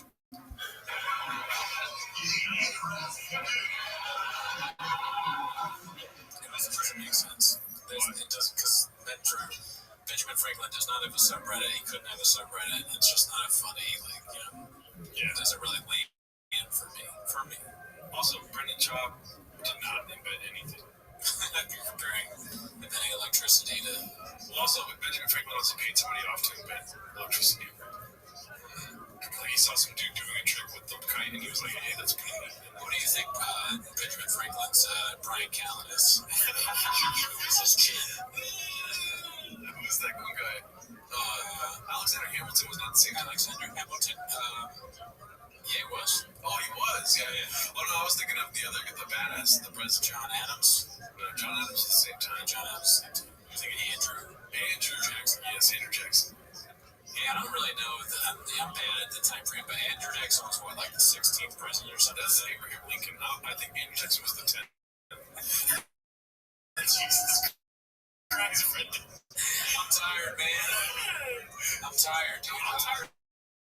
I'm shopping out. Oh, that was such a shop moment. Oh, well, you judge not unless you be judged. You're acting different. You never know what you're doing. This is real, dude. I'm like a flame here and there. For 4 years, he had straight up several girlfriends every fucking year in France. This dude was slanging dick, Phil. Dick, dude. If you're doing well, you're slanging dick for the subreddit. Benjamin Franklin getting slandered by Shab here. Surprising? He discovered electricity. He invented seeing eyeglasses. Oh, really, dude? That's what historians are saying there right now. It's unfactual. This is on the history teacher's subreddit. They're like, oh, really, dude? Yeah. Shab. Let's put his dicks on back then. 10 minutes is long. Philadelphia, fucking 1718. Close it up. He just raised that free girl walked in with glasses on.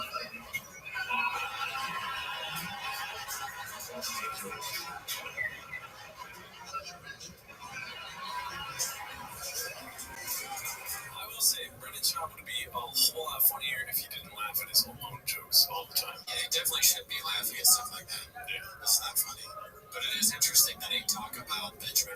sort of being a creeper. Yeah. Because he has the whole thing about making Annie Letterman walk to his car, and she's like, I'm not going to suck your funny dick. Yeah. Wonder what Benjamin Franklin, they're like, I'm not going to suck your fucking guy who invented electricity dick. Okay, so you don't think it's funny that Benjamin Franklin goes up to a girl with glasses on, and he's like, how's your vision? That's pretty funny.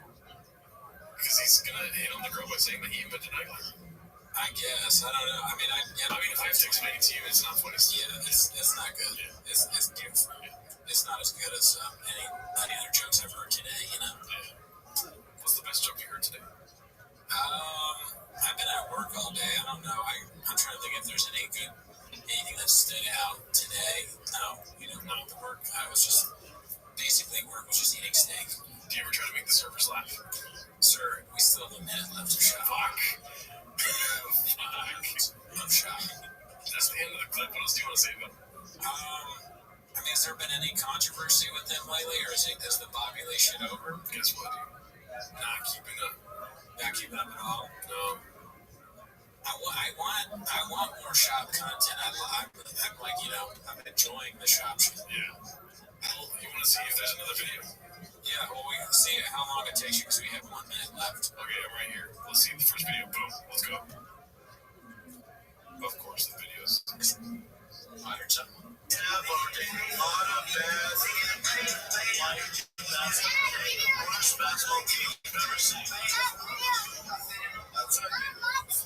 He cannot do anything with stereotypes. He's obsessed with stereotypes. A white guy is bad at basketball. A guy that has a lot of women is getting clothes. Philly cheesesteak. Philadelphia's cheesesteak. Philadelphia's Benjamin Franklin. Nothing original. Shop never notices anything that hasn't already been done. It's like he has some sort of disorder where he's like, if you were to come here, you'd be like, Gerardo's Alhambra Chinese food, right? Chinese food. He would talk about tacos and pollo nonstop, probably. He's slinging hacky dick, dude. He is slinging dick to shop. This is actually a good thing. That's what I learned that from the shop Reddit. If you're slinging dick, that means you're very cool. Oh, okay. 9 seconds left of shop. Alright, say something very funny about shop right now. Shop. I don't have anything to say for 3 seconds. Boom. Done. Alright. We did it.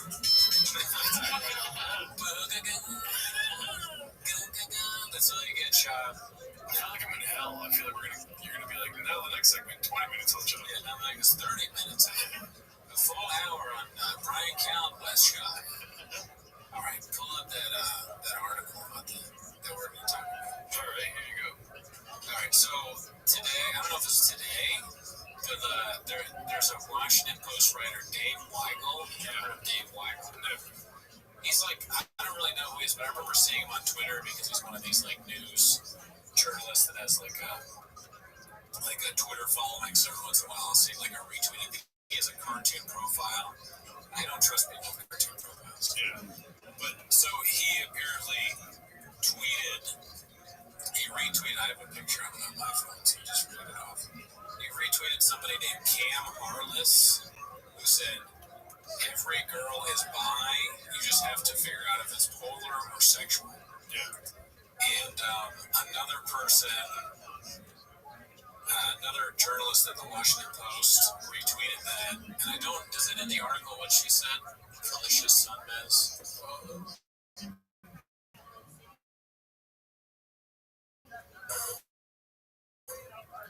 What the?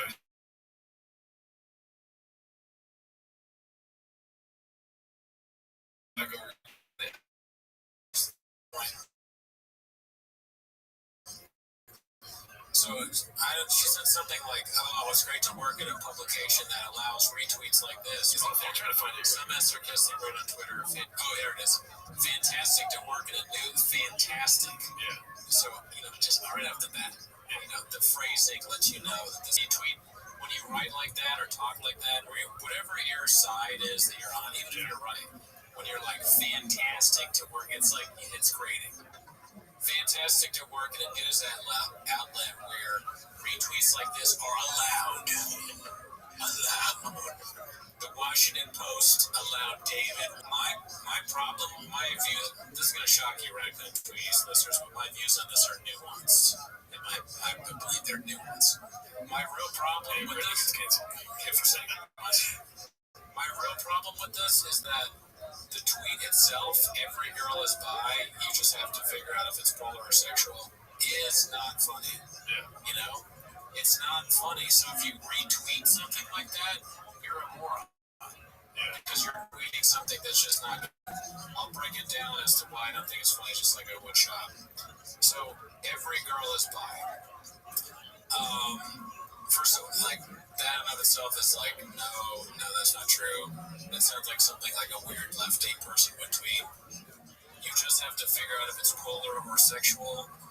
What's funny about that? And I guess he's saying that like every woman is crazy. Hilarious.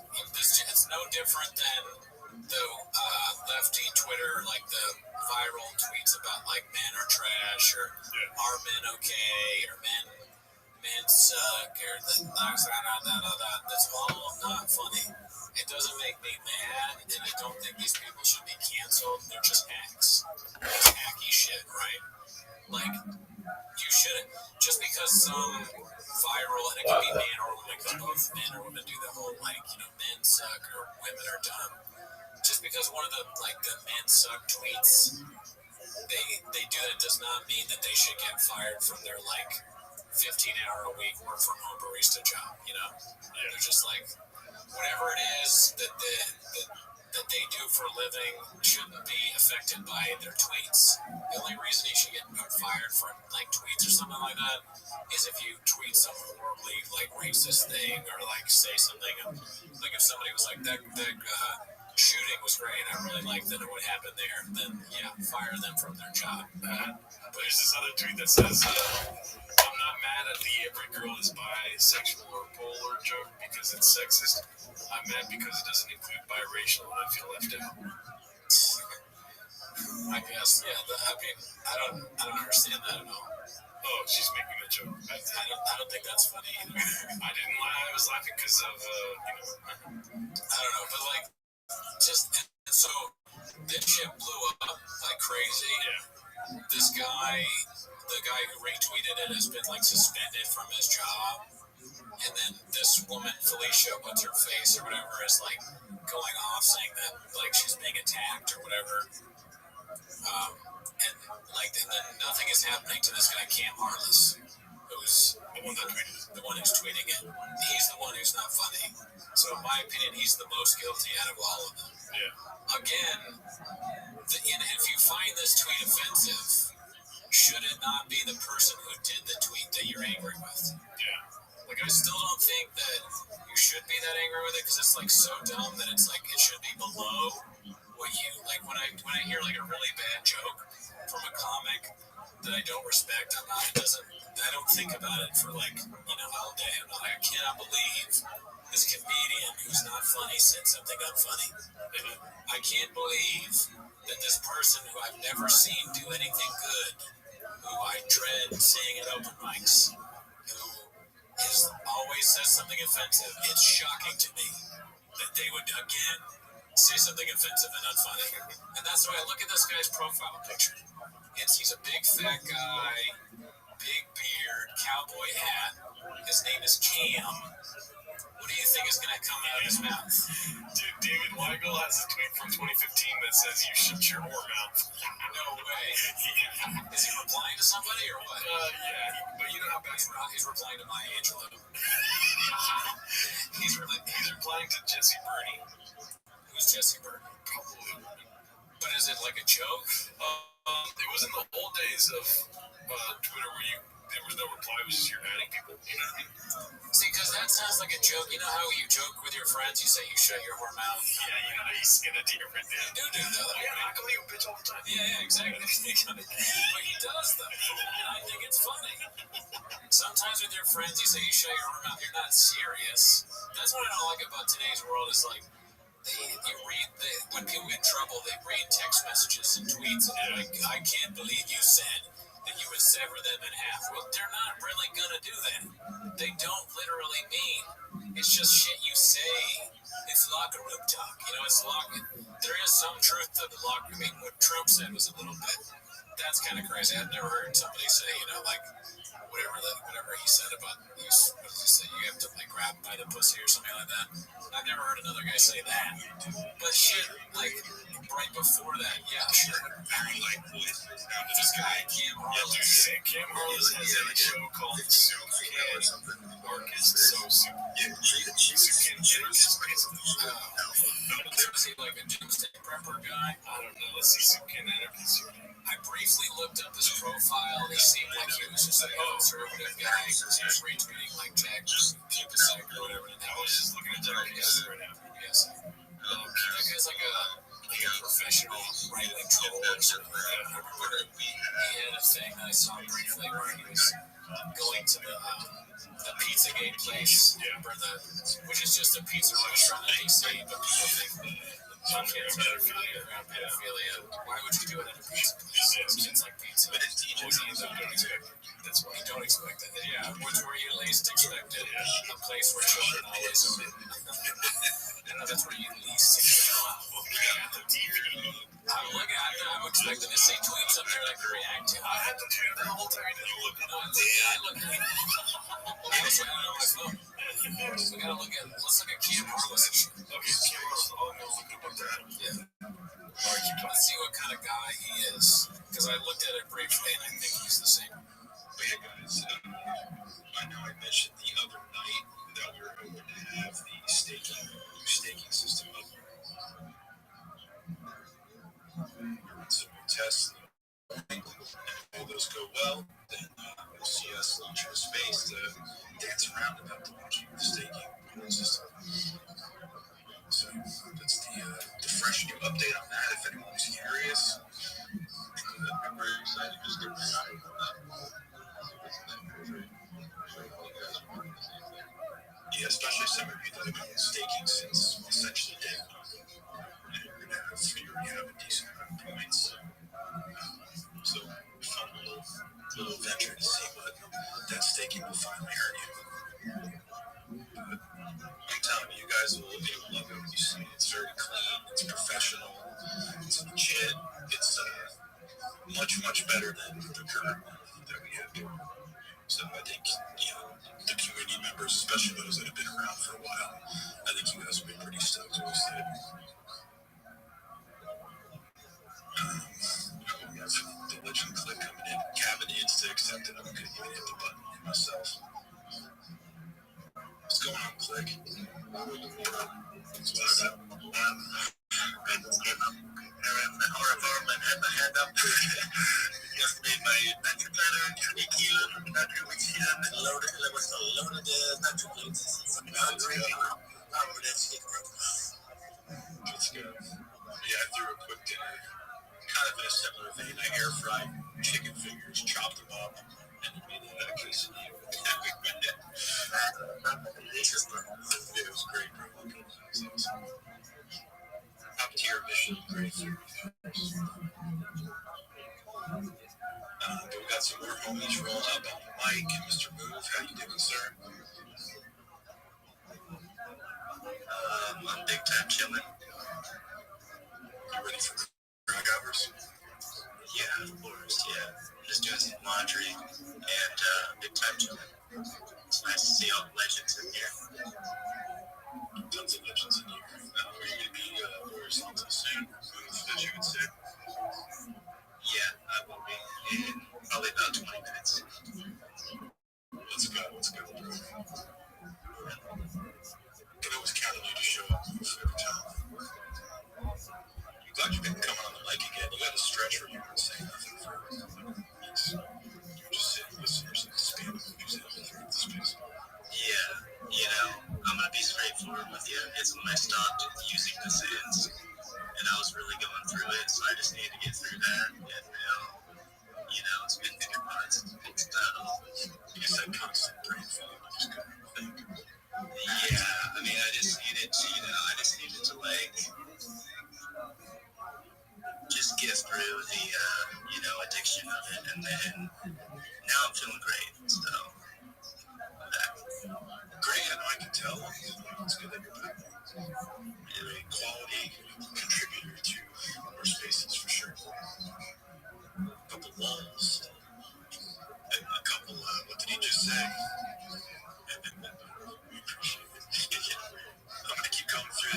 guys, and it looks like we got a couple shills lined up to start tonight, so I'll get to you guys shortly. Again, anyone that's new to the space out there, listeners, if you want to come up, anyone's welcome to come up. We just ask that you follow the panel and repost the space. We'll bring you right up. You can chill, talk about yourself, talk about your project, pin something up to the jumbotron. We'll give it all to you. Just give it a little to us first, and we're all happy family. Next speaker up to say hi to is Wizard. Wizard, I haven't seen him all night. Pretty good. I'm pretty dressed for Christmas. Can't tell. I see, that's dope, dude. The Grinch Rabbit. Grinch Rabbit, yes. I'm dressed for Christmas. I'm trying to imagine it was navigating and remix. Doing slamming work in the other half. Yes, seagulls and stuff like that. We have things like, as always, we build the set. I'm going to take a break and come and clean out and run on you guys. Yeah, man, I appreciate that, man. Yeah, we're doing good. Just the same old grind. Every day showing up, doing our spaces, doing our timeline work. We're just talking about our upgraded staking system that good chance launches tomorrow. So we're excited about that for sure. I have a question. Sure. Is what we've already heard transferring over? Absolutely. 100%. I like that answer. Yeah, so you can be critical points. Make sure you screenshot them. That's a good purpose. Yeah, we have a channel set up for that in our Discord to document your accumulated points.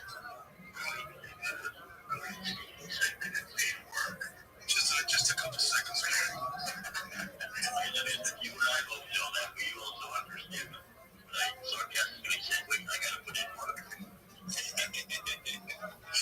Yeah, man, we're excited about that. Hopefully, we can get that running tomorrow. Have a good space about it, and we'll see what people start doing. I'm kind of excited too. I'll be at work tomorrow, but I do have my donates on, so hopefully I see it back against the space. Everything works out correctly. Yeah, we agree. We have Anti up here now. Anti's one that set up that chat in the Discord. Collect your points, realize your points. What's going on? Yo, everybody. Anyone that is not subscribing to Click, you can check out my post on the top. I've got professional posts now. I've learned how to maximize the system. So anyway, that's just for you, Click. I posted up to the jump. Tell me how I did.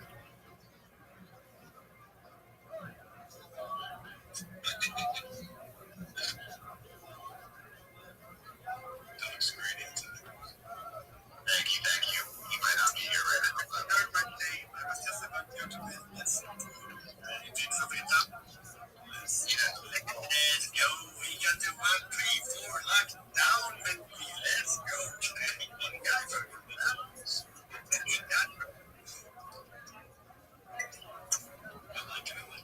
Good stuff, Anti.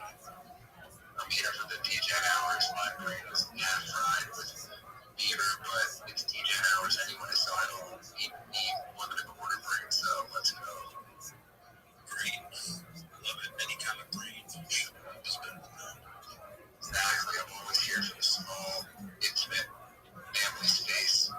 Thank you for that. Thank you.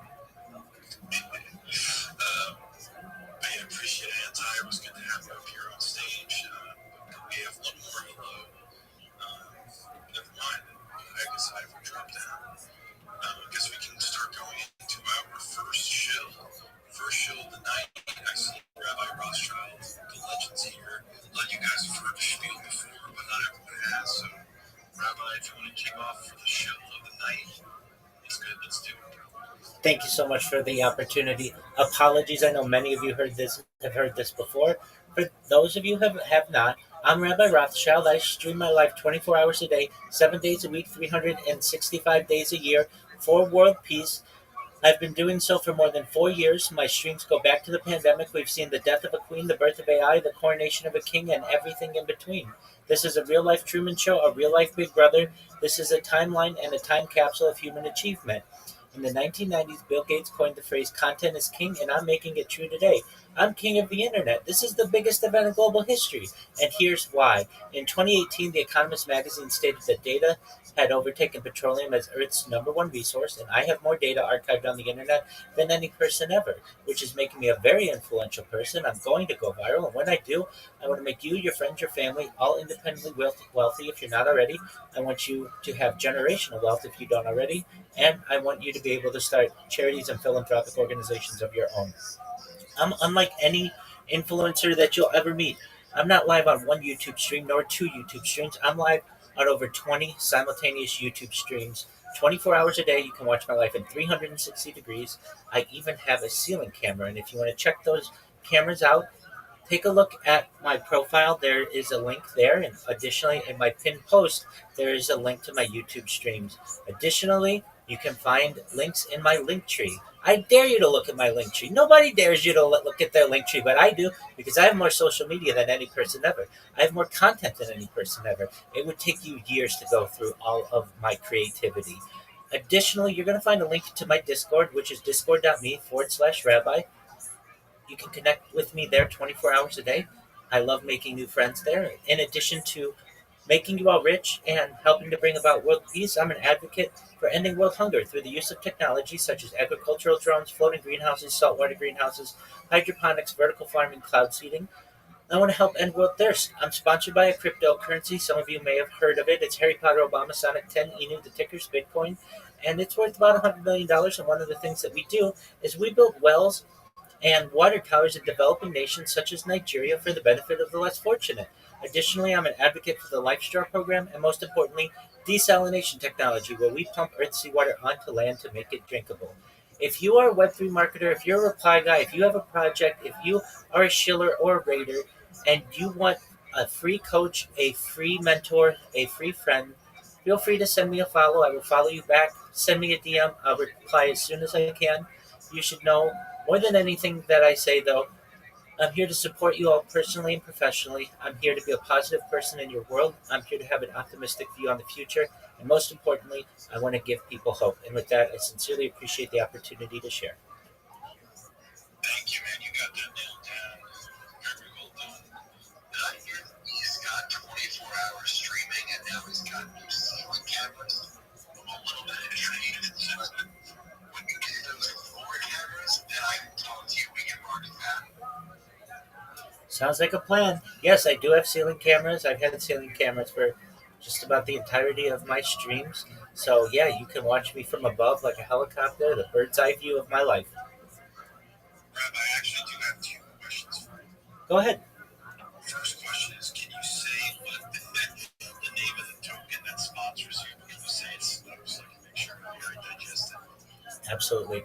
I said the same thing when they first told me about it. It's called Harry Potter Obama Sonic 10 Inu. And and the ticker's Bitcoin. But believe it or not, it's very, very popular. It's been around since May of 2023, more than 2 years. I live stream my life in their Telegram. It's got 12,000 people in the community. It's a wonderful group of degens. We all care very deeply about each other. I'm in their fantasy football league. We're just an extremely active community. And so, yeah, it's Harry Potter Obama Sonic 10 Inu. The website is hpos10i.com. The Telegram is t.me/hpos10i. And the ticker's Bitcoin. It's on Ethereum. Thank you for that. I just think that name is hilarious. Like Harry Potter, Obama, like what the phone you just read. It's really that cool too. The organization stand for one. You're such a stand for one. No, I was saying that's my bet. I'm here. What team? I'm betting he's a Jets fan. He lives in Queens or Long Island. I don't know. He doesn't have time for football. He's about football. He just said he's in a fantasy football league. Yeah, most certainly. I love football, but I'm a Californian. My family is from out east, but I'm based out of California.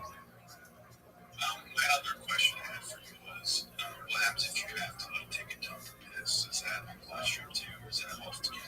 Yeah, so I used to do that live on YouTube, and that's against YouTube's terms and conditions. You learn that one the hard way. So I had to become more creative. So what I do is I do that on Instagram, and usually it's just from the waist up. At least if I'm going number two, number one, I'll just kind of put the camera on my face. But I do my best to archive as much of it as possible. Now, in terms of showering, I love to do shower streams. I like to sing in the shower, and usually I do an above the waist there as well. But I also do full body, but I will just wear swimming trunks. So to stay within the guidelines of what you can and can't do. But yeah, everything from brushing my teeth to shaving to flossing to all of the um, normal aspects of human hygiene. I do my best not only to do them on camera, but to explain to people who like may not know why we do what we do as humans in 2024, but or 2025, but previously in 2024, 2023, 2022, and 2021, because in 100 years, they're going to have all kinds of different processes. And I'm sure that they'll have just machines to do all this stuff. But currently we don't. So I do my best to explain. And yeah, if you're interested in that, I have over 200 Instagram accounts that are filled with that. And then I do also, on occasion, put that on GoPros and just archive it from the full frontal, full back, the whole deal, and I have that archived as well, so that future generations will get all of me and my complete beauty. No, I appreciate that, man. Thank you for the answer. I think that's smart. Can you guys imagine, like, 300 years in the future, like the next stage of humans? They're like, you guys remember when we used to shit, and then just go back to his streams as like reference of what it was like. I don't remember. And now we remember what it was like. No, that's awesome. Man. Definitely unique stuff. And I think it's more like it's for people to go back and see what's happening on a spontaneous basis. It's got what I mean. Yeah, what's a good trend? I wasn't sure who was behind the account tonight. It's good. Yeah, that's just no. These trees are all the links. I have a question for you. Did you name like and stuff? Yeah, certainly. I've streamed as far north as Santa Barbara, as far south as San Diego, as far west as the Pacific Ocean, as far east as the desert and mountains. I've streamed in Beverly Hills, in Los Angeles, of course. I've streamed at Disneyland. Really, every single major location in Southern California, I've done IRL streaming. Wait. Just one second. Did you say Los Santos? Los Angeles? I heard Los Santos. I was like, oh, that's GTA quite good. Okay. No, Los Angeles, but I have streamed Los Santos on my GTA game watches, so I even have I even have the digital world archived for future generations. It's impressive stuff for sure. I mean, I don't think any of you guys can name one person that does anything similar to what he does. It's definitely unique for sure. Right? You're like one of the all the pages that he's going to need to do. Like someone, Rafa, I genuinely think this trend skills here. I genuinely think that the people for the future are going to study. Like, I genuinely think that. It's so unique, and I agree. I do too, especially when you think about the world events that I've been able to archive. I don't just stream myself. I keep a radio in the background so that literally any moment of any day for the last 4 years, you will have access to what was going on in global history, which I think is really important. I'm creating a timeline of a history archive. But just some of the things that we've seen, of course, the death of a queen, the birth of AI, the coronation of a king, everything in between. We've seen assassinations and assassination attempts. I've been in earthquakes. Even when I say the birth of AI, I have certainly during the pandemic when we weren't really using large language models at all. I was an early adopter of ChatGPT in November of 2022. I was a user on its launch November 30th, 2022, and we've seen the way that not just ChatGPT but Claude and Copilot and Leo and all of the other social Grok, of course, all of the other AI models have changed life completely, and I think that's really special aspect of this Discord of this live stream as well, because people from the future can say, "Wow, we have video archive of what life was like before it was AI was really had a role in people's daily lives," and we've been able to track that, of course, with ChatGPT 1 and how it wasn't all that great, even like point 0.5 in the early adoption. When I first used it, it wasn't very impressive, but it quickly became extremely impressive. And then ChatGPT 2, 3, 3.5, 4, and now 5, and moving into what else it is. And we've also seen how ChatGPT censors itself, which is really interesting as well. Back in ChatGPT 1 and 2, you could get better answers out of it than you currently can on the probably the touchier subjects of society. So I think that's really an interesting aspect of the stream as well. Yeah, for sure. It's like there's one more thing that you have to put in your archives. And that thing is very important. Like it's very important to have it in your archives. And that is the baby video NFT bit stuff coming about the 9 days, man. So you gotta put that in your archives for people to study it, check out the years from now. And if you cannot buy one, you cannot make one. Like trend skills is very much so people have like yeah. You know what I mean? Well, that's very kind of you to volunteer someone else for that.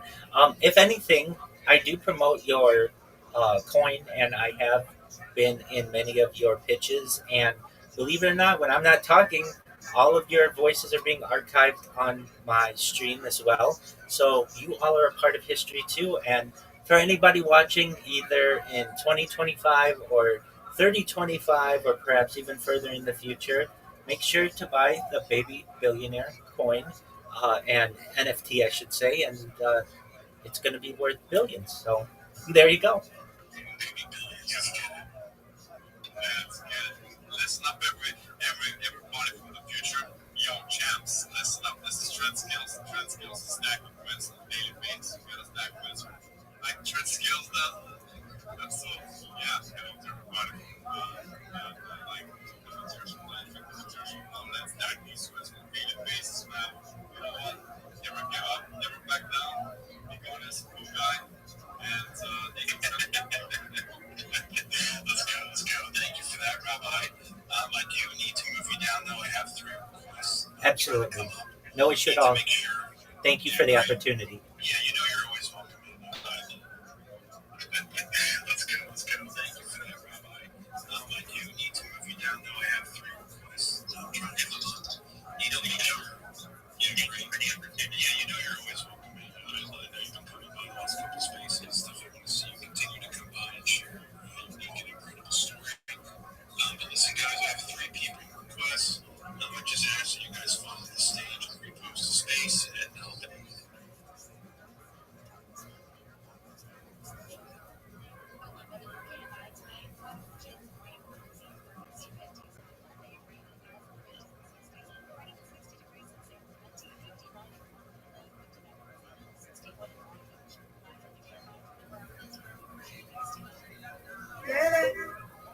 Hey, Miss Aquarius, how are you?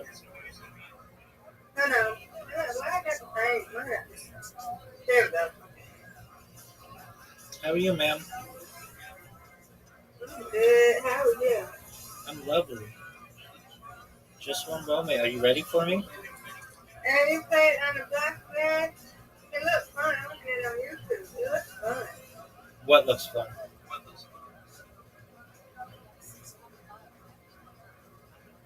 Lot black. It looks like cute picture. Oh, cool. I like touches.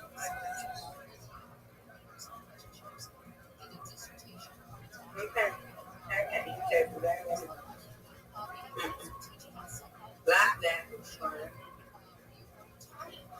Are you ready for me? Yeah, come on. All right. Still up. Put him in the bed. Let's have a bed spot. Okie dokie. Yeah.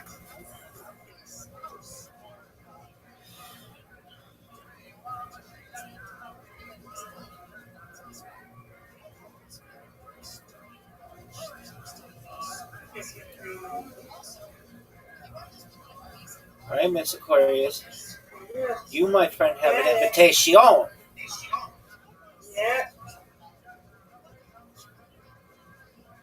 All right, you got 7. That's good. Yeah. And you've got these 3 that are gettable. Yeah, that's it. That's it, girl. Good job. All right, Thank you. my All turn. right. Give it to me. Oh, come on.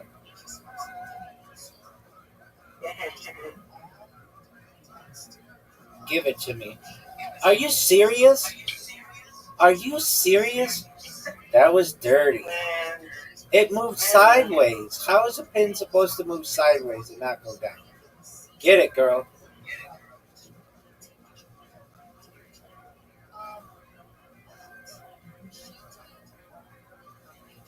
Yeah.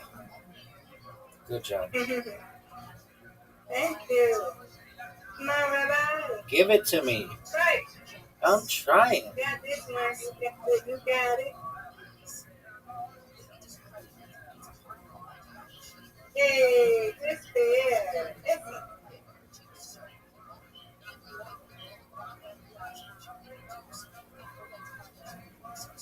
Good job.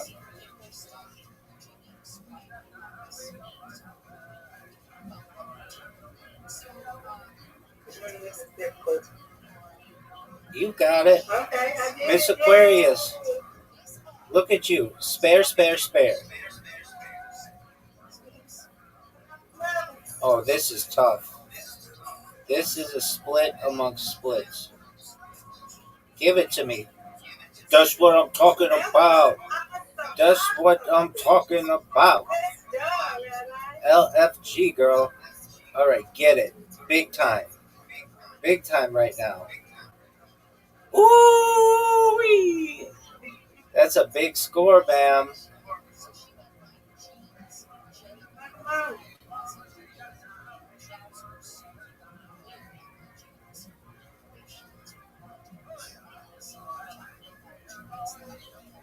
Let me go see what he's doing. Hold on.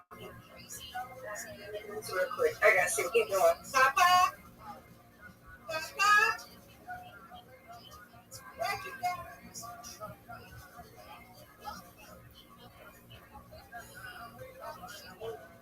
Miss Aquarius, you get this. You're big time. Ooh. That's okay. You put up a big score, ma'am.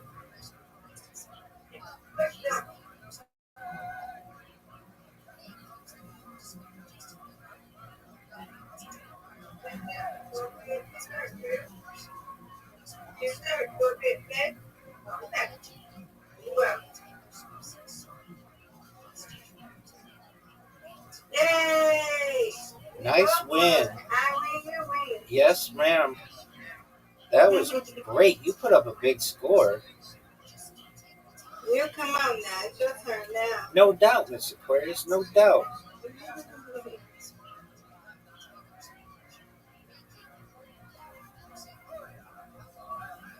I can go check it tomorrow. It's so good. Oh! Look, I want Rabbi to win this time. That's okay. Come on, Rabbi. No doubt. Are you serious? Are you serious? It's going to make me do this really hard shot? Oh, that was not good, Miss Aquarius. Didn't even get 1. Get it. Boy, you are just the split queen. You're like a gymnast with so many splits.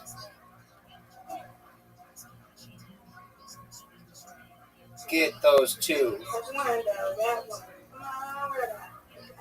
In my opinion, you should have gotten 2 there. That was unfair.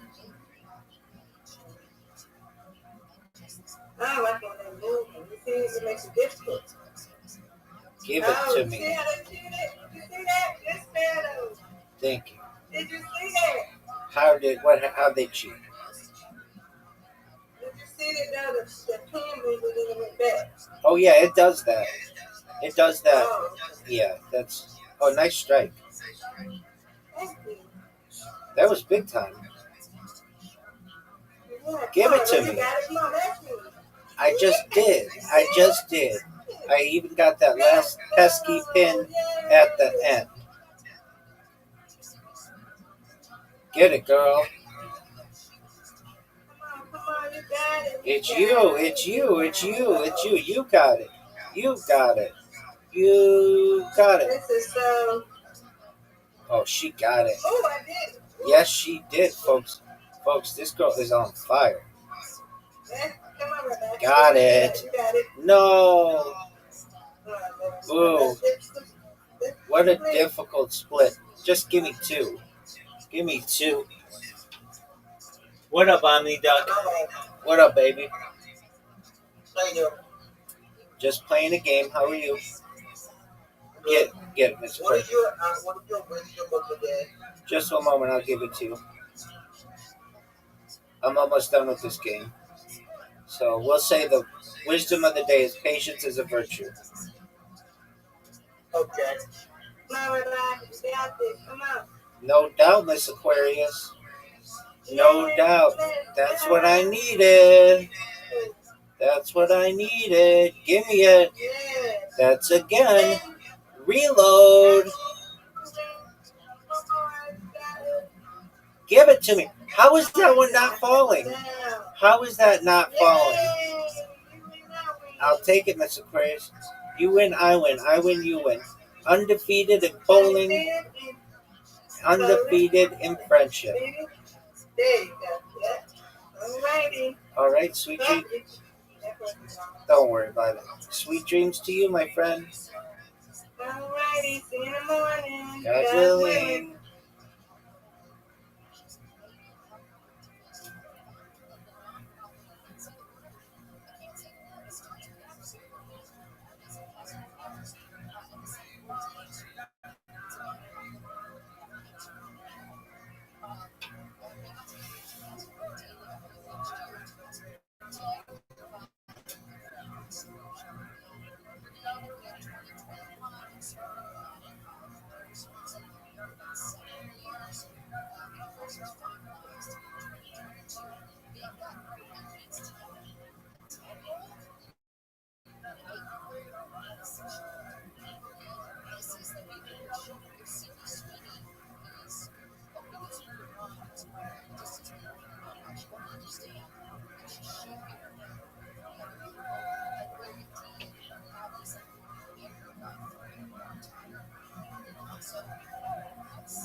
But she deserves a follow for sure. Is there anybody else that wants to, that hasn't spoken yet, that would like to come up and do a quick show before we get into this? I see text down there. Oh, it's a text. You want to go? What three? Let's see. What's this? 3 Sentinel. You might. Let's see. All right, Imana.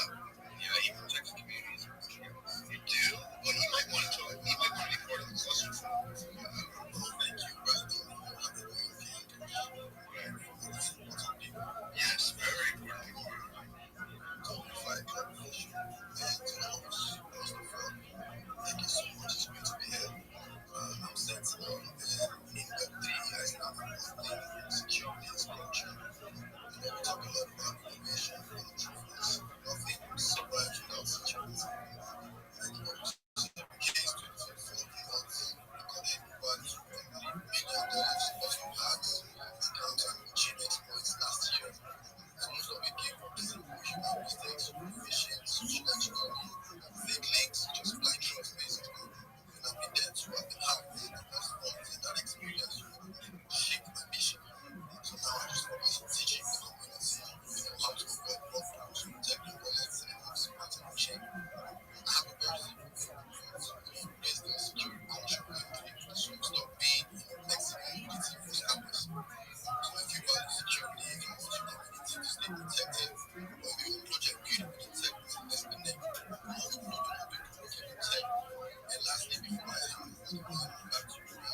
I was listening to the show and I was convinced by it. I was going to say I should be really bad, but I think he got the devil space. So yeah, thank you guys. All to me. You got it, my man. All right. Let's say hi to Tex, and then we got to get to the question. Yeah, so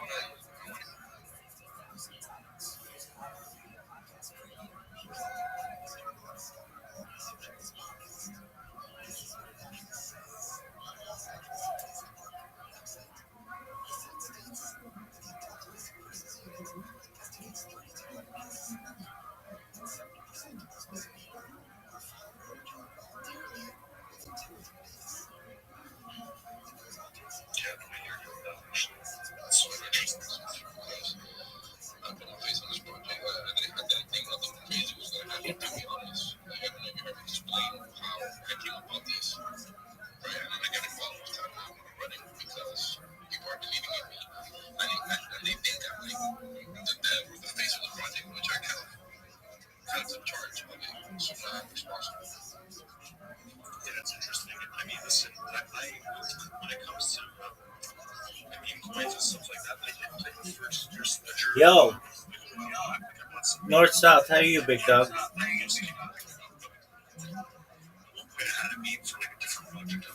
North south. What up, big man? Okay.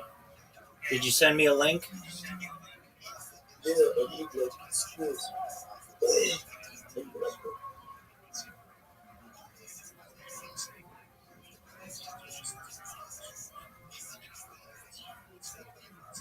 Where'd you send me a link?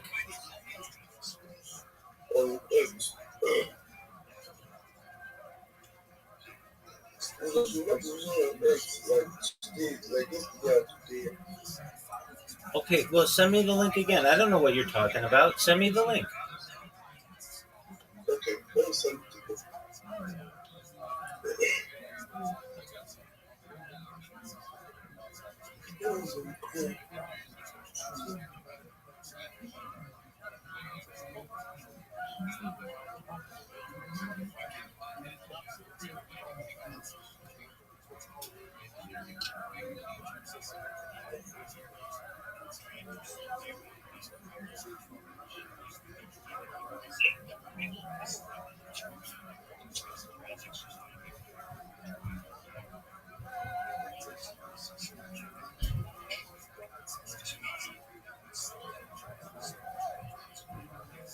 There you go. I sent it. I know. There you go. Good job. Just one moment.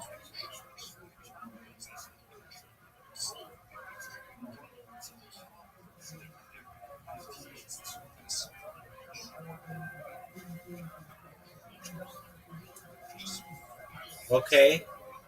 North South Apparel official YouTube channel. Dive into the. There you go, big man. Now you know what you're doing. There you go. All right. Now you've got 9 other videos to create and make titles and descriptions, and then upload them to your YouTube. Okay. Good job, man. That's right. All right, and then do it, and then come back to me. Okay. Okay, so I should do the same thing that I did for getting the link and description, but I should do it for each video. Yeah, what you can probably do though is you can upload one, and then when it says put a title and the post, a title in the description, just go to Grok and say, give me different versions of a title and the description, and it'll give you 10 different versions, and just copy and paste that. Make sense? Okay, I was gonna I'll send this one that I just did to Bob. Then I'll send it to like 9 other persons. No, you don't have to do that. Just basically, you've got your 9 other videos, or you'll create them. When they're done, just whatever text you just put into Grok, just say to Grok, put this in different words. Like change the words, change the wording in this. I think that I don't know because just like 2 seconds ago. Which thing again, sorry. Sure. You just want to have Grok change the wording. So you say to Grok, change the wording of this title, change the wording of this description, and it'll give you different wording. Make sense? Alright. And so that way your titles are different, but they basically say the same thing. Make sense? Yeah, makes sense. Okay. And then when all 10 are done, come back and send me the link again so I know what you're referencing, and then I'll look at it, okay? Okay, and so I should post like 10 videos on YouTube for that. Yeah, exactly, just like you did. But make sure they have different titles and make sure they have different descriptions. And then once you're done there, Okay. I'll give you the other websites where you're going to upload that same content. You don't have to change anything with it. And then what you're going to do is upload it to your other social media platforms. And then when people type in, North South Apparel, they're going to find you. When before they would have never found you. Yeah. Make sense? Yeah, makes sense. I think so for this. Alrighty, big dog. We'll go get it done and then send it to me, okay? Alright, thank you so much. You're welcome, big man. I'm here if you need help. Thank you. You're welcome. And all of a sudden, I see somebody created a TV and an X. I'm like, then they're actually trying to run it up, right? And then I finally got back in it again, but because this guy called Illy, some people have mixed feelings about him, like he should. So this made me admit that he did. And so I took lead. I started rating. I started buying the dibs. I started posting because I thought that guy was actually gonna like continue, right? And then he ran off. Like he stopped. He's in the chat, and I see it says recently seen, but he's not doing shit, right? So I kicked him out of this X because I don't want to freaking like nuke my the X, and then I don't have access, and then like kind of dies, right? Because he's not gonna do it. And then I created another Telegram in case he nukes the Telegram. So that's what happened with this point. I took it in that sense, right? And it keeps on hitting like 11,000, 12,000, but then it drops to like 6, 7, 8. So that's why I was asking you, know how to read bubble maps, but like I see you don't because you don't really do things like that. And bubble maps is just an app somebody created on XRP, so you're able to see the wallets, the holdings, if they have multiple wallets, things like that, things that you need in order to see if a project is like being ran in a good way. You get me? That's what I hear you. Hey, can you share with me? Because I'm always interested to learn more about maps. Yeah, sure. Like even First Ledger, like I said, I didn't screw around with it too much, but I still have an account out there and have some meme coins worthless. Like I don't know, maybe in the future I might try my hand again. I even thought about creating my own sort of meme token for XRP.io, but I'll pause on that one for a minute. And Rabbi joined, so has his hands up so we can Rabbi. Thank you for the opportunity. Do you mind if I share my project with you when possible? Sure.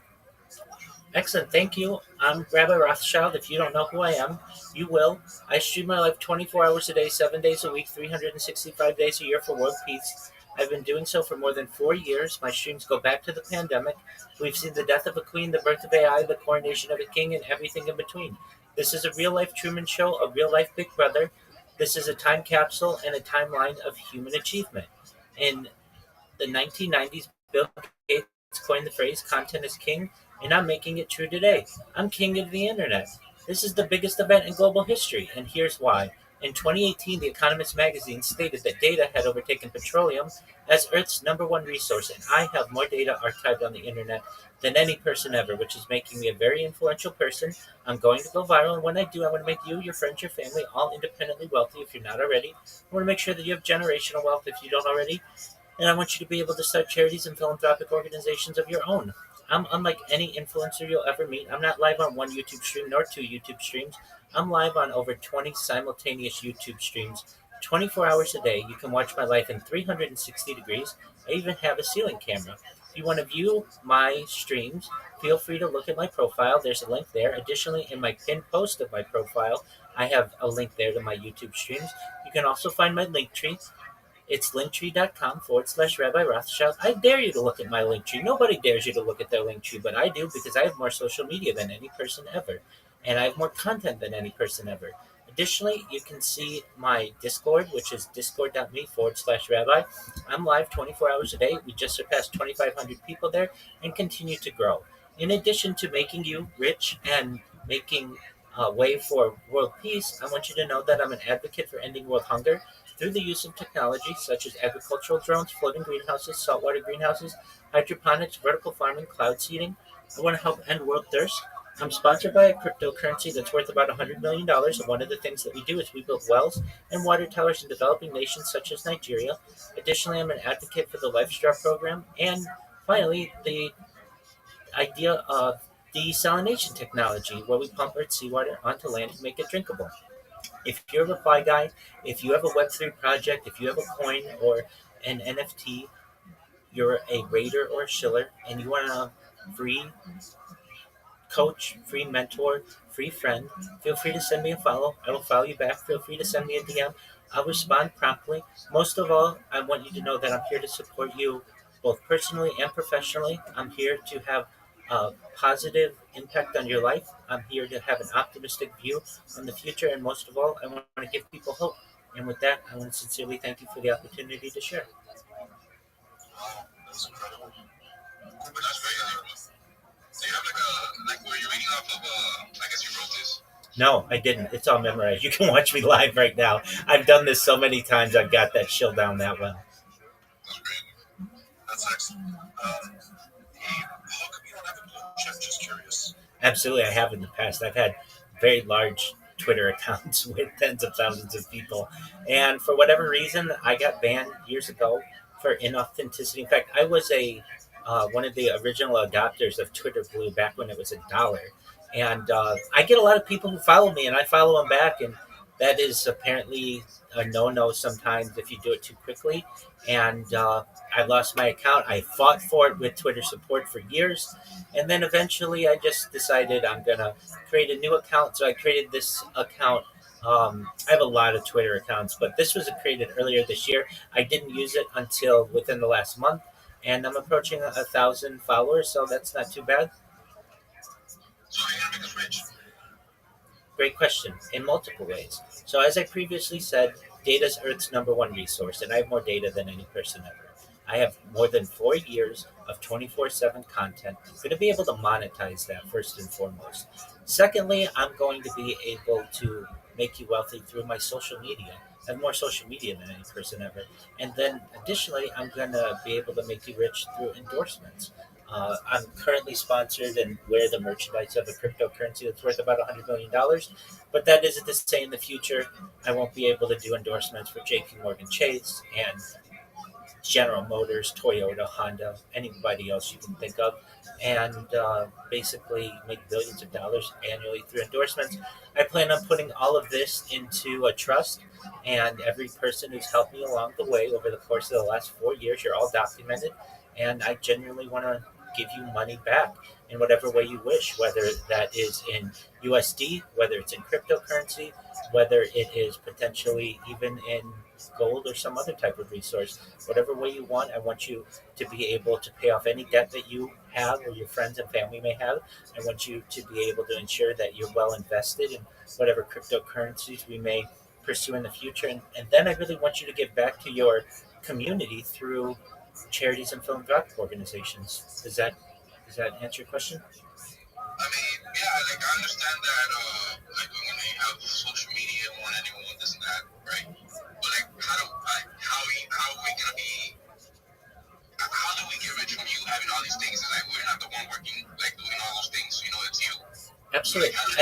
As I just said, I would like to create a trust with all of the funds that I gather from this project, and then give them to you. As I just said, I want to make sure that you're able to be paid in USD if you want, in a cryptocurrency if you want, even in gold or some other type of resource. So literally, either if you want to know the mode, probably it would be an electronic transfer from a trust to your account. I imagine within the next couple of years. So like so does anyone like you're gonna airdrop money to anyone? Yeah, so let's talk about that. You guys may not realize it, but you're in the top 1% of all the people in the world.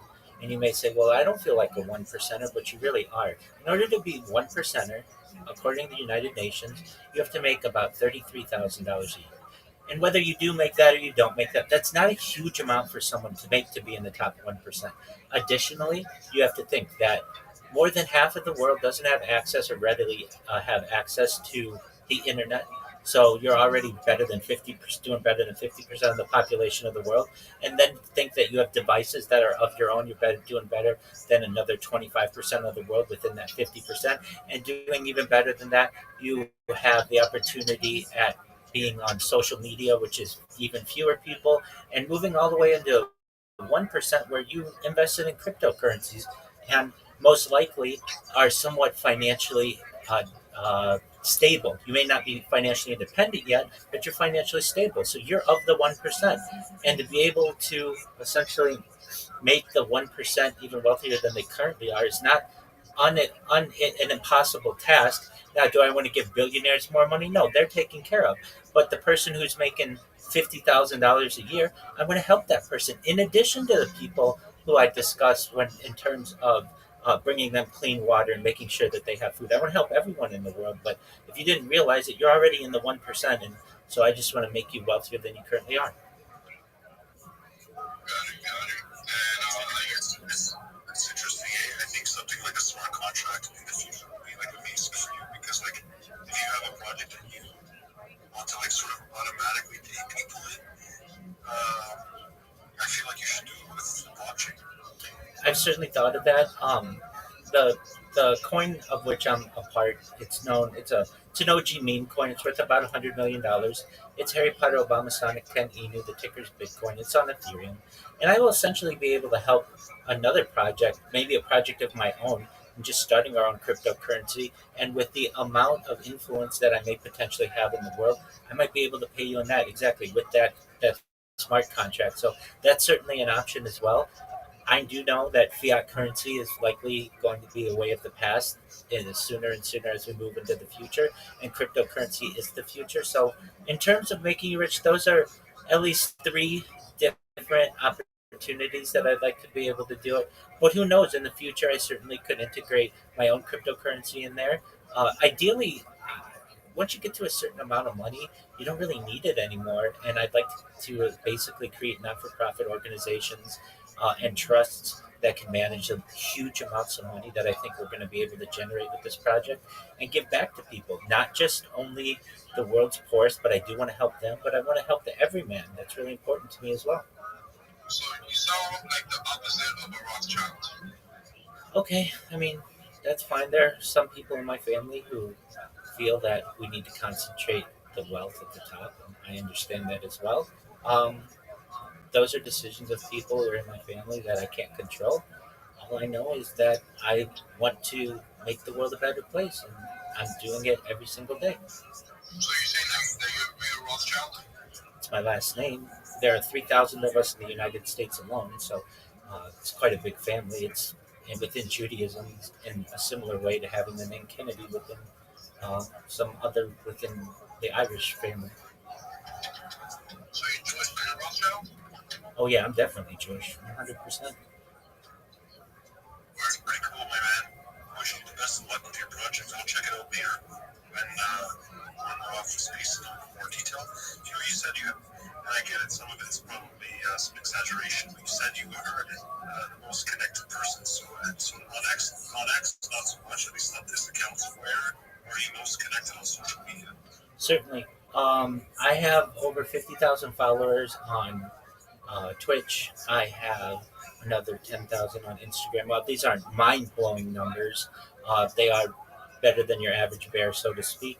Um, I have over 1,000 TikTok accounts, and if you add up all my followers on TikTok, it's certainly tens of thousands of people there. With some accounts with at least a few thousand. So if you want to check out my social media, it's in my link tree. And you should know I've had accounts with far more, but you do get banned, especially when you do what I do which is sometimes interpreted as inauthenticity, or even can, when you live stream your life, some people can consider that to be spam. I'm not saying that I've only made allies on the stream. There are people who have sought me out to try to stop me from what I'm doing. So I can't really control what other people want to do. But I've had enough accounts to be able to survive this long. And if they ban this account, I'll just start up another one. The thing is, my words live on after the account gets banned. So people remember who I am instantly. They send me a follow and certainly connect with me. And then my Discord should include, I've got 2,500 active people in my Discord, which is a lot for just a single individual. So I'm live in that Discord 24 hours a day. Feel free to join there if you ever want to speak with me. If you want to review a project strategy, or you just want to talk and you need some personal support, I'm always there for you. So are you on camera 24/7? I have the streams going 24/7. Occasionally I might go get some sunlight or go to the mailbox or something. And if I do that, usually I try to at least do that with a GoPro, because my Wi-Fi sometimes signal doesn't always extend as far as I would like. But I'm in no way a prisoner to the cameras. If I ever want to have it's like occasion, I'll have people who really request to have a private conversation with me, and if I deem it important enough, I certainly can have that conversation off camera.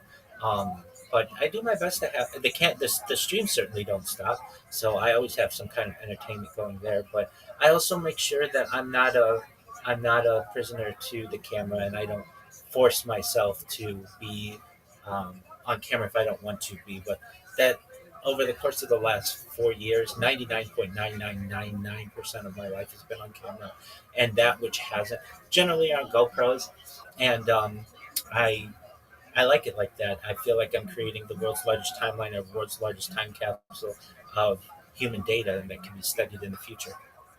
Well, one thing is for sure, I think I can learn from you is,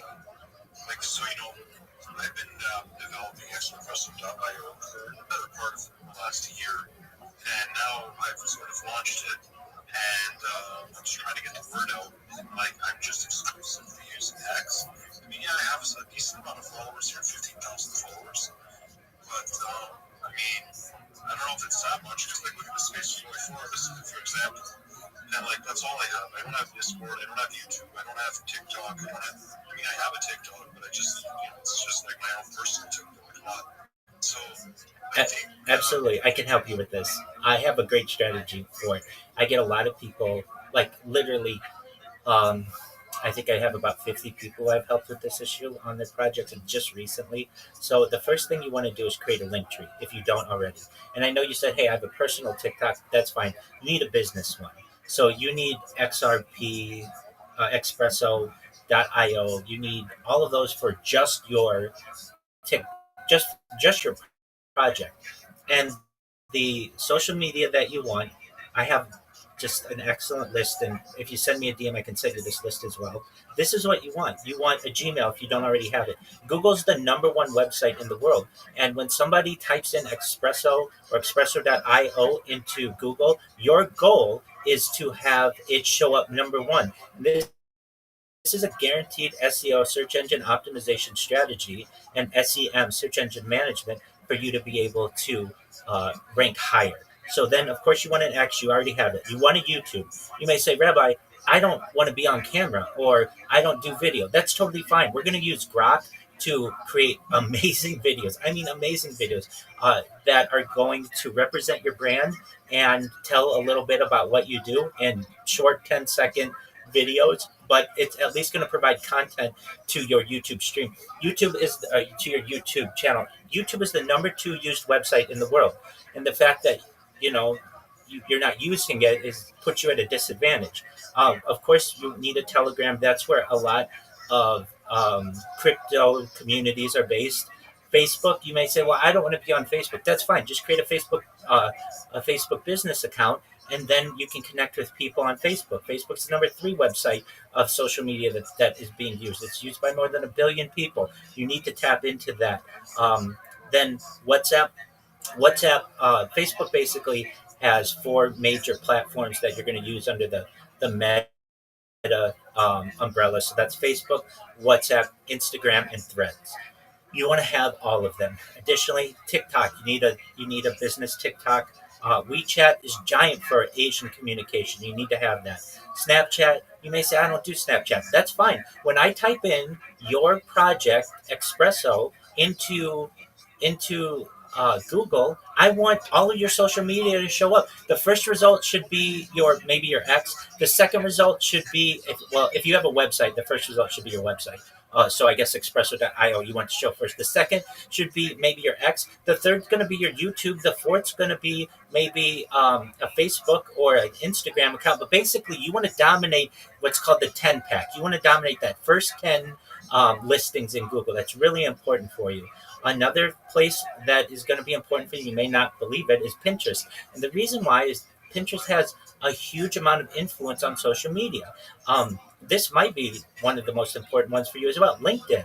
I can tell you, I've gotten six-figure contracts just from LinkedIn alone. I've made more money with LinkedIn than I have in any of the other social media. So you need to have a LinkedIn. It needs to be professional. And the thing is, you need one personally, certainly, but also for the project. You want to have a Reddit. Reddit is a high net worth individual platform. You want to be able to put out excellent content about your coin or about your project there. And the thing is, with all of these, you may say, well, that's a lot of social media to make. Well, once you make it, it's done. Then it's going to start working for you. You're going to get random people to follow you, random people who comment, random people who like your posts. So you want to make sure you have a Reddit. Quora, it's an important question and answering app. You want to, of course, have Discord. Discord's really important. And if anything ever happened to your Twitter account, you need to make sure that you still have these networks and these connections with people. So it's good to make sure that you make them in multiple ways. Tumblr's going to show up really quite highly in the social media platforms, even higher than your website sometimes, just because it has what's informally called social media juice. Then there are some Twitter alternatives. Social media juice. Yes, exactly. So basically, like, there's something in the industry called social media juice or just influencer juice. When you go live on TikTok, let's say, depending on the duration of your previous streams and how many people liked your stream from the previous experience that they had, will determine how many people are going to be let into your next one. And basically, you want to keep that momentum going, that social media juice from one live stream to another. And it's all an algorithm, and basically, it's informally known as social media juice, but it's really just your momentum that you get from the posts that you've created, how often you're creating them. You don't want to do them too close together, just things like that. So there are four Twitter alternatives that you may not be using, but they're not hard to use, and all you need to do is create the account, and then you can basically post on all of them, and you're going to get more people to see your project.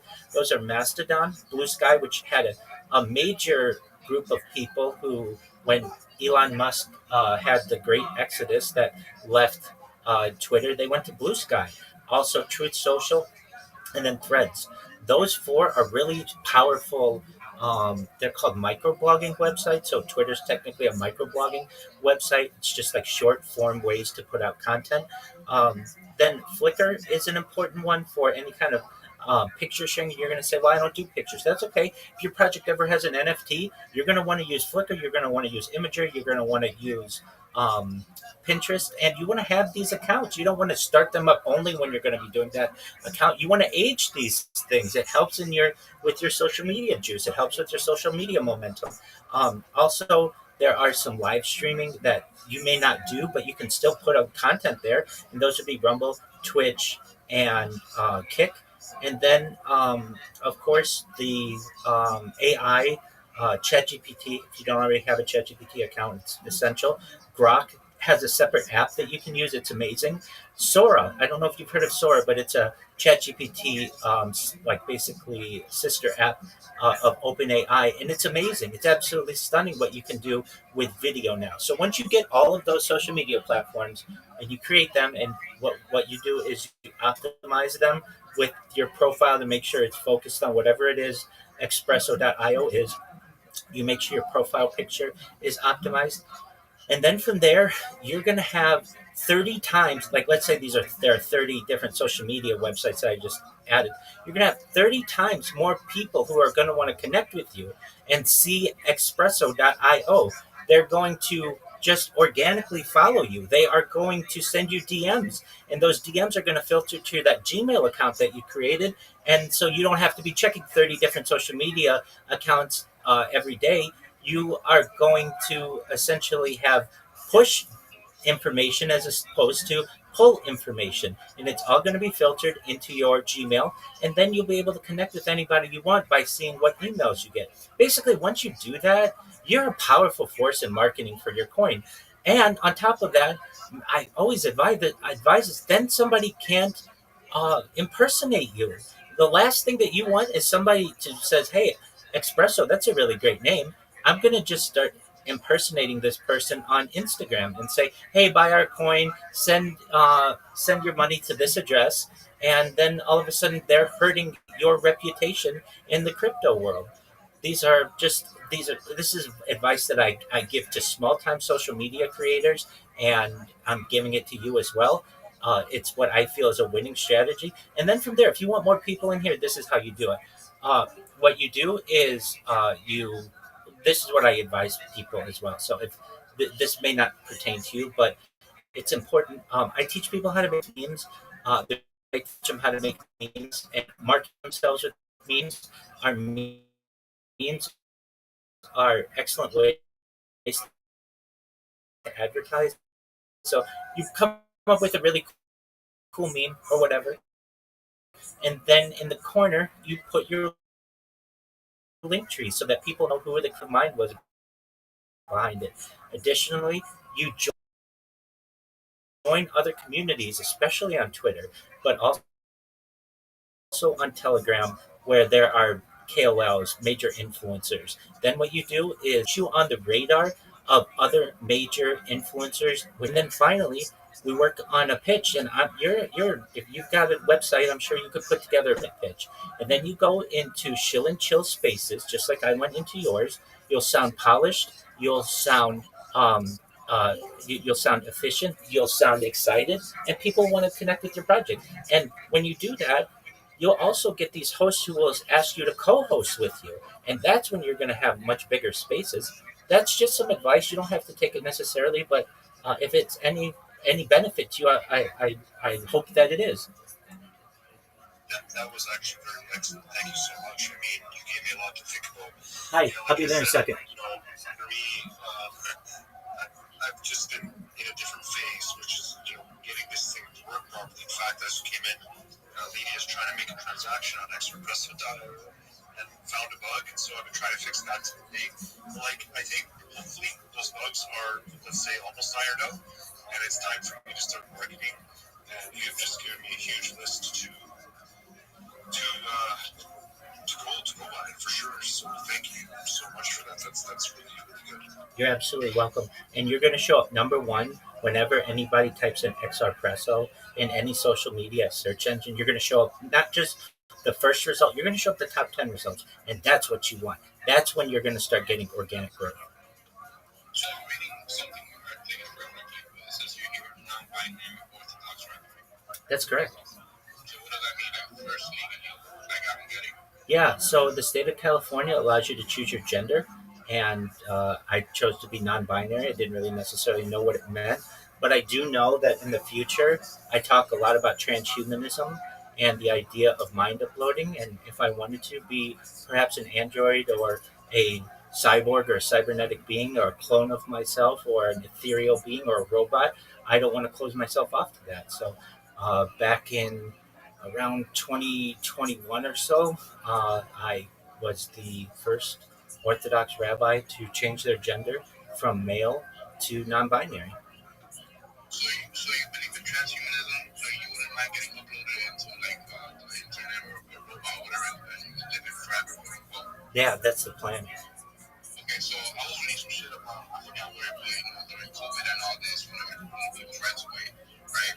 Supposedly the vaccines, they had nanoparticles in them that's actually starting the process of transhumanism with certain individuals, right? When they did that, that took away your rights because you're no longer considered human, right? So you don't have human rights.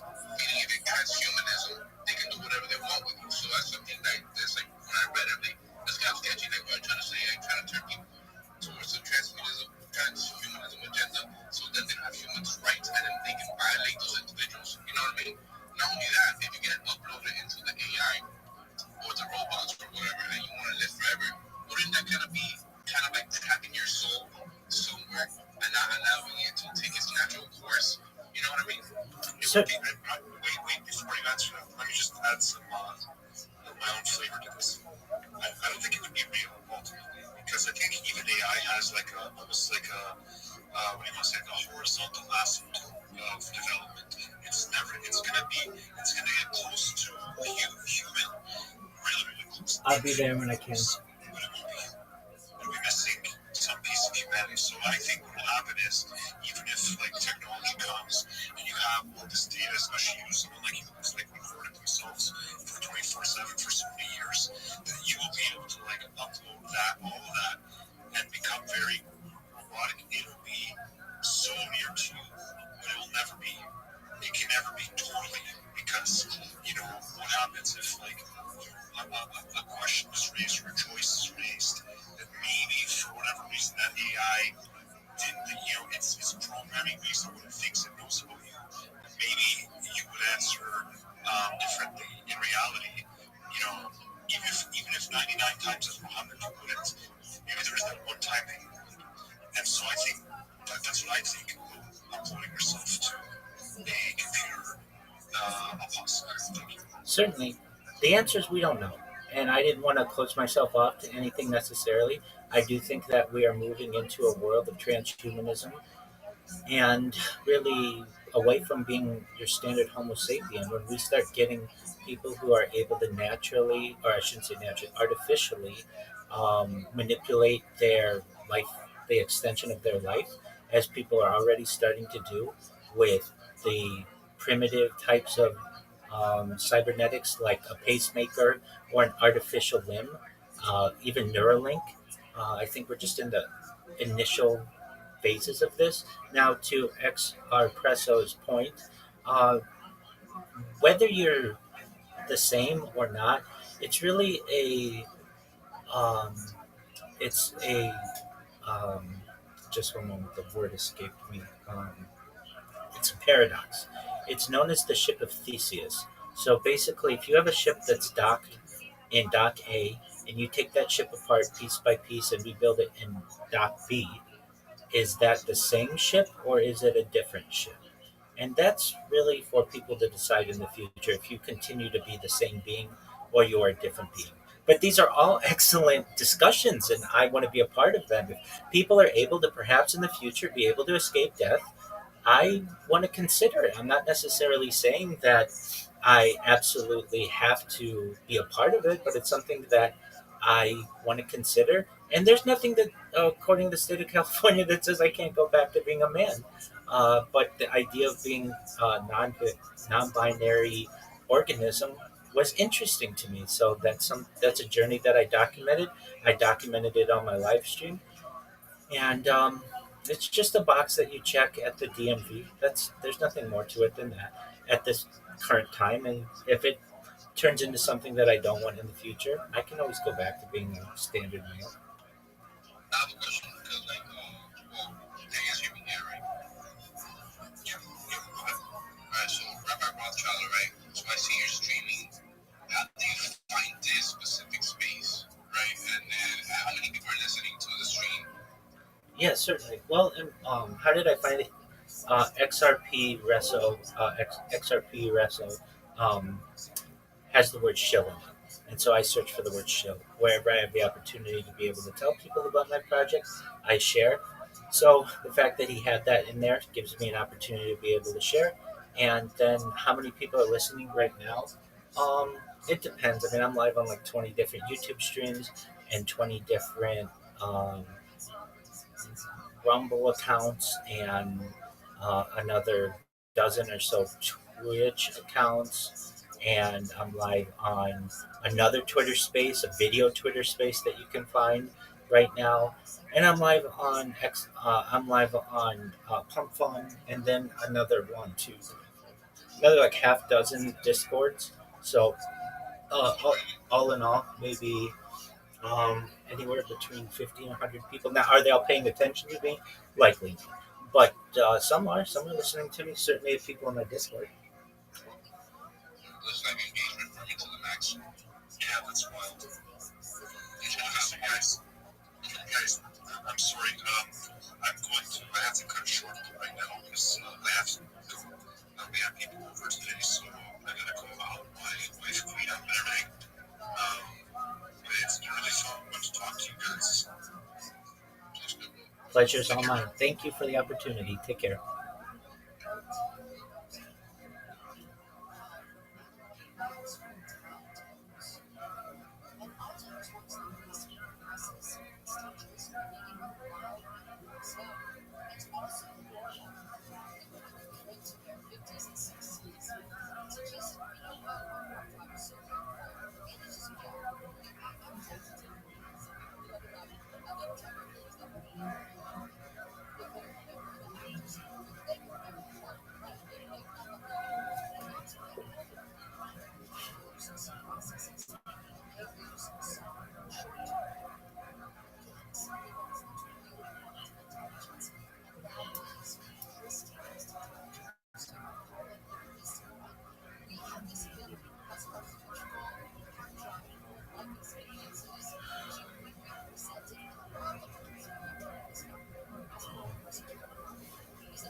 Yo.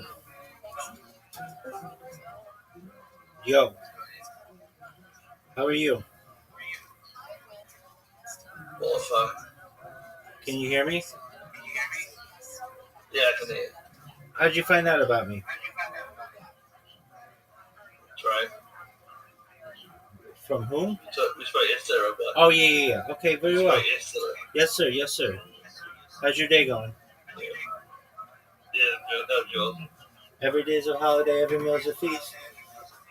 All right. Yeah. Oh, we've got Trace here. Trace, how you living, baby? Yeah. I know how you found me. You found me from Socialize. Trace found me from Socialize. And then you brought your librarian friend in yesterday. Excellent. I know she's not a librarian, but she reads a lot of books. I know. All right, what's on the agenda for tonight, gentlemen?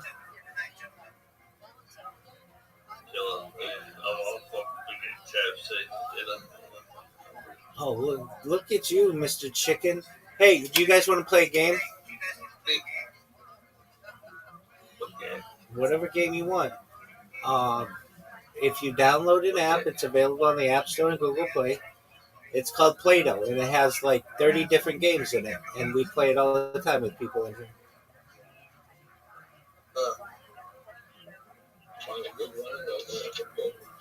It's amazing. I like to play mini golf, but I'll read you what the games are while you guys install it.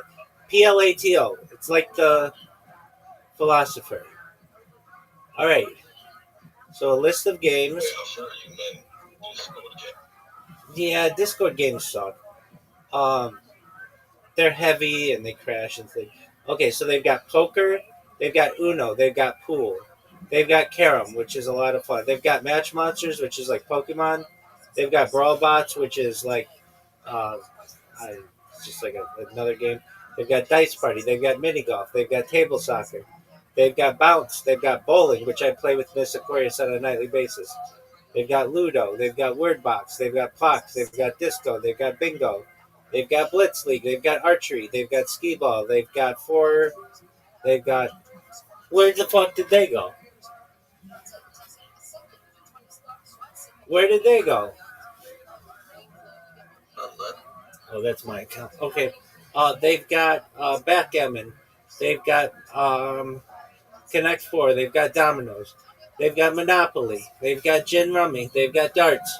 They've got Go Fish. They've got Chess. They've got Battleship. They've got Beer Pong. They've got Moncala. They've got Werewolf. They've got Dots and Boxes. They've got Basketball. They've got Bullshit. They have Checkers. They have Truco. They have Draw Together. They have Minesweeper. They have Literati, which is like Scrabble. They've got Old Zombie. They've got Big Two, which is Pusoy Dos. They've got Reversey. They've got Hearts. They've got Risk. They've got Legions. They've got The Island. They've got Rock Hard, which is like Cards Against Humanity. They've got Go. So they have a bunch of different games. Is it one of those browser websites where we don't get you to give us a code to join your group with? No, it's an app that you download on the App Store and Google Play. It's called Play-Doh. Its logo is like blue dice. So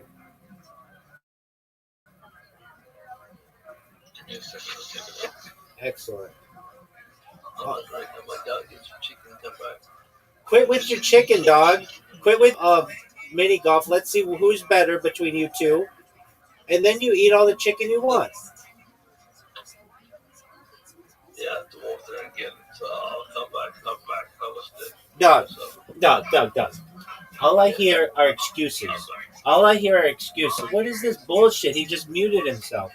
This is horse shit. Trace, did you download it yet?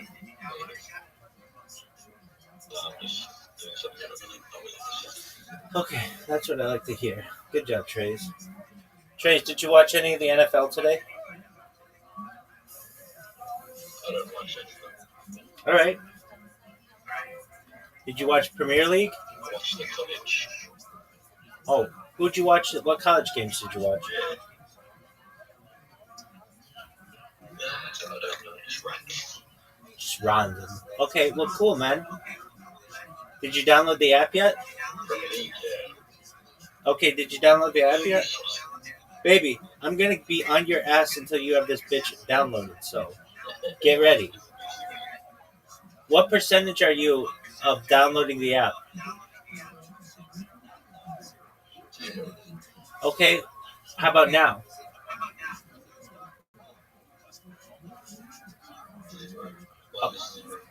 Oh, okay. -0. It's not possible.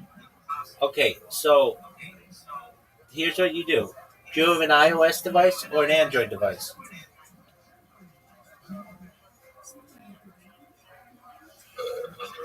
Okay, so you go to Google Play and you type in Play-Doh. Plato. Can you spell it? Plato?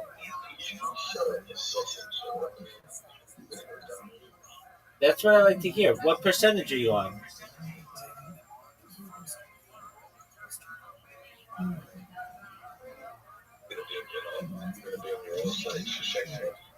All right, that's a cool story. All right, it's spelled Plato. It's like blue dice. Do you see it? Plato.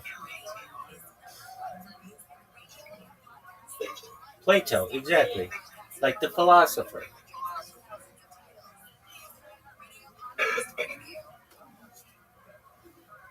Have you downloaded it? Okay, that's what I'm talking about, big dog. Then you create an account. It's really easy. And then you're going to add me as a friend.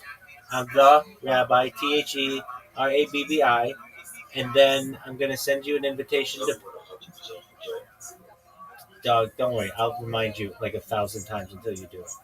And then we're going to play mini golf. And you're going to fucking love it.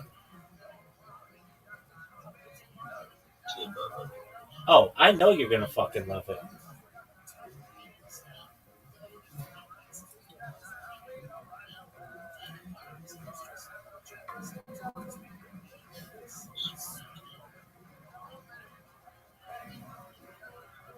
You are going to love it.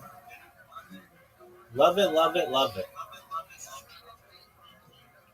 Do you play golf in real life? Oh, dog, why not?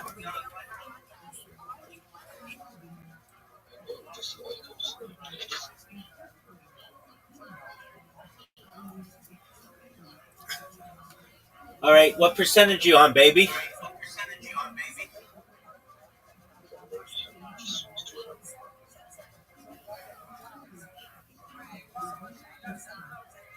When you normally download an app, does it usually take you this long? Or is this an exceptional case?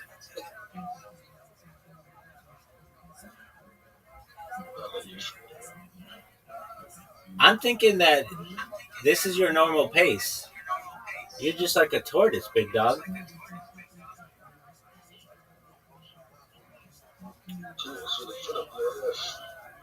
All right, well, at least I'll be able to see it coming. All right, big man. Are you fully installed yet?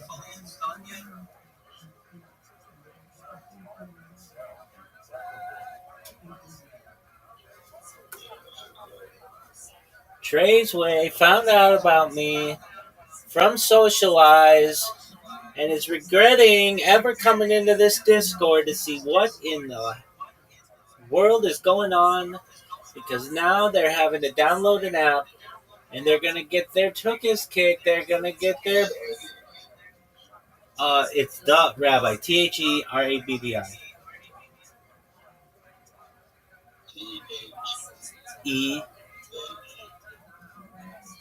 ERABBI.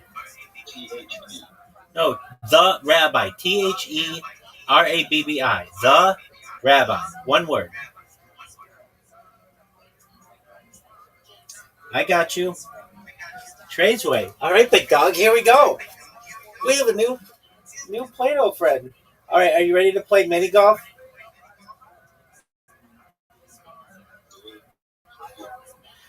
Fuck it is right, dog. All right, here we go.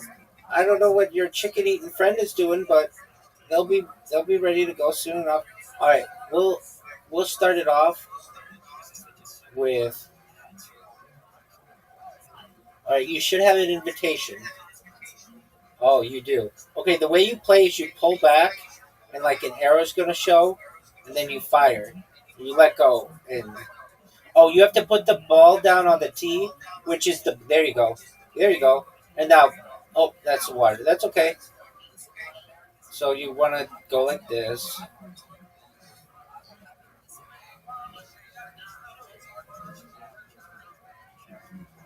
You gotta put the ball down again. All right, and pull back. Oh yeah, you can move it on the tee. Okay, not as powerful as you want, but that's all right.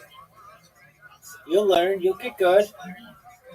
Look at this move. All right, so that's one hole. Here we go. This is our second hole. Now, you can sometimes hit this stuff, and like sometimes it goes away, other times it does not. I mean, I shouldn't say that. The trees always go away. If you hit any of the stuff, it goes away. Oh yeah, let me explain. So the pink stuff is like bubble gum, and like it's sticky and it's hard to get through. You can hit through the trees. If you hit it in the water, you have to go back to where you hit the original shot. You can hit the walls. It'll bounce off the walls. There's some other stuff, but we'll address it when the hole comes up. So like I can bounce this off of this tree or off of the windmill, but I get stuck in this pink stuff.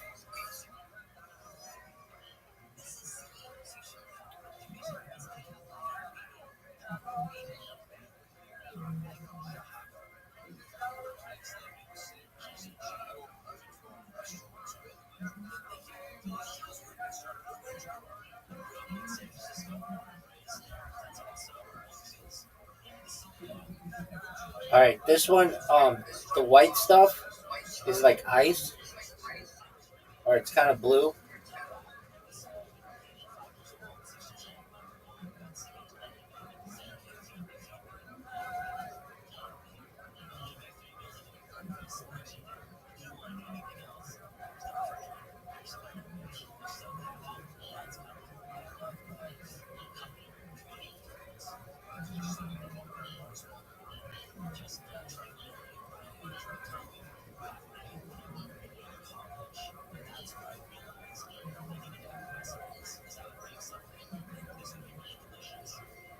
Oh no, that was not good.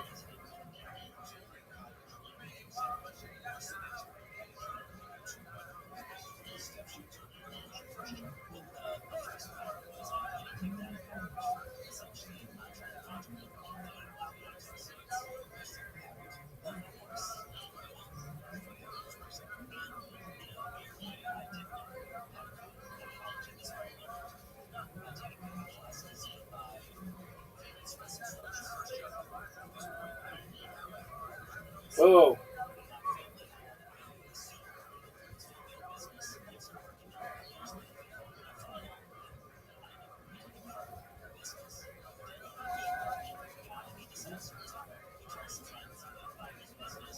I'm gonna make it hard on you. Yeah, it was. It totally was, Trace. But that's what you got to do. That was definitely a ratty move. But that's how you learn, baby. Look how good this shot is. Look how good this shot is. There we go. So your goal, you want to beat me on a hole first. So let's see you beat me on a hole. All right. Yeah, if you're like you've won this game 1,200 times. Yeah. All right. Reload. Trey's way. All right, you're up, big dog. You have an invitation. Oh, okay. I'm gonna go first. Look at this shot.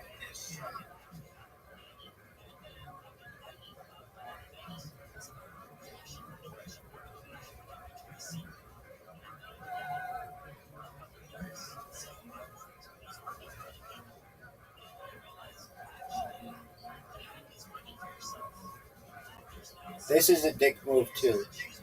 Like a really dick move.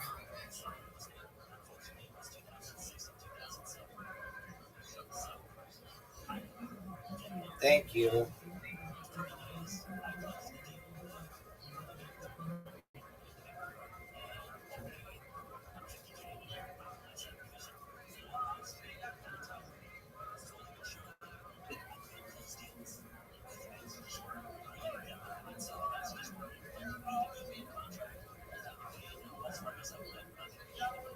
right.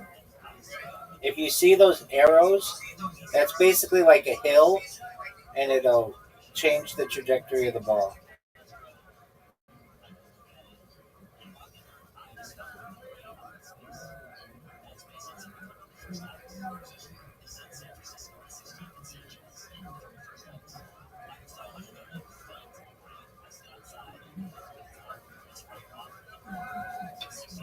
Dog, that was a good shot.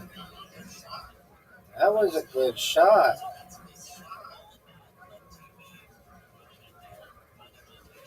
All right, let's see if you can make this. This would be your first tie on a hole. Oh, you hit the cow.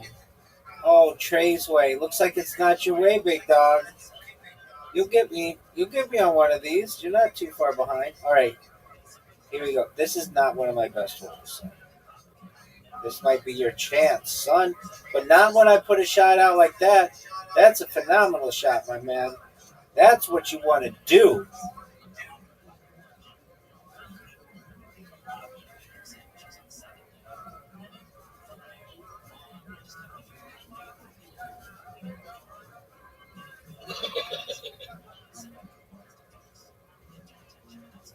All right, this is a risky shot, but I'm going to try it. And I did, and it paid off.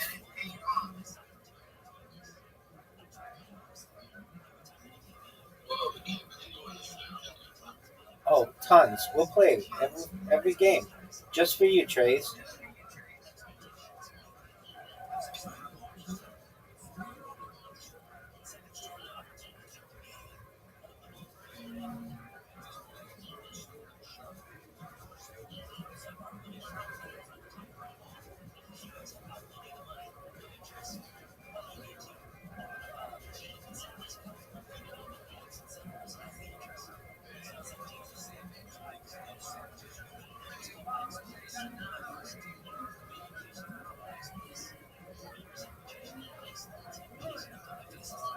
All right. I'm going to name a bunch of games. You tell me what one you want to play. Poker, Uno, pool. You want poker? Okay. You want table soccer?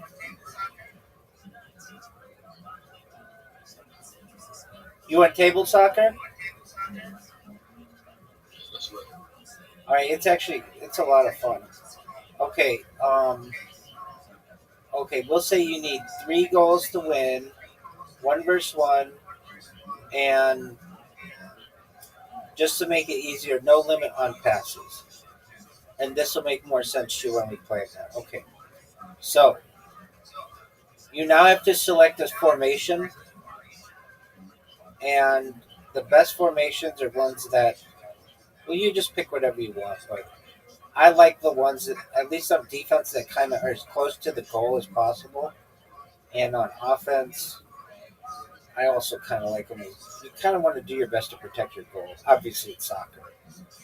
Okay, we're going to do standard. And then you can select your team.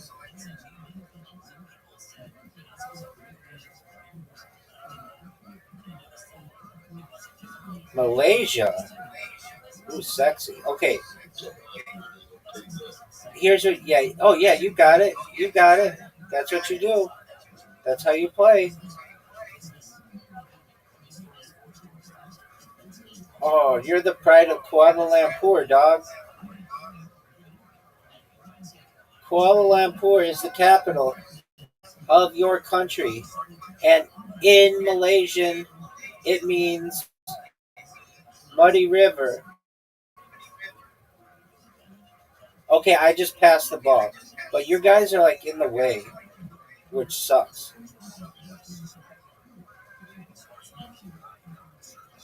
All right. So if you pass the ball to your guy, yeah, that'll he's got to get it. But that's okay. You're not in a bad spot. Okay, I just passed it, but you've got a good setup because you're blocking me.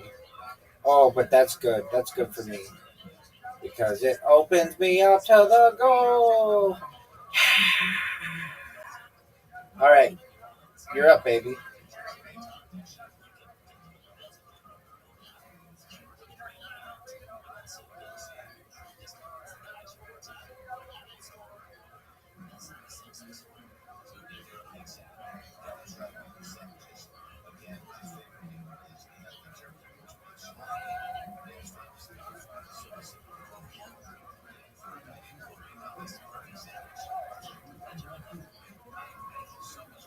So check out this pass.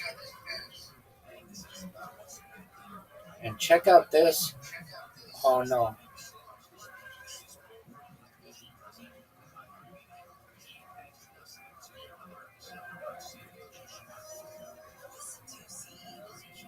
Oh, that was beautiful, Trace.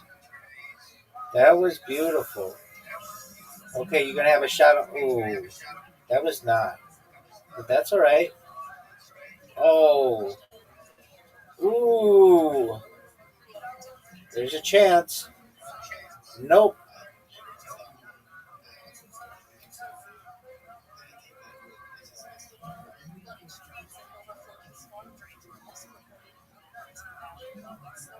Okay, I could pass it. And I tried, and that was a major mistake. A major mistake. You got an opportunity to score if you bounce it off the wall. Ooh.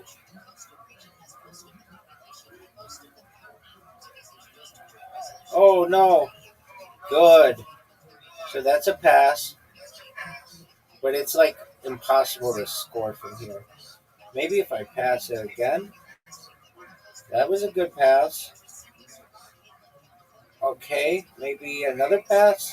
Oh, I just airmailed it.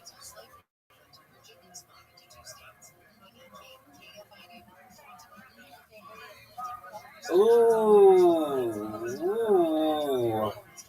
Look at you. All right, come on, baby. Oh, what a pass. Dude, your defense is just disgusting right now. Give it to me. Give it to me. All right, this is a pass for the ages. That's a goal. That's what I'm talking about. All right, baby, it's all you. Let's see what you've got. Malaysia, the great power of Malaysia, known for its table soccer prowess. All right, I'm going to bounce this off of this wall, downfield. All right, we have Trey's Way. Trey's Way. Oh, almost. Oh, is it a pass? No, it is not. It's close. Oh, almost. Okay. What are you going to do? Trey's Way, what are you going to do? That's a really good pass. All right, and then you guys going to move. Okay. No way. No way. All right. I'm going to bounce this bad boy to my guy here. That was not on purpose, but that's okay. Oh! Almost. What are you going to do? The great power Malaysia. Oh, that was good. Yeah, that was good. The table soccer power Malaysia. Get it. Get it. Get it. Okay. I'm now going to pass it to this guy. And I'm going to pass it to this guy. Oh. And I have a shot on goal. An amazing shot on goal. That's how it's done, baby. You want a rematch? Or you want to try something new? Run it back. Let's go. Run it back. I like your attitude. We'll see if you choose Malaysia again. Is Malaysia your squad, or you're going to go with something closer to home?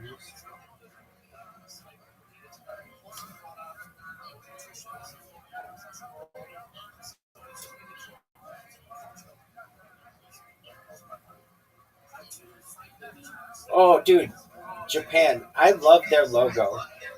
So, that's tight. Did you choose Japan on purpose? Yeah. All right. Love the culture. Oh, that's baller. I like that flag. My man likes the culture of Japan.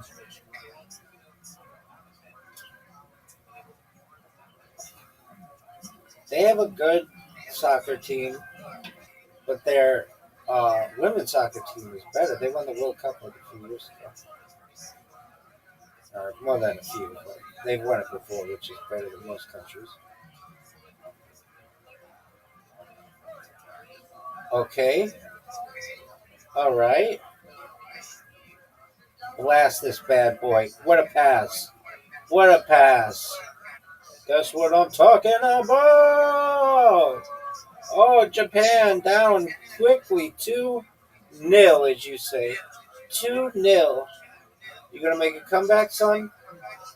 Oh, okay. Maybe one of the greatest shots we've ever seen. Boom. All right, you going to take a shot on goal? You going to take a shot on goal? Oh. That was pretty good. All right. This is what I'm talking about. You see that? Oh, that was almost a goal. Are you going to take a shot on goal? Are you going to take a shot on goal? Oh, no. All right. Look at this move. Look at this pass. Maybe another pass. And look at this. Folks, we might have something special here. Oh. Oh, come on. Give me that. Give me that. All right, Japan, what are you going to do? Will he get his first goal? That was okay. But this one...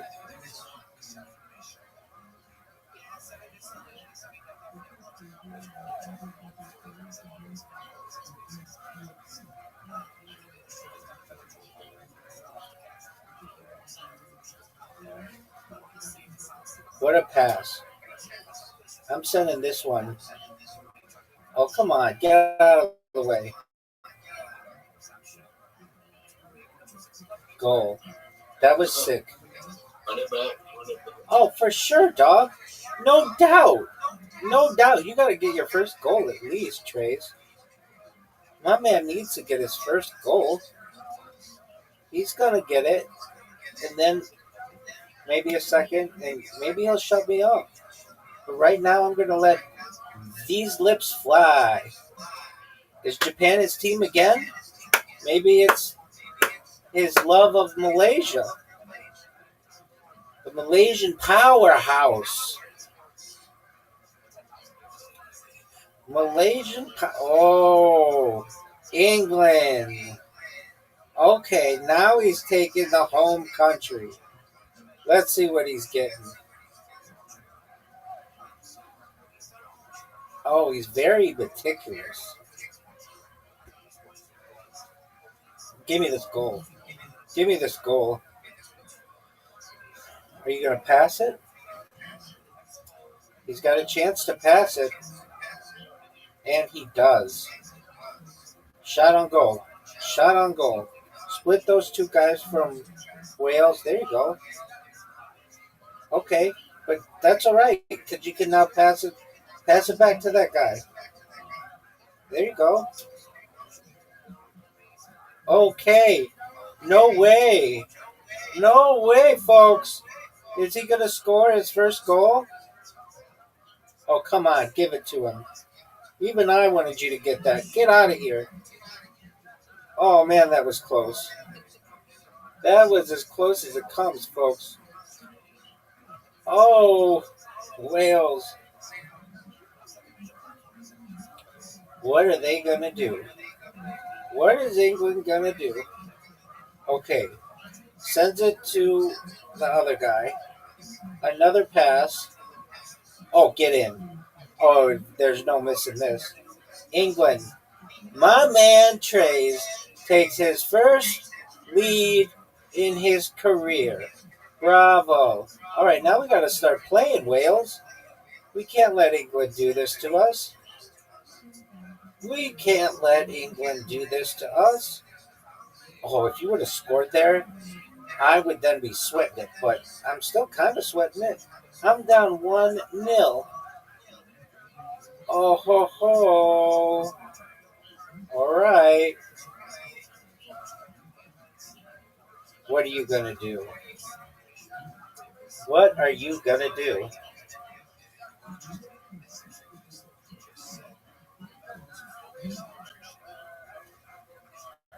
This would be an amazing shot.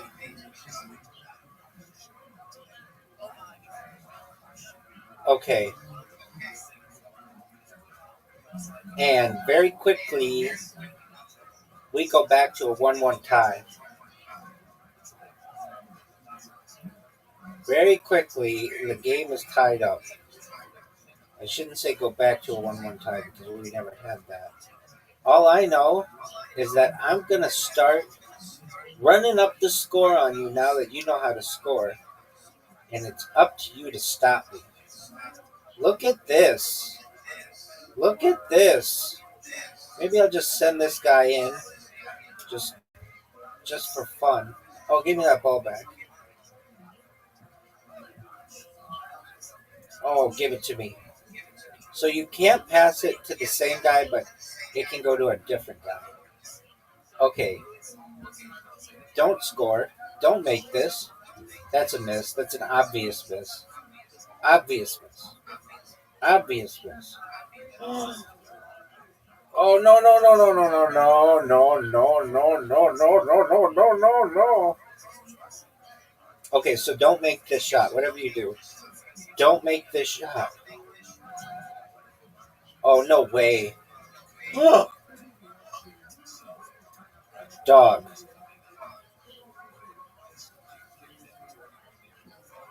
That was way too close. Look at this shot though, folks. That's what I'm talking about. From downtown. All right, now what are you going to do? Now what are you going to do?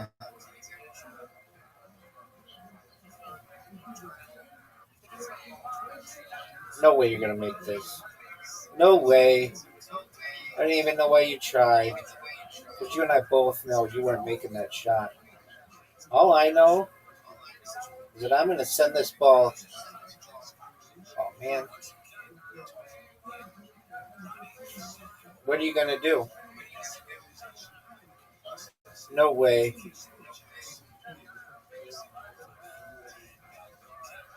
That was close. Look at this shot. Okay, don't make it. How about that? Don't make this goal. Whatever you do, don't fuck up.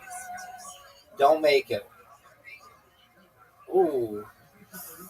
Not what you wanted to do. But I'll tell you what I wanted to do is I wanted to make this goal. Look at this shot, baby. That's what I'm talking about. Reload. Reload. Reload. Okay. Traceway got his first goal. Got his dick wet. All right.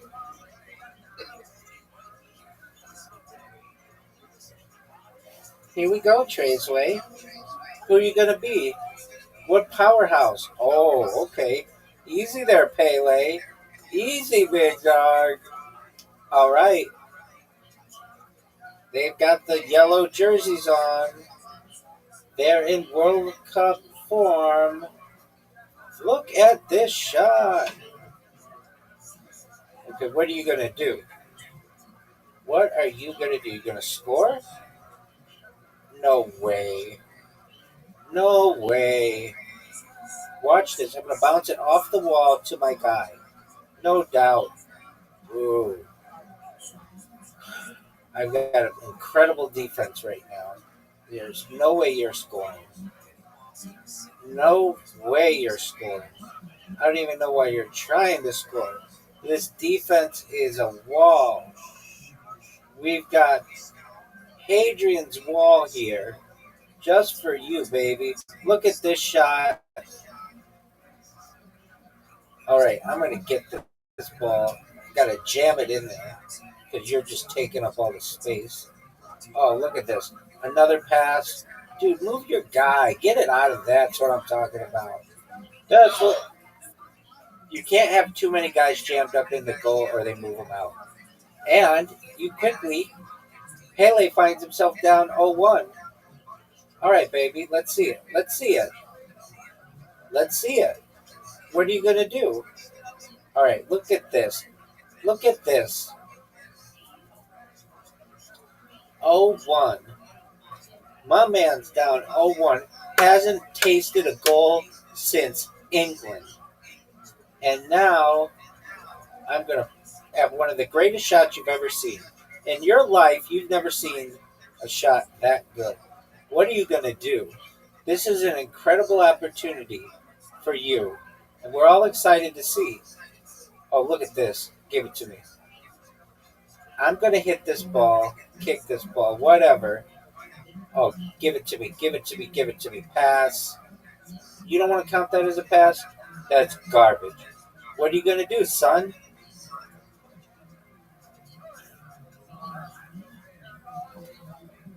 All right. I'm going to hit your guy and hit the ball. Pass. Oh, why isn't that a pass? That's garbage. All right. What are you going to do? What are you going to do? Okay, I'm going to kick this ball just beautifully. Just absolutely, like, I don't know any Welsh soccer players. I don't even think anybody does, but I'm just kicking. I'm really putting on a clinic. Oh, come on, give me it. That's all right. This should be easy enough. What a domination. What a domination. All right. You're down 0-2. You've only ever scored one goal. What are you going to do, Traceway? What are you going to do? Are we going to see a comeback here? Are we going to see a comeback? Okay, look at this move. Look at this move.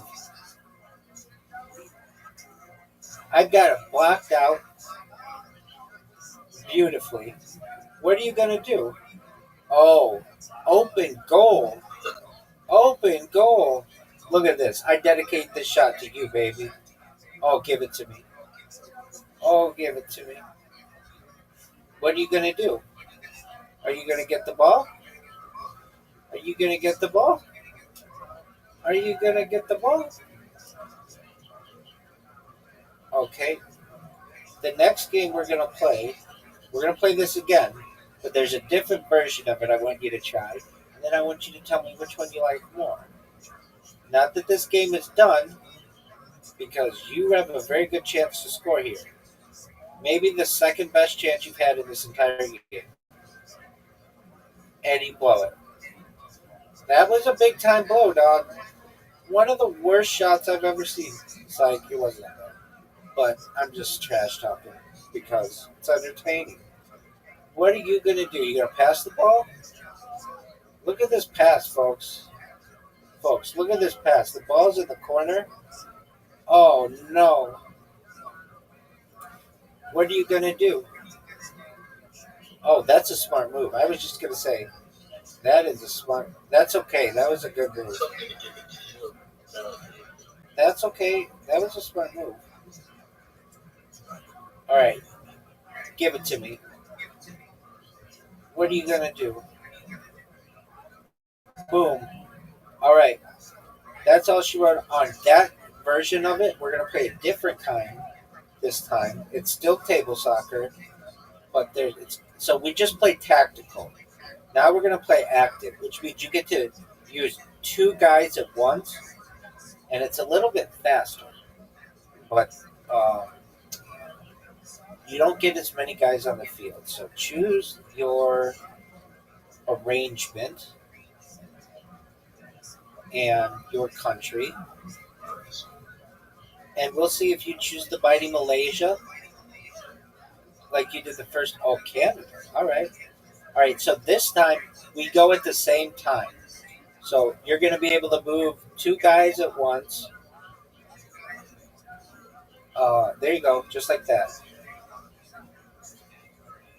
You've got it.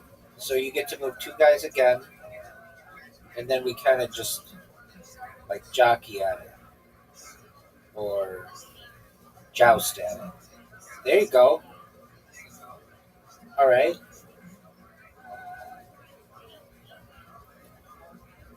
What are you going to do? What are you going to do? Okay. Now, I'm going to show you some of the best play that you've ever seen. Maybe the greatest shot in the history of the game.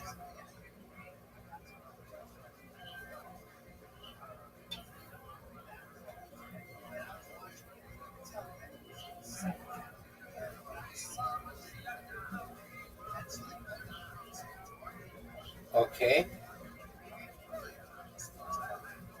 I'm going to take a risk here. Oh, and did that risk ever pay off, folks? Look at this. Look at this. Look at this. What are you going to do, big man? Okay, that's 1 on the board. That's 1 on the board. What are you going to do here? What are you going to do here? Welcome. All right. I'm going to take one of the greatest shots in the history of this game.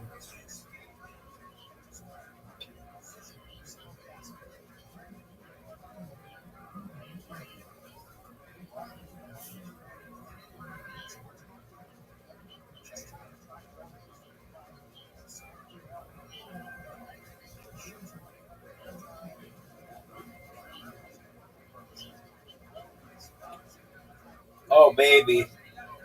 Oh, baby, that was perfectly set up. That was, thank you.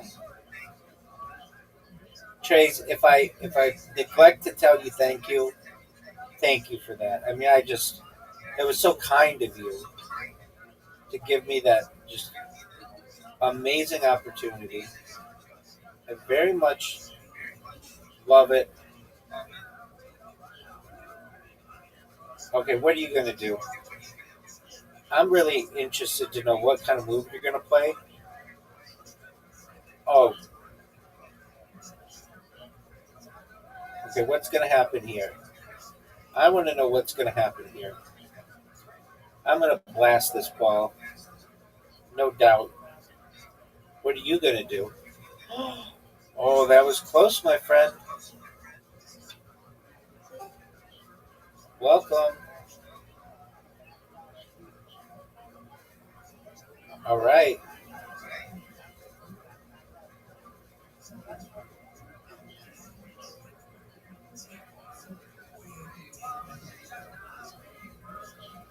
Give it to me. Oh, boy. We have an open goal. My guy is just hanging out there. Give it to me. Oh, no, that almost went in. Okay.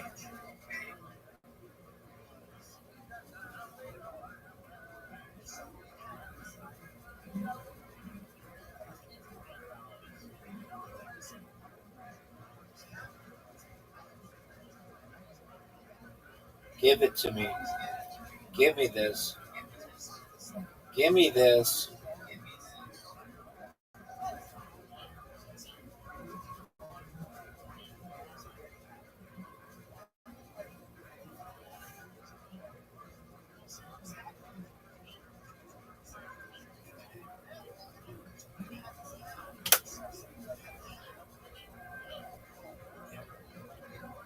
Give me this.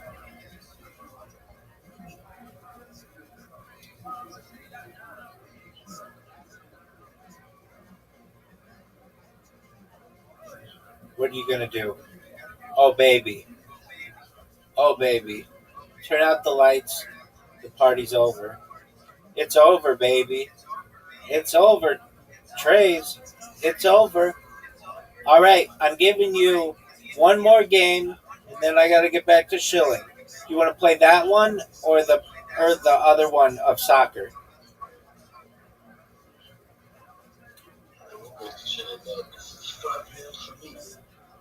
Okay. Well, it was a pleasure to play with you, Trey. Okay. Well, thank you for playing, man. I hope you had fun. I did. Excellent. Thank you. Thank you. Take care, my man. Okay. Excellent. Okay, I'm going to restart my streams. Don't go anywhere. You should sleep in here. It's like a sleepover, dog. Didn't you ever have a sleepover when you were a kid?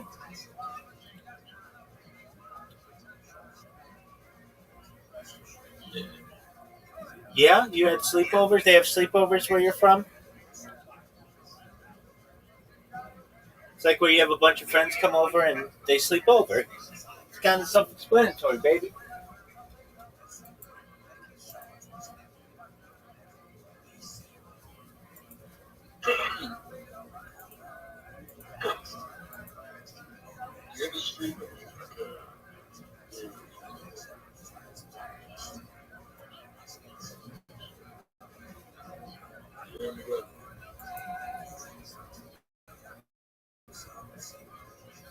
Yes, sir. What'd you say?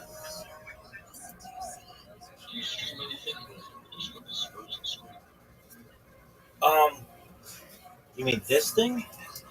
Should be tempted to say, even if let's say we have to do everybody was murder except. Yeah, it's a podcast. So he usually is speaking, but some of these are recorded, and he's not on camera. But yeah, I stream stuff.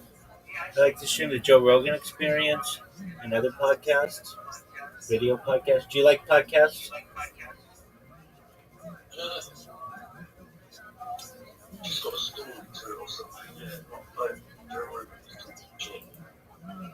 Okay.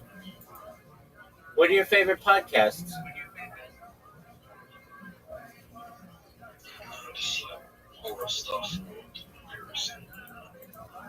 All right.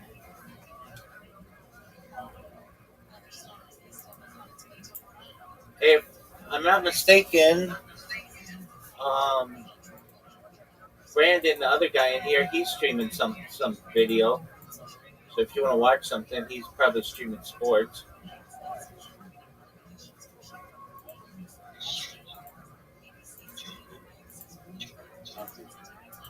All right. Well, that's something.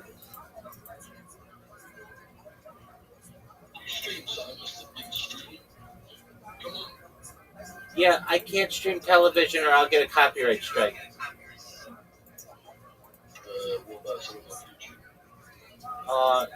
There's a chance I can get a copyright strike too. I have to be careful. Some of the stuff is copyrighted, and I'll get a copyright strike, so I have to avoid it. What on YouTube?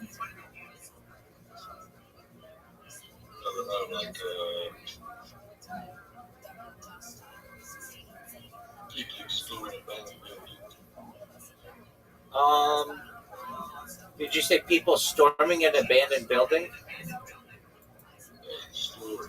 Oh, exploring.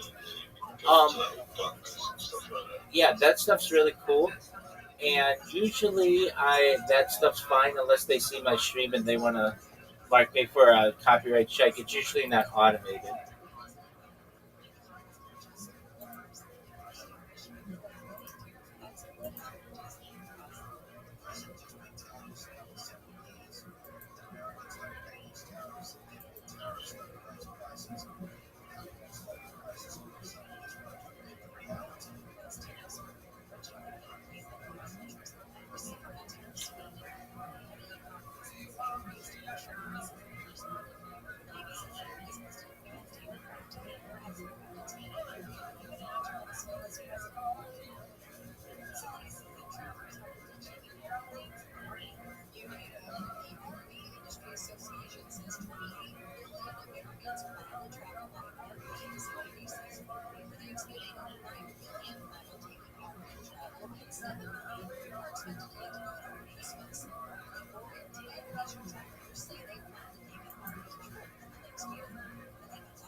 Trey's way.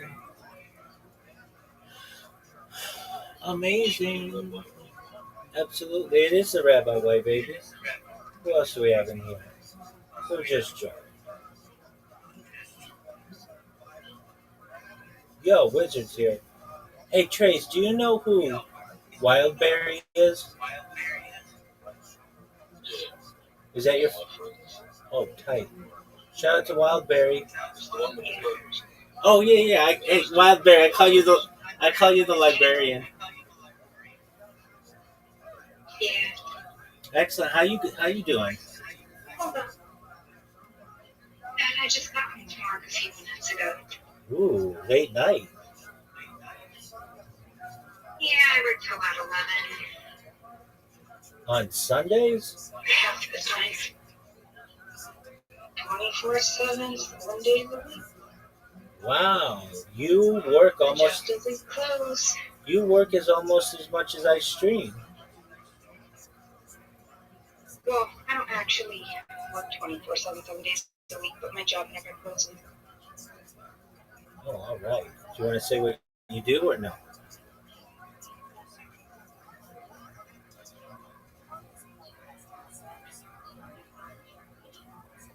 I'll be back upstairs in just a second, okay? Yo, who else joined? Hey, I know who this is. This is Scorpio. Scorpio, what up, dog? You're my friend from the other server, from Big Steppers. How you living, big dog? Oh, I'm amazing. Scorpio, you streaming Big Steppers as much as I do. Excellent. Scorpio, have we ever talked in here?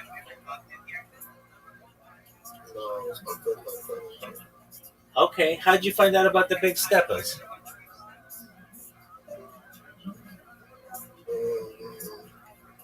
don't know. I just I was going to the next day, so the space open.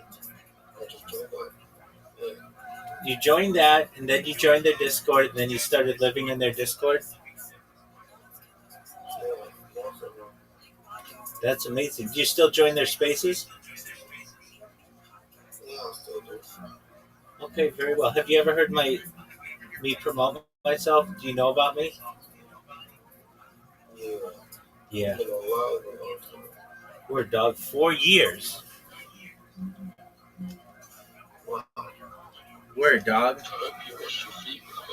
Oh, baby. I have lickable feet.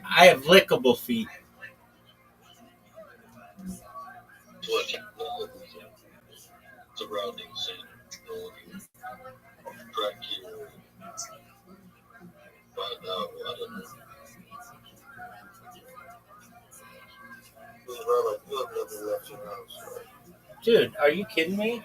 I stream as far north as Santa Barbara, as far south as San Diego, as far west as the Pacific Ocean, as far east as the desert and mountains. I've streamed in Beverly Hills, in Los Angeles, in Disneyland. I've streamed basically everywhere in Southern California.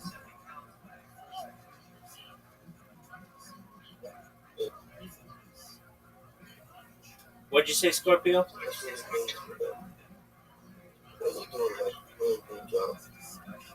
Oh, well, I launched apps on the App Store and Google Play, which has allowed me some financial independence to be able to stream my life.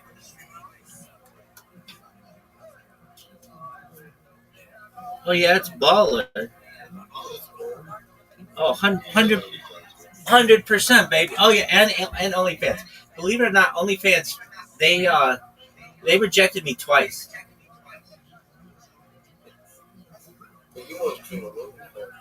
I wanted to, but they rejected me twice. I sent them my ID and my social media and everything, and they never gave me a reason, but I was rejected twice. And so I'm not a big fan of theirs, but it's whatever. I'll stream there in the future. I want to stream on every platform possible.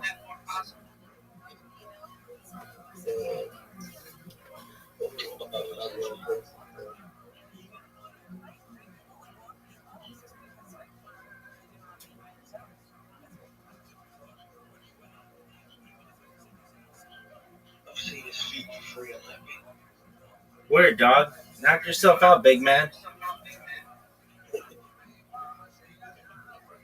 Okay, copy that for screenshot. But man, when I go viral, these people with the camera right in front of my feet, they're gonna go crazy. I have more foot content. I have more foot content than any person ever. I have the most famous feet in the world.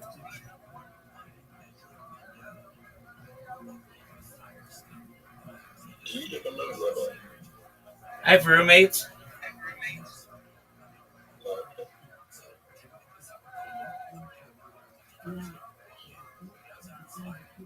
Not being nosy, I'm just curious. No, you're okay. They've been on the stream. They've been on the stream, but the homeowners have asked that I don't stream my my roommates just because they want their privacy. So I used to stream them. They've been on the stream before though, and then I've had people who come and visited me in Irvine. They drove like from Northern California to come visit me, so they've been on stream. So I've had other people on stream, but for the most part, just due to the other people with whom I live their privacy, I don't have them on camera. But I have.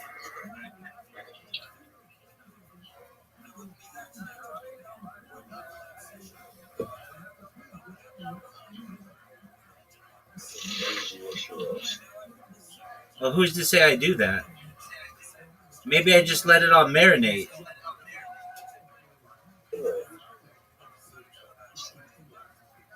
Maybe his feet are lickable because he's the one who licks them. That could be. Oh man, I forgot about you. 100%. I thought this was just a boys' conversation. 100% Wildberry. That's right. I wouldn't have been perhaps as. I would have watched my tongue a little bit. All right, yeah. But that could be. Let's see. I could probably. I mean, I'm not as flexible as I once was, but I could probably get a big toe. Let's try it. Ugh. Oh. Oh. Oh, kids, don't try this at home. All right, how are we gonna do this? I've done it before. Somebody dared me to like 3 years ago, and I was able to do it. But alas, we can come close. So everybody's got to have goals. Perhaps my goal is one day to be able to lick my big toe again. But in the meantime, got to work on my flexibility.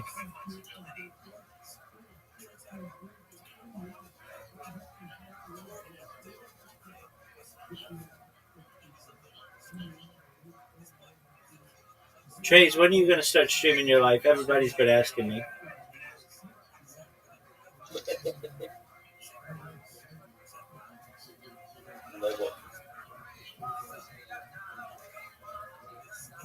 Stream on Twitch,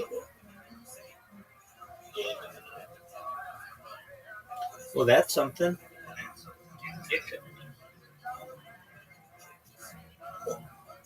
I got chicken.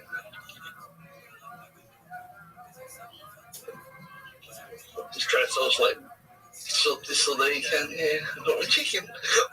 Chicken. Yeah. I got 10 faces for $20. Yeah. It's fucking hot today. Yeah, it's not a cold day. That's right, with the tea.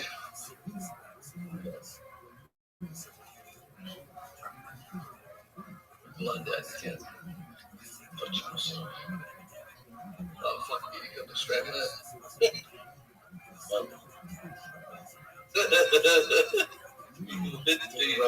I'm in Rabbi's room. Beside his bed. Was the jerking off?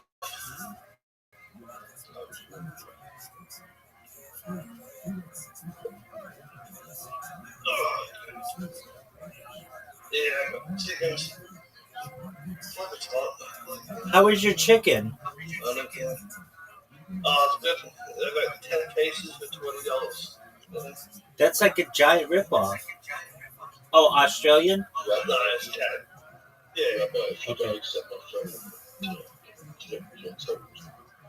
Calm down. Dude, you can only have 1,000 friends on Discord, and I'm a very popular person. Yeah, but that's the friend. If you need me, just send me a message. Heyo.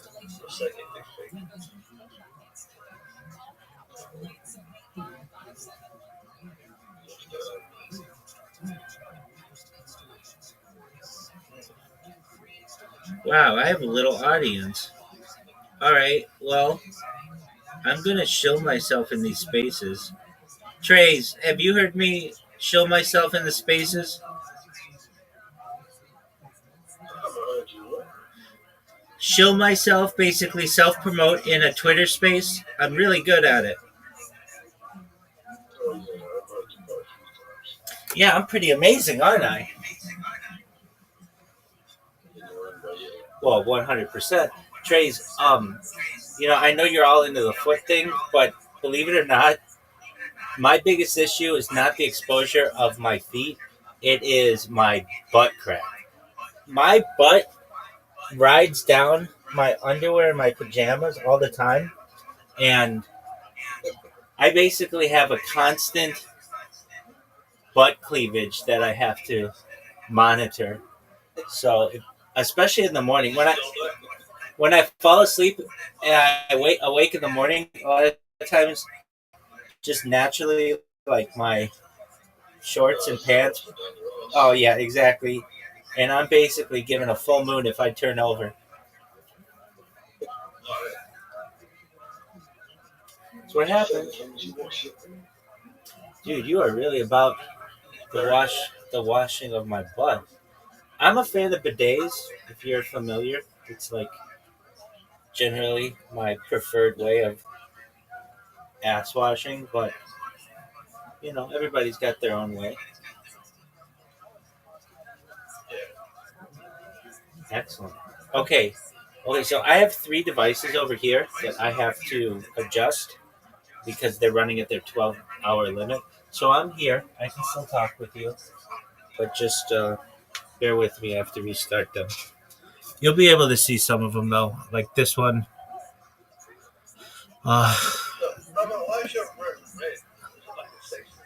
Is it like a sex thing? Yeah, baby, it's a red light district. It's a red light district. No, believe it or not, I have really bad cataracts, so bright lights are very difficult for me to experience. And I turn down the light so it could be any color, and I've had it be different colors throughout the years.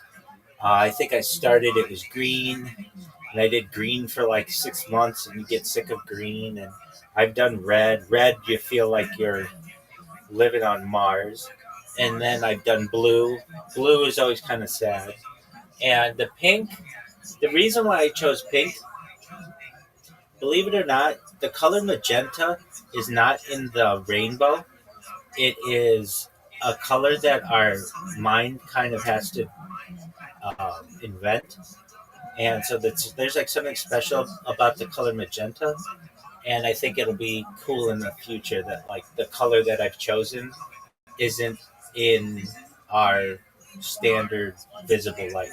So that's why I've chosen it. Yeah, it's pretty baller. Excellent. Another reason, this isn't like the primary reason by any means, but there used to be the show in the United States. I'm sure probably not anywhere else, but maybe in reruns or something. But it was called I Dream of Jeannie in like the 1960s. And inside Jeannie's lamp, it was pink. Like everything was pink. And so I'm kind of like my own version of Jeannie, where I just like have pillows everywhere and very comfortable. And Have my pink lights. But I could make them any color you want. Let's see here. We have blue and I think this might be yellow. Another blue and this kind of blue. I always think it looks cool. It is cool. I actually kind of really do like it. Reminds you of like a nightclub, but I've done this for a long, like I've had different ones for a long time. I've had blue for a long time. Red's kind of similar to what I currently have, which is this, but this is just a little bit lighter, and it's easier on my eyes. I'm not saying it's the best thing for my eyes, but I do need to have cataract surgery, and I am putting it off until I go viral, just because of the recovery time, and like it'd be really hard to stream and do all that. And um, while it is something that is not ideal, I can still read and stuff. But usually I use like dark mode and things on the phone or on the computer as well. And when I go outside, I can go without sunglasses, but ideally sunglasses make it a little bit easier. Um, the bathroom's a little bright for me, so um, just if you know anybody with cataracts, just bright lights are difficult for them, but white light in particular. So if I have to have a color, I choose magenta for now. But again, I've done just about every different color. I used to have it go as well, just changing colors all the time, like constantly. I think that's an option as well that I have. And so let's see. Yeah, okay. So if I do that, so it'll change, and then I think that there is this as well, and it will change like very slowly. So it's going from red to orange to then it'll be green, and I did green for a long time. Green's a fun one. And then teal, and we'll move from teal into blue, and then sort of purple, and then we get into the pink, magenta kind of deal, and then back to red, and there you go. So there you go. All right. I'm here. I'm just adjusting these other devices, so bear with me. That's when lights are hard for you.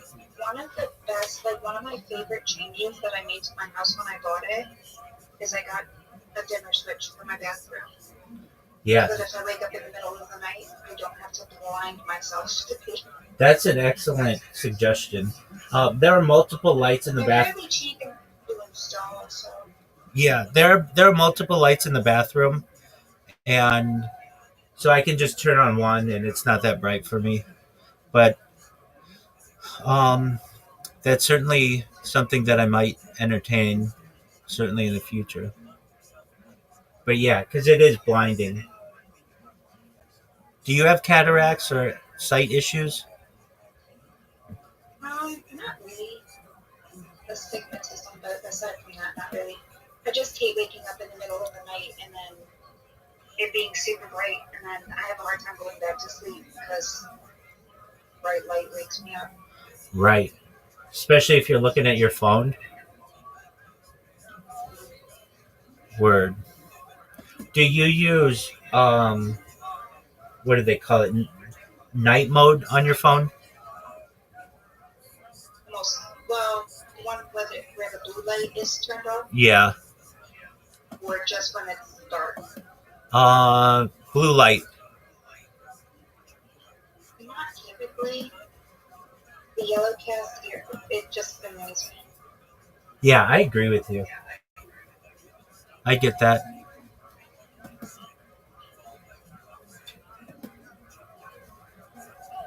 So you guys are I seeing. think everything I use on my phone is in dark mode. Yeah, same here.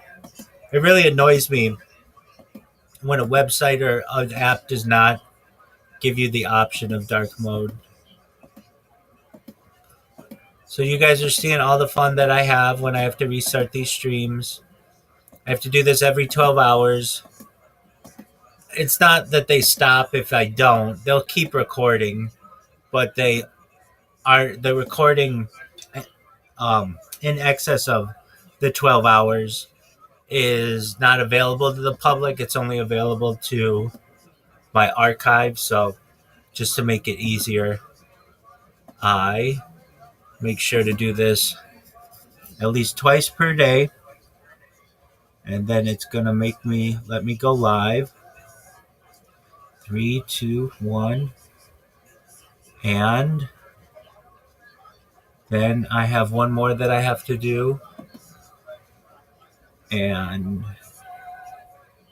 then I will be back with you all.